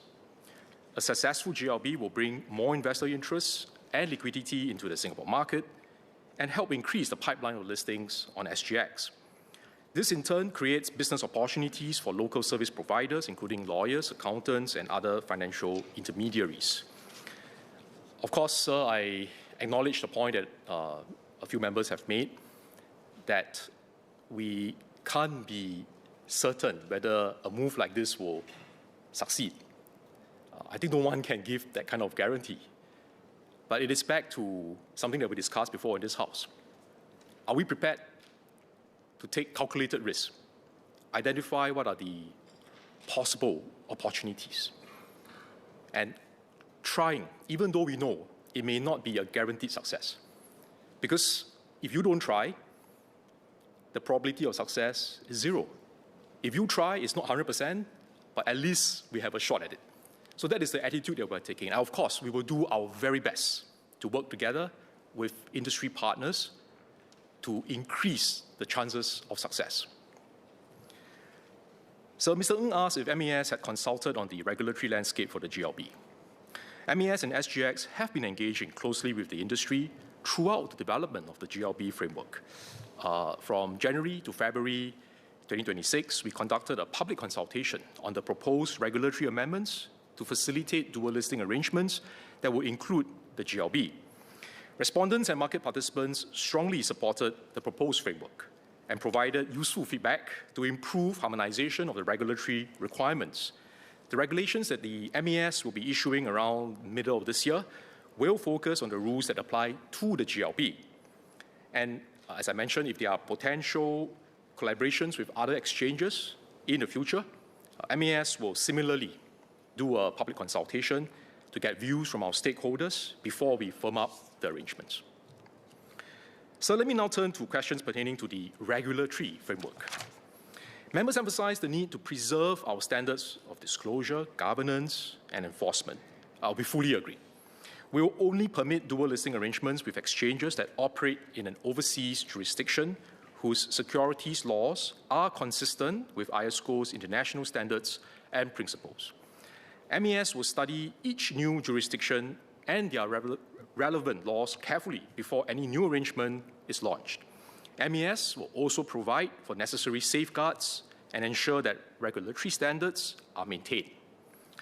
We reserve the right to reassess the arrangement should a partner jurisdiction change its rules significantly, and where necessary, adjust our regulations to maintain a high level of corporate governance and disclosures for investor protection. So we are not without agency. We will do what we need to do as the regulator in Singapore to uphold high standards, both corporate governance and disclosure standards, and to provide adequate protection for investors. The core responsibilities of GLB issuers and the professionals that support them remain the same as with all other listings.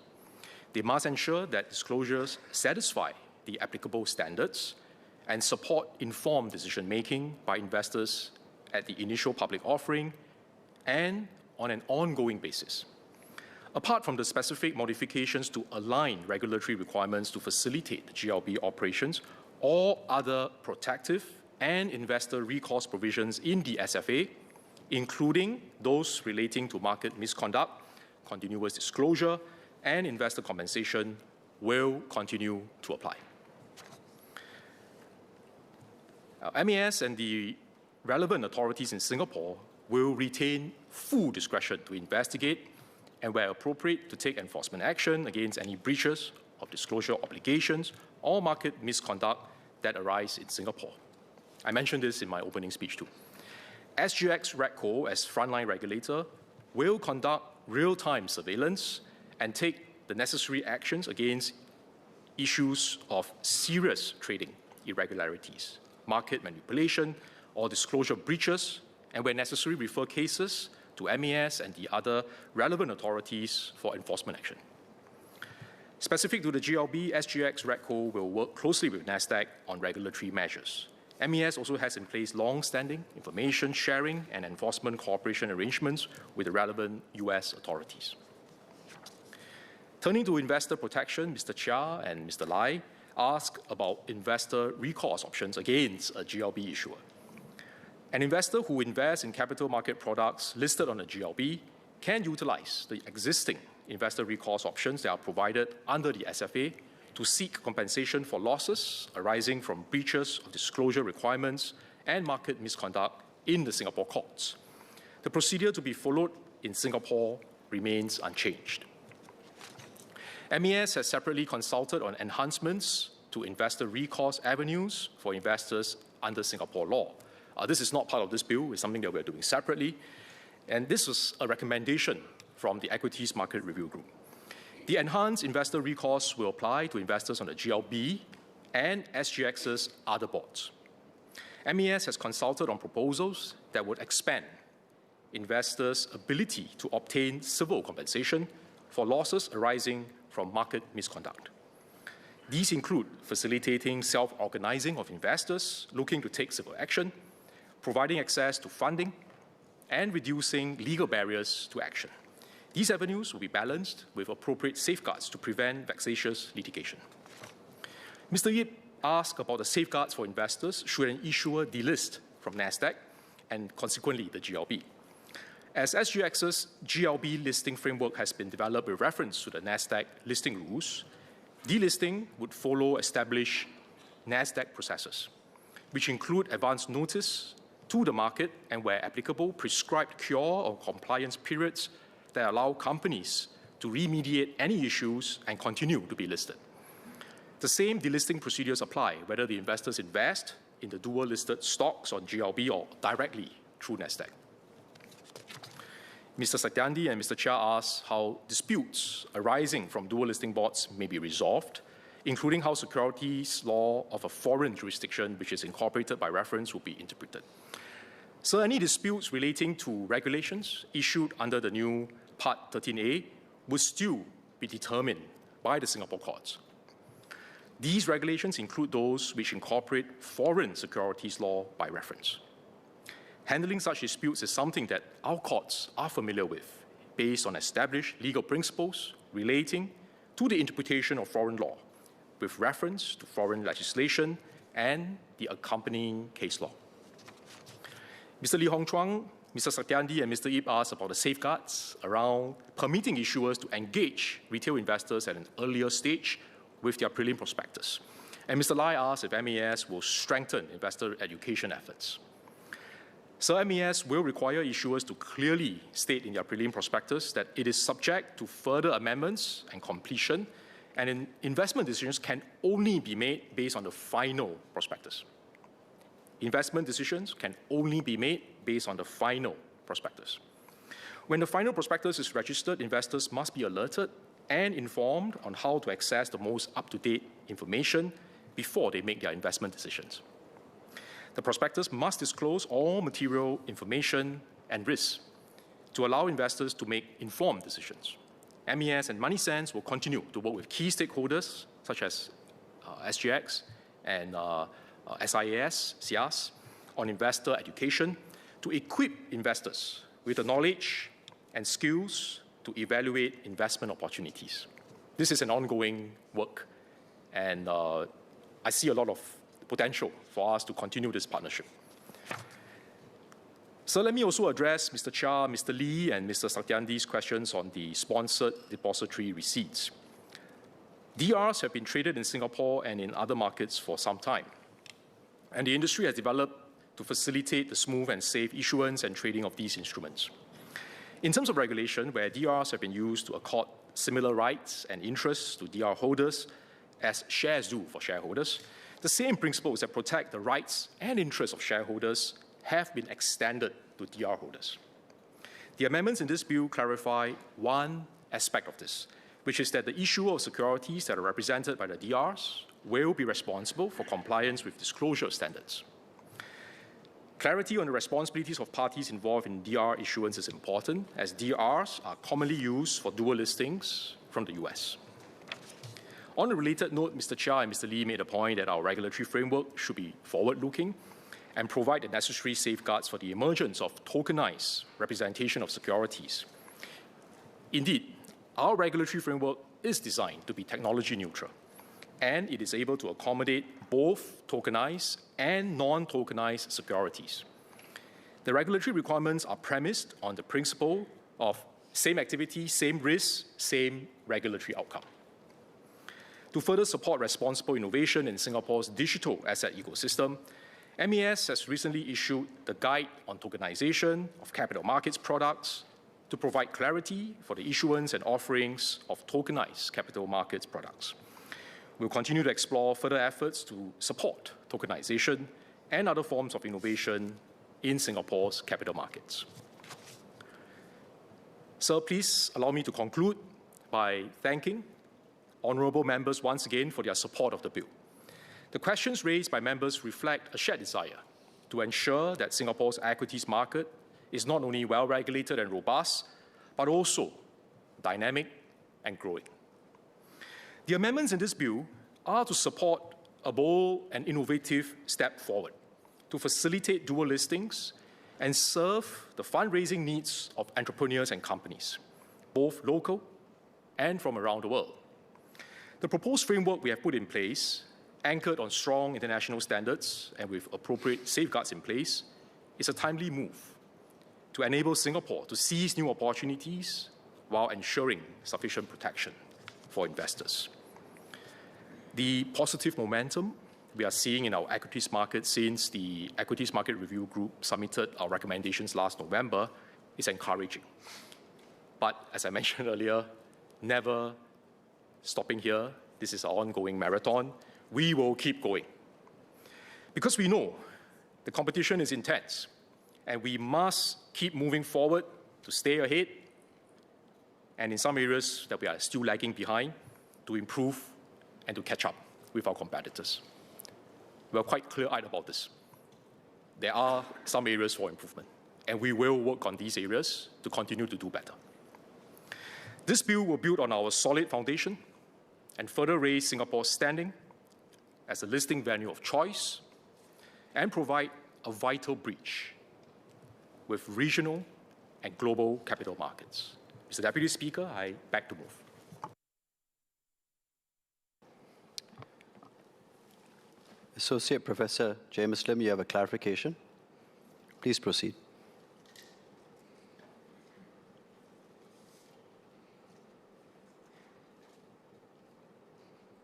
Thank you, sir. Just a quick clarification on my part, which concerns the 2 billion threshold.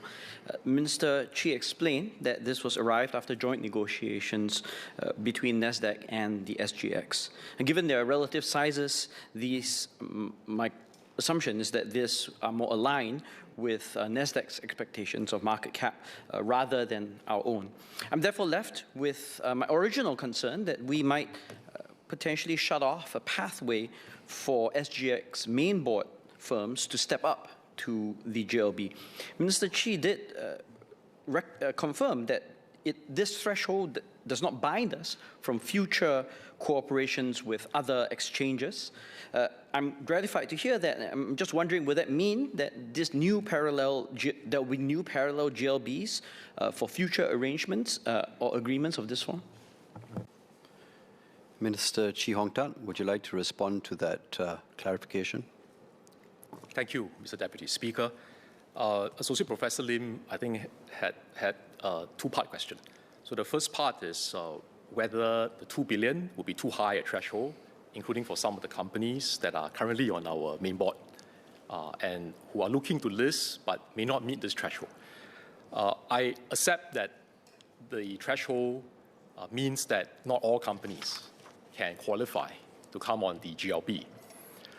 But when we discuss this with NASDAQ, I think one of the key considerations is that we do want the company, once they are listed on the GLB through this simultaneous listing arrangement, to also be able to do well, not just in NASDAQ, but also here in Singapore. And to do that, I think we need to bear in mind that while 2 billion may look like a big number in Singapore, actually in NASDAQ, 2 billion is not that big. You will end up becoming a small fish in a very big pond for NASDAQ. And that's why I think there's a certain balance to be struck. Now, if you lower the threshold too much and you have, sure, you may have more companies, but the post-listing, which I think many members have spoken about as well, it's not just the listing, but post-listing. Some of these companies may have more difficulties subsequently. If your threshold is too high, say you set it at 10 billion, 20 billion, let's say, then there will be too few companies. So this is really a judgment call, where to strike this balance. And after some discussions, we felt that, as I explained in my response speech, 2 billion would be about the right level. And I am not at liberty to share more because of commercial sensitivity, but as I mentioned earlier, we do have healthy interests from a good pipeline of potential issuers. So I don't think this is something which is too far off from what the market has judged to be an appropriate threshold. Associate Professor Lim's second question is for future such similar arrangements. Have we looked at it? I did explain this earlier in my response speech. For now, I think we'll focus on getting the GLB up. It's quite a big task for SGX and the team to work on this together with NASDAQ to make sure that we get it up, get it running, achieve some positive momentum. Certainly, we are open to discussing with other exchanges, like-minded partners who want to do this together with us. We're very open because Singapore's value proposition, part of it, lies in our ability to serve as a hub and to be able to connect different markets. So certainly, if there are other exchanges that would like to work with SGX, we will be very happy to explore these opportunities and to discuss with them, but provided they meet those two important safeguards that I outlined in my speech.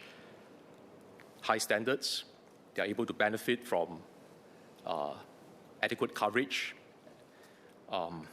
and we will then discuss with the overseas exchange on some of the details, which may not end up with a 2 billion threshold because it depends on the size of the other exchange. For NASDAQ, 2 billion was the threshold that we agreed on, but if this is another exchange, the threshold may not be 2 billion, it may be something else. We will have to judge case by case. Yeah, but certainly, I think this is something that we look forward to more of such collaborations, because that will help to boost our overall standing as a financial center. Thank you, sir. Any further clarifications? None? Then I'll propose the question to the House. The question is that the bill be now read a second time. Those who agree say aye. Aye. Those who disagree say no. I think the ayes have it. The ayes have it. Securities and Futures Amendment Bill. Committee stage what day?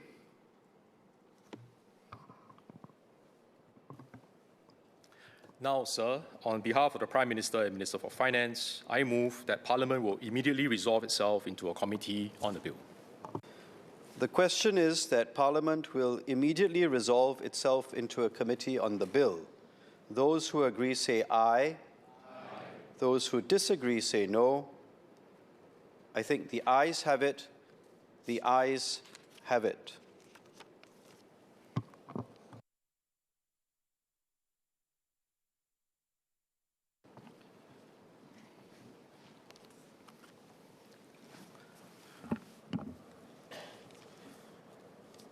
The question is that clauses 1 to 9 stand part of the bill.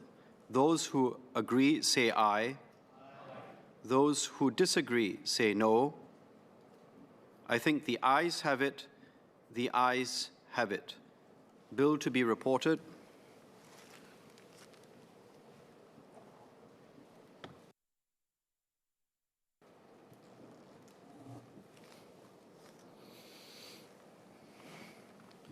Minister Chee Hong Tat.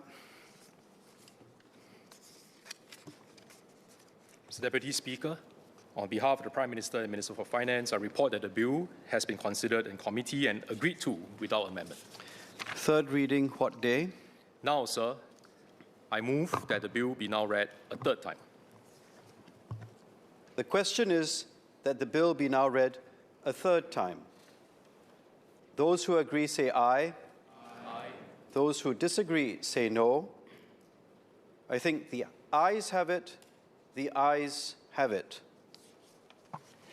Securities and Futures Amendment Bill. Item 4, Central Provident Fund Amendment Bill, second reading. Prior to that, Leader of the House.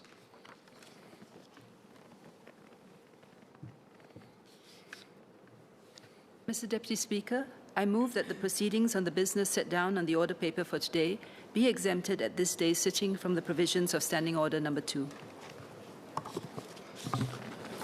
The question is the motion moved by the Leader of the House. Those who agree say aye. Aye. Those who disagree say no. I think the ayes have it. The ayes have it.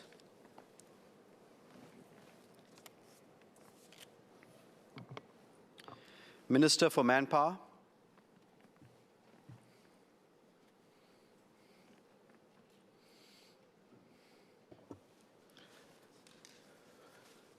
Mr. Deputy Speaker, sir, on behalf of the Minister for Manpower, I now beg to move that the bill be read a second time. MOM has assessed that there's no conflict of interest for members holding Singtel shares to participate in this debate and to vote on the bill. And in the interest of transparency, I declare that I am a holder of Singtel special discounted shares as a CPF member. The CPF is a key pillar of Singapore's social security system and has been updated over the years to meet our members' changing needs and ensure its continued effectiveness. This bill is one such effort. It updates a legacy arrangement by enabling the transfer of Singtel special discounted shares, or Singtel SDS, from the CPF board to the Central Depository, or CDP, accounts of SDS holders. This will benefit SDS holders by enabling them to manage their shares directly. The SDS scheme was introduced in 1993 to give Singaporeans a stake in Singapore's economic success through share ownership. During Singtel's IPO that year, where 11% of its total shares were traded for the first time, CPF members were offered the opportunity to buy Singtel shares at a discounted price using their CPF savings. First in 1993 and again in 1996. This was an option given to CPF members, and though it was not compulsory, many chose to take this up. At that time, many CPF members were unfamiliar with share ownership. Hence, to support them, the CPF board was appointed as the trustee to facilitate these purchases. Since then, these Singtel SDS have been held in CDP accounts under CPF board's trusteeship. The landscape has since evolved. Today, Singaporeans are more financially savvy and familiar with share ownership. Many have their own CDP accounts and are experienced in trading shares. Over the years, the SDS scheme had benefited many CPF members, the youngest of whom are now above 50 years old. In 1993 and 1996, SDS holders were able to buy their Singtel SDS with an upfront discount. Those who held on to their shares also received loyalty shares equal to 40% of their initial holdings, along with regular dividends. Prior to the start of this exercise in April, there were around 615,000 SDS holders whose SDS holdings collectively represented less than 5% of Singtel's total shareholdings. The median SDS holder had around 1,360 shares that was worth about $6,800 in equity value. In other words, every $100 invested back then would have accumulated about $600 in dividends and equity value to date. And this does not include the interest earned on those dividends. In fact, their total dividends received alone would have exceeded both the CPF savings used to purchase the Singtel SDS and the interest they would have otherwise received in the CPF ordinary account. Following Singtel Group's proposal to transfer the Singtel SDS from the CPF board to SDS holders, MOM and the CPF board consulted relevant agencies to assess the proposal's impact on SDS holders and whether this would be beneficial to CPF members. The SDS scheme has already achieved its intent of building up assets of CPF members. The legacy arrangement, where CPF board is the trustee for members' SDS, is no longer necessary given that Singaporeans are more financially savvy and familiar with share ownership. Amongst the current Singtel SDS holders, close to 3 in 5 now have their own individual CDP accounts. With the transfer, SDS holders can hold and manage their shares directly. They will also benefit indirectly as the Singtel Group will have greater flexibility to carry out corporate actions in a timely manner for them. We have worked with and will continue working with the relevant parties, including MAS and SGX, to ensure a smooth transfer. This includes availing options to SDS holders to ensure that their interests are protected and allowing them the flexibility to decide how they would want to manage their Singtel SDS moving forward. Let me outline the options available to SDS holders. For those who prefer to keep their SDS Singtel shares, no action is required. The bill amends the CPF Act to effect the automatic transfer of the shares to CDP accounts under the respective SDS holders' names, thereby ensuring that the process is seamless for SDS holders. The transfer is planned for in November 2026. For the 3 in 5 who have their own individual CDP accounts, also known as direct accounts in the bill, we will automatically transfer their Singtel SDS to their individual CDP accounts.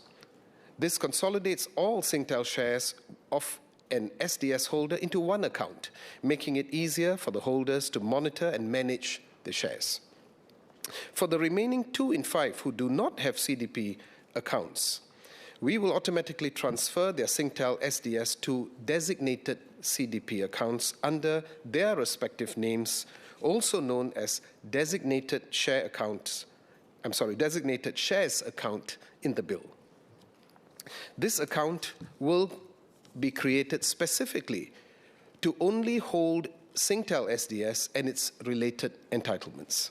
Singtel SDS is designated CDP accounts will remain under the CDS scheme, which means that these CDS holders will largely continue to receive similar treatment and support as they do today.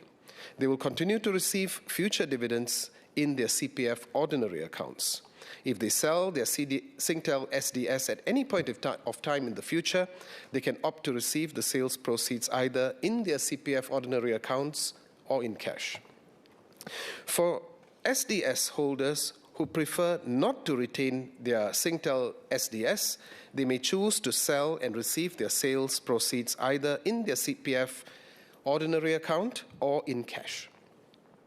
Given that the SDS scheme has achieved its objective of allowing SDS holders to benefit and share in Singapore's development, CPF Board has reviewed its rules and decided to allow those who sell their SDS to withdraw their proceeds in cash if they wish to do so without having met CPF withdrawal conditions. We have effected this from 8th April 2026 through subsidiary legislation amendments. Those who wish to keep their proceeds in their CPF ordinary accounts to earn higher interest may continue to do so. SDS holders will have ample time of around 7 months to decide if they want to sell their shares before the planned transfer in November. Those who do not wish to make a decision now will still have the option to sell at any one point in time in the future, including after the transfer exercise. We have worked with the CPF board and the Singtel Group to reach out to all SDS holders regarding the proposed transfer. All SDS holders would have received a hard copy notification letter in April 2026, issued jointly by the CPF board and the Singtel Group. It informs them of their Singtel SDS holdings, the options available to them, and where they can seek clarifications and assistance. Dedicated touchpoints have been set up to assist SDS holders on enquiries and sales. These span multiple channels, including a dedicated hotline, website, SingPost branches, and CPF service centers across Singapore. SDS holders who wish to sell can do so either online, in person at SingPost branches, or through selected SGX brokers. In addition, we have identified over 20,000 SDS holders who may require greater assistance. We will conduct targeted outreach to help them understand their options. We have also put in place safeguards to help protect all SDS holders from potential scams. Through these efforts, SDS holders will be able to make an informed decision as to which option best meets their needs, while ensuring that whichever option they choose, either to sell or to keep their shares, the process is kept simple and safe. Allow me to conclude. The objective of the SDS scheme has already been achieved. CPF members had purchased the discounted Singtel SDS, have made significant gains over the years. This bill updates a legacy arrangement by transferring Singtel SDS from the CPF board to individual CDP accounts or designated CDP accounts of SDS holders, thus allowing those who prefer to keep their Singtel SDS to hold and manage their shares directly. Mr. Deputy Speaker, sir, I beg to move. The question is that the bill be now read a second time. Mr. Patrick Tay.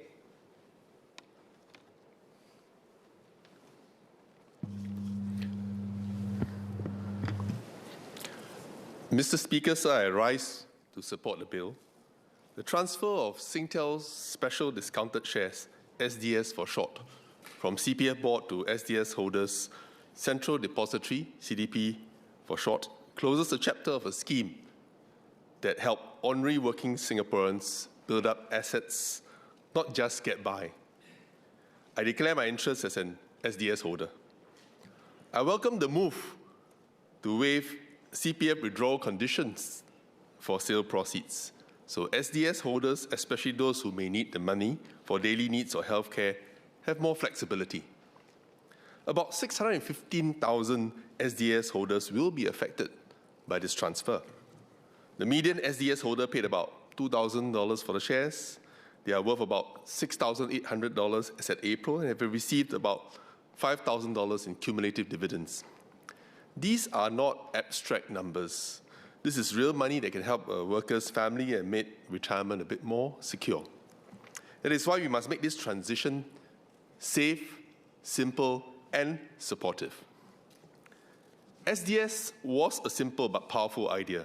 Give Singaporeans a stake in our economy through share ownership. In other words, it helped workers turn wages into wealth step by step over time. In the 1990s, Singapore was in a period of rapid growth and optimism. Today, the pressures are different. Job insecurity, higher costs, and longer retirements. For many workers, the worry is straightforward. Can I still make ends meet today and have enough for tomorrow? As SDS comes to an end, we should renew a worker-first promise. Growth must translate into security, and no Singaporeans should be left behind simply because they are less financially confident. SDS worked because CPF board served as a trustee, putting guardrails in place for first-generation retail investors, many of whom were workers with little experience in the markets. Today, more Singaporeans invest. But a worker-first approach means we must still ask, who may be left behind, especially the older workers and those with lower financial literacy? We cannot build a me-first economy where only the savvy benefit. Looking ahead, are there plans to refresh broad-based ownership models like SDS so that as Singapore invests heavily in AI and new technologies, workers can benefit, not just through wages, but also by sharing in the upside? I welcome the earlier budget announcement on enabling long-term investment and potentially stronger returns for CPF members. On the transfer exercise, I have 3 practical points to raise. First, on selling. After the shares are moved into CDP accounts, some holders may end up with odd lots. Will this make it harder for them to sell without topping up? What guidance will CPF board provide to help SDS holders transact smoothly and avoid unnecessary costs? I believe there will be sales charges if they want to sell their shares now or in the future when it is ported over to the CDP account. Will these sale charges be higher than what they enjoy today when held via CPF board? Second, on safeguards. Scams will follow wherever money is involved. Many SDS holders are older. Indeed, the youngest are in their 50s, and about half are 65 and above. A worker-first approach must also be a senior-safe approach. What measures are in place to protect them from scammers who may exploit this entire transfer exercise? Does CPF board expect an uptick in related scams, and how will it preempt them? Third, on communications. I note CPF board has sent notification letters, set up a dedicated hotline, and conducted door-to-door visits for vulnerable SDS holders. Will CPF board also notify SDS holders with clear anti-scam advisories, whether via SMS or any other means, especially if emerging modus operandi by scammers? This is so that the message reaches them promptly and reduces confusion. Mr. Speaker, sir, with these questions, I support the bill. Thank you. Mr. Fadli Fauzi.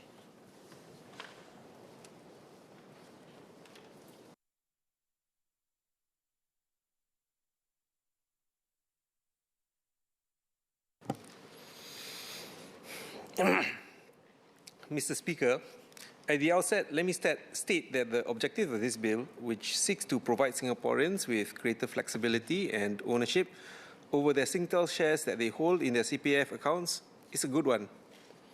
The Singtel Discounted Shares, or SDS scheme, is a legacy scheme introduced in 1993, and many Singaporeans who bought shares under the scheme would be seniors now.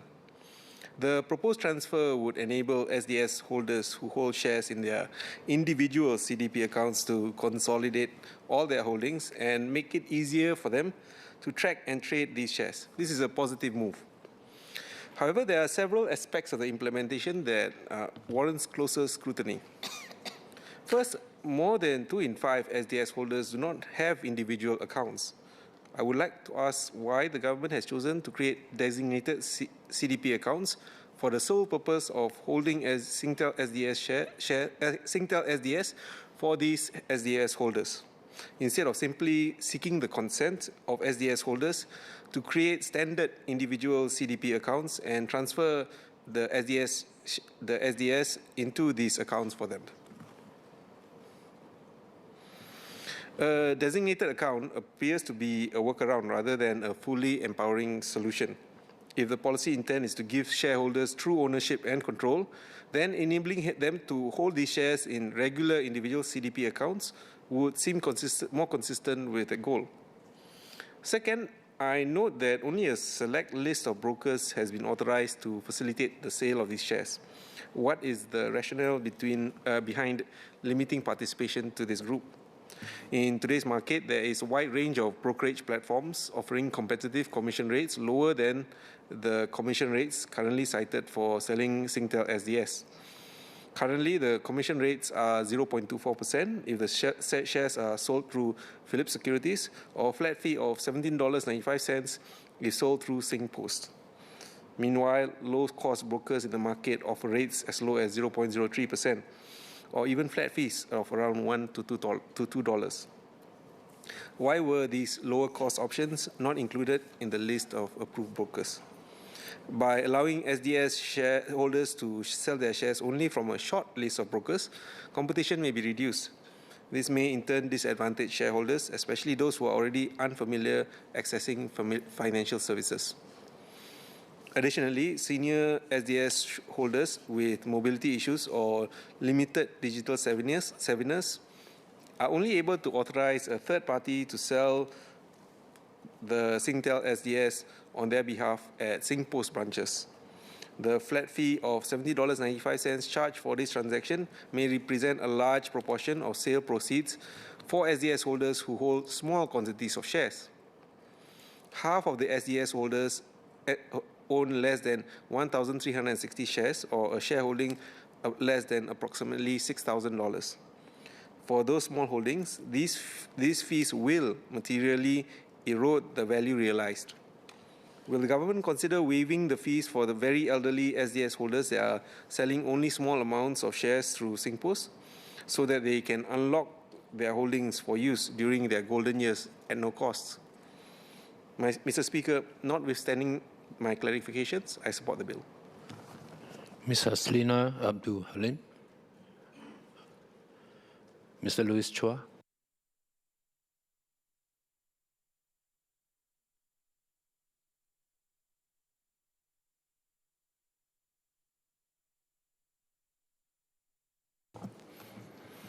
Mr. Speaker, the Central Provident Funds or CPF Amendment Bill introduced today marks the closure of an important chapter in the history of Singapore's social security system.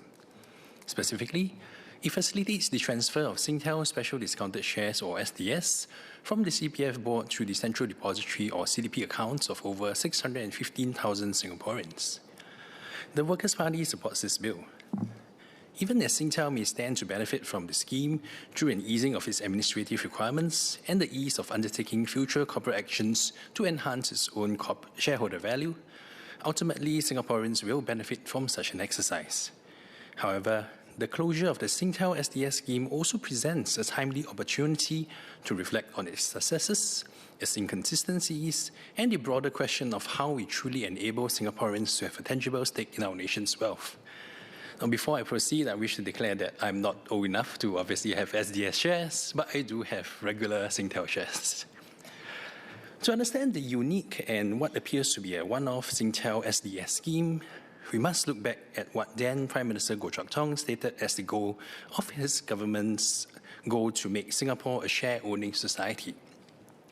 A statement by Singtel on its website explains it best, that the SDS scheme is a legacy scheme introduced in 1993 as part of the government's efforts to give Singaporeans a stake in Singapore's economic success through share ownership. On this note, the 1993 and 1996 SDS exercises were arguably ahead of its time in inclusive wealth creation. By offering shares at a massive discount, as low as $190 for the STA shares in 1993 and $250 for the ST2 shares in 1996, the government ensured that even the smallest retail investor was in the money from day one. This was by design, and then PM Goh Chok Tong stated the 45% generous discount was to encourage long-term share ownership. The illustration as shared by the CPF board and Singtel is clear. For the median SDS holder with approximately 1,360 Singtel SDS shares, a $2,000 investment in Singtel SDS has grown into nearly $12,000 in total value today, comprising $5,000 in cumulative dividends and $6,800 worth of shares as at 1st April 2026.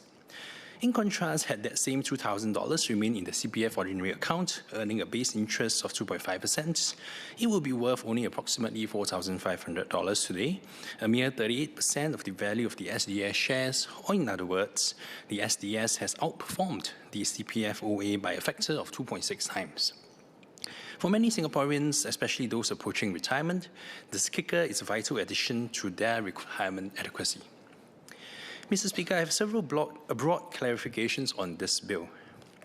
First, I note that under Section 26E2 of the bill, while shares remain in the designated shares account, dividends and sale proceeds must be returned to the CPF board. However, once the shares are transferred to a direct CDP account and sold, the funds do not need to be returned to the CPF. This is a departure from the standard CPF investment scheme, where sale proceeds must typically be returned to the CPF account. While I'm supportive of this arrangement, what is the government's rationale for why the SDS proceeds are treated differently? Furthermore, the amount withdrawn for SDS does not require the payment of accrued interest upon sale. This highlights a glaring inconsistency in our system. Why is it that when a Singaporean uses his or her CPF savings for a home, which the government has called an appreciating asset and a store of value, they must pay back the principal plus accrued interest, yet for CPF-IS investments, no such requirement exists? The government's long-standing justification is that this safeguards retirement adequacy. To quote from the FAQ section on the CPF Board's website, refunding both the principal amount and accrued interest ensures your retirement savings are fully restored to what they would have been if they had remained in your CPF account. Without this refund, your retirement funds would be permanently reduced. Yet for a financial investment under the CPF-IS, which is arguably more volatile and which the government has itself noted in the past, underperforms the 2.5% OA rate for many CPF members, no such accrued interest is clawed back. Is the government suggesting that housing is a value-destructive asset that will ultimately permanently reduce the value of one's retirement savings due to its leasehold nature, while financial investments are value-appreciating and bear less risk of endangering our retirement funds? I hope the Minister can clarify the policy logic behind the distinction. Returning to former PM Goh Chok Tong's National Day rally speech in 1992, I note that in addition to Singtel, a company was to be set up to run the electricity and gas departments of the Public Utilities Board, which I believe is now corporatized as the SP Group and remains wholly owned by Temasek Holdings today. ESM Go went on further to say that the Mass Rapid Transit and Port of Singapore Authority will be corporatized and publicly listed. These are well-run, profitable enterprises. Their shares will appreciate as long as Singapore continues to be stable and prosperous and good management is in charge of the companies. Fast forward to today, SMRT was listed and then privatized by Temasek Holdings subsequently, but there was no SDS. PSA was never listed, and its real estate arm Mapletree Investments continued to be private as well. In 1994, after the listing of Singtel, former President Mr. Ong Teng Cheong even shared in his President's address, and I quote, "The Singapore Telecom flotation was a resounding success. 1.4 million citizens bought Group A shares. Significantly, people are holding on to them as long-term investments instead of selling them immediately for quick profit. Other major privatizations will follow Singapore Telecom. The next likely one will be the PUB electricity and gas departments in 2 to 3 years' time. The government will use these privatizations to enhance the assets of Singaporeans." The automatic creation of CDP accounts under Section 26C is a commendable administrative move and could serve as a blueprint for future government-led asset transfers. However, I'm concerned that the closure of the SDS scheme signals an end to the share-owning society vision. As an MP who was only in primary school back then, will the Minister enlighten me on what happened to all these bold and attractive plans to enhance the assets of Singaporeans? Why was it that there was only one SDS scheme? Does the Minister and the government not see the value and enhancement to Singaporeans' retirement savings with the SDS scheme? As I've shared in my past speeches, we can give this current generation of Singaporeans a stake in the country via a meaningful IPO of the next wave of various private companies held by Temasek and encourage them to list on the Singapore Stock Exchange to fulfill the promises set more than 30 years ago.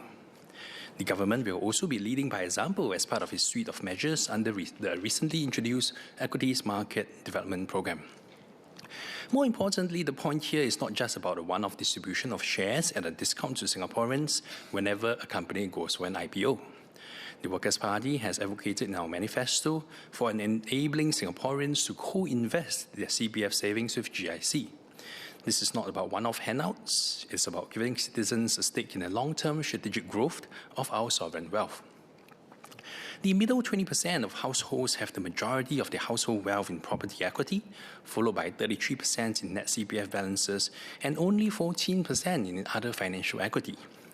If you want to generate real net worth for Singaporeans and provide a legacy for their children, we must move beyond being property asset rich but cash poor. I suggest the government consider a Temasek or GIC for every Singaporean model. Imagine if every newborn was given a small share in a diversified portfolio held until retirement. Similar to what my honourable friend, Mr. Andre Low, shared in this year's US debates, he proposed that Singapore study the introduction of a baby bond, a universal state-endowed account opened automatically at birth, invested in a diversified low-cost portfolio over 18 years. This will not only provide a financial safety net, but also foster a generation of financially literate citizens who understand the value of a long-term strategic investment and who have an interest and a stake in national policy. Allow me to conclude in Mandarin, Mr. Speaker. 议长先生，1993年，新电信正式成为上市公司，政府也推出了新电信优惠股 SDS 计划，通过全民拥股，让国人分享国家经济成果。那年我才6岁，时隔30多年，如今39岁的我才真正意识到那项计划的历史意义和重要性。当时2000元的公积金投资，到了今天总价值已增长至近12000元，其中还包括5000元的累积股息。这对很多国人的退休储蓄来说，是一笔非常可观的数目。更重要的是，这笔将钱留在公积金普通户口，赚取2.5%利息的回报，高出了2倍多。如果当时政府能兑现承诺，将公用事业局、新加坡地铁公司以及新加坡港务局等公司也通过类似的优惠股计划让国人参与，我们的退休保障是否会更加充裕？但我今天想强调的是，我们不能只停留在期待政府偶尔会分发一次性的优惠股或礼券的这个框架。工人党在竞选纲领中主张，应该让国人能够将公积金存款与新加坡政府投资公司共同投资。这并不是在要求政府提供施舍或分红包，而是让每一位国人都能在国家主权财富的长远战略增长中，真正拥有自己的一份股份。我衷心希望这项法案的通过，不代表新加坡全民拥股这一愿景的终结，而是新篇章的起点。好，让我们重新认真探讨如何让国人与政府携手共同投资，公平地、直接地参与国家的财富增长，达到真正意义上的长富于民。谢谢。Ms. Gozuki. Mr. Speaker, the PAP government has consistently shared the fruits of our nation's success with our own people. The SDS scheme, which we are wrapping up today, is one such example. There are others over the years in different forms, such as the new Singapore shares, the progress package, and growth dividends. These are not simple handouts. They are expressions of a social compact. More than a social distribution, they represent the sharing of the nation's success with our citizens, reminders that we all have a stake in the Singapore story.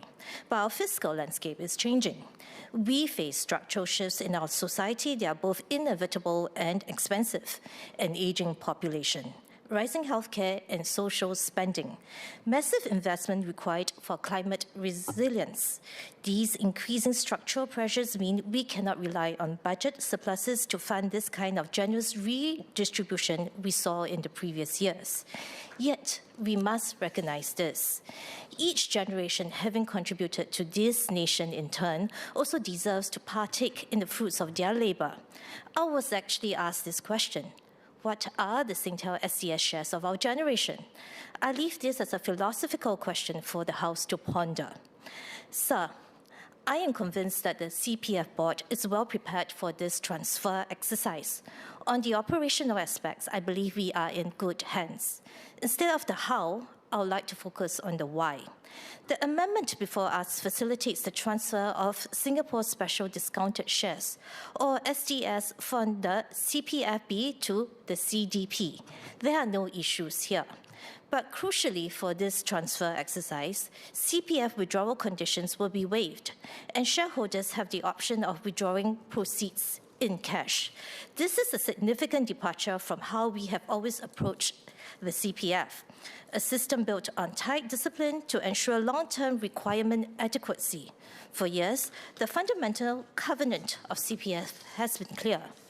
Funds utilized from CPF must be returned to CPF. By allowing a direct cash out today, we are departing from this long-standing principle. We have upheld CPF principles for decades, for good reasons. Are there sufficient reasons to depart from them now? The reason given that the scheme has met its original intent does not fully answer the question. We must remember, these Singtel shares are originally purchased using CPF monies. The default expectation has always been clear. Proceeds would be returned to CPF accounts upon sale. That was the understanding from the outset. Nor can we rely on the reasoning of simplifying direct ownership under CPD, because even under the transfer plan, especially designated CDP accounts will be created for those who do not already have one. These accounts are under the shareholder's name but restricted in function to only handle transactions and profits from SDS shares, and proceeds from those special CDP accounts are automatically challenged back to CPF by default. So clearly, a pathway to return funds from CDP to the CPF directly already exists. Sir, I must make clear here, this is not about trying to meddle in what people do with their own money. It's about protecting the rules of the system that has served us well. By opening this door, will there be further calls for waivers and exceptions under other circumstances for cash outs? This is also about protecting our most financially vulnerable senior citizens. I understand that SDS shareholders are now in their 50s and above. They are already eligible to withdraw a portion of CPF savings at 55.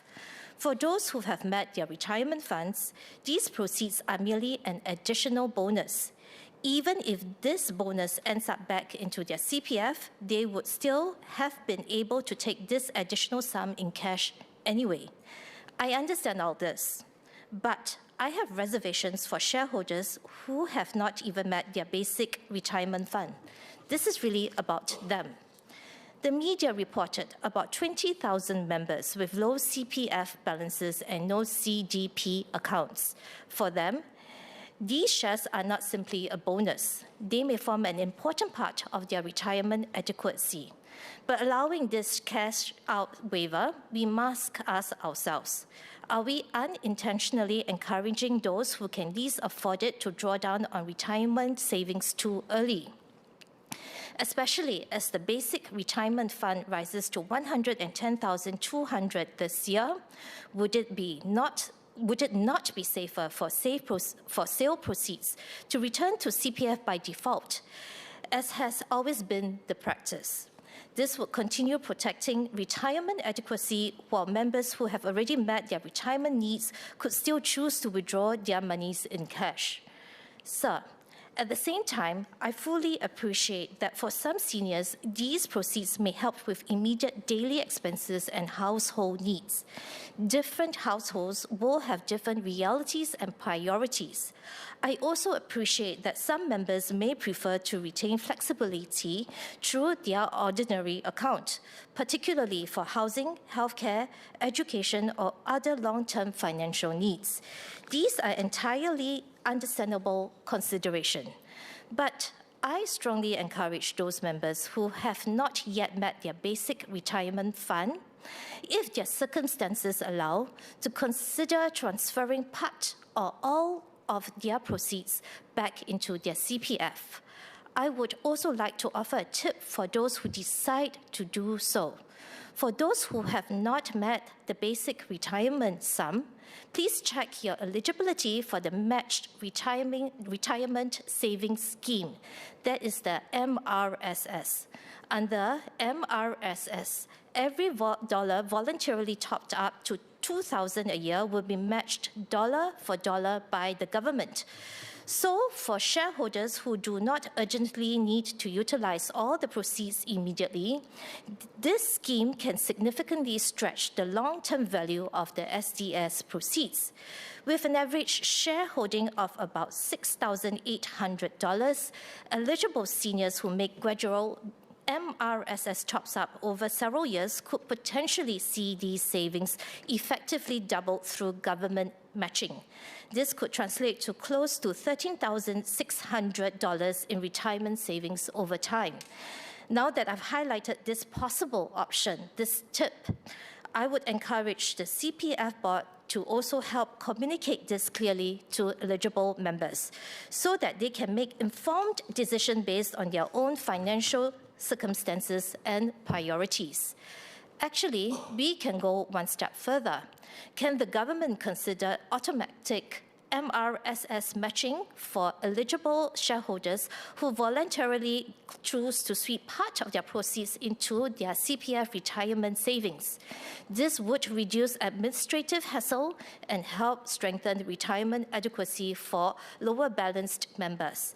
Let us do better for our most vulnerable seniors. Sir, I have recorded my suggestions and reservations, but notwithstanding, I support the bill. Thank you. Associate Professor James Lim.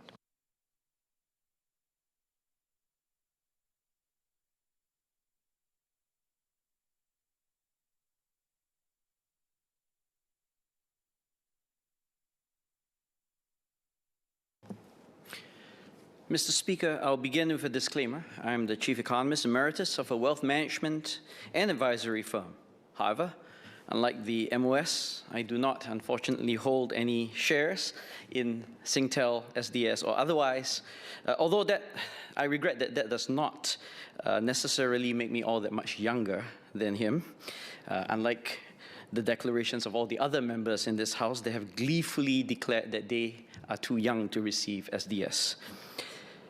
Now, the CPF Amendment Bill is, in many ways, a procedural bill aimed at facilitating the transfer of designated shares, notably the Singtel SDS, first to Central Depository or CDP accounts in individual investors' names. This will then allow such shareholders the option of either choosing to receive proceeds from their sale in cash or to direct them back to CPF ordinary accounts. By removing the CPF board as a trustee, the bill affords individuals greater flexibility in how they sell their shares and what they do with their earnings. Returning agency to Singaporeans is always welcome, and even just on this basis alone, the bill will have my support. Still, I have 3 points that I wish to make, which relate to the treatment of stocks for deceased shareholders, whether the bill may inadvertently open up less sophisticated Singaporeans to scam risk, and most generally, why the government appears to have retreated on schemes that can expand share ownership of state-linked firms. First, I believe that many of us have, in our Meet the People sessions, encountered cases where the relative of the deceased resident has sought to sell their loved one's Singtel's special discounted shares. Doing so required a special appeal to a CPF and an extended and involved process just to recover what was often a relatively small amount of money. Will the process be even more inaccessible now after the transfer to individual CDP accounts? My understanding is that the CDP account of a deceased person may be accessed by a legally appointed personal representative of the estate, such as the executor of the will or the administrator in the event that there is no will. But obtaining grants of probate or letters of administration are typically costly matters, especially for estates valued at more than $50,000. Even for smaller estates, the public trustee can assist with administration, but there are nevertheless costs involved. This cost could easily outweigh the value of the residual Singtel SDS. Now, after the passage of the bill, will the government have a low-cost mechanism to accommodate such eventualities, other than relying on the public trustee for smaller estates? Otherwise, we may be left with a situation where Singtel shares are held in CDP accounts in the deceased name with no effective means of transfer. Alternatively, we may wish for CPF to remain a trustee in such special circumstances and perform the share disposal at the market price before transferring proceeds to the deceased consolidated CPF balances. Relatedly, is there a possibility that thousands of these CPF accounts might become zombie accounts should related family members be unaware that their departed relatives actually hold such shares? Will the CPF nomination originally made by members continue to apply after the shares are transferred to CDP? If not, what mechanism is there to ensure that the Public Trustee's Office can identify and contact potential beneficiaries?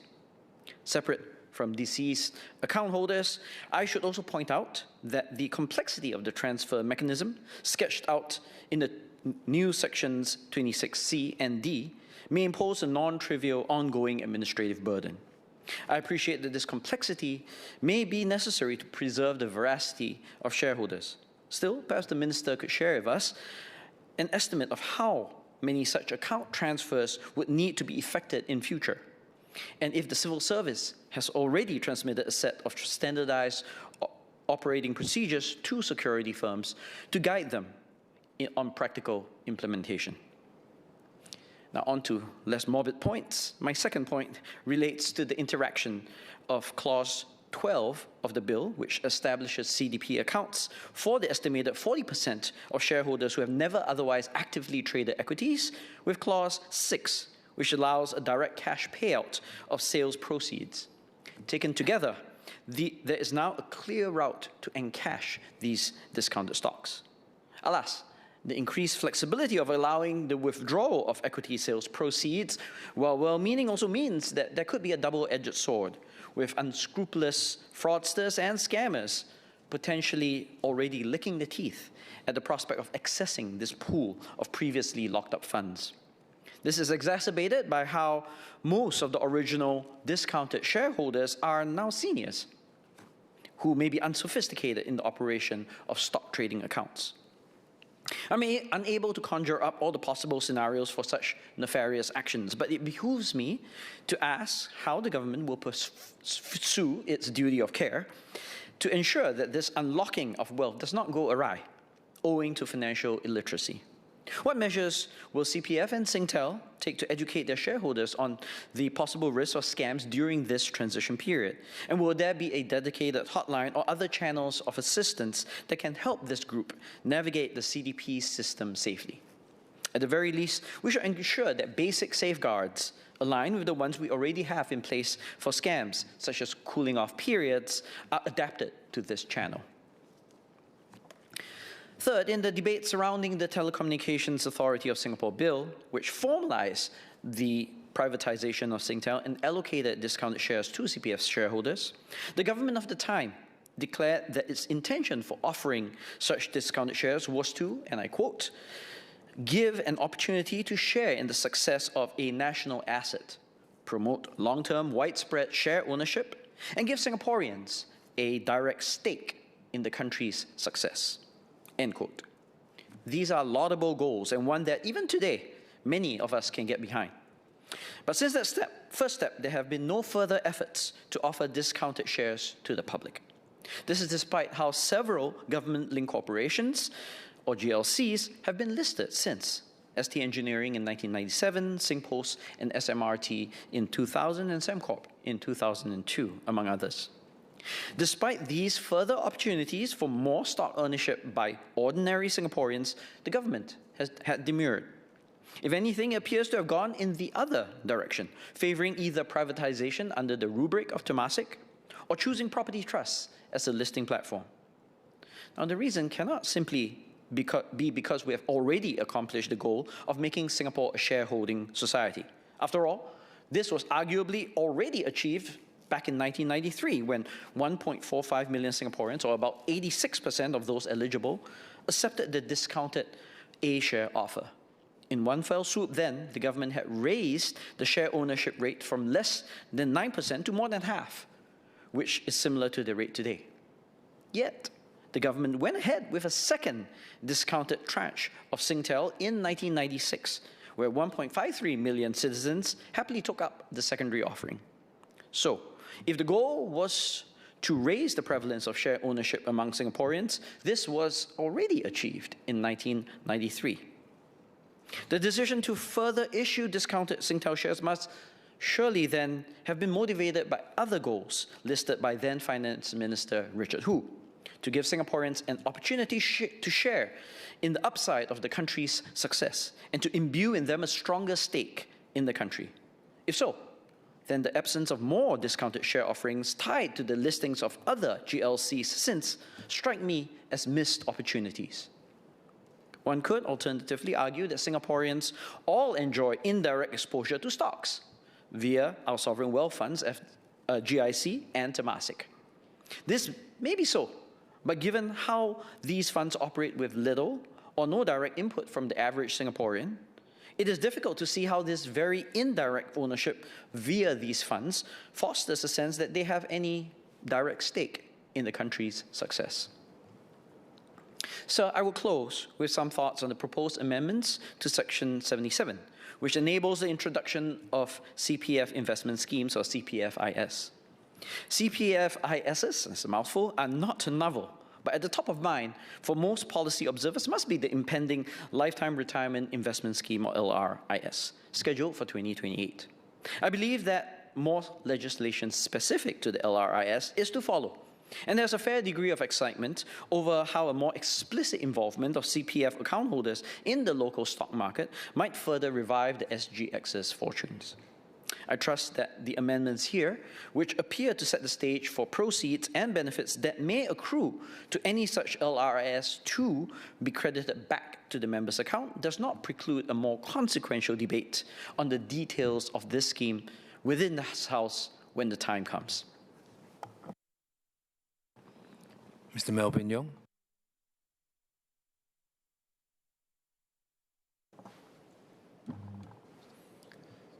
Mr. Speaker, before I proceed, I declare my interest as President of the Consumers Association of Singapore. Sir, the Singtel Special Discounted Share Scheme has served Singapore well. It was a bold initiative introduced in 1993 that enabled ordinary Singaporeans to participate in nation building and share in the growth of Singapore's flagship telecommunications provider. Back in 1993, the scheme was conceptualized with the CPF board appointed as the trustee to facilitate Singaporeans' share purchases, as many then were unfamiliar with owning shares. Today, more than 30 years on, the context has changed significantly. Singaporeans are more financially literate, markets are more accessible, and the administrative structures that once make sense may no longer be necessary. In that regard, transferring ownership of these shares from the CPF board to individual holders and integrating them into the central depository system is a logical and forward-looking step. However, from a consumer protection standpoint, this bill is not just a technical amendment. It is a significant shift in responsibility from the system to the individual. Previously, these shares were held within a CPF-linked framework. There were built-in safeguards, including restrictions on withdrawal, and a trustee structure that provided a degree of discipline. With this bill, these safeguards are effectively removed. Singaporeans will now have full control over these assets, including the ability to liquidate them and withdraw cash freely, rather than retaining their sales proceeds in the CPF ordinary account. This creates exposure to new risks, which we must mitigate. Allow me to highlight 3 key concerns from the perspective of consumers. First, the risk of premature liquidation. Many SDS holders are not active investors. Some may have held these shares passively for decades. For them, this change may be perceived simply as an opportunity to unlock cash. Second, the issue of financial literacy and decision-making. Owning shares directly in the market requires a certain level of understanding of price volatility, timing, and transaction processes and costs. Not all consumers have this knowledge. In our experience at the Consumers Association of Singapore, when consumers are placed in unfamiliar financial situations, they can be vulnerable and may inadvertently make suboptimal decisions. Third, and of particular concern, is the heightened risk of scams and mis-selling. Once these shares are directly owned and easily tradable, they become a potential target. Many in this House would be familiar with salespersons who approach Singaporeans unsolicited, asking consumers to purchase a course or a product using the latest government grants. What is there to stop bad actors who seek to persuade or pressure individuals to tap on the SDS transfers to convince these shareholders to sell their shares and channel the proceeds into unsuitable or even fraudulent investments? Bad actors can also convince unsuspecting consumers in downloading a fake trading application and scam victims. This is not a theoretical concern. We have seen similar patterns whenever consumers gain access to newly liquid assets. Mr. Speaker, these risks do not detract from the merits of the bill, but they do call for a stronger consumer protection framework to accompany its implementation. Allow me to suggest several practical measures. First, more targeted and effective consumer education. Communications should be clear, simple, and tailored to different groups, especially our seniors. Consumers must understand that once they sell these shares, the proceeds are no longer protected within CPF, and decisions taken are not easily reversed. Second, the introduction of light touch safeguards at the point of sale. For example, when a consumer attempts to sell their shares for the first time, there could be a clear prompt or a short cooling off period. This is not about restricting choice, but about encouraging informed decision-making. Third, enhance vigilance against scams and mis-selling. We urge the relevant agencies to closely monitor the situation during the transition period. There should be also strong and visible public messaging to warn consumers against unsolicited advice or high-pressure sales tactics. In addition, financial advisors should be required to exercise heightened care when recommending the liquidation of these shares, particularly for vulnerable clients. Fourth, support for consumers who may need assistance. Not all Singaporeans are comfortable navigating CDP accounts or trading platforms. Accessible help channels, including hotlines and physical touchpoints, will be important to ensure that no one is left behind. Finally, I would recommend a post-implementation review. This should examine outcomes such as how many consumers liquidate their shares, whether there are concerning patterns among vulnerable groups, and whether complaints relating to scams or mis-selling increase in tandem. Such a review would allow us to respond quickly and timely if unintended consequences arise. Mr. Speaker, this bill reflects a broader evolution of our system, one that places greater trust in individuals to make their own financial decisions. This is a positive development, but with greater autonomy must come stronger support and safeguards, especially for those who may be less equipped to navigate these decisions. At CASE, we strongly believe that consumer empowerment must go hand in hand with consumer protection. If we get this balance right, we can ensure that this transition will benefit all Singaporeans and not just the financially savvy, but also the more vulnerable among us. Sir, with that, I support the bill. Mr. Saktiandi Supa.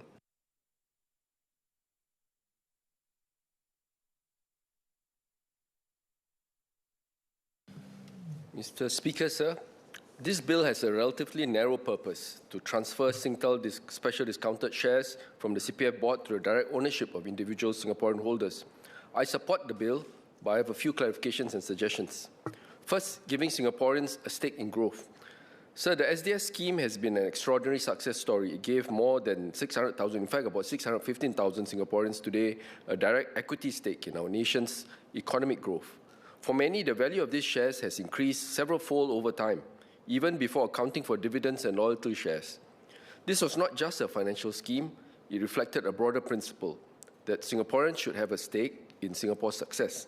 And that principle remains relevant today. So I would like to ask first, why have we not seen much more initiatives since then? And as we invest in new growth areas such as AI, digital infrastructure and emerging sectors, will there be opportunities for Singaporeans to participate in these national growth engines? Second, rationale for the current change. Sir, I welcome the move to transfer these shares to individual ownership. It simplifies the structure and gives members direct control over their assets. However, I would like to seek clarification. First, what triggered the need for this transfer at this point in time? Were there specific limitations or inefficiencies in the previous trustee arrangement? And for those without CDP accounts, how many SDS holders fall into this group?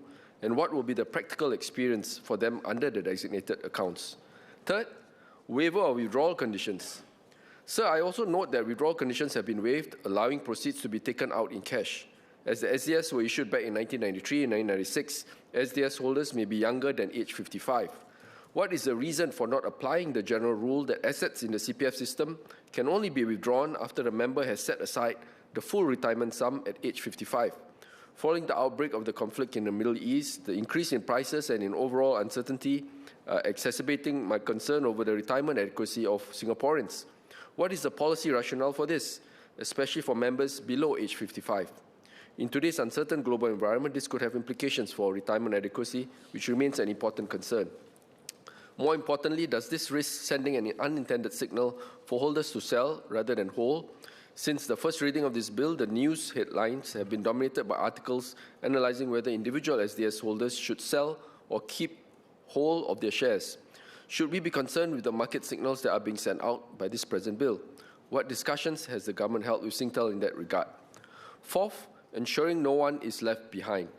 Sir, beyond policy design, execution will be critical, especially since many SDS holders are older.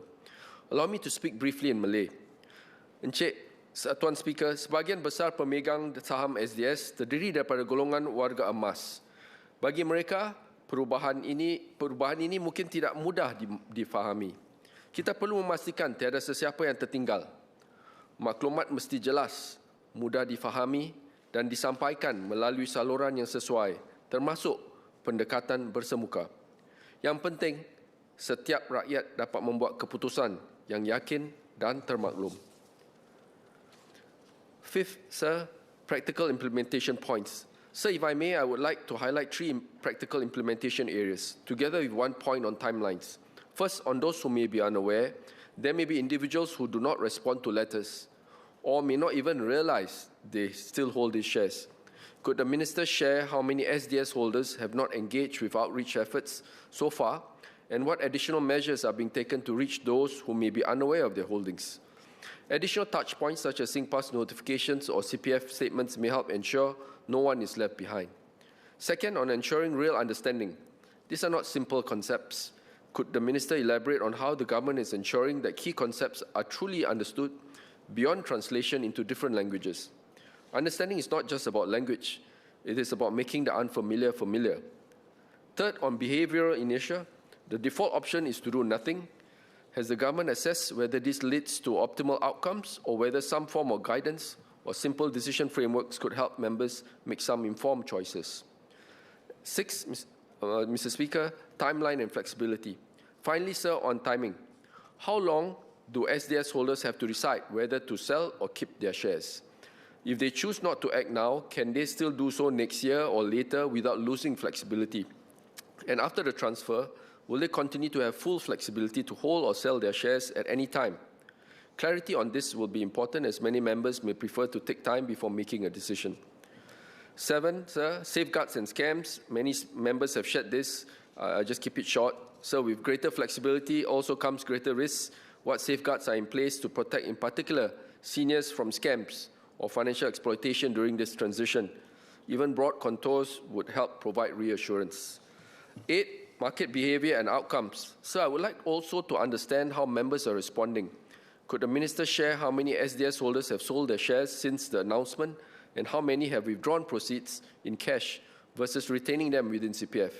This will help us better assess behavioral outcomes. So lastly, ensuring policies benefit the many. So this bill also raises a broader principle, and I think this is the most important point to me in my speech. When designing policies, we must ensure that they do not result in windfall gains for a narrow group, while the majority do not benefit. Singapore's approach has been use market mechanisms for efficiency while ensuring broad-based participation and inclusion. This balance is critical not just for economic outcomes, but for maintaining trust and fairness in our system.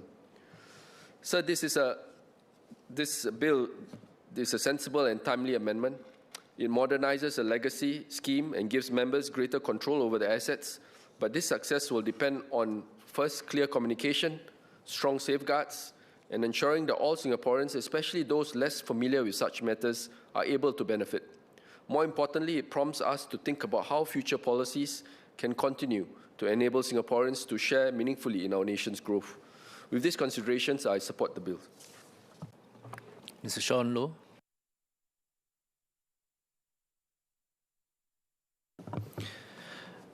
Mr. Speaker, I am mindful that I am the last speaker on the last bill on the last day of what has been a very long parliamentary sitting. It is also the birthday of one of my daughters, so I am doubly incentivized to make this a short speech. I support the Central Provident Fund Amendment Bill. There is no longer a need for the CPF board to serve as a trustee for Singaporeans' special discounted shares. The government's approach to sunset this program is fair and it is prudent. It should also save the CPF board some resources. I hope that the ministry can share an evaluation of the program, both where it went well and areas for improvement. For example, did the scheme achieve its original objectives? Have we become more of a nation of investors? And has financial and investment literacy improved? In addition, can the ministry share the overall administrative costs associated with the scheme, and therefore the resource savings once the scheme is closed? In terms of the implementation approach, I support the government's effort to reach out to legacy shareholders, many of whom are seniors, who are not financially savvy, and who are more vulnerable to scams. For such seniors, trusted physical touchpoints that provide financial advice are crucial. Can the government clarify how long any physical touchpoints will be operating for? I suggest that the CPF board can provide resources to some of our community centres to set up physical touchpoints, especially those in neighbourhoods with a lot of seniors, such as those in Jalan Besar GRC. And can the government confirm that Silver Generation ambassadors will also be empowered to direct our seniors to channels to receive appropriate financial advice? I believe there is definitely demand for such advice. Even I myself have been approached many times by my residents on what to do with their shares. And when they ask me, I will reply, I am only a grassroots advisor, not your financial advisor. Mr. Speaker, taking a leaf from the experience of the Special Discounted Shares program, I would like to make a few larger points. First, the spread of policy reviews on the CPF system this year reflects good policy housekeeping. It is a bit like taking care of a 70-year-old tree, since the CPF board just celebrated 70 years last year. We need to keep pruning our policies, remove the unnecessary ones, so that new ones with green shoots will flourish and provide more shade for all in retirement. One such policy with green shoots is the CPF Lifetime Retirement Investment Scheme. The scheme will empower Singaporeans to take a larger role in investing for their own retirement. With the upcoming LRIS, other schemes which have outlived their purpose should be sunsetted, like the Singtel SDS. In my view, it is time to consider closing the CPF investment scheme for the special account, where 3 out of 4 who invested through the scheme have been worse off compared to leaving their savings in the special account. In fact, taking it a step further, the special account itself should just be called the retirement account from day one, instead of a current system where the special account is closed and the retirement account is created at age 55. To the CPF member, there is no functional or financial difference between the two. Hence, doing so could simplify the CPF system significantly. Second, we should continue the spirit of the Special Discounted Shares Program. The spirit of providing ordinary Singaporeans access to the returns from otherwise privileged financial instruments. The spirit of sharing economic success directly with our citizens, who form the backbone and lifeblood of that very economic success. We have done this in a few ways. Singapore has historically not shied from innovative policies that marry economic objectives with our social compact. HDB flats are a great example. Mr. Louis Chua actually mentioned this just now. Singapore's land increases in value when our economy grows. And because Singapore is a nation of property owners, many Singaporeans benefit from this land appreciation through owning HDB flats. Another way is through surplus sharing programs, such as the growth dividends of 2006 and 2008. But these surplus sharing programs have been ad hoc for now. Perhaps we can think of a longer-term program to allow Singaporeans to have a stake in the economic upside of Singapore, even if they are no longer in the workforce and are not business owners. Third, we should emulate the attitude of the government in the 1990s. That was a government that was not afraid of taking some policy risk. Today, the SDS program is seen positively because Singtel has done well, or at least Singtel shares have done well. But this was not a foregone conclusion when the scheme started. The company could have done poorly, or the business environment could have been worse, and shareholders would not be in the money. It is not that hard to imagine. Yet the decision makers of that day decided that it was worth the policy risk. They took a bet, Singaporeans with their eyes wide open took a bet with them, and the bet paid off. I hope this will continue in our government schemes today. Minister Chee Hong Tat mentioned this in the previous debate for the previous bill, to be able to take some policy risk. The LRIS, for example, is also not without policy risk, and I'm glad that we are taking this bet together again. Mr. Speaker, in conclusion, I acknowledge the SDS's positive outcomes for the CPF members who benefited. It was a good chapter in our nation-building story with a happy ending. I support the closing of this chapter and look forward to CPF Board writing similar chapters in the future. And may they all have happy endings too. Thank you. MOS Dinesh Vasudesh.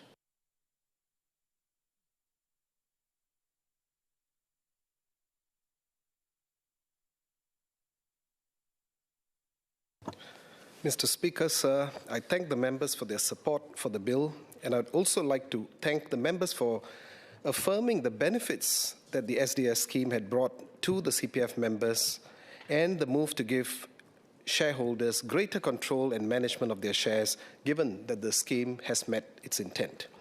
I also note that 2 members, particularly my friends from the opposition, had highlighted my relatively young age in a tongue-in-cheek manner, or rather my experience as I'd like to see it as, and I'll assure you that I'll not use your lack of experience nor youth against you. Mr. Saktiandi Supat, Ms. Goh Zi Ki, Mr. Patrick Tay, and Mr. Sean Low asked whether there would be similar opportunities for younger cohorts. Mr. Low asked whether the SDS scheme had achieved its original objectives. Also, in response to Mr. Louis Chua's comments, the SDS scheme is a legacy scheme rooted in a very specific context of its time, and there are no plans to extend this scheme as of now. In the 1990s, we took the decision to privatize the telecommunications portion of the Telecommunications Authority of Singapore into what is today called Singtel. Singtel's subsequent IPO in 1993 allowed the government to offer Singaporeans an entry point into share ownership and to give them a stake in the nation's growth. Over the 2 tranches in 1993 and 1996, over 1 million members chose to participate in this voluntary SDS scheme. SDS holders have also benefited from the returns of up to 6 times, not inclusive of interest earned on dividends. By these measures, the scheme had achieved its intended objectives. Since then, Singaporeans have become a lot more familiar with shareholding. Today, 3 in 5 SDS holders have CDP accounts. There is therefore less need for a scheme similar to the SDS to serve as an entry point to share ownership. Even as companies, I want to just highlight that beyond Singtel, there are other companies such as ST Engineering and SingPost that were also eventually listed on SGX and were subsequently owned by many Singaporeans among us. The government has continued to use a range of measures to allow Singaporeans to share the benefits of our progress, such as the SG bonus cash payout in 2018 and the SG 60 vouchers last year. Our CPF and housing policies have also enabled Singaporeans to build assets over time. Mr. Saptiandi asked about the rationale for the transfer of the shares from from the Singtel SDS to CDP. And the CPF board always operates with the members' best interest at heart and a strong duty of care. It is having assessed that it would benefit SDS holders that the government decide to embark on this exercise. The upcoming transfer will benefit SDS holders by giving them the flexibility to consolidate their shareholdings in their CDP accounts. They also have the option to sell and encash their SDS holdings anytime if they wish. The transfer will also give the Singtel Group the flexibility to carry out corporate actions in a timely fashion. Under the trustee arrangement currently, communication for Singtel's corporate actions to SDS holders are made through the CPF board. For example, during the scrip dividend exercise in 2020, notification letters to SDS holders were sent to CPF board, and time was required for the CPF board system to be changed in order to allow for the scrip crediting to take place. After the transfer, Singtel will be able to communicate with shareholders directly and execute corporate actions such as scrip dividends in a more timely and cost-efficient manner. SDS holders will also stand to benefit as they will be able to manage their shares seamlessly. So indeed, as Mr. Saktiandi and Mr. Loh had mentioned, this bill reflects good policy housekeeping by modernizing a legacy arrangement. As demonstrated by this exercise, CPF board regularly reviews and finds ways to update and streamline existing schemes and processes. Mr. Saptiandi, Ms. Goh, and Mr. Melvin Yong also asked about the reason for allowing the SDS proceeds to be withdrawn in cash without having to meet the CPF withdrawal rules, and if this sends out a signal to sell rather than to hold Singtel SDS. Mr. Yong also spoke about the need for sufficient financial literacy. When the scheme was inaugurated, CPF members had a choice to be part of the Singtel SDS. Similarly, whether SDS holders should sell or keep their Singtel SDS shares is a private decision that members must take, just as they did when they came on board the scheme in 1993 and 1996. If they prefer liquidity, they can choose to sell. If they prefer to stay invested and to reap future gains, they can do so.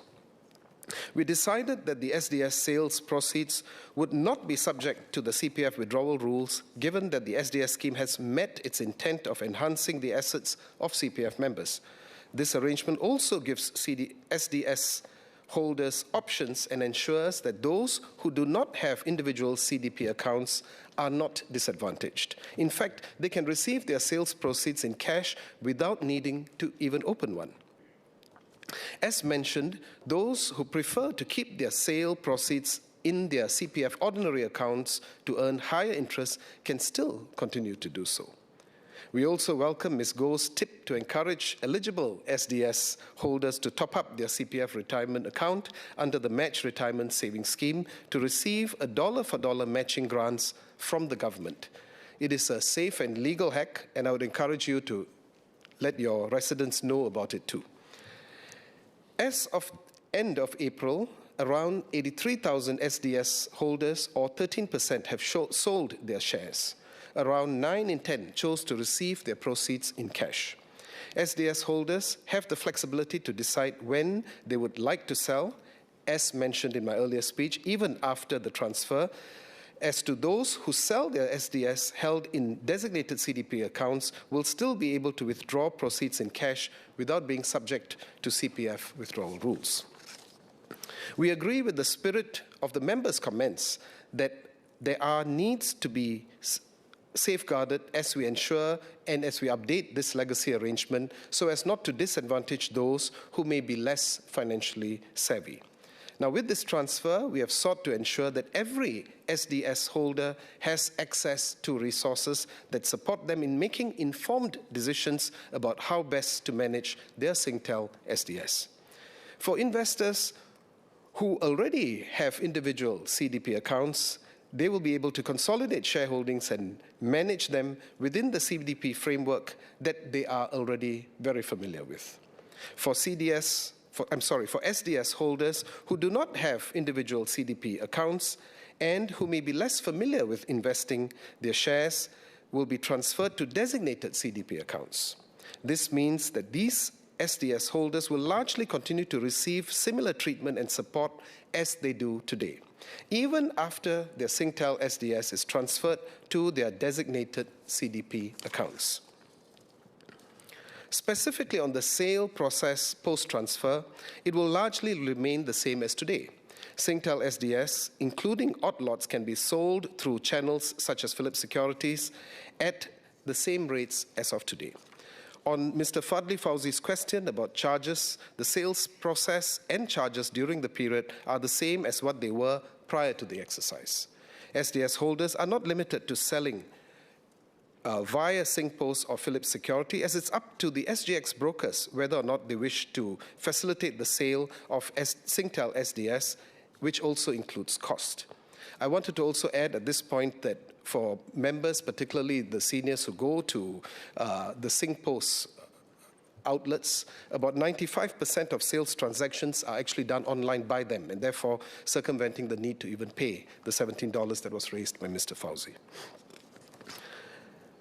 To Mr. Fadli's point on why we chose to create designated CDP accounts, this is in recognition that not everyone needs an individual CDP account, especially some of the SDS holders who do not intend to trade or hold other shares. The government also cannot open individual CDP accounts on SDS holders' behalf. Doing so requires the members to complete comprehensive compliance screenings, including tax residency declarations and risk appetite assessments to ensure adherence to regulatory requirements and international tax obligations are fulfilled. SDS holders without an individual CDP account can apply to open one if they wish to trade actively or transact in other products. Mr. Satyandi, Mr. Loh, and Mr. Fauzi, and Mr. Yong raised important questions about the special outreach efforts undertaken to ensure that SDS holders who require greater assistance are not neglected. This is also an issue that's close to my heart. To support the different segments of SDS holders, we have a range of measures in place. I thank the members for their suggestions, which will further strengthen our outreach over the coming months. For SDS holders who are less comfortable with digital platforms, there are accessible physical touchpoints. SDS holders may go to more than 30 SingPost branches for assistance and with their sales of their shares, or any of the 5 CPF service centers for general assistance. Staffing at these centers have been beefed up in anticipation of the higher load from walk-in queries. I would like to assure Mr. Loh that the CPF service centers will continue to assist any SDS holders even after the transfer. A dedicated hotline, 1713, has been set up for those who prefer to seek help over the phone.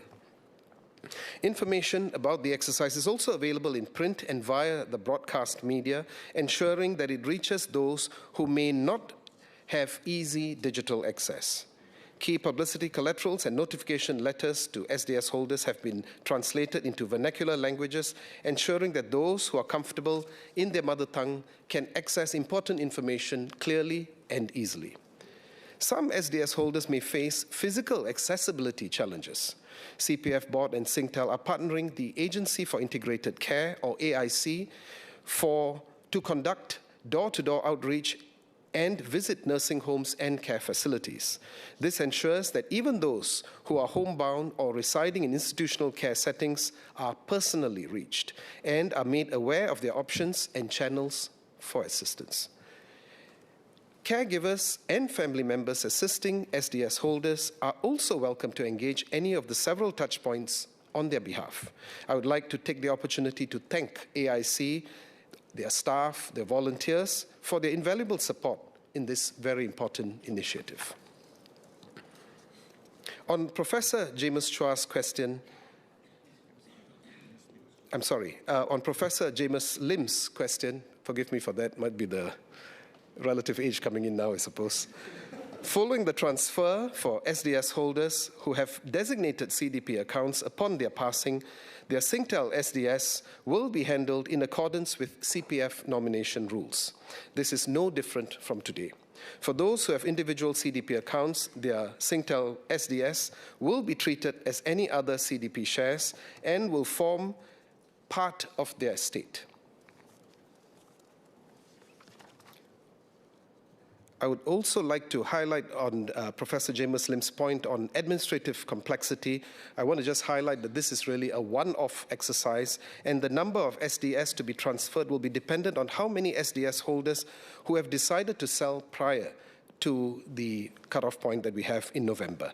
And hence, the complexity is something that we have to balance and ensure that we are reasonable and prudent and to accept some degree of administrative complexity in the short run at least. We would like to emphasize that no action is required for those who wish to retain their SDS Singtel shares. SDS holders who are uncertain or need assistance can approach the readily available service touchpoints that I've mentioned earlier.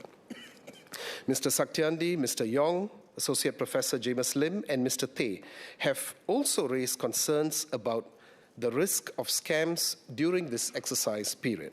This is a legitimate and important concern today. We have built in multiple layers of safeguards into this exercise to protect SDS holders from potential scams. Let me elaborate. First, personalized notification letters containing each SDS holder's specific details will be sent only to their verified address on record. This ensures that individualized information is directed solely to the intended recipient. Second, sales proceeds will be credited only to SDS holders' bank account registered with the CPF board or via their PayNow NRIC registered bank account. This ensures that sales proceeds can only flow to a pre-verified account and cannot be redirected to an unknown or unverified third-party account. We have also reiterated in our collaterals that CPF board and Singtel will never ask or never request bank account details or any payment from SDS holders in connection with this exercise. Finally, on scam awareness, the CPF board and Singtel have incorporated clear scam advisories across all communications to SDS holders. SDS holders are reminded to remain vigilant and refer only to official communications and touchpoints. When unsure, SDS holders can always call the SDS hotline 1713 or the 24-hour Scam Shield anti-scam helpline for verification. We are closely monitoring the post-implementation situation and will respond quickly if any situation arises. I wanted to just add that the implementation thus far has been smooth. The dedicated hotline and physical service touchpoints have been operating well, with queries being resolved promptly and efficiently. Perhaps due to the safeguards against scams, we have thankfully not received any complaints about residents being scammed thus far, but we will continue to watch this. Mr. Loh also raised some other questions and suggestions about the CPF system. We note and thank him for his suggestions. Some members have also called for more broad-based investment opportunities for CPF members to participate in. In fact, both Mr. Loh and Mr. Teh had mentioned the upcoming new investment scheme, which would also give Singaporeans another opportunity to benefit from investment schemes more broadly in a structured manner. We are developing the schemes further and will share details and updates in due course. There were several references to the discussion and policy thinking back in the day when this particular scheme was raised, and I thought I should just flag up some of the comments that was highlighted by the then Prime Minister, Mr. Goh Chok Tong, on the 9th of March, 1993. And I quote, "The government's primary duty is to build the right conditions for Singaporeans to create wealth for themselves. These conditions include security, law and order, political stability, social discipline, a level playing field, the free market meritocracy, and rewards in accordance with persons' abilities, both performance and contribution." Successive PAP governments have done so. The Singtel SDS exercise is but one example. We have since moved into other programs as well. There was a comment also made about whether was it because of the comments that were made in 1993 that we had a jump in terms of our shareholding culture in Singapore. It was precisely that, and I think Singaporeans had responded positively to Mr. Goh's clarion call back then, and I'm also happy to state that as far as the Singtel SDS is concerned, that almost 70% of people who had the SDS Singtel accounts were from HDB background and dwelling, including myself, and 30% belonged to the private sector. As such, the Singtel SDS had been a success, and successive PAP governments have built on this success to where we are today. Mr. Speaker, in conclusion, the SDS holders have benefited from the SDS scheme since inception, and this bill recognizes that it is timely to update this legacy arrangement by enabling the transfer of SDS Singtel shares from the CPF board to their CDP accounts. This move also reflects how far we have come since the scheme's inception. With the transfer, SDS holders will benefit from greater control, and those who do not wish to participate in the transfer can also choose to realize the capital gains that they have made over the decades. Mr. Speaker, sir, I beg to move. Are there any clarifications for MOS Dinesh? Looks like there's none. MOS Dinesh, unlike you and the rest of those who spoke, I'm happy to say that I'm old enough to have received the Singtel shares. The question is that this bill be now read a second time. Those who agree say aye. Aye. Those who disagree say no. Think the ayes have it. The ayes have it. Central Provident Fund Amendment Bill. Committee stage what day?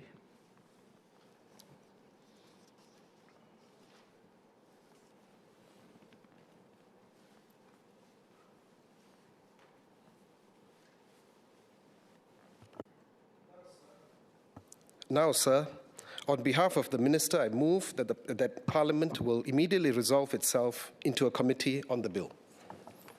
Question is that Parliament will immediately resolve itself into a committee on the bill. Those who agree say aye. Aye. Those who disagree say no. Think the ayes have it. The ayes.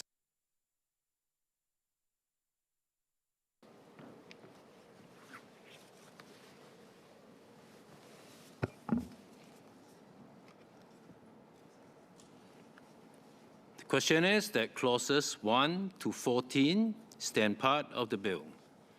Those who agree say aye. Aye. Those who disagree say no. I think the ayes have it. The ayes have it. Bill to be reported.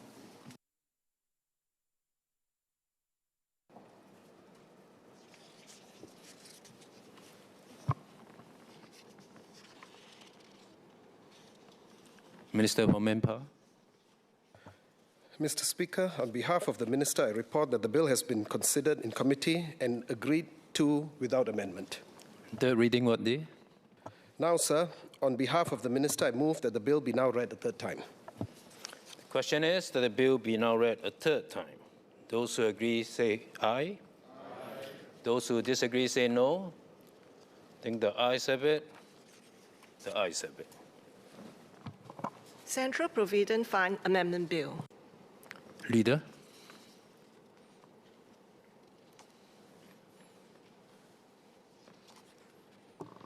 Mr. Speaker, I move that at its rising today, Parliament do stand adjourned to a date to be fixed. The question is that at its rising today, Parliament do stand adjourned to a date to be fixed. Those who agree say aye. Those who disagree say no. I think the ayes have it.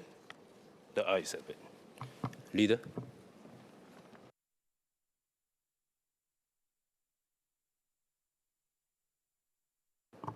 Mr. Speaker, I move that Parliament do adjourn to a date to be fixed.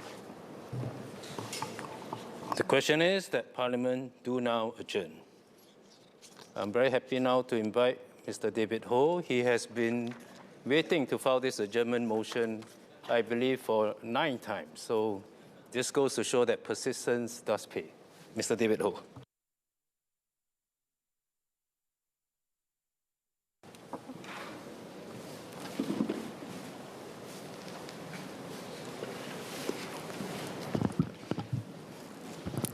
Mr. Speaker, after many rounds of balloting, I'm grateful for this opportunity to be able to share about this particular topic. Now, but before I start, I would like to put on record my appreciation to the participants of Curiosity Credits Dialogue organized by Southwest Young PAP, at the same time, my Clementi residents during my Clementi community run, and also my MPS volunteers. They have helped to refine this idea that I'm about to share today.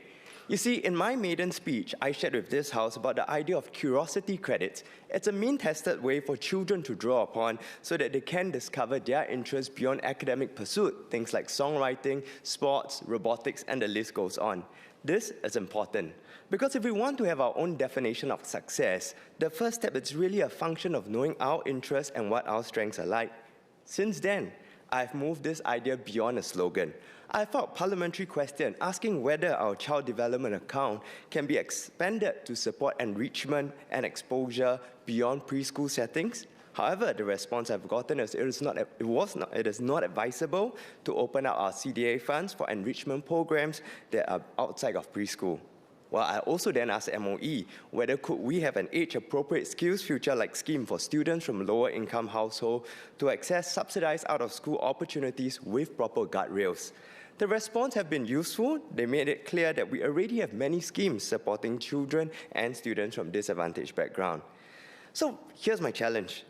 I then kind of figured out that Curiosity Credit, because it cuts through many different life stages, preschool, primary school, secondary school, and beyond, I must admit it was not too obvious where does this nicely sit under. Is it under MSF? Is it under PMO? Is it under MOE? Or is it a combination of agencies? Well, at the same time, I'm also happy to report that since my maiden speech, I've seen ground-up pilots suggest that this idea has promise. One of these examples is through a support of a donor funded through Ray of Hope and carried out by Empowering Family Initiatives for children from lower-income families, where they are able to purchase opportunities to try out programs that they otherwise would not have access. With your permission, Mr. Speaker, may I ask the clerk to distribute the accompanying slides through the MP and SG Power app. Yeah, please proceed. One participant expressed interest in art. Within a few months, that spark fanned into flame, and she produced a drawing reflected in Figure 1 to express thanks to the donor. Others have tried a course and decided not to continue. That too is useful, because discovery is not just about finding what one likes, it is also about finding what is not a good fit. So to me, Curiosity Credit 1.0 is still about a simple principle: give children the opportunities to discover and ignite a spark. But today, I want to build on this idea and focus on Curiosity Credits 2.0, helping secondary school students to make more informed post-secondary school choices. Mr. Speaker, we make many decisions every single day. Some are small, some are routine, but some decisions shape the directions of our lives. For many of our young Singaporeans, one of these decisions comes very early. That is at the age of 16. After they are done with N-levels, O-levels, our youths then have to decide, do I then go to poly, do I go to ITE, or do I go to JC, or a specialized institution? Then what course should I then take? If they choose a pathway that is poor fit, the consequences can be serious.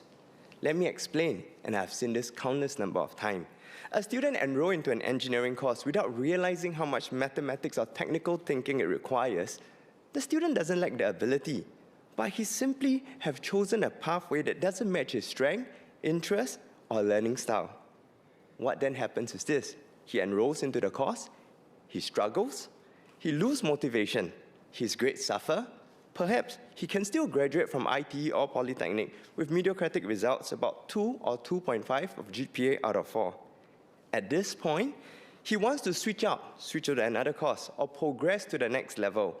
But with a GPA of 2 or 2.5, he may find that his options are narrowed.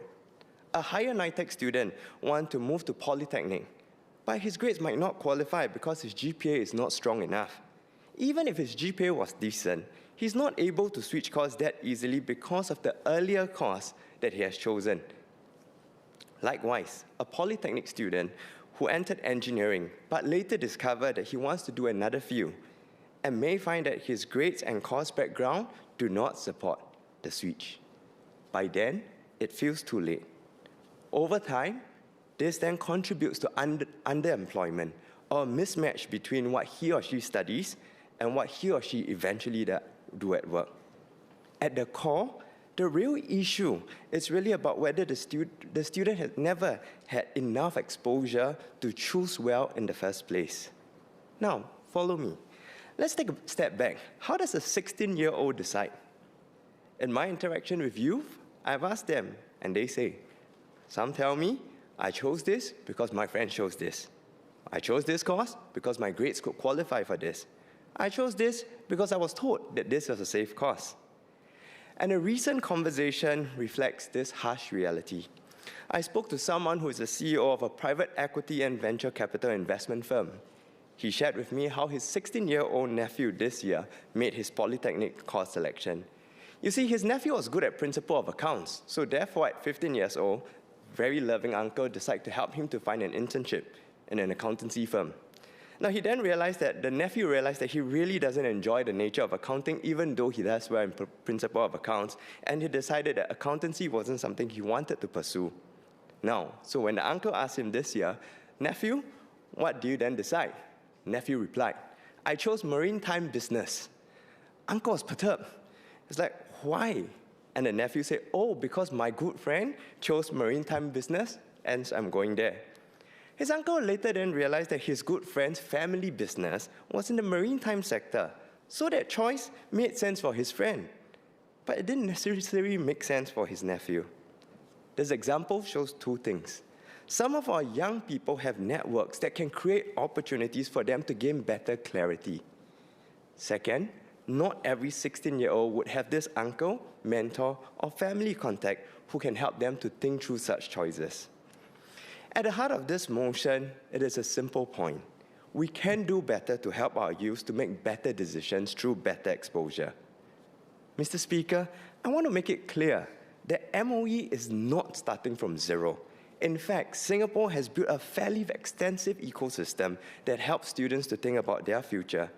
You see, students today have access to MySkills Future Portal, Course Finder, to explore education and career pathways.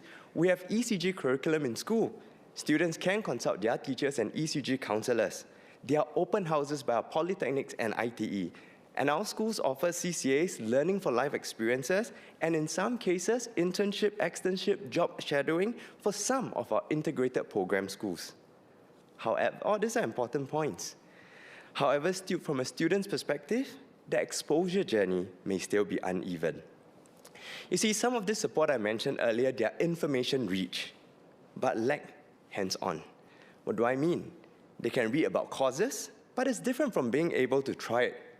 Some guidance is personalized, but not experiential, because our ECG counselor can guide the students through, but it will be even better if they can reflect on something that's more concrete in their experience. Some students may get internship or job shadowing or informal exposure before making such choices.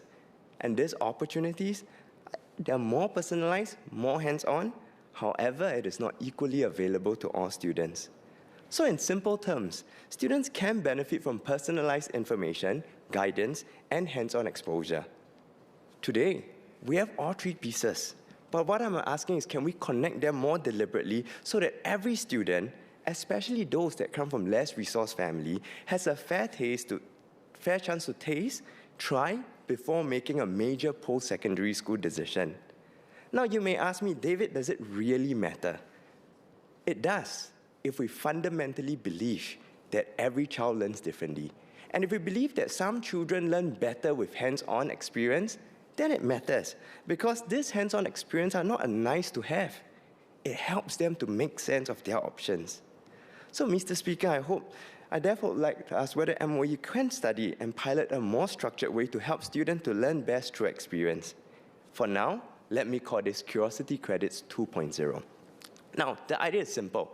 From Secondary 1 onwards, students would have this thing what I call a Curiosity Credit wallet. With this particular wallet, they can purchase curated taster sessions to have a flavor of what this course is like.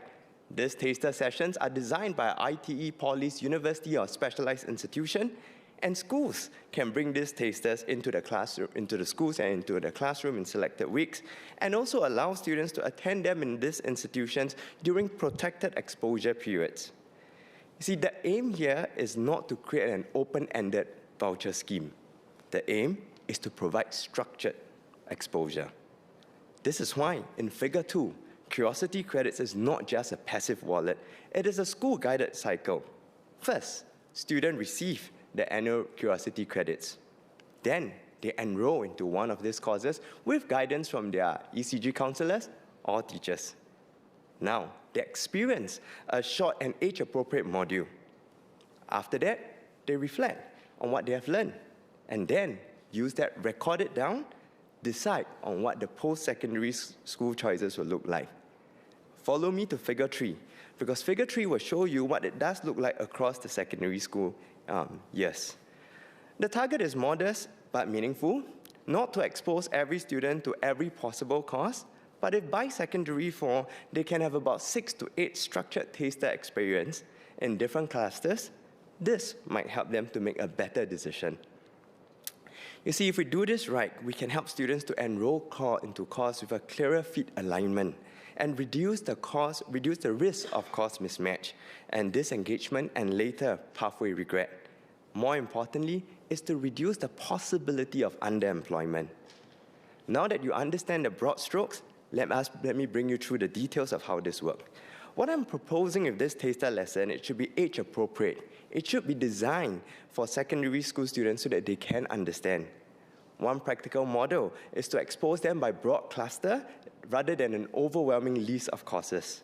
So for example, this cluster could be health and care, engineering and built environment, digital and cybersecurity, hospitality and tourism, and the list goes on. So how does a taster look like? Well, a taster for engineering could show students not just the final exciting end product, but to show them the kind of mathematics, system thinking, and problem solving required. What does a taster in nursing look like? It could help them to understand the basics of patient care, empathy, clinical discipline, and the realities of healthcare work. What does a taster in cybersecurity look like? It could involve simple hands-on challenge to show them what the field actually demands. So exposure helps students to make more informed decisions. Course design aside, now let's move on to the mechanism.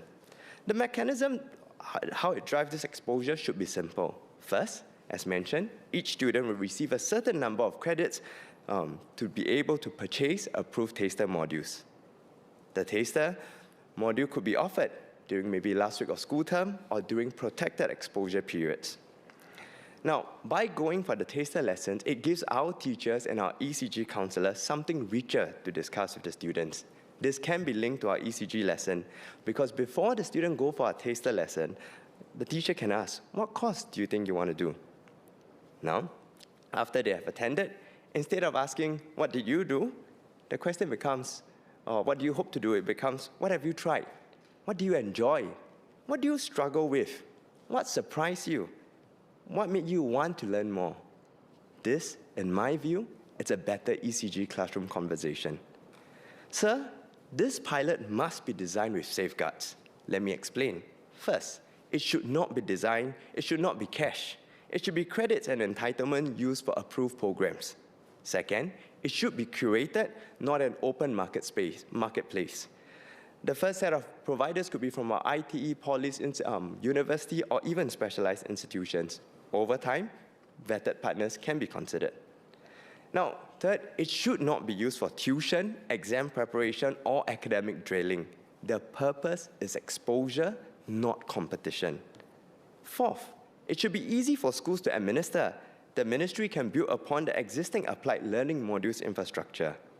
Fifth, it must be evaluated properly. The question is not whether every taster leads to a course application. Rather, the question should be, through every taster, does the student become clearer, more confident, and more informed about their choices?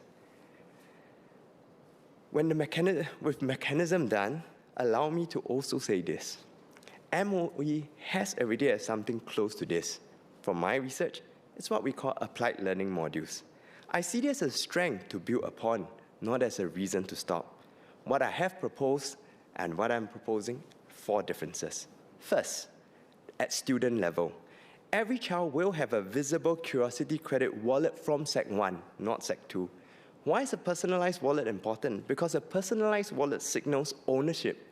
It tells the student, you have the permission to explore and you have the choices to make. Second, at the choice level, the taster should cover a broad spectrum of cluster, like I mentioned earlier, health and care, engineering and built environment, and the list goes on. Third, at the cost level, the tasters can be shorter and lower barriers, perhaps 3 to 4 hours for each. Because the current one today is a multi-day module, while they have value, but shorter taster will allow students to have sample of more fields before narrowing down a choice. The goal is exposure and is to spark. Fourth, at a system level, such exposure should build into protected curriculum time. Because if curiosity matters, we must create space for it. At the core, if we agree that every child learns differently, then the broad spectrum of intervention must be able to reflect that. At the heart of it, it is just like Curiosity Credit 1.0. This is fundamentally about helping each child to discover his or her interests. Oftentimes, our ability to discover our interests depends on our access to opportunities. As we progress as a country, opportunities inequality exists, but we should acknowledge this gap and ensure that our system and structure seeks to reduce it. So on this note, I also want to make a related appeal. We should be careful when advising 16 years old who are uncertain about post-secondary school pathway. Sometimes, well-meaning adults will tell students who do not know what to study, and the easy advice is, just go to JC first. For some of these students, this might work if they are academically strong, or they prefer a more academically curriculum, or want more time before specializing. I think JC could be a good option. But this is not good advice for everyone. Even if a student qualifies to enroll into JC, but a student is not suited for that learning style, pushing him or her to JC may simply put him at the very wrong end of the very competitive environment. The student may struggle or will struggle to obtain the grades needed for university and may emerge out with fewer options than expected. This same applies to all pathways. The issue is not whether JC, Poly, or IT is better. The issue is fit. This is why exposure matters before choice is made. We often tell our youths that you must be able to define success for yourself. But in order to be able to define success for ourselves, we must first have some self-level of awareness. They must know what excites them, what challenges them, what kind of things they are willing to work hard for, what kind of environments will help them to grow. You see, self-awareness doesn't magically happen at the age of 16. It has to be built through exposure, reflection, and experience. Mr. Speaker, to conclude, we certainly cannot determine every outcome of young Singaporean, but I believe we can do more to ensure that every Singaporean, young Singaporean, has relevant information, meaningful exposure, and a fair chance to make better decisions. I want to build a Singapore where our youth are able to articulate their aspirations not because someone told them what to choose, but because they have discovered something about themselves in their own journey. If we truly believe in many different definitions of success, then we must allow our students to have a chance to see enough pathways, enough possibilities, and choose the next step with confidence. Thank you. SPS Dr. Syed Harun.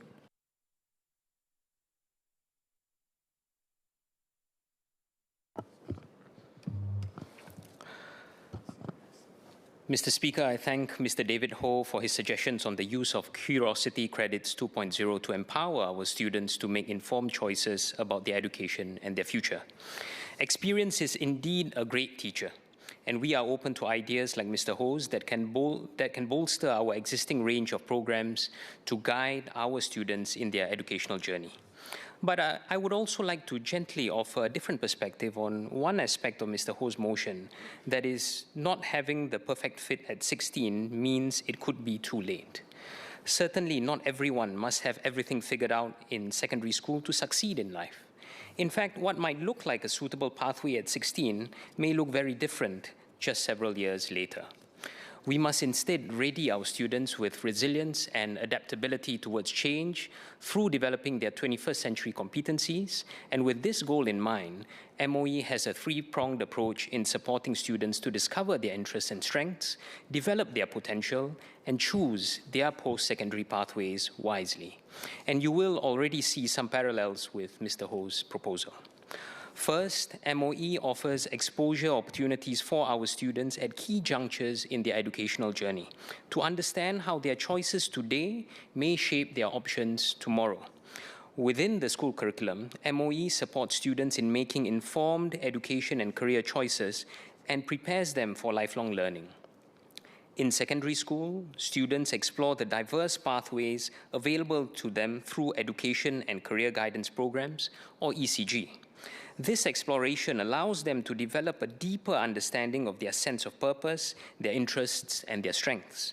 Through education and career fairs and learning journeys, students are better equipped to make key decisions on subject combinations and post-secondary education pathways.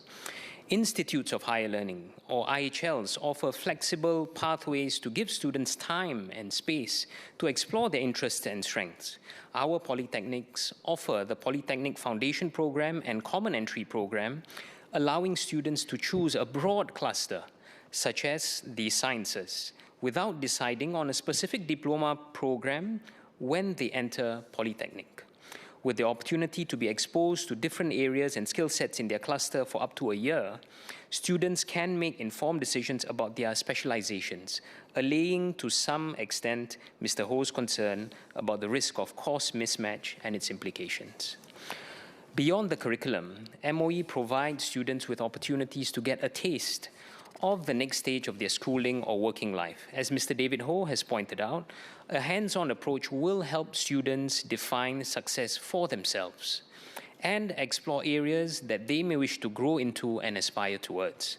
Our ECG counselors and career coaches stay current with emerging trends through professional development and networking sessions to better provide our students with the personalized information and guidance to navigate the opportunities available for them.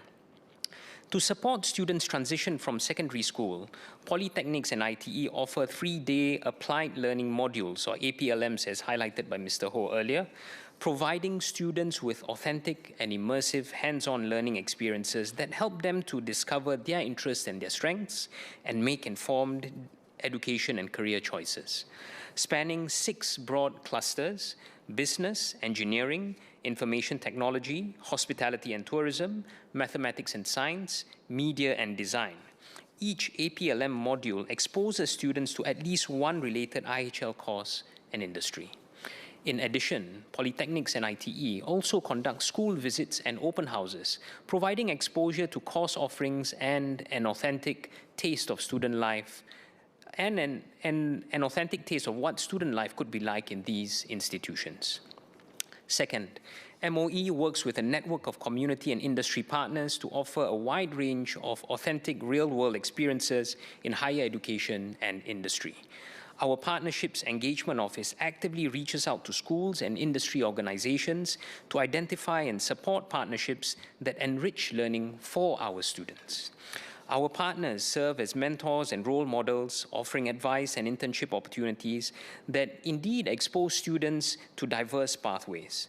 The Applied Learning Program, or ALP, connects classroom learning to real-world applications, providing opportunities for students to appreciate the relevance and value of their learning beyond the classroom.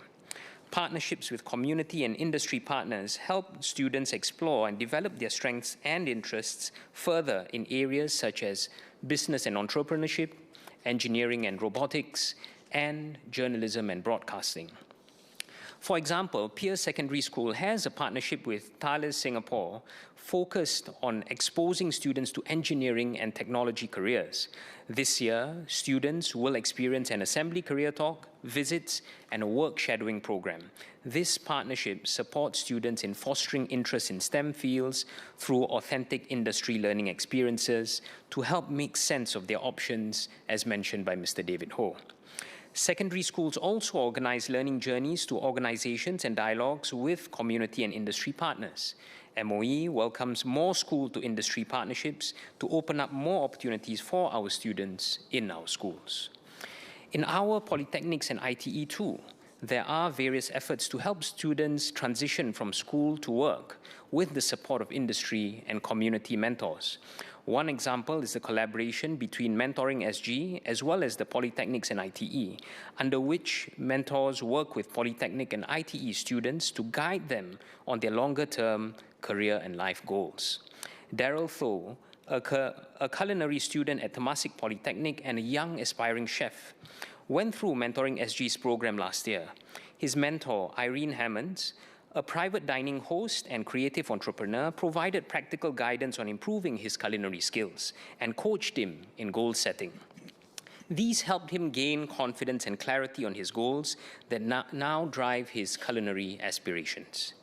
Third, MOE dedicates additional resources to support and empower students from disadvantaged backgrounds in their exploration of options and opportunities. Since 2019, MOE has provided more resourcing for schools with more students from disadvantaged backgrounds. MOE's Opportunity Fund also provides financial support to enable such students to access development opportunities. These include schools' wide range of co-curricular activities, as well as talent and enrichment programs. Students can use the Opportunity Funds for overseas trips, enrichment programs like leadership camps and creative arts workshops, and personal learning devices. Through MOE's Pathfinder Plus program, secondary 3 and 4 students from disadvantaged backgrounds attend workshops that MOE curates according to the students' strengths. These workshops are complemented with job tasters or learning journeys to organizations across various industries. Schools also work with other government agencies and community partners like self-help groups, social service officers, SSOs, and family service centers, FSCs, to engage such students to develop their aspirations and broaden their perspectives. Under MSF's Comlink Plus program, dedicated SSO family coaches and FSC caseworkers work with lower-income families with children below 21 to support the child's education while helping the family address broader challenges that may affect their progress towards their long-term goals. Let me come back to something I said earlier, that finding the right post-secondary path does not have to happen all at once or perfectly on the first try. Many of us know from our own lives that the journey of learning and discovery rarely unfolds in a straight line. There are moments of clarity, but also moments of doubt, of redirection, and most importantly, of growth. I'd like to close by recounting the story of Tan Hock Yang, a student who recently graduated earlier this week from Republic Polytechnic. Hock Yang initially wanted to follow in his brother's footsteps into aerospace engineering, but soon realized it was not his cup of tea while pursuing a diploma in that field. After national service, he reflected on his interests and took up a diploma in supply chain management at RP. For his final year project, Hock Yang worked with his team to develop a solution to optimize air freight container space utilization, a persistent challenge in logistics. He was awarded the LF Logistics Scholarship in 2024 and the prestigious Lee Foundation Scholarship in 2025. Moving forward, Hock Yang now plans to pursue a degree in infrastructure and project management at NUS, a far cry from his initial interest in aerospace engineering. Hock Yang's story is just one of many. Some might not take the most direct route to a work-ready qualification or may return as adult learners to upgrade to a diploma or degree at a later stage in life.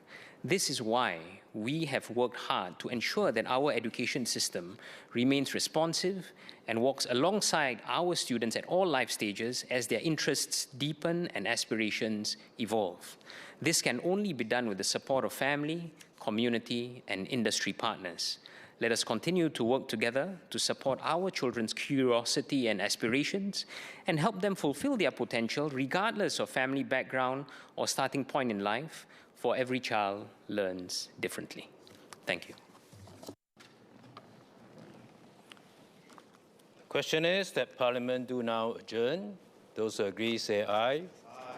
Those who disagree say no. I think the ayes have it. The ayes have it. Order, order.